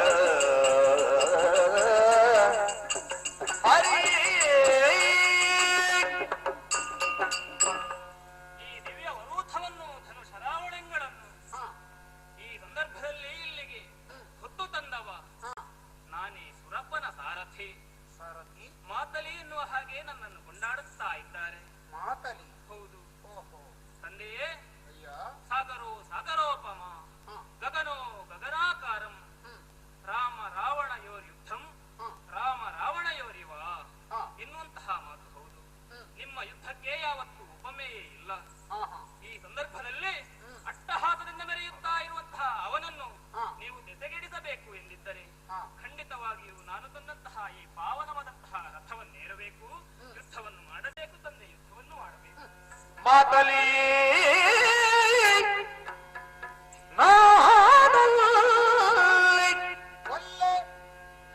ಈ ಬುರುಗೂದಗಳುಗಿದ ಧನುಷರಗಳ ವರೂಥ ಸಗಾಲ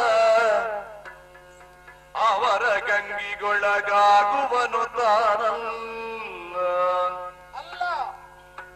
ನೀ ತೆರಳು ಅಪಗಲ್ಲದೊಡೆ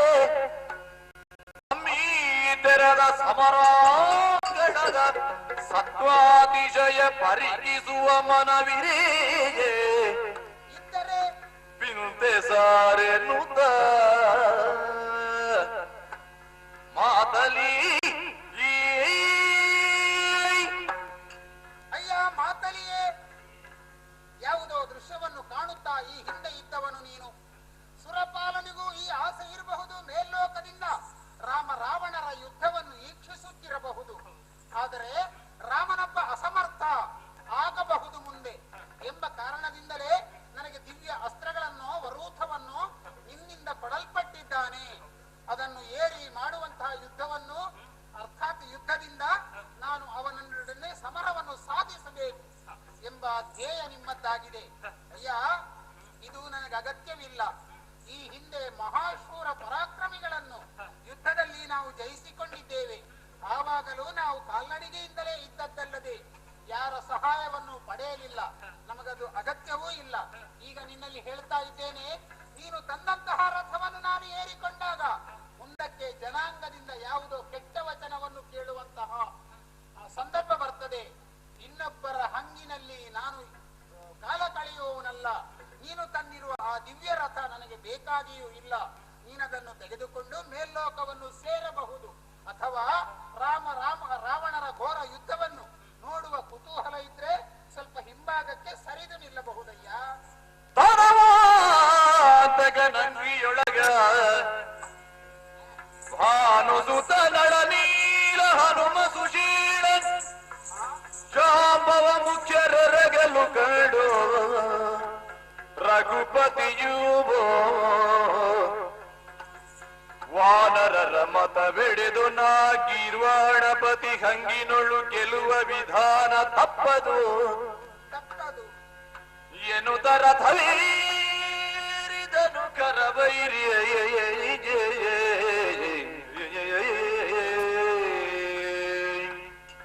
ಶರಣರೇ, ಅರ್ಥವಾಯಿತು. ಸಕಲರು ನಮಸ್ಕರಿಸ್ತಾ ಇದ್ದೀರಿ, ಯಾವುದೋ ಭಾವನೆಯನ್ನು ಪ್ರಕಟಪಡಿಸ್ತಾ ಇದ್ದೀರಿ. ಹಾಗಿದ್ರೆ ಮಾತಲಿಯು ತಂದ ರಥವನ್ನು ನಾನು ಏರಿಕೊಂಡೆ ಯುದ್ಧವನ್ನು ಮಾಡಬೇಕು ಎನ್ನುವುದೇ ನಿಮ್ಮ ಭಾವನೆಯಿಂದ ಅರ್ಥವಾಯಿತು ನನಗೆ. ಏನು ಮಾಡೋಣ, ವಿಧಿ ಹೀಗೆ ವಿಧಿಸಿದ್ದನಾದರೆ ನಾನು ಅದನ್ನು ಮೀರುವಂತಿಲ್ಲ. ಸಕಲರಿಗೂ ನೋಡುವ ಆಸೆಯೇ ಇದ್ದಲ್ಲಿ ಇದು ನಿಮ್ಮ ಮಾತಿನಂತೆ ಮಾತಲಿಯು ತಂದ ತೇರನ್ನು ಏರಿಕೊಂಡು ಗೈತೇನೆ ಯುದ್ಧವನ್ನವನೊಡನೆ.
ಎನಿಸಿಕೊಂಡವರು ನಾವು.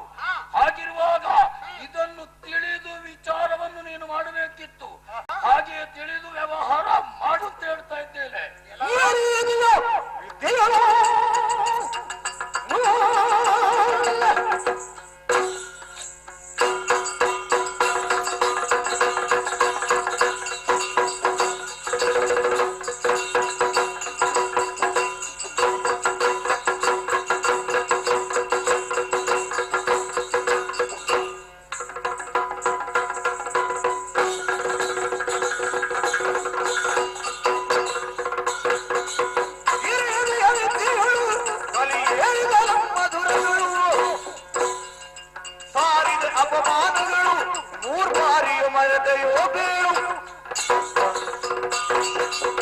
ಎಲ್ಲವೋ ರಾವಣನೇ, ದಾನವರು ನೀವು.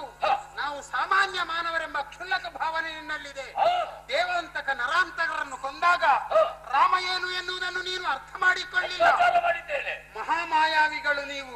ನಿಮ್ಮ ಮಾಯಕಗಳನ್ನೆಲ್ಲ ಅರಗಿಸುವುದಕ್ಕೆ ನನಗೆ ಸಾಧ್ಯ ಇದೆ ಎಂಬ ವಿಶ್ವಾಸಲೇ ಬಂದಿದ್ದೇನೆ.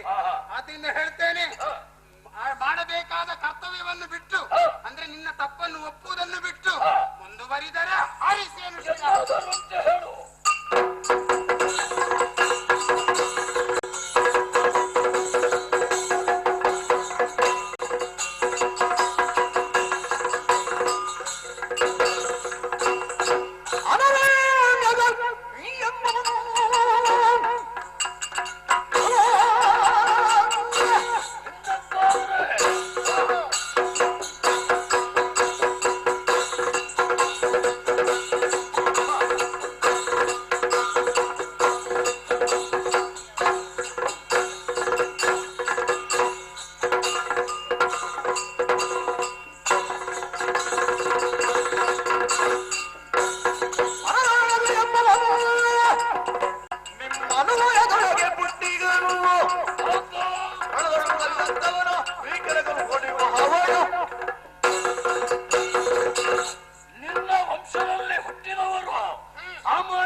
ಇದೇನು ಪ್ರಥಮ ಯುದ್ಧವಲ್ಲ ನನಗೂ ನಿನಗೂ. ಈ ಹಿಂದೆಯೂ ಆಗಿದೆ. 1, 2, 3 ಬಾರಿ ಯುದ್ಧಕ್ಕೆ ಬಂದವನು ನೀನು. ಒಂದೊಮ್ಮೆಗೆ ನಿನ್ನ ತೇರಿನ ಛತ್ರವನ್ನೇ ಹಾರಿಸಿದ್ದೆ, ವಿಮುಖನಾದೆ. 2ನೇ ಬಾರಿ ಬಂದಾಗ ನಿನ್ನ ತೇರನ್ನೇ ಪುಡಿಗೈದಿದ್ದೆ, ಆವಾಗಲೂ ಸೋತೋಡಿದೆ. 3ನೇ ಬಾರಿ ನಿನ್ನನ್ನು ಮೂರ್ಛಿತನನ್ನಾಗಿಸಿದ್ದೆ. ಈಗ ತಾನೊಬ್ಬ ಅಸಾಮಾನ್ಯ ಅರಣ್ಯಕನನ್ನು ಕೊಂದಿದ್ದೇನೆ ಅಂದೆ. ಒಳ್ಳೇದು ಒಳ್ಳೇದು, ತಿಳಿದ ವಿಚಾರವೇ ಹೌದು. ಅರಣ್ಯಕನನ್ನು ಕೊಂದಂತಹ ಮಹಾಪಾಪವೇ ಭೂತ ರೂಪವಾಗಿ ನಿಮ್ಮನ್ನು ಪೀಡಿಸ್ತಾ ಇದೆ. ನಿಮ್ಮನ್ನು ಪೀಡಿಸಬೇಕು, ನನ್ನನ್ನು ಯಾಕೆ? ನೀನು ಮಾಡಿದ ಪಾಪ, ಆ ಪಾಪ ನಿನ್ನನ್ನು ಆವರಿಸಿಕೊಂಡಿದೆ. ಆದ್ರಿಂದ ಅದಕ್ಕೆ ಪ್ರತೀಕಾರವಾಗಿ ನಿನ್ನನ್ನು ಕೊಂದು ಅವರಿಗೆ ಮೋಕ್ಷವನ್ನು ಸಿಗಿಸ್ತೇನೆ.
ವರದೇವ ನೀಲಮೇಘ ಶ್ಯಾಮ 7 ದಶಕಂದರನ್ನು ಬರುವ 7 ರಣನಿಸೀಮ ಗಡದಿಂದ ಓಡಿ ಬರುವ ಮೂಢ ದುರುಳ ಆತ ನೋಡು ರಣವ ಮಾಡು ಶರವ ಕೂಡಲು ರಘುನಾಥ 7 ರಣನಿಸೀಮ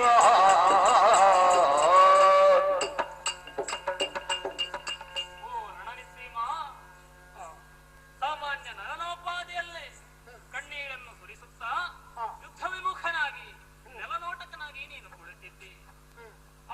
ಅವನಾದರೂ ಅಟ್ಟಹಾಸದಿಂದ ಮೆರೆಯುತ್ತಾ ಇರುವಂತಹ ಸಂದರ್ಭದಲ್ಲಿ ನಿನ್ನ ಭುಜ ಸಿರಿಯನ್ನು ತೋರ್ಪಡಿಸುವುದರ ದ್ವಾರ ಅವನನ್ನು ತರೆಯುವುದಕ್ಕಾಗಿ ಮುಂದಾಗಬೇಕಾದಂತಹ ನೀನು ಯಾಕೆ ಈ ರೀತಿಯಾಗಿ ದುಃಖಿಸುತ್ತಾ ಇರುವಿ ನನಗೆ ಅರ್ಥವಾಗುತ್ತಾ ಇಲ್ಲ. ನೀನು ಸಾಮಾನ್ಯನೇ ಹೇಳು. ಅಸ್ಥಿರವಾದ ಮಾನವತೆಗೆ ಸುಸ್ಥಿರವಾದಂತಹ ಅಮೃತತ್ವದ ಹೊಲವನ್ನು ಕರುಣಿಸಲು ನಾರಾಯಣನೇ ನರನಾಗಿ ಅವತರಿಸಿದ್ದಾನೆ ಎನ್ನುವಂತಹ ಪರಮ ಸತ್ಯ ನಮಗೂ ವೇದ್ಯ.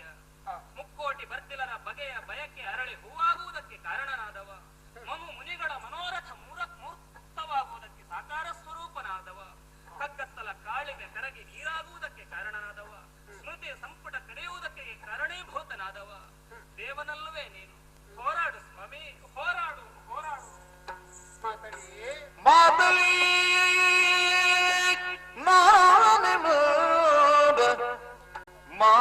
ಮಾತನಿ ಕೇಳು ಮಾತನಿಯೇ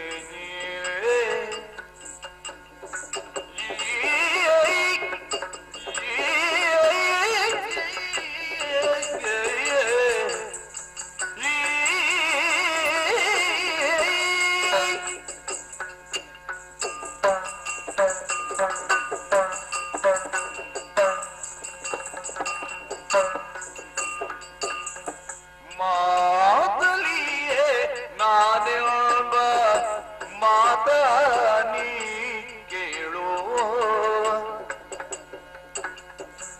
ಯಾವುದು ಧಾನಗಳು ಕೈಸೋದೆ ಇಲ್ದಿನುಳು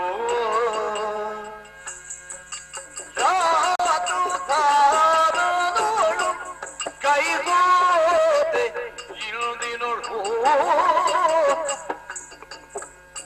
ನೂಗಿದೆವು ಶರಗಳ ಸಮೀಕ ಬಾಗಿರ ನೆಡೆಗೆ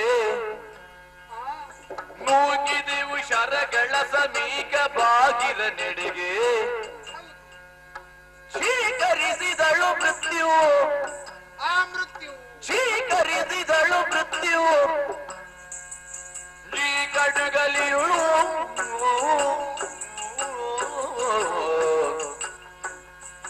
ಯಾಕೆ ಜಯದ ಅಭಿಲಾಷೆ ಯಾಕೆ ಯಾಕೆ ಜಯದ ಅಭಿಲಾಷಿ ಸಾಕು ಬಳಲಿದೆ ಬರಿದೆ ನಾಗೇಶ ನೆಡೆಗೆ ಸುವಿವೇಕದೆವು ತೆರಳು ಮಾತಲಿ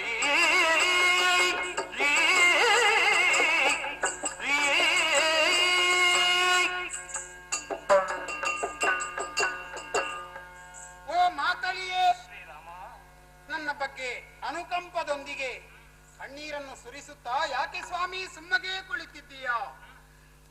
ಮುಂದೆ ಕಾಣುವಂತಹ ದುರಾತ್ಮನನ್ನು ಕೊಂದು ತೀರಿಸು ಹೇಳ್ತಾ ಇದ್ದೀಯ ನೀನು.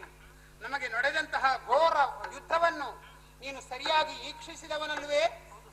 ಪರಿಣಾಮ ಏನಾಗಿದೆ ಅನ್ನುವುದನ್ನು ನೋಡಿದ್ದೀಯ ನೀನು. 10 ಬಾರಿ 100 ಬಾರಿ 20 ಕರಗಳು 10 ಶಿರಗಳು ಅವುಗಳನ್ನು ನಾನು ಕತ್ತರಿಸಿದಾಗಲೂ ಮತ್ತು ಹುಟ್ಟಿ ಬರ್ತಾ ಇದ್ದಾವೆ ಅಂದ್ರೆ ಏನಪ್ಪಾ, ಅದೊಂದು ವಿಚಿತ್ರವಾಗಿದೆ. ರಾವಣನ ಉಳಿವು ಮುಂದಕ್ಕೆ ಸಾಧ್ಯತೆ ಇಲ್ಲ. ಮೃತ್ಯುಮುಖನಾಗಬೇಕು ಎಂಬ ಪ್ರಯತ್ನದಿಂದ ಘೋರ ಅಸ್ತ್ರವನ್ನು ಪ್ರಯೋಗಿಸಿದರೆ ಆ ಮೃತ್ಯುವಿಗೂ ಇವನನ್ನು ಅಪ್ಪಿಕೊಳ್ಳುವುದಕ್ಕೆ ಮನವಿಲ್ಲ.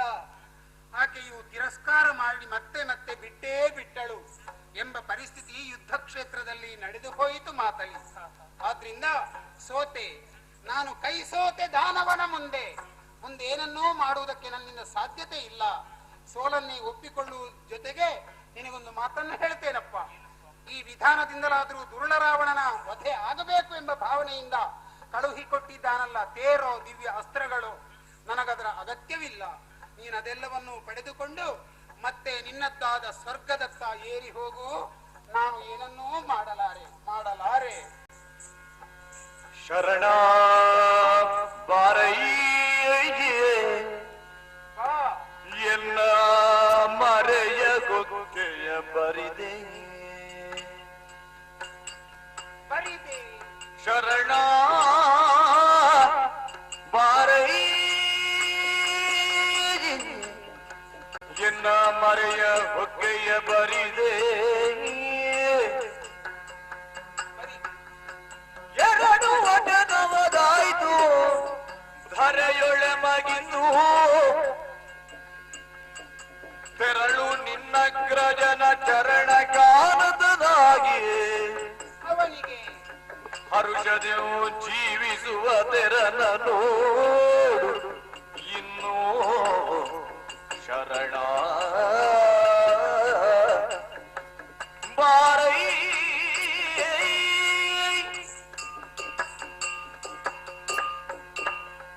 ಶರಣ ವಿಭೀಷಣ. ಶ್ರೀರಾಮನಿಗಿಂತ ಅಧಿಕವಾದುದು ಪ್ರಪಂಚದಲ್ಲಿ ತನಗೇನೂ ಇಲ್ಲ ಎಂಬ ಭಾವನೆಯನ್ನು ಹೊತ್ತುಕೊಂಡವನಪ್ಪ ನೀನು.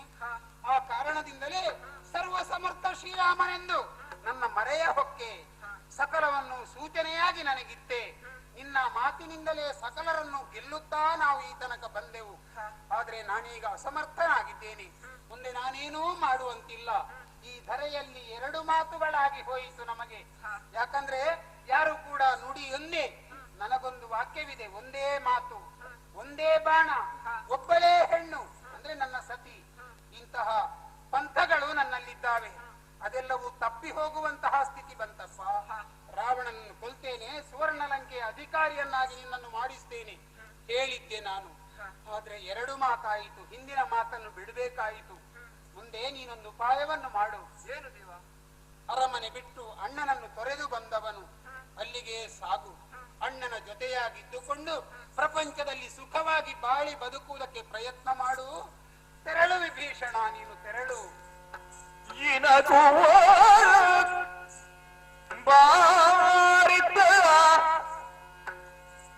ಇನಕುವರ ಬಾರಿತ ತಣಿದಿರಲ್ಲವೇ ಬಣಗುದನು ಜರುಳು ಕಾದಿದಿರಿ ಎನಿತು ನಮಗಾಗಿ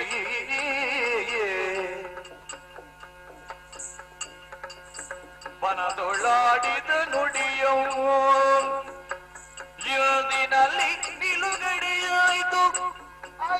ಬನದೊಳಾಡಿದ ನುಡಿ ಇಂದಿನಲ್ಲಿ ನಿಲುಗಡೆಯಾಯಿತು. ಕನಕೈಗೆ ಪೋಪು ಕಪಿಗಳ ಸಹಿತ ಪುರಗೆ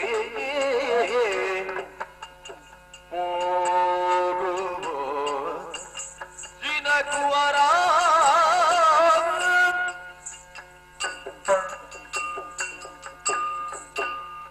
ಸೂರ್ಯಸುತ ಜಾಂಬವ ಹನುಮಂತಾದಿಗಳು ಸಕಲರು ನನ್ನ ಮುಖವನ್ನೇ ನೋಡ್ತಾ ಇದ್ದೀರಿ. ಪರಿಣಾಮ ಏನಾಗಿದೆ ಅನ್ನೋದು ನಿಮಗೆ ಗೊತ್ತಿದೆ ಅಪ್ಪ.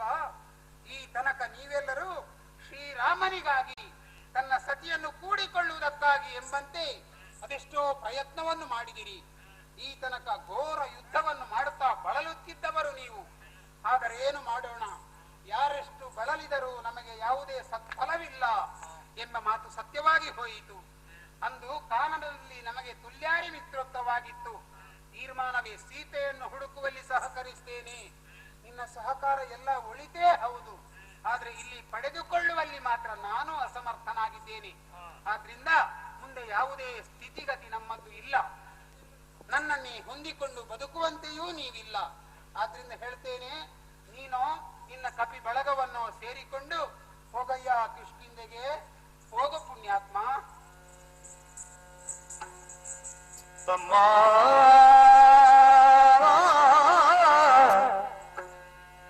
ನೀನ್ಯಾಗಿದ್ದು ದುಮ್ಮಾನದಿರುವೆ.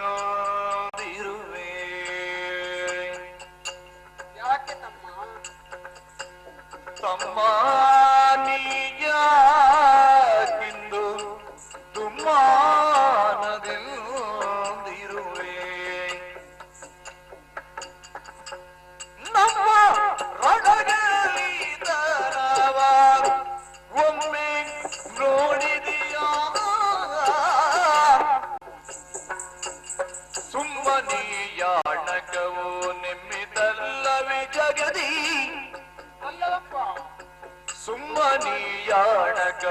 ನಿಮ್ಮಿದಲ್ಲವೇ ಜಗದಿ ಈ ಜಗದಿ ತುಮ್ಮಾರದಿರು ಹಮ್ಮೈಸಲೇನು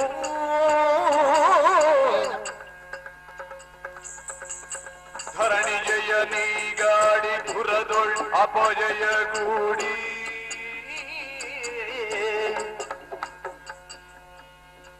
ಧರೆಯ ಸಂಚರಿಸಿ ರಘುವರ ಪೂದನೆಂದು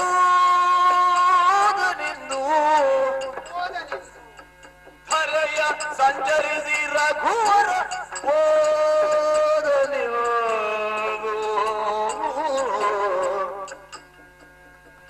ಅರುಗು ನೀನಿದ ಪೋಗಿ ಅರುಗು ನೀನಿದ ಪೋಗಿ ತೆರಳು ಪುರದಿಡಿಗಾಗಿ ಹೋಗಪ್ಪ ಪರಿದಿ ತಡವಾಡದಿರು ತರಗರಿಸಿ ನೀನು ತಮ್ಮ ತಮ್ಮ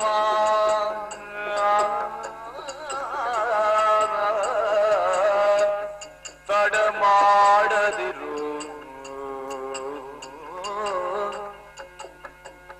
ತಮ್ಮ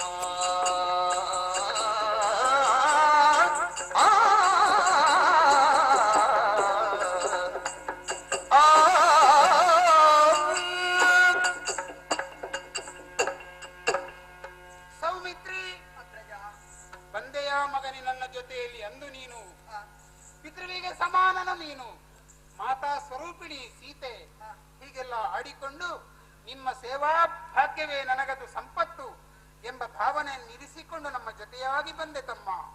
ಎಷ್ಟೋ ಪ್ರಯತ್ನವನ್ನು ಈ ತನಕ ಮಾಡಿದೆ. ಅಲ್ಲ, ನಿದ್ರೆ ಆಹಾರ ಮೈಥುನ ಸಕಲವನ್ನು ತೊರೆದಂತಹ ಒಬ್ಬ ವಿಚಿತ್ರವಾದ ಮನುಷ್ಯ ನೀನು. ಯಾಕೆ ಇದೆಲ್ಲ? ಈ ಅಣ್ಣನಿಗಾಗಿ. ಹೌದು. ಹಾಗಿದ್ರೆ ಇಷ್ಟು ಪ್ರಯತ್ನ ಮಾಡಿದ್ರೂ ಕೂಡ ಕೊನೆಯ ಕ್ಷಣದಲ್ಲಿ ಎಲ್ಲವೂ ನಿಷ್ಫಲವಾಗಿ ಹೋಯಿತಲ್ಲ.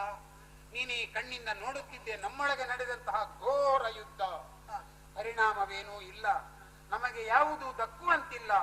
ಹಾಗಿದ್ರೆ ಏನು ಮಾಡೋಣ? ನಾವು ಪುನರಪಿ ರಾಜ್ಯವನ್ನು ಸೇರಬೇಕು. ಸೇರಿದ್ರೆ ನನ್ನ ಪಾಲಿಗೆ ಬರುವಂತಹ ಅಪವಾದ ಯಾವುದು ಬಲ್ಲೆಯಲ್ಲ ನೀನು. ಸೀತೆಯನ್ನು ಕಳೆದುಕೊಂಡಂತಹ ಶ್ರೀರಾಮ ಎಲ್ಲೋ ಹೆದರಿಕೊಂಡು ಮತ್ತೆ ಬಂದು ಬಿಟ್ಟಿದ್ದಾನೆ. ಹೀಗೆ ಯಾವುದೋ ಅಪವಾದವನ್ನು ಹೊತ್ತುಕೊಳ್ಳುವಂತಹ ಅವಕಾಶ ಅಲ್ಲಿ ಆಗ್ತದೆ. ಆದ್ರಿಂದ ಅಂತಹ ಕೆಟ್ಟತನವನ್ನು ಒಪ್ಪಿಕೊಳ್ಳಲಾರೆ ಮಗನೇ. ನೀನು ಈ ಕ್ಷಣದಲ್ಲಿ ರಾಜ್ಯಕ್ಕೆ ತೆರಳು, ಸಕಲರಿಗೂ ತಿಳುಹು. ಕಳ್ಳತನ ರಾವಣನಿಂದ ಕದಿಯಲ್ಪಟ್ಟಂತಹ ಸೀತೆಯನ್ನು ಬಿಡಿಸಿಕೊಳ್ಳುವುದಕ್ಕೆ ಅಸಮರ್ಥನಾದಂತಹ ಅಣ್ಣ ಅದೆತ್ತಲೋ ಧರೆಯಲ್ಲಿ ಹೊರಟು ಹೋಗಿದ್ದಾನೆ. ಯಾವ ಕಡೆಗೆಂದು ಹೇಳಬೇಡ, ಎತ್ತಲೋ ಹೋಗಿದ್ದಾನೆ ಎಂದು ಹೇಳು. ಸಕಲರಿಗೂ ನೀನು ಬುದ್ಧಿಯನ್ನು ಹೇಳುತ್ತಾ ಧೈರ್ಯದ ವಚನವನ್ನು ಆಡುತ್ತಾ ಅಲ್ಲಿ ಸುಖವಾಗಿದ್ದುಕೋ ಮಗನೇ. ಹೋಗಪ್ಪ, ಅಯೋಧ್ಯೆಗೆ ಹೋಗು, ಹೋಗು, ಹೋಗು. ದೇವ ನೀತನು ಜಾತ ವಂಶಯಾಂತಕನು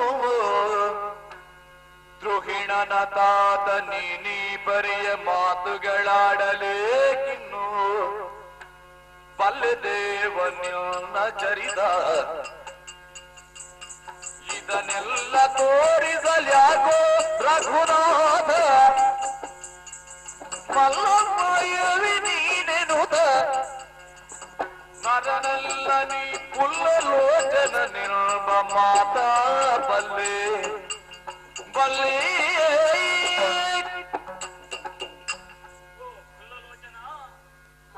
ದ್ರೋಹಿಣನ ತಾತ ನೀನು. ಈ ಸಂದರ್ಭದಲ್ಲಿ ಹೇಗೆ ದುಃಖಿಸುವುದಲ್ಲೇ ಯಾವುದೇ ಅರ್ಥವಿಲ್ಲ ಸ್ವಾಮಿ, ಅರ್ಥವಿಲ್ಲ. ಆ ರಾವಣನೊಡನೆ ಹೋರಾಡುವಂತಹ ಸರ್ವ ಸಾಮರ್ಥ್ಯ ನಿಮ್ಮಲ್ಲಿದ್ದರೂ ಕೂಡ ತಮ್ಮನನ್ನು ಸಂತೈಸಿದ್ದೀರಿ, ಕಪಿಗಡಣವನ್ನು ಸಂತೈಸಿದ್ದೀರಿ. ಭೀಷಣ, ನೀನು ಪುನರಪಿ ರಾವಣನ ಬಳಿಗೆ ತೆರಳು ಎನ್ನುವ ಹಾಗೆ ಅವನನ್ನು ಕಳುಹಿಸುತ್ತಾ ಇದ್ದೀರಲ್ಲ, ಇದು ಸಾಧುವಾದದ್ದಲ್ಲ. ನೀವು ಧರ್ಮದ ಬೇರು, ಆನಂದದ ತೇರು, ಮಹಿಮೆಯ ಮೇರು, ಶರಣರ ಸೂರು, ಏರು ಈ ತೇರು. ಧನುಷ್ಠೇಂಕಾರಗೈದು ಧನುಜನೊಡನೆ ಹೋರಾಡು. ನೀನು ದಾನವಾಂತಕನಲ್ಲವೇ, ದಾನವಾಂತಕನಲ್ಲವೇ? ದೇವನಾದರೆ ಈ ವಿರೋಧಿಯ ಕೊಲ್ವದಾಗುವುದು ಘನವೇ ಮಗೆ. ಏನು ಭ್ರಮೆ ಇದು? ನೀವು ದೇವರ ದೇವ ದೇವನೆರಡನು ತಲಿ ಭಾ ತಾವಿದುವಿರಿ ಸುಮ್ಮನೆ ಸುಮ್ಮನೆ ಮರುಳೆ ಸಾರಥಿ ಎಂಬ ಧುರದೋಳ್ಸಾಯುವನೇ ಈ ಧುರಪರಾಕ್ರಮಿ ಕೂಳರು ಸಾಯಲಾರ. ಪರಿದಿ ಮಾನವರಿಗೆ ತೆರನ ಬೀಳದಿರಿನ್ನು ಅರಿತುಕೋ ಮನದಿ ನೀನು ಸಾರಥಿ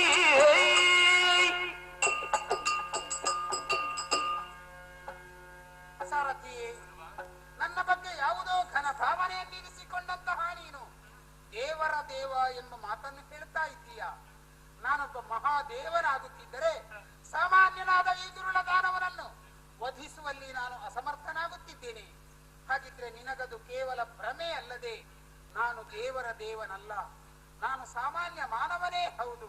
ಅಯ್ಯ ಬೇಡ, ಯಾವತ್ತು ಯುದ್ಧ ಕ್ಷೇತ್ರದಲ್ಲಿ ರಾವಣನನ್ನು ಗೆದ್ದುಕೊಳ್ಳುವುದಕ್ಕೆ ನಾನು ಯಾವ ಕಾರಣದಿಂದಲೂ ಸಮರ್ಥನಲ್ಲ. ಆದ್ರಿಂದ ದಯವಿಟ್ಟು ಅಂತಹ ವಾಕ್ಯ ಬೇಡ.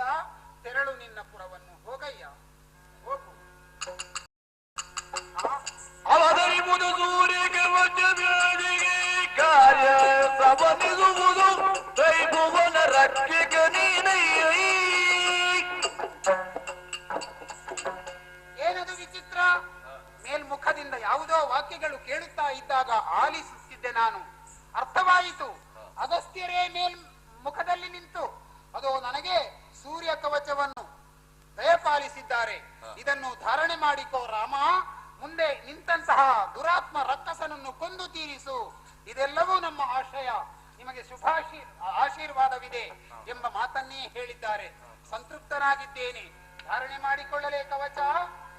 ಇತಲು ಮಾತಲಿ ಜಾಗ ಮಗ ಚಿತ್ತ ಜಪಿತಗೀಯೇ ರಥವರದ ವೇಳುತ್ತಗೆ ಜರ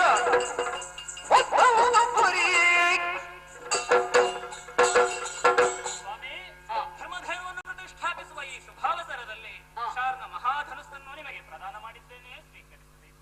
ಒಳ್ಳೆಯದು. ಈ ಮಹಾಧನುವಿನಿಂದ ಆ ದುರುಳನ ವಧೆ ಆಗಬೇಕಾಗಿದೆ.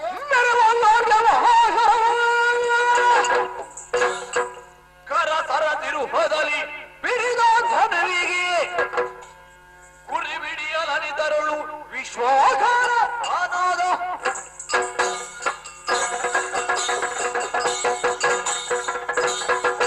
ಫಲಫಲವೇ ದಿವ್ಯಾಸ್ತ್ರ ಧಾರಣೆಯಾಗಿದೆ.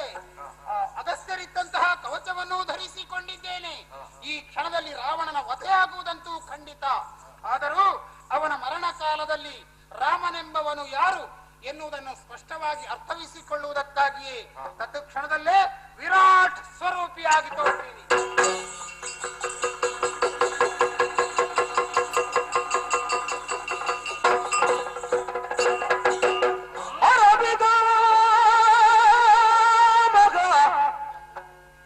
ಸುರಪ ಮನು ಮುನಿವರಲು ನುರೇ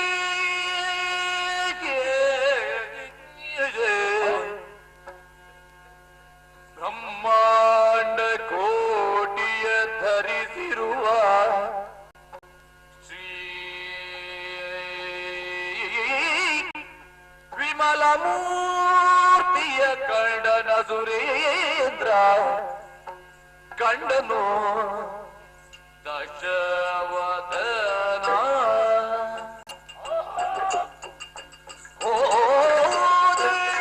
ರೂಪನ ಕಂಡನು ದಶವದನ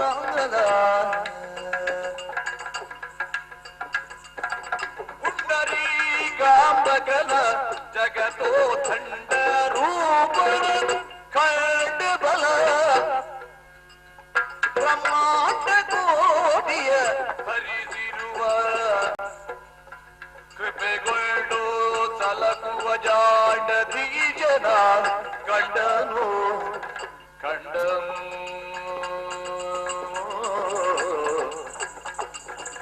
ರಾಮ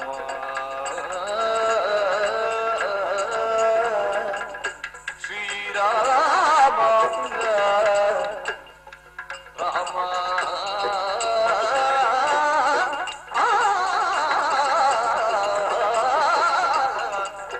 ಶ್ರೀರಾಮ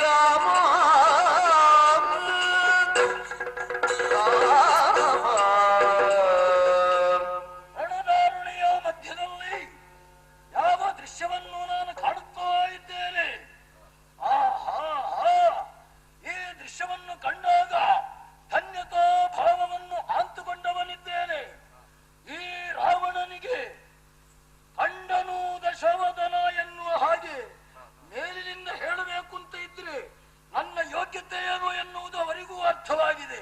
ಇಂತಹ ಭಾಗ್ಯ ಅವರಿಗೆ ದೊರಕುವುದಕ್ಕೆ ಸಾಧ್ಯವಿಲ್ಲ, ಅನ್ಯರಿಗೆ ಸಿಕ್ಕುವುದಕ್ಕೂ ಸಾಧ್ಯವಿಲ್ಲ. ಅಂಥದ್ದು ರಾವಣನಿಗೆ ದೊರಕಿದೆ ಎನ್ನುವ ಹಾಗೆ ಈ ರೀತಿ ಹೇಳಿರಬೇಕು.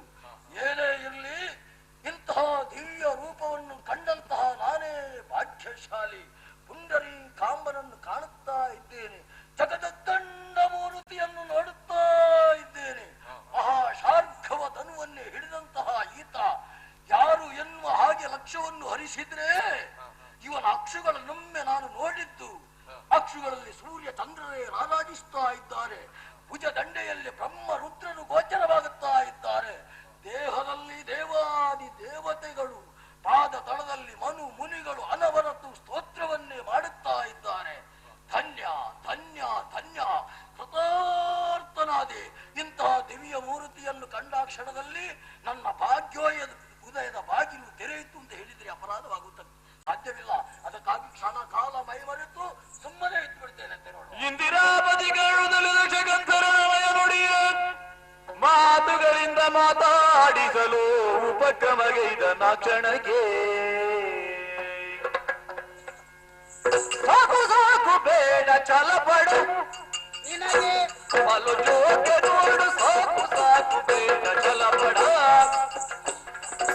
ಮೂರು ಲೋಕವೀ ಭಟೆಯ ನೋಡಿ ಸುಮಾರವಿಲ್ಲದೆ ಬರುತ್ತಿರುವ ಭಟು ಭಟಾಗ ಗಣ್ಯ. ಸಾಕು ಸಾಕು ಬೇಡ ಛಲಪಡ. ದಶಶಿರನೇ, ಯಾವುದೋ ಶಕ್ತಿ ನನ್ನಲ್ಲಿದೆ.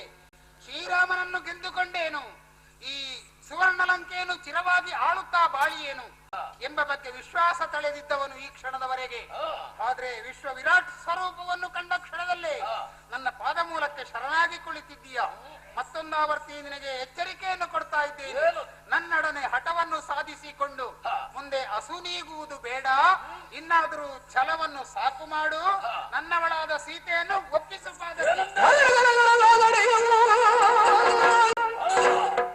ನಾ ಶರಣು ಬರುವವನಲ್ಲ, ಮಿಕ್ಕಿನ ಸಿರಿಯು ತಲಗಿನ್ನು ಕೇಳಿ ನಿಳೆಯ ಅಂದನೆಯ.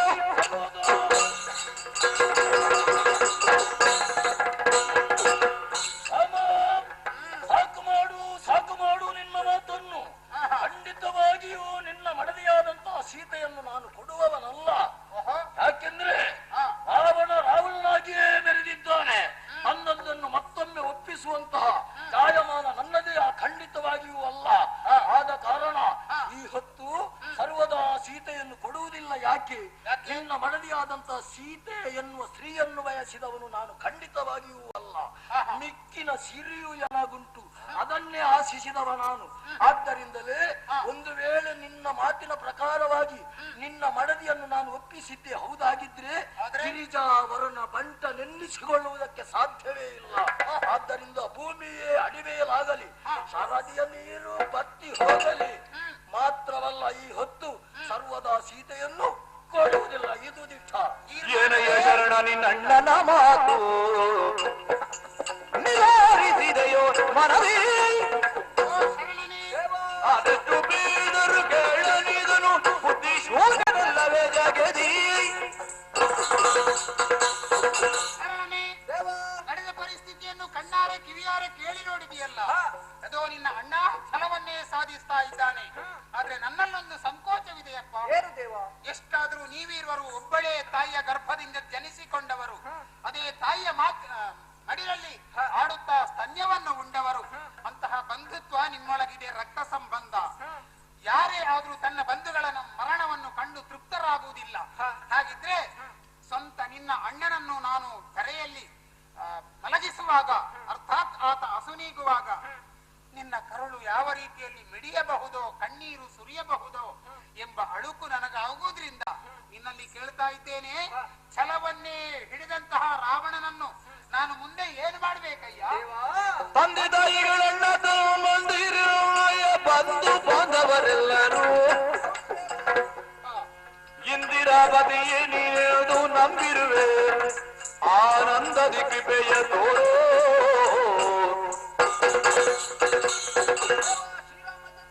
ವಿಭೀಷಣ, ಈ ಹಿಂದೆ ಅಣ್ಣನಿಗೆ ಅದೆಷ್ಟೋ ಬುದ್ಧಿ ಮಾತನ್ನು ಹೇಳಿದವ ನಾನು.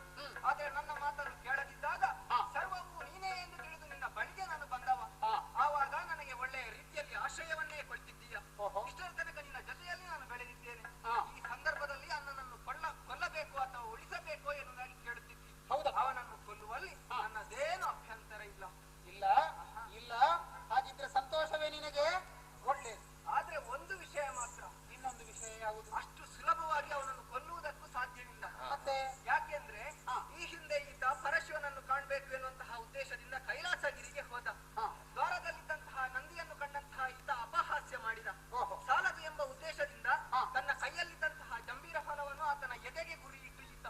ಹೌದೇ? ಕ್ರೋಧಗೊಂಡಂತಹ ಆತ ನಿನಗೆ ಎದೆಯಲ್ಲೇ ಮರಣ ಎಂಬುದಾಗಿ ಶಾಪವನ್ನು ಕೊಟ್ಟು ಬಿಟ್ಟ.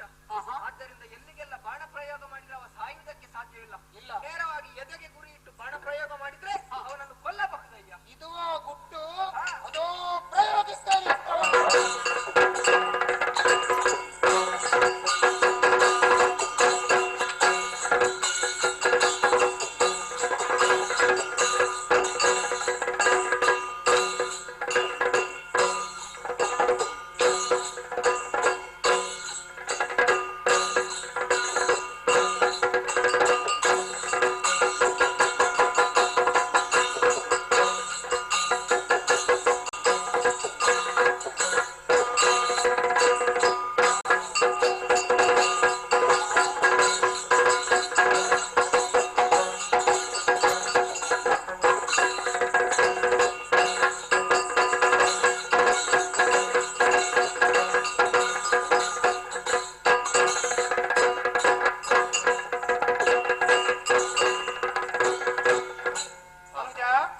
ಶರಣರೇ, ನೋಡಿದಿರಲ್ಲ, ರಾವಣನ ವಧೆಯಾದ ತತ್ಕ್ಷಣದಲ್ಲಿ ದೇವತೆಗಳು ಭೂಮಳೆಯನ್ನೇ ಗರೆದಿದ್ದಾರೆ.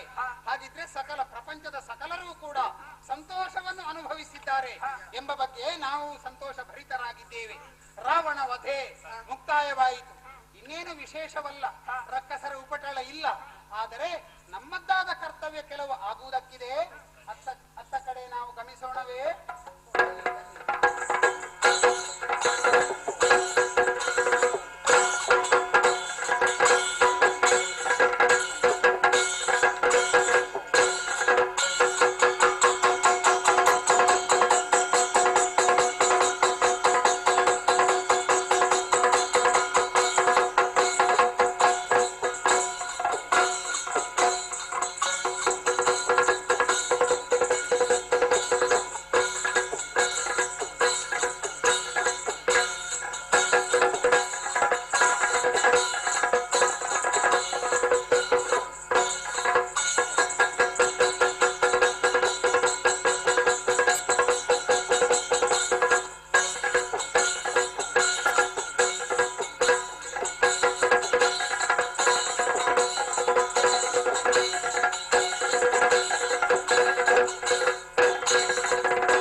ಮಧ್ಯದುಳು ನಿಮ್ಮ ನೃಪಾಲ ಭೀಷ್ಮಂಗೆಂದ ನದಿ ಗಂಭೀರನಾದದಲ್ಲಿ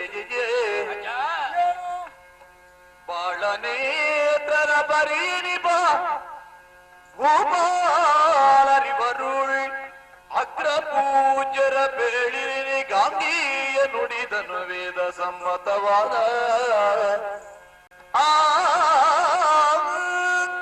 ಅಜ್ಜಯ್ಯ, ನಮ್ಮ ತಂದೆ ಆಗಿರುವಂತಹ ಪಾಂಡು ಚಕ್ರವರ್ತಿಗಳು ಈ ಹಿಂದೆ ಅಳಿದು ಹೋಗಿದ್ದಾರೆ.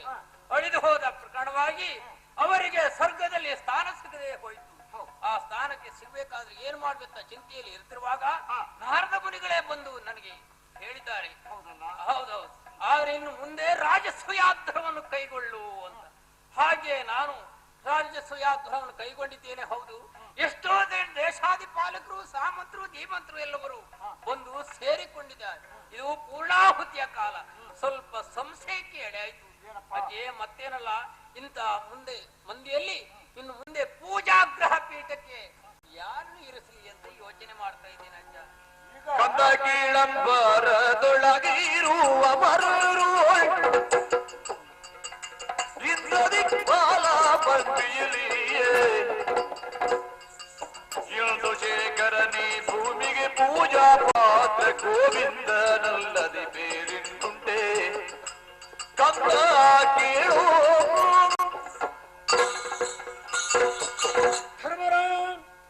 ಸಹಜವಾದಂತಹ ಪ್ರಶ್ನೆಯನ್ನೇ ಕೇಳಿದ್ದೀಯ. ಒಂದವರು ಸಾಮಾನ್ಯ ವ್ಯಕ್ತಿಗಳೇನಲ್ಲ ಈ ಸಭೆಯಲ್ಲಿರತಕ್ಕಂಥವ್ರು. ಇವರಲ್ಲಿ ಅಗ್ರಪೀಠವನ್ನು ಕೊಡುವುದು ಯಾರಿಗೆ ಎಂಬುದಂತ ಚಿಂತೆ ಕಾಡ್ತಾ ಇದೆ. ನಾನಾದ್ರೂ ಉತ್ತರ ಕೊಡುವಾಗ ಬಹಳಷ್ಟು ಯೋಚಿಸಿ ಉತ್ತರವನ್ನು ಕೊಡಬೇಕಾಗ್ತದೆ. ಕೊಟ್ಟಂತ ಉತ್ತರ 10 ಮಂದಿ ಒಪ್ಪು ಆಗಿರ್ಬೇಕು, ವೇದ ಸಮ್ಮತವಾಗಿರ್ಬೇಕು. ಆ ಬಗ್ಗೆ ಯೋಚನೆ ಮಾಡಿದ್ರೆ ಸುರಲೋಕದಲ್ಲಿ ಇಂಥ ಒಂದು ಕಾರ್ಯಕ್ರಮವನ್ನು ನಡೆಯೋದಿದ್ರೆ ಅಲ್ಲಿ ಅಗ್ರಪೀಠವನ್ನು ಅಲಂಕರಿಸುವುದಕ್ಕೆ ಇಂದು ಶೇಖರಣೆ ಅರ್ಹರು. ಆದ್ರೆ ಈ ಕಾಲದಲ್ಲಿ ಭೂಲೋಕದಲ್ಲಿ ಇಂತಹ ಸತ್ಕರ್ಮವನ್ನು ನಾವು ಮಾಡ್ತಾ ಇದ್ದೇವೆ. ಹಾಗೆ ಇಲ್ಲಿ ಅಗ್ರಪೀಠವನ್ನು ಅಲಂಕರಿಸುವುದಕ್ಕೆ ಯಾರು ಎಂಬ ಯೋಚನೆ ಮಾಡಿದ್ರೆ ಗೋವಿಂದ ಅರ್ಥಾತ್ ಶ್ರೀಕೃಷ್ಣ ಪರಮಾತ್ಮನಲ್ಲದೆ ಬೇರೆ ಯಾರು ಅಲ್ಲ. ಅರಿದರು ಸಗದೇವ ದ್ಯುಗಾಸನವ ಭೂರಿ ಪರ ಮಧ್ಯದೊಳ್ತಂದಿರಿಸೆ ವಿನಯದಿ ಕೈಗೊಂಡು ಪೀತಾಂಬರರ ದಿವ್ಯಾದನಿಗೆ ಗುರುಳಿದು ಭಕ್ತಿಯಲ್ಲಿ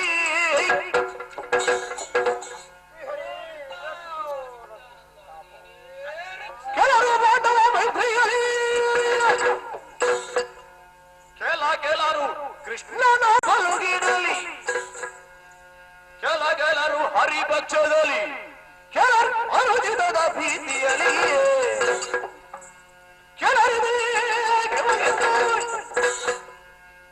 ಧರಣಿ ವಲಯದವನಿ ಪರ ಮಧ್ಯಗಳು ಕಳಶಿರೋ ಮಣಿಪ ಶಿಶುಪಾಲ ನಡಿಗಡಿಗೆ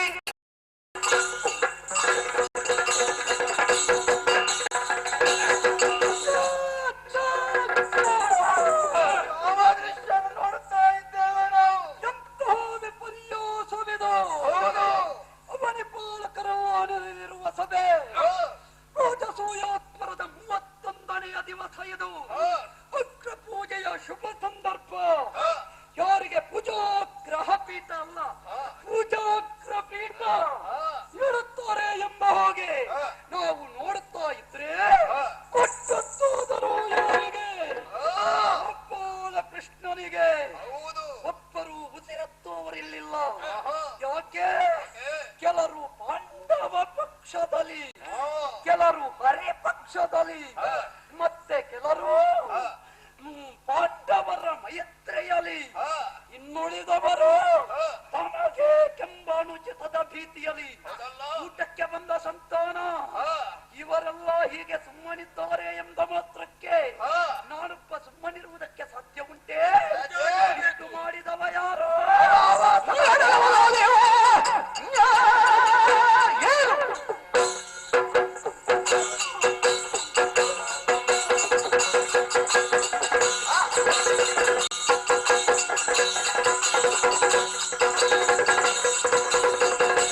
ಅಂತಹವರು ಒಪ್ಪುವ ವಿಷಯವೇ?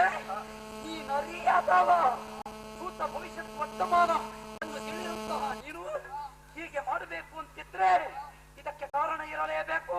ಅಜ್ಜ ಈ ಮುದಿಯ ಹೇಳಿದ್ದು.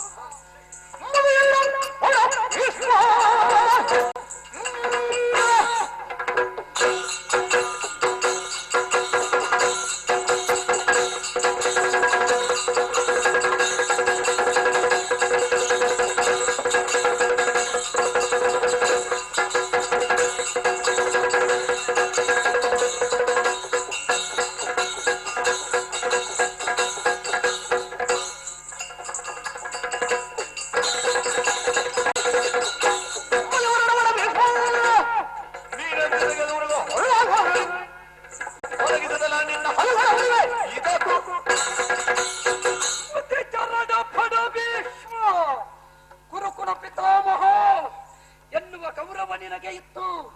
ನಾನು ಮೊದಲು ಸಭೆಗೆ ಬಂದವ ನಿನಗೆ ಅಭಿವಂದಿಸಿದವ. ಈಗ ನಿನಗೆ ತಿರಸ್ಕಾರವೇ ಸರಿಯಾದದ್ದು ಅಂತ ಭಾವಿಸಿದ್ದೇನೆ. ನೋಡಿದೆಯಲ್ಲ ನೀನು, ಗೋಪಾಲಕೃಷ್ಣನಿಗೆ ಪೂಜಾಗ್ರ ಪೀಠವನ್ನಿದ್ದೆ. ಇಡುವರೆ ನಿನ್ನ ಸೂಚನೆಯಂತೆ ಪಾಂಡುವಿನ ಜಾಗ ಬದಲಾವಣೆ ಮಾಡಬೇಕು ಎನ್ನುವ ಯೋಚನೆ ಏನೋ, ಯಾಕೆ ಹೇಗೆ ಮಾಡಿದೆ ನೋಡಿದೆಯೇ?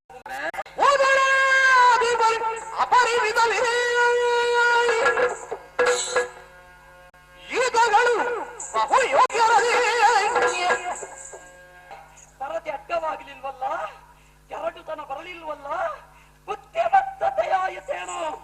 ನೆರೆದಿರುವವರು ಸಾಮಾನ್ಯರೇ? ಚತುರ್ಸಾಗರ ಮಧ್ಯಗತವಾದ ಭೂಮಿಯನ್ನಾಡುವ ಭೂಮಿಪಾಲರು ಅದೆಷ್ಟೋ ಮಂದಿ ಬಂದು ನೆರೆದವರಿದ್ದಾರೆ.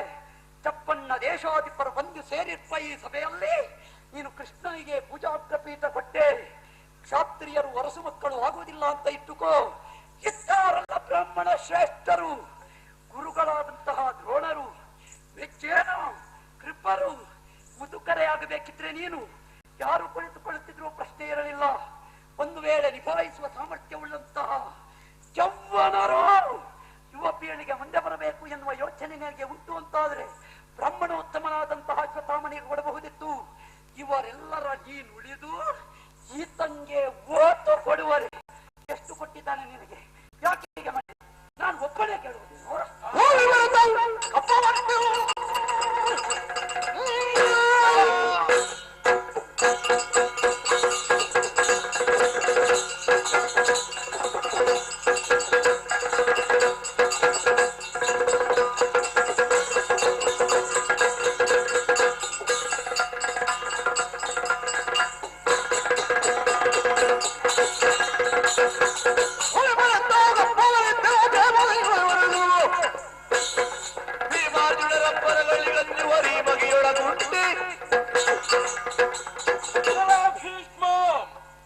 ನಿಮ್ಮವರು ಕಪ್ಪ ಕಾಣಿಕೆಯನ್ನು ಸಂಗ್ರಹಿಸುವುದಕ್ಕಾಗಿ ನಮ್ಮಲ್ಲಿಗೆ ಬಂದಾಗ ಅವರಿಗೆ ಕೊಡಬೇಕಂತ ವಸ್ತುಗಳನ್ನೆಲ್ಲ ನಾವು ಕೊಟ್ಟಿದ್ದೇವೆ.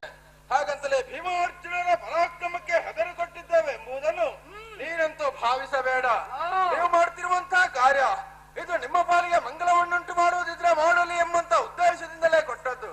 ನಾವು ಕೊಟ್ಟಂತಹ ಕಾಣಿಕೆಯನ್ನು ನಮ್ಮ ದೌರ್ಬಲ್ಯ ಎಂಬುದಾಗಿ ತಿಳಿದುಕೊಂಡು ಇಂತಹ ಕೃತ್ಯವನ್ನೆಸಗಿದೆ. ಯಾಕೆ ಹೇಗೆ ಮಾಡಿದ ಹೇಳು?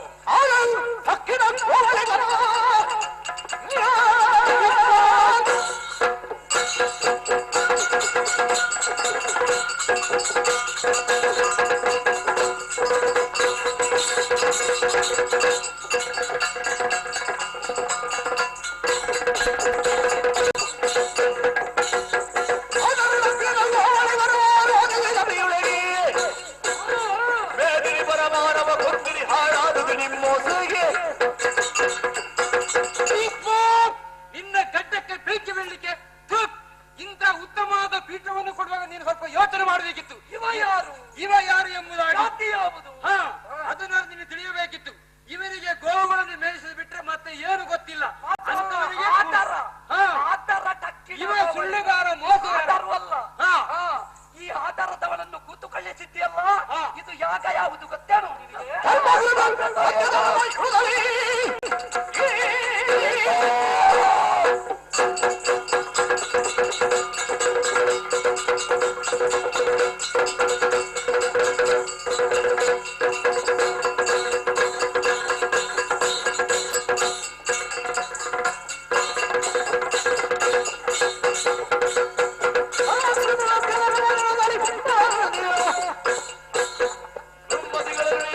ಕಿರೀಟಾರೋಹಣ ಮಾಡುವ ನೀನು ಆಲೋಚನೆ ಮಾಡಬೇಕಿತ್ತು. ಯಾವ ದೇಶಕ್ಕೆ ನೀನು ಅಧಿಪ, ಯಾವ ಉತ್ತಮ ಕುಲದಲ್ಲಿ ನಿನ್ನ ಜನ್ಮ, ಒಂದನ್ನು ಅವಲೋಕನ ಮಾಡದೆ ವೃದ್ಧನಾದ ಈತ ಪಟ್ಟ ಎಂದ ಮಾತ್ರಕ್ಕೆ ವೃದ್ಧಿಸುವುದಕ್ಕಾಗಿ ಕುಳಿತಿದ್ಯಲ್ಲ. ಈ ಸಲ ಕ್ಷೀಣಿಸುವ ಕಾಲ ಮಗನೇ, ಒಂದೋ ಹೇಳಿ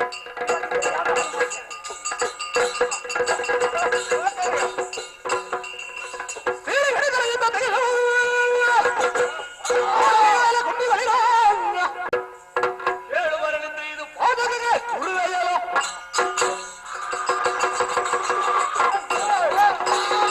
ಯಾರಿದು ವಿಚಿತ್ರವನ್ನು ನೋಡುತ್ತಾ ಇದ್ದೇನೆ. ನನ್ನ ತಂದೆಯವರಿಗೆ ಸ್ವರ್ಗದಲ್ಲಿ ಸ್ಥಾನವನ್ನು ಸಿಗಬೇಕೆಂದು ರಾಜ್ಯಸ್ವ ಯಾಗವನ್ನು ಮಾಡುತ್ತಿರುವಂತಹ ಸಂದರ್ಭದಲ್ಲಿ ಈ ಪುಣ್ಯಗಳು ಯಾಗವನ್ನು ತಡೆಯುವುದಕ್ಕೆ ಮುಂದಾಗಿದ್ದಾರಲ್ಲ, ಇವರ ಉದರವನ್ನೇ ಬಗೆಯಿದ್ದೇನೆ.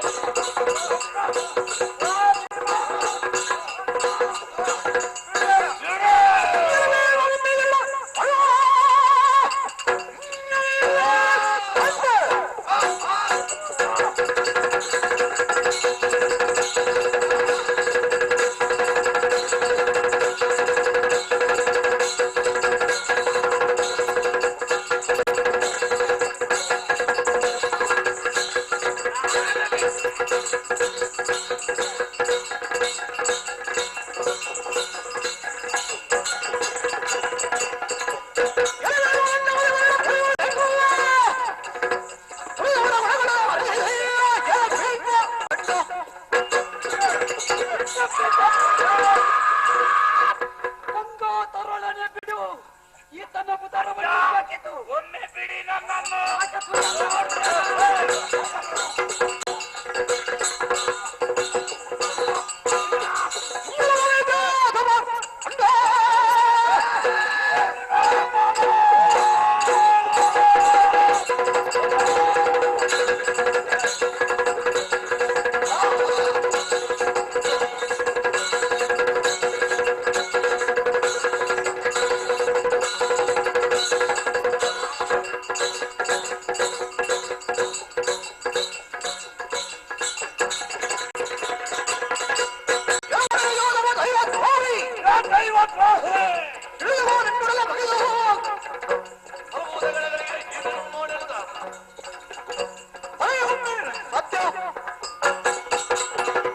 ಶಿಶುಪಾಲ, ದೈವದ್ರೋಹಿ, ಏ ಅಧಮ, ಏ ಚಾಂಡಾಲ, ಏ ಪಾಪಿ, ಮಾಡುತ್ತಿರುವಂತಹ ಯಾಗವನ್ನು ಕೆಡಿಸುವುದಕ್ಕೆ ಮುಂದಾದರೆ ನಿನ್ನ ಉದರವನ್ನು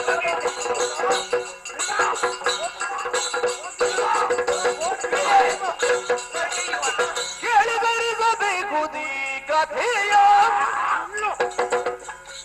ಹೇಳಿ ಸೈರಿಸಬೇಕು ಕಥೆಯ ಹೇಳುವೆ ಶಿಶುಪಾಲ ಮೂಲ ಸಂಗತಿಯ.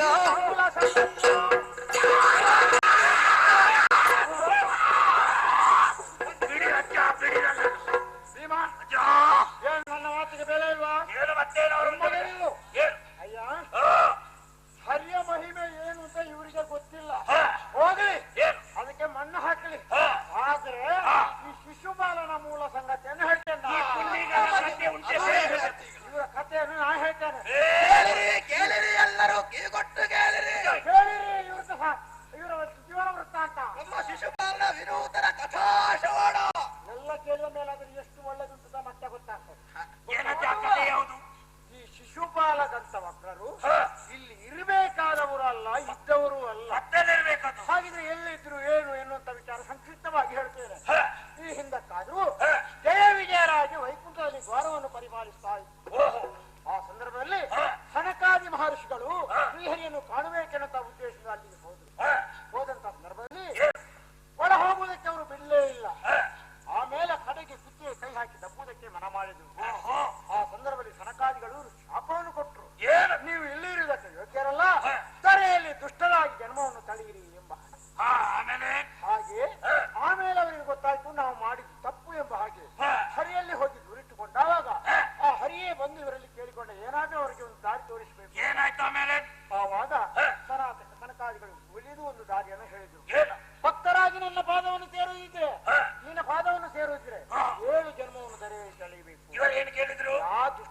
ಜನ್ಮವನ್ನು ಕಳೆದು ನಿನ್ನ ಪಾದವನ್ನು ಸೇರುವುದಿದ್ರೆ ಕೇವಲ 3 ಜನ್ಮ ಎಂಬ ಹಾಗೆ.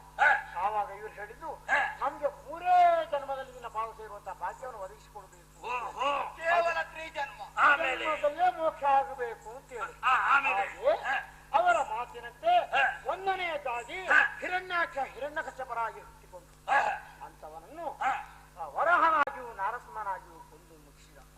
2ನೇ ಜನ್ಮದಲ್ಲಿ ರಾವಣ ಕುಂಭಕರ್ಣರಾಗಿ ಹುಟ್ಟಿಕೊಂಡ್ರು, ಅಂತವರನ್ನು ರಾಮನಾಗಿ ಬಂದು ಕೊಂದು ಮುಗಿಸಿದ. 3ನೇದಾಗಿ ಶಿಶುಪಾಲದಂತವಕ್ರನಾಗಿ ಹುಟ್ಟಿಕೊಂಡ್ರು. ಈಗ ಇವರ ಕಥೆಯ ಇನ್ನು ಪ್ರಾರಂಭ ಆಗುದು ಇವರ ಕಥೆ. ಈಗ ಇರುವ ಕೆಳಗಿನವರೆಲ್ಲ ಮೇಲ್ಲೋಕದವರು. ಆದ್ರೆ ಈ ಶಿಶುಪಾಲನ ಹುಟ್ಟಿನಲ್ಲಿ ಬಹಳಷ್ಟು ವಿಶೇಷತೆ. ಏನು ವಿಶೇಷತೆ? ಎಲ್ಲ ಮಕ್ಕಳಂತೆ ಹುಟ್ಟುವಾಗ ಇವ ಇರ್ಲಿಲ್ಲ. ಮತ್ತೆ ಮಕ್ಕಳೆಯ ಹುಟ್ಟು ಹೌದೌದು, ಏನು ವಿಕಾರದ ಹುಟ್ಟು. ಅಂದ್ರೆ ಬೇರೆ ಏನು ಅಲ್ಲ. ಎಲ್ಲ ಮಕ್ಕಳಿಗೆ 2 ಕಣ್ಣಿದ್ರೆ ಇವನಿಗೆ 3 ಕಣ್ಣು ಇತ್ತು. ಎಲ್ಲ ಮಕ್ಕಳಿಗೆ 2 ಕೈ ಇದ್ರೆ ಇವನಿಗೆ 4 ಕೈ ಇತ್ತು. ದೇವರು ಶಂಕರನಾರಾಯಣ ಶಂಕರನಾಡು ಇಲ್ಲಿ ಹೌದು. ಇಂಥ ವಿಕಾರ ಸ್ವರೂಪದ ಮಗುವನ್ನು ಕಂಡಾಗ ಇವನ ತಾಯಿಗೆ ಬಹಳಷ್ಟು ಮರುಕ ಉಂಟಾಯಿತು. ಅಯ್ಯೋ ದೇವ್ರೆ, ಪ್ರಪಂಚದಲ್ಲಿ ಯಾವ ತಾಯಿಯ ಕೈಯಲ್ಲೂ ಇಂಥ ಮಗು ಇಲ್ಲ. ಇಂಥ ಮಗುವನ್ನು ಹಿಡ್ಕೊಂಡು ನಾನು ಯಾವ ರೀತಿ ಜೀವನ ಮಾಡ್ಬೇಕು ಅಂತ ಕಣ್ಣೀರು ಹಾಕ್ತಾ ಇತ್ತು. ಆ ಸಂದರ್ಭಕ್ಕೆ ಸರಿಯಾಗಿ ನಾರದರ ಆಗಮನವಾಯಿತು. ತನ್ನ ಅಳಲನ್ನು ಆ ನಾರದರಲ್ಲಿ ಕೇಳಿಕೊಂಡಾಗ ನಾರದರು ಒಂದು ಮಾತು ಹೇಳಿದ್ರು, ನೀನೇನು ಚಿಂತೆ ಮಾಡಬೇಡಮ್ಮ, ಬಂದವರಿಗೆಲ್ಲ ಈ ಮಗುವನ್ನು ಎತ್ತಿಕೊಡು. ಯಾರ ಕೈ ಸ್ಪರ್ಶವಾದಾಗ ಹೆಚ್ಚಿನಂತಹ ಕಣ್ಣು ಕೈ ಹೋಗ್ತದೋ ಅಂತವರಿಂದ ಮಾತ್ರ ಈ ಮಗುವಿಗೆ ಮರಣ ಎಂಬ ಹಾಗೆ. ಹಾಗೆ ಹಲವಾರು ಮಂದಿ ನೋಡಿದ್ರು ಏನೂ ಆಗ್ಲಿಲ್ಲ. ಕಡೆಗೆ ಅತ್ತೆಯ ಮಕ್ಕಳನ್ನು ನೋಡಬೇಕೆನ್ನೋ ಕಾರಣಕ್ಕಾಗಿ ಬಲರಾಮಕೃಷ್ಣರು ಅಲ್ಲಿಗೆ ಹೋದ್ರು. ನಮ್ಮ ದೇವರಲ್ಲಿಗೆ ಎಲ್ಲಿ ಎಲ್ಲ ಆಗುತ್ತದೋ ದೇವರಲ್ಲಿಗೆ ಹಾಗೆ ಅಲ್ಲಿ ಹೋದಾಗ ಬಲರಾಮನ ಕೈ ಮುಟ್ಟಿದ್ರೆ ಏನೂ ಆಗ್ಲಿಲ್ಲ. ಕೃಷ್ಣ ಗೌರಮಾತ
ನಿನ್ನ ಕೊರಳನ್ನು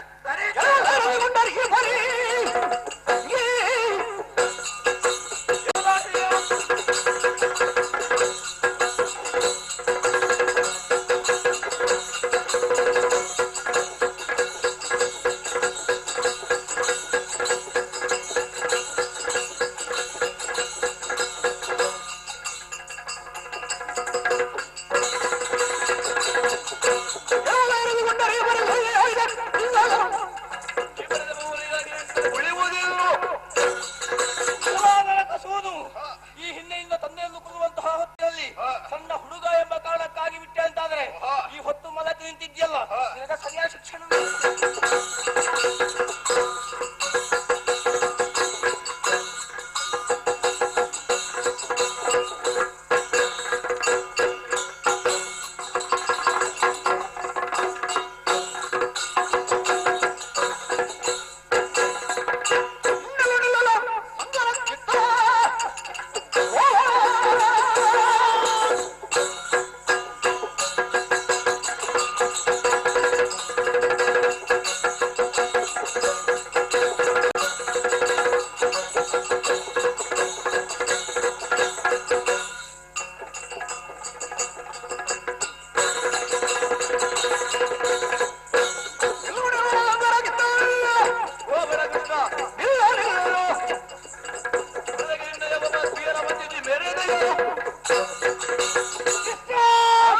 ಧ್ವಜಸ್ತಂಭದ ಮೇಲೆ ಒಂದು ಕಾಗೆ ಒಂದು ಕೂತ್ರೆ ಅದು ಕಾಗೆ ಹೊರತು ಕರುಡಾಗೋದಕ್ಕೆ ಸಾಧ್ಯವಿಲ್ಲ. ನಿನ್ನ ಪೂಜಾಗ್ರ ಪೀಠವನ್ನು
ವ್ಯವಹರಿಸುತ್ತಿರುವಂತಹ ನಿನ್ನನ್ನು ದೇವರು ಎಂಬುದಾಗಿ ಕೊಂಡಾಡುವವರಿದ್ದಾರೆ. ಹಾಗಂತಲೇ ನಾವೆಲ್ಲ ನಿನ್ನನ್ನು ಗೌರವಿಸುವುದಿಲ್ಲ. ರಣಕಾಣದಲ್ಲಿ ನಿನ್ನ ರುಂಡ ಮುಂಡವನ್ನು ಬೇರ್ಪಡಿಸುವಾಗ ಕೈ ತಡೆದಕ್ಕೆ ಯಾರಿದ್ದಾರೆ ಎಂಬುದನ್ನು ನೋಡಿ.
ಆಕಾಶದಿಂದ ದೇವತೆಗಳು ದುಂದುಭಿಯನ್ನು ಮೊಳಗಿಸುತ್ತಾ ಇದ್ದಾರೆ.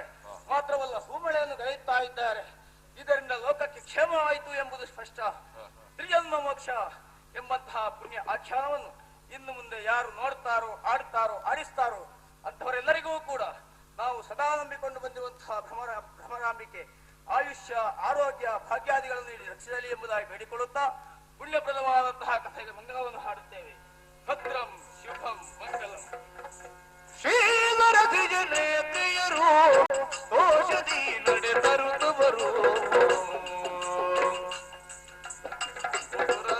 ಮಂತ್ರಾಕ್ಷತೆಯಿಂದಲೇ ಬೇಗಯ ಬೆಳೆದು ಗಿಟ್ಟಿದೆ ಬುಧದಿಂದ ಮಾತದ ಕೀರ್ತಿಯ ಪಡೆಯಿರೆನುತ ಸರ್ವೇಗೆ ಆರತಿಯ ಎತ್ತಿದೆ ಶೋಭಾನಿ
Thank you.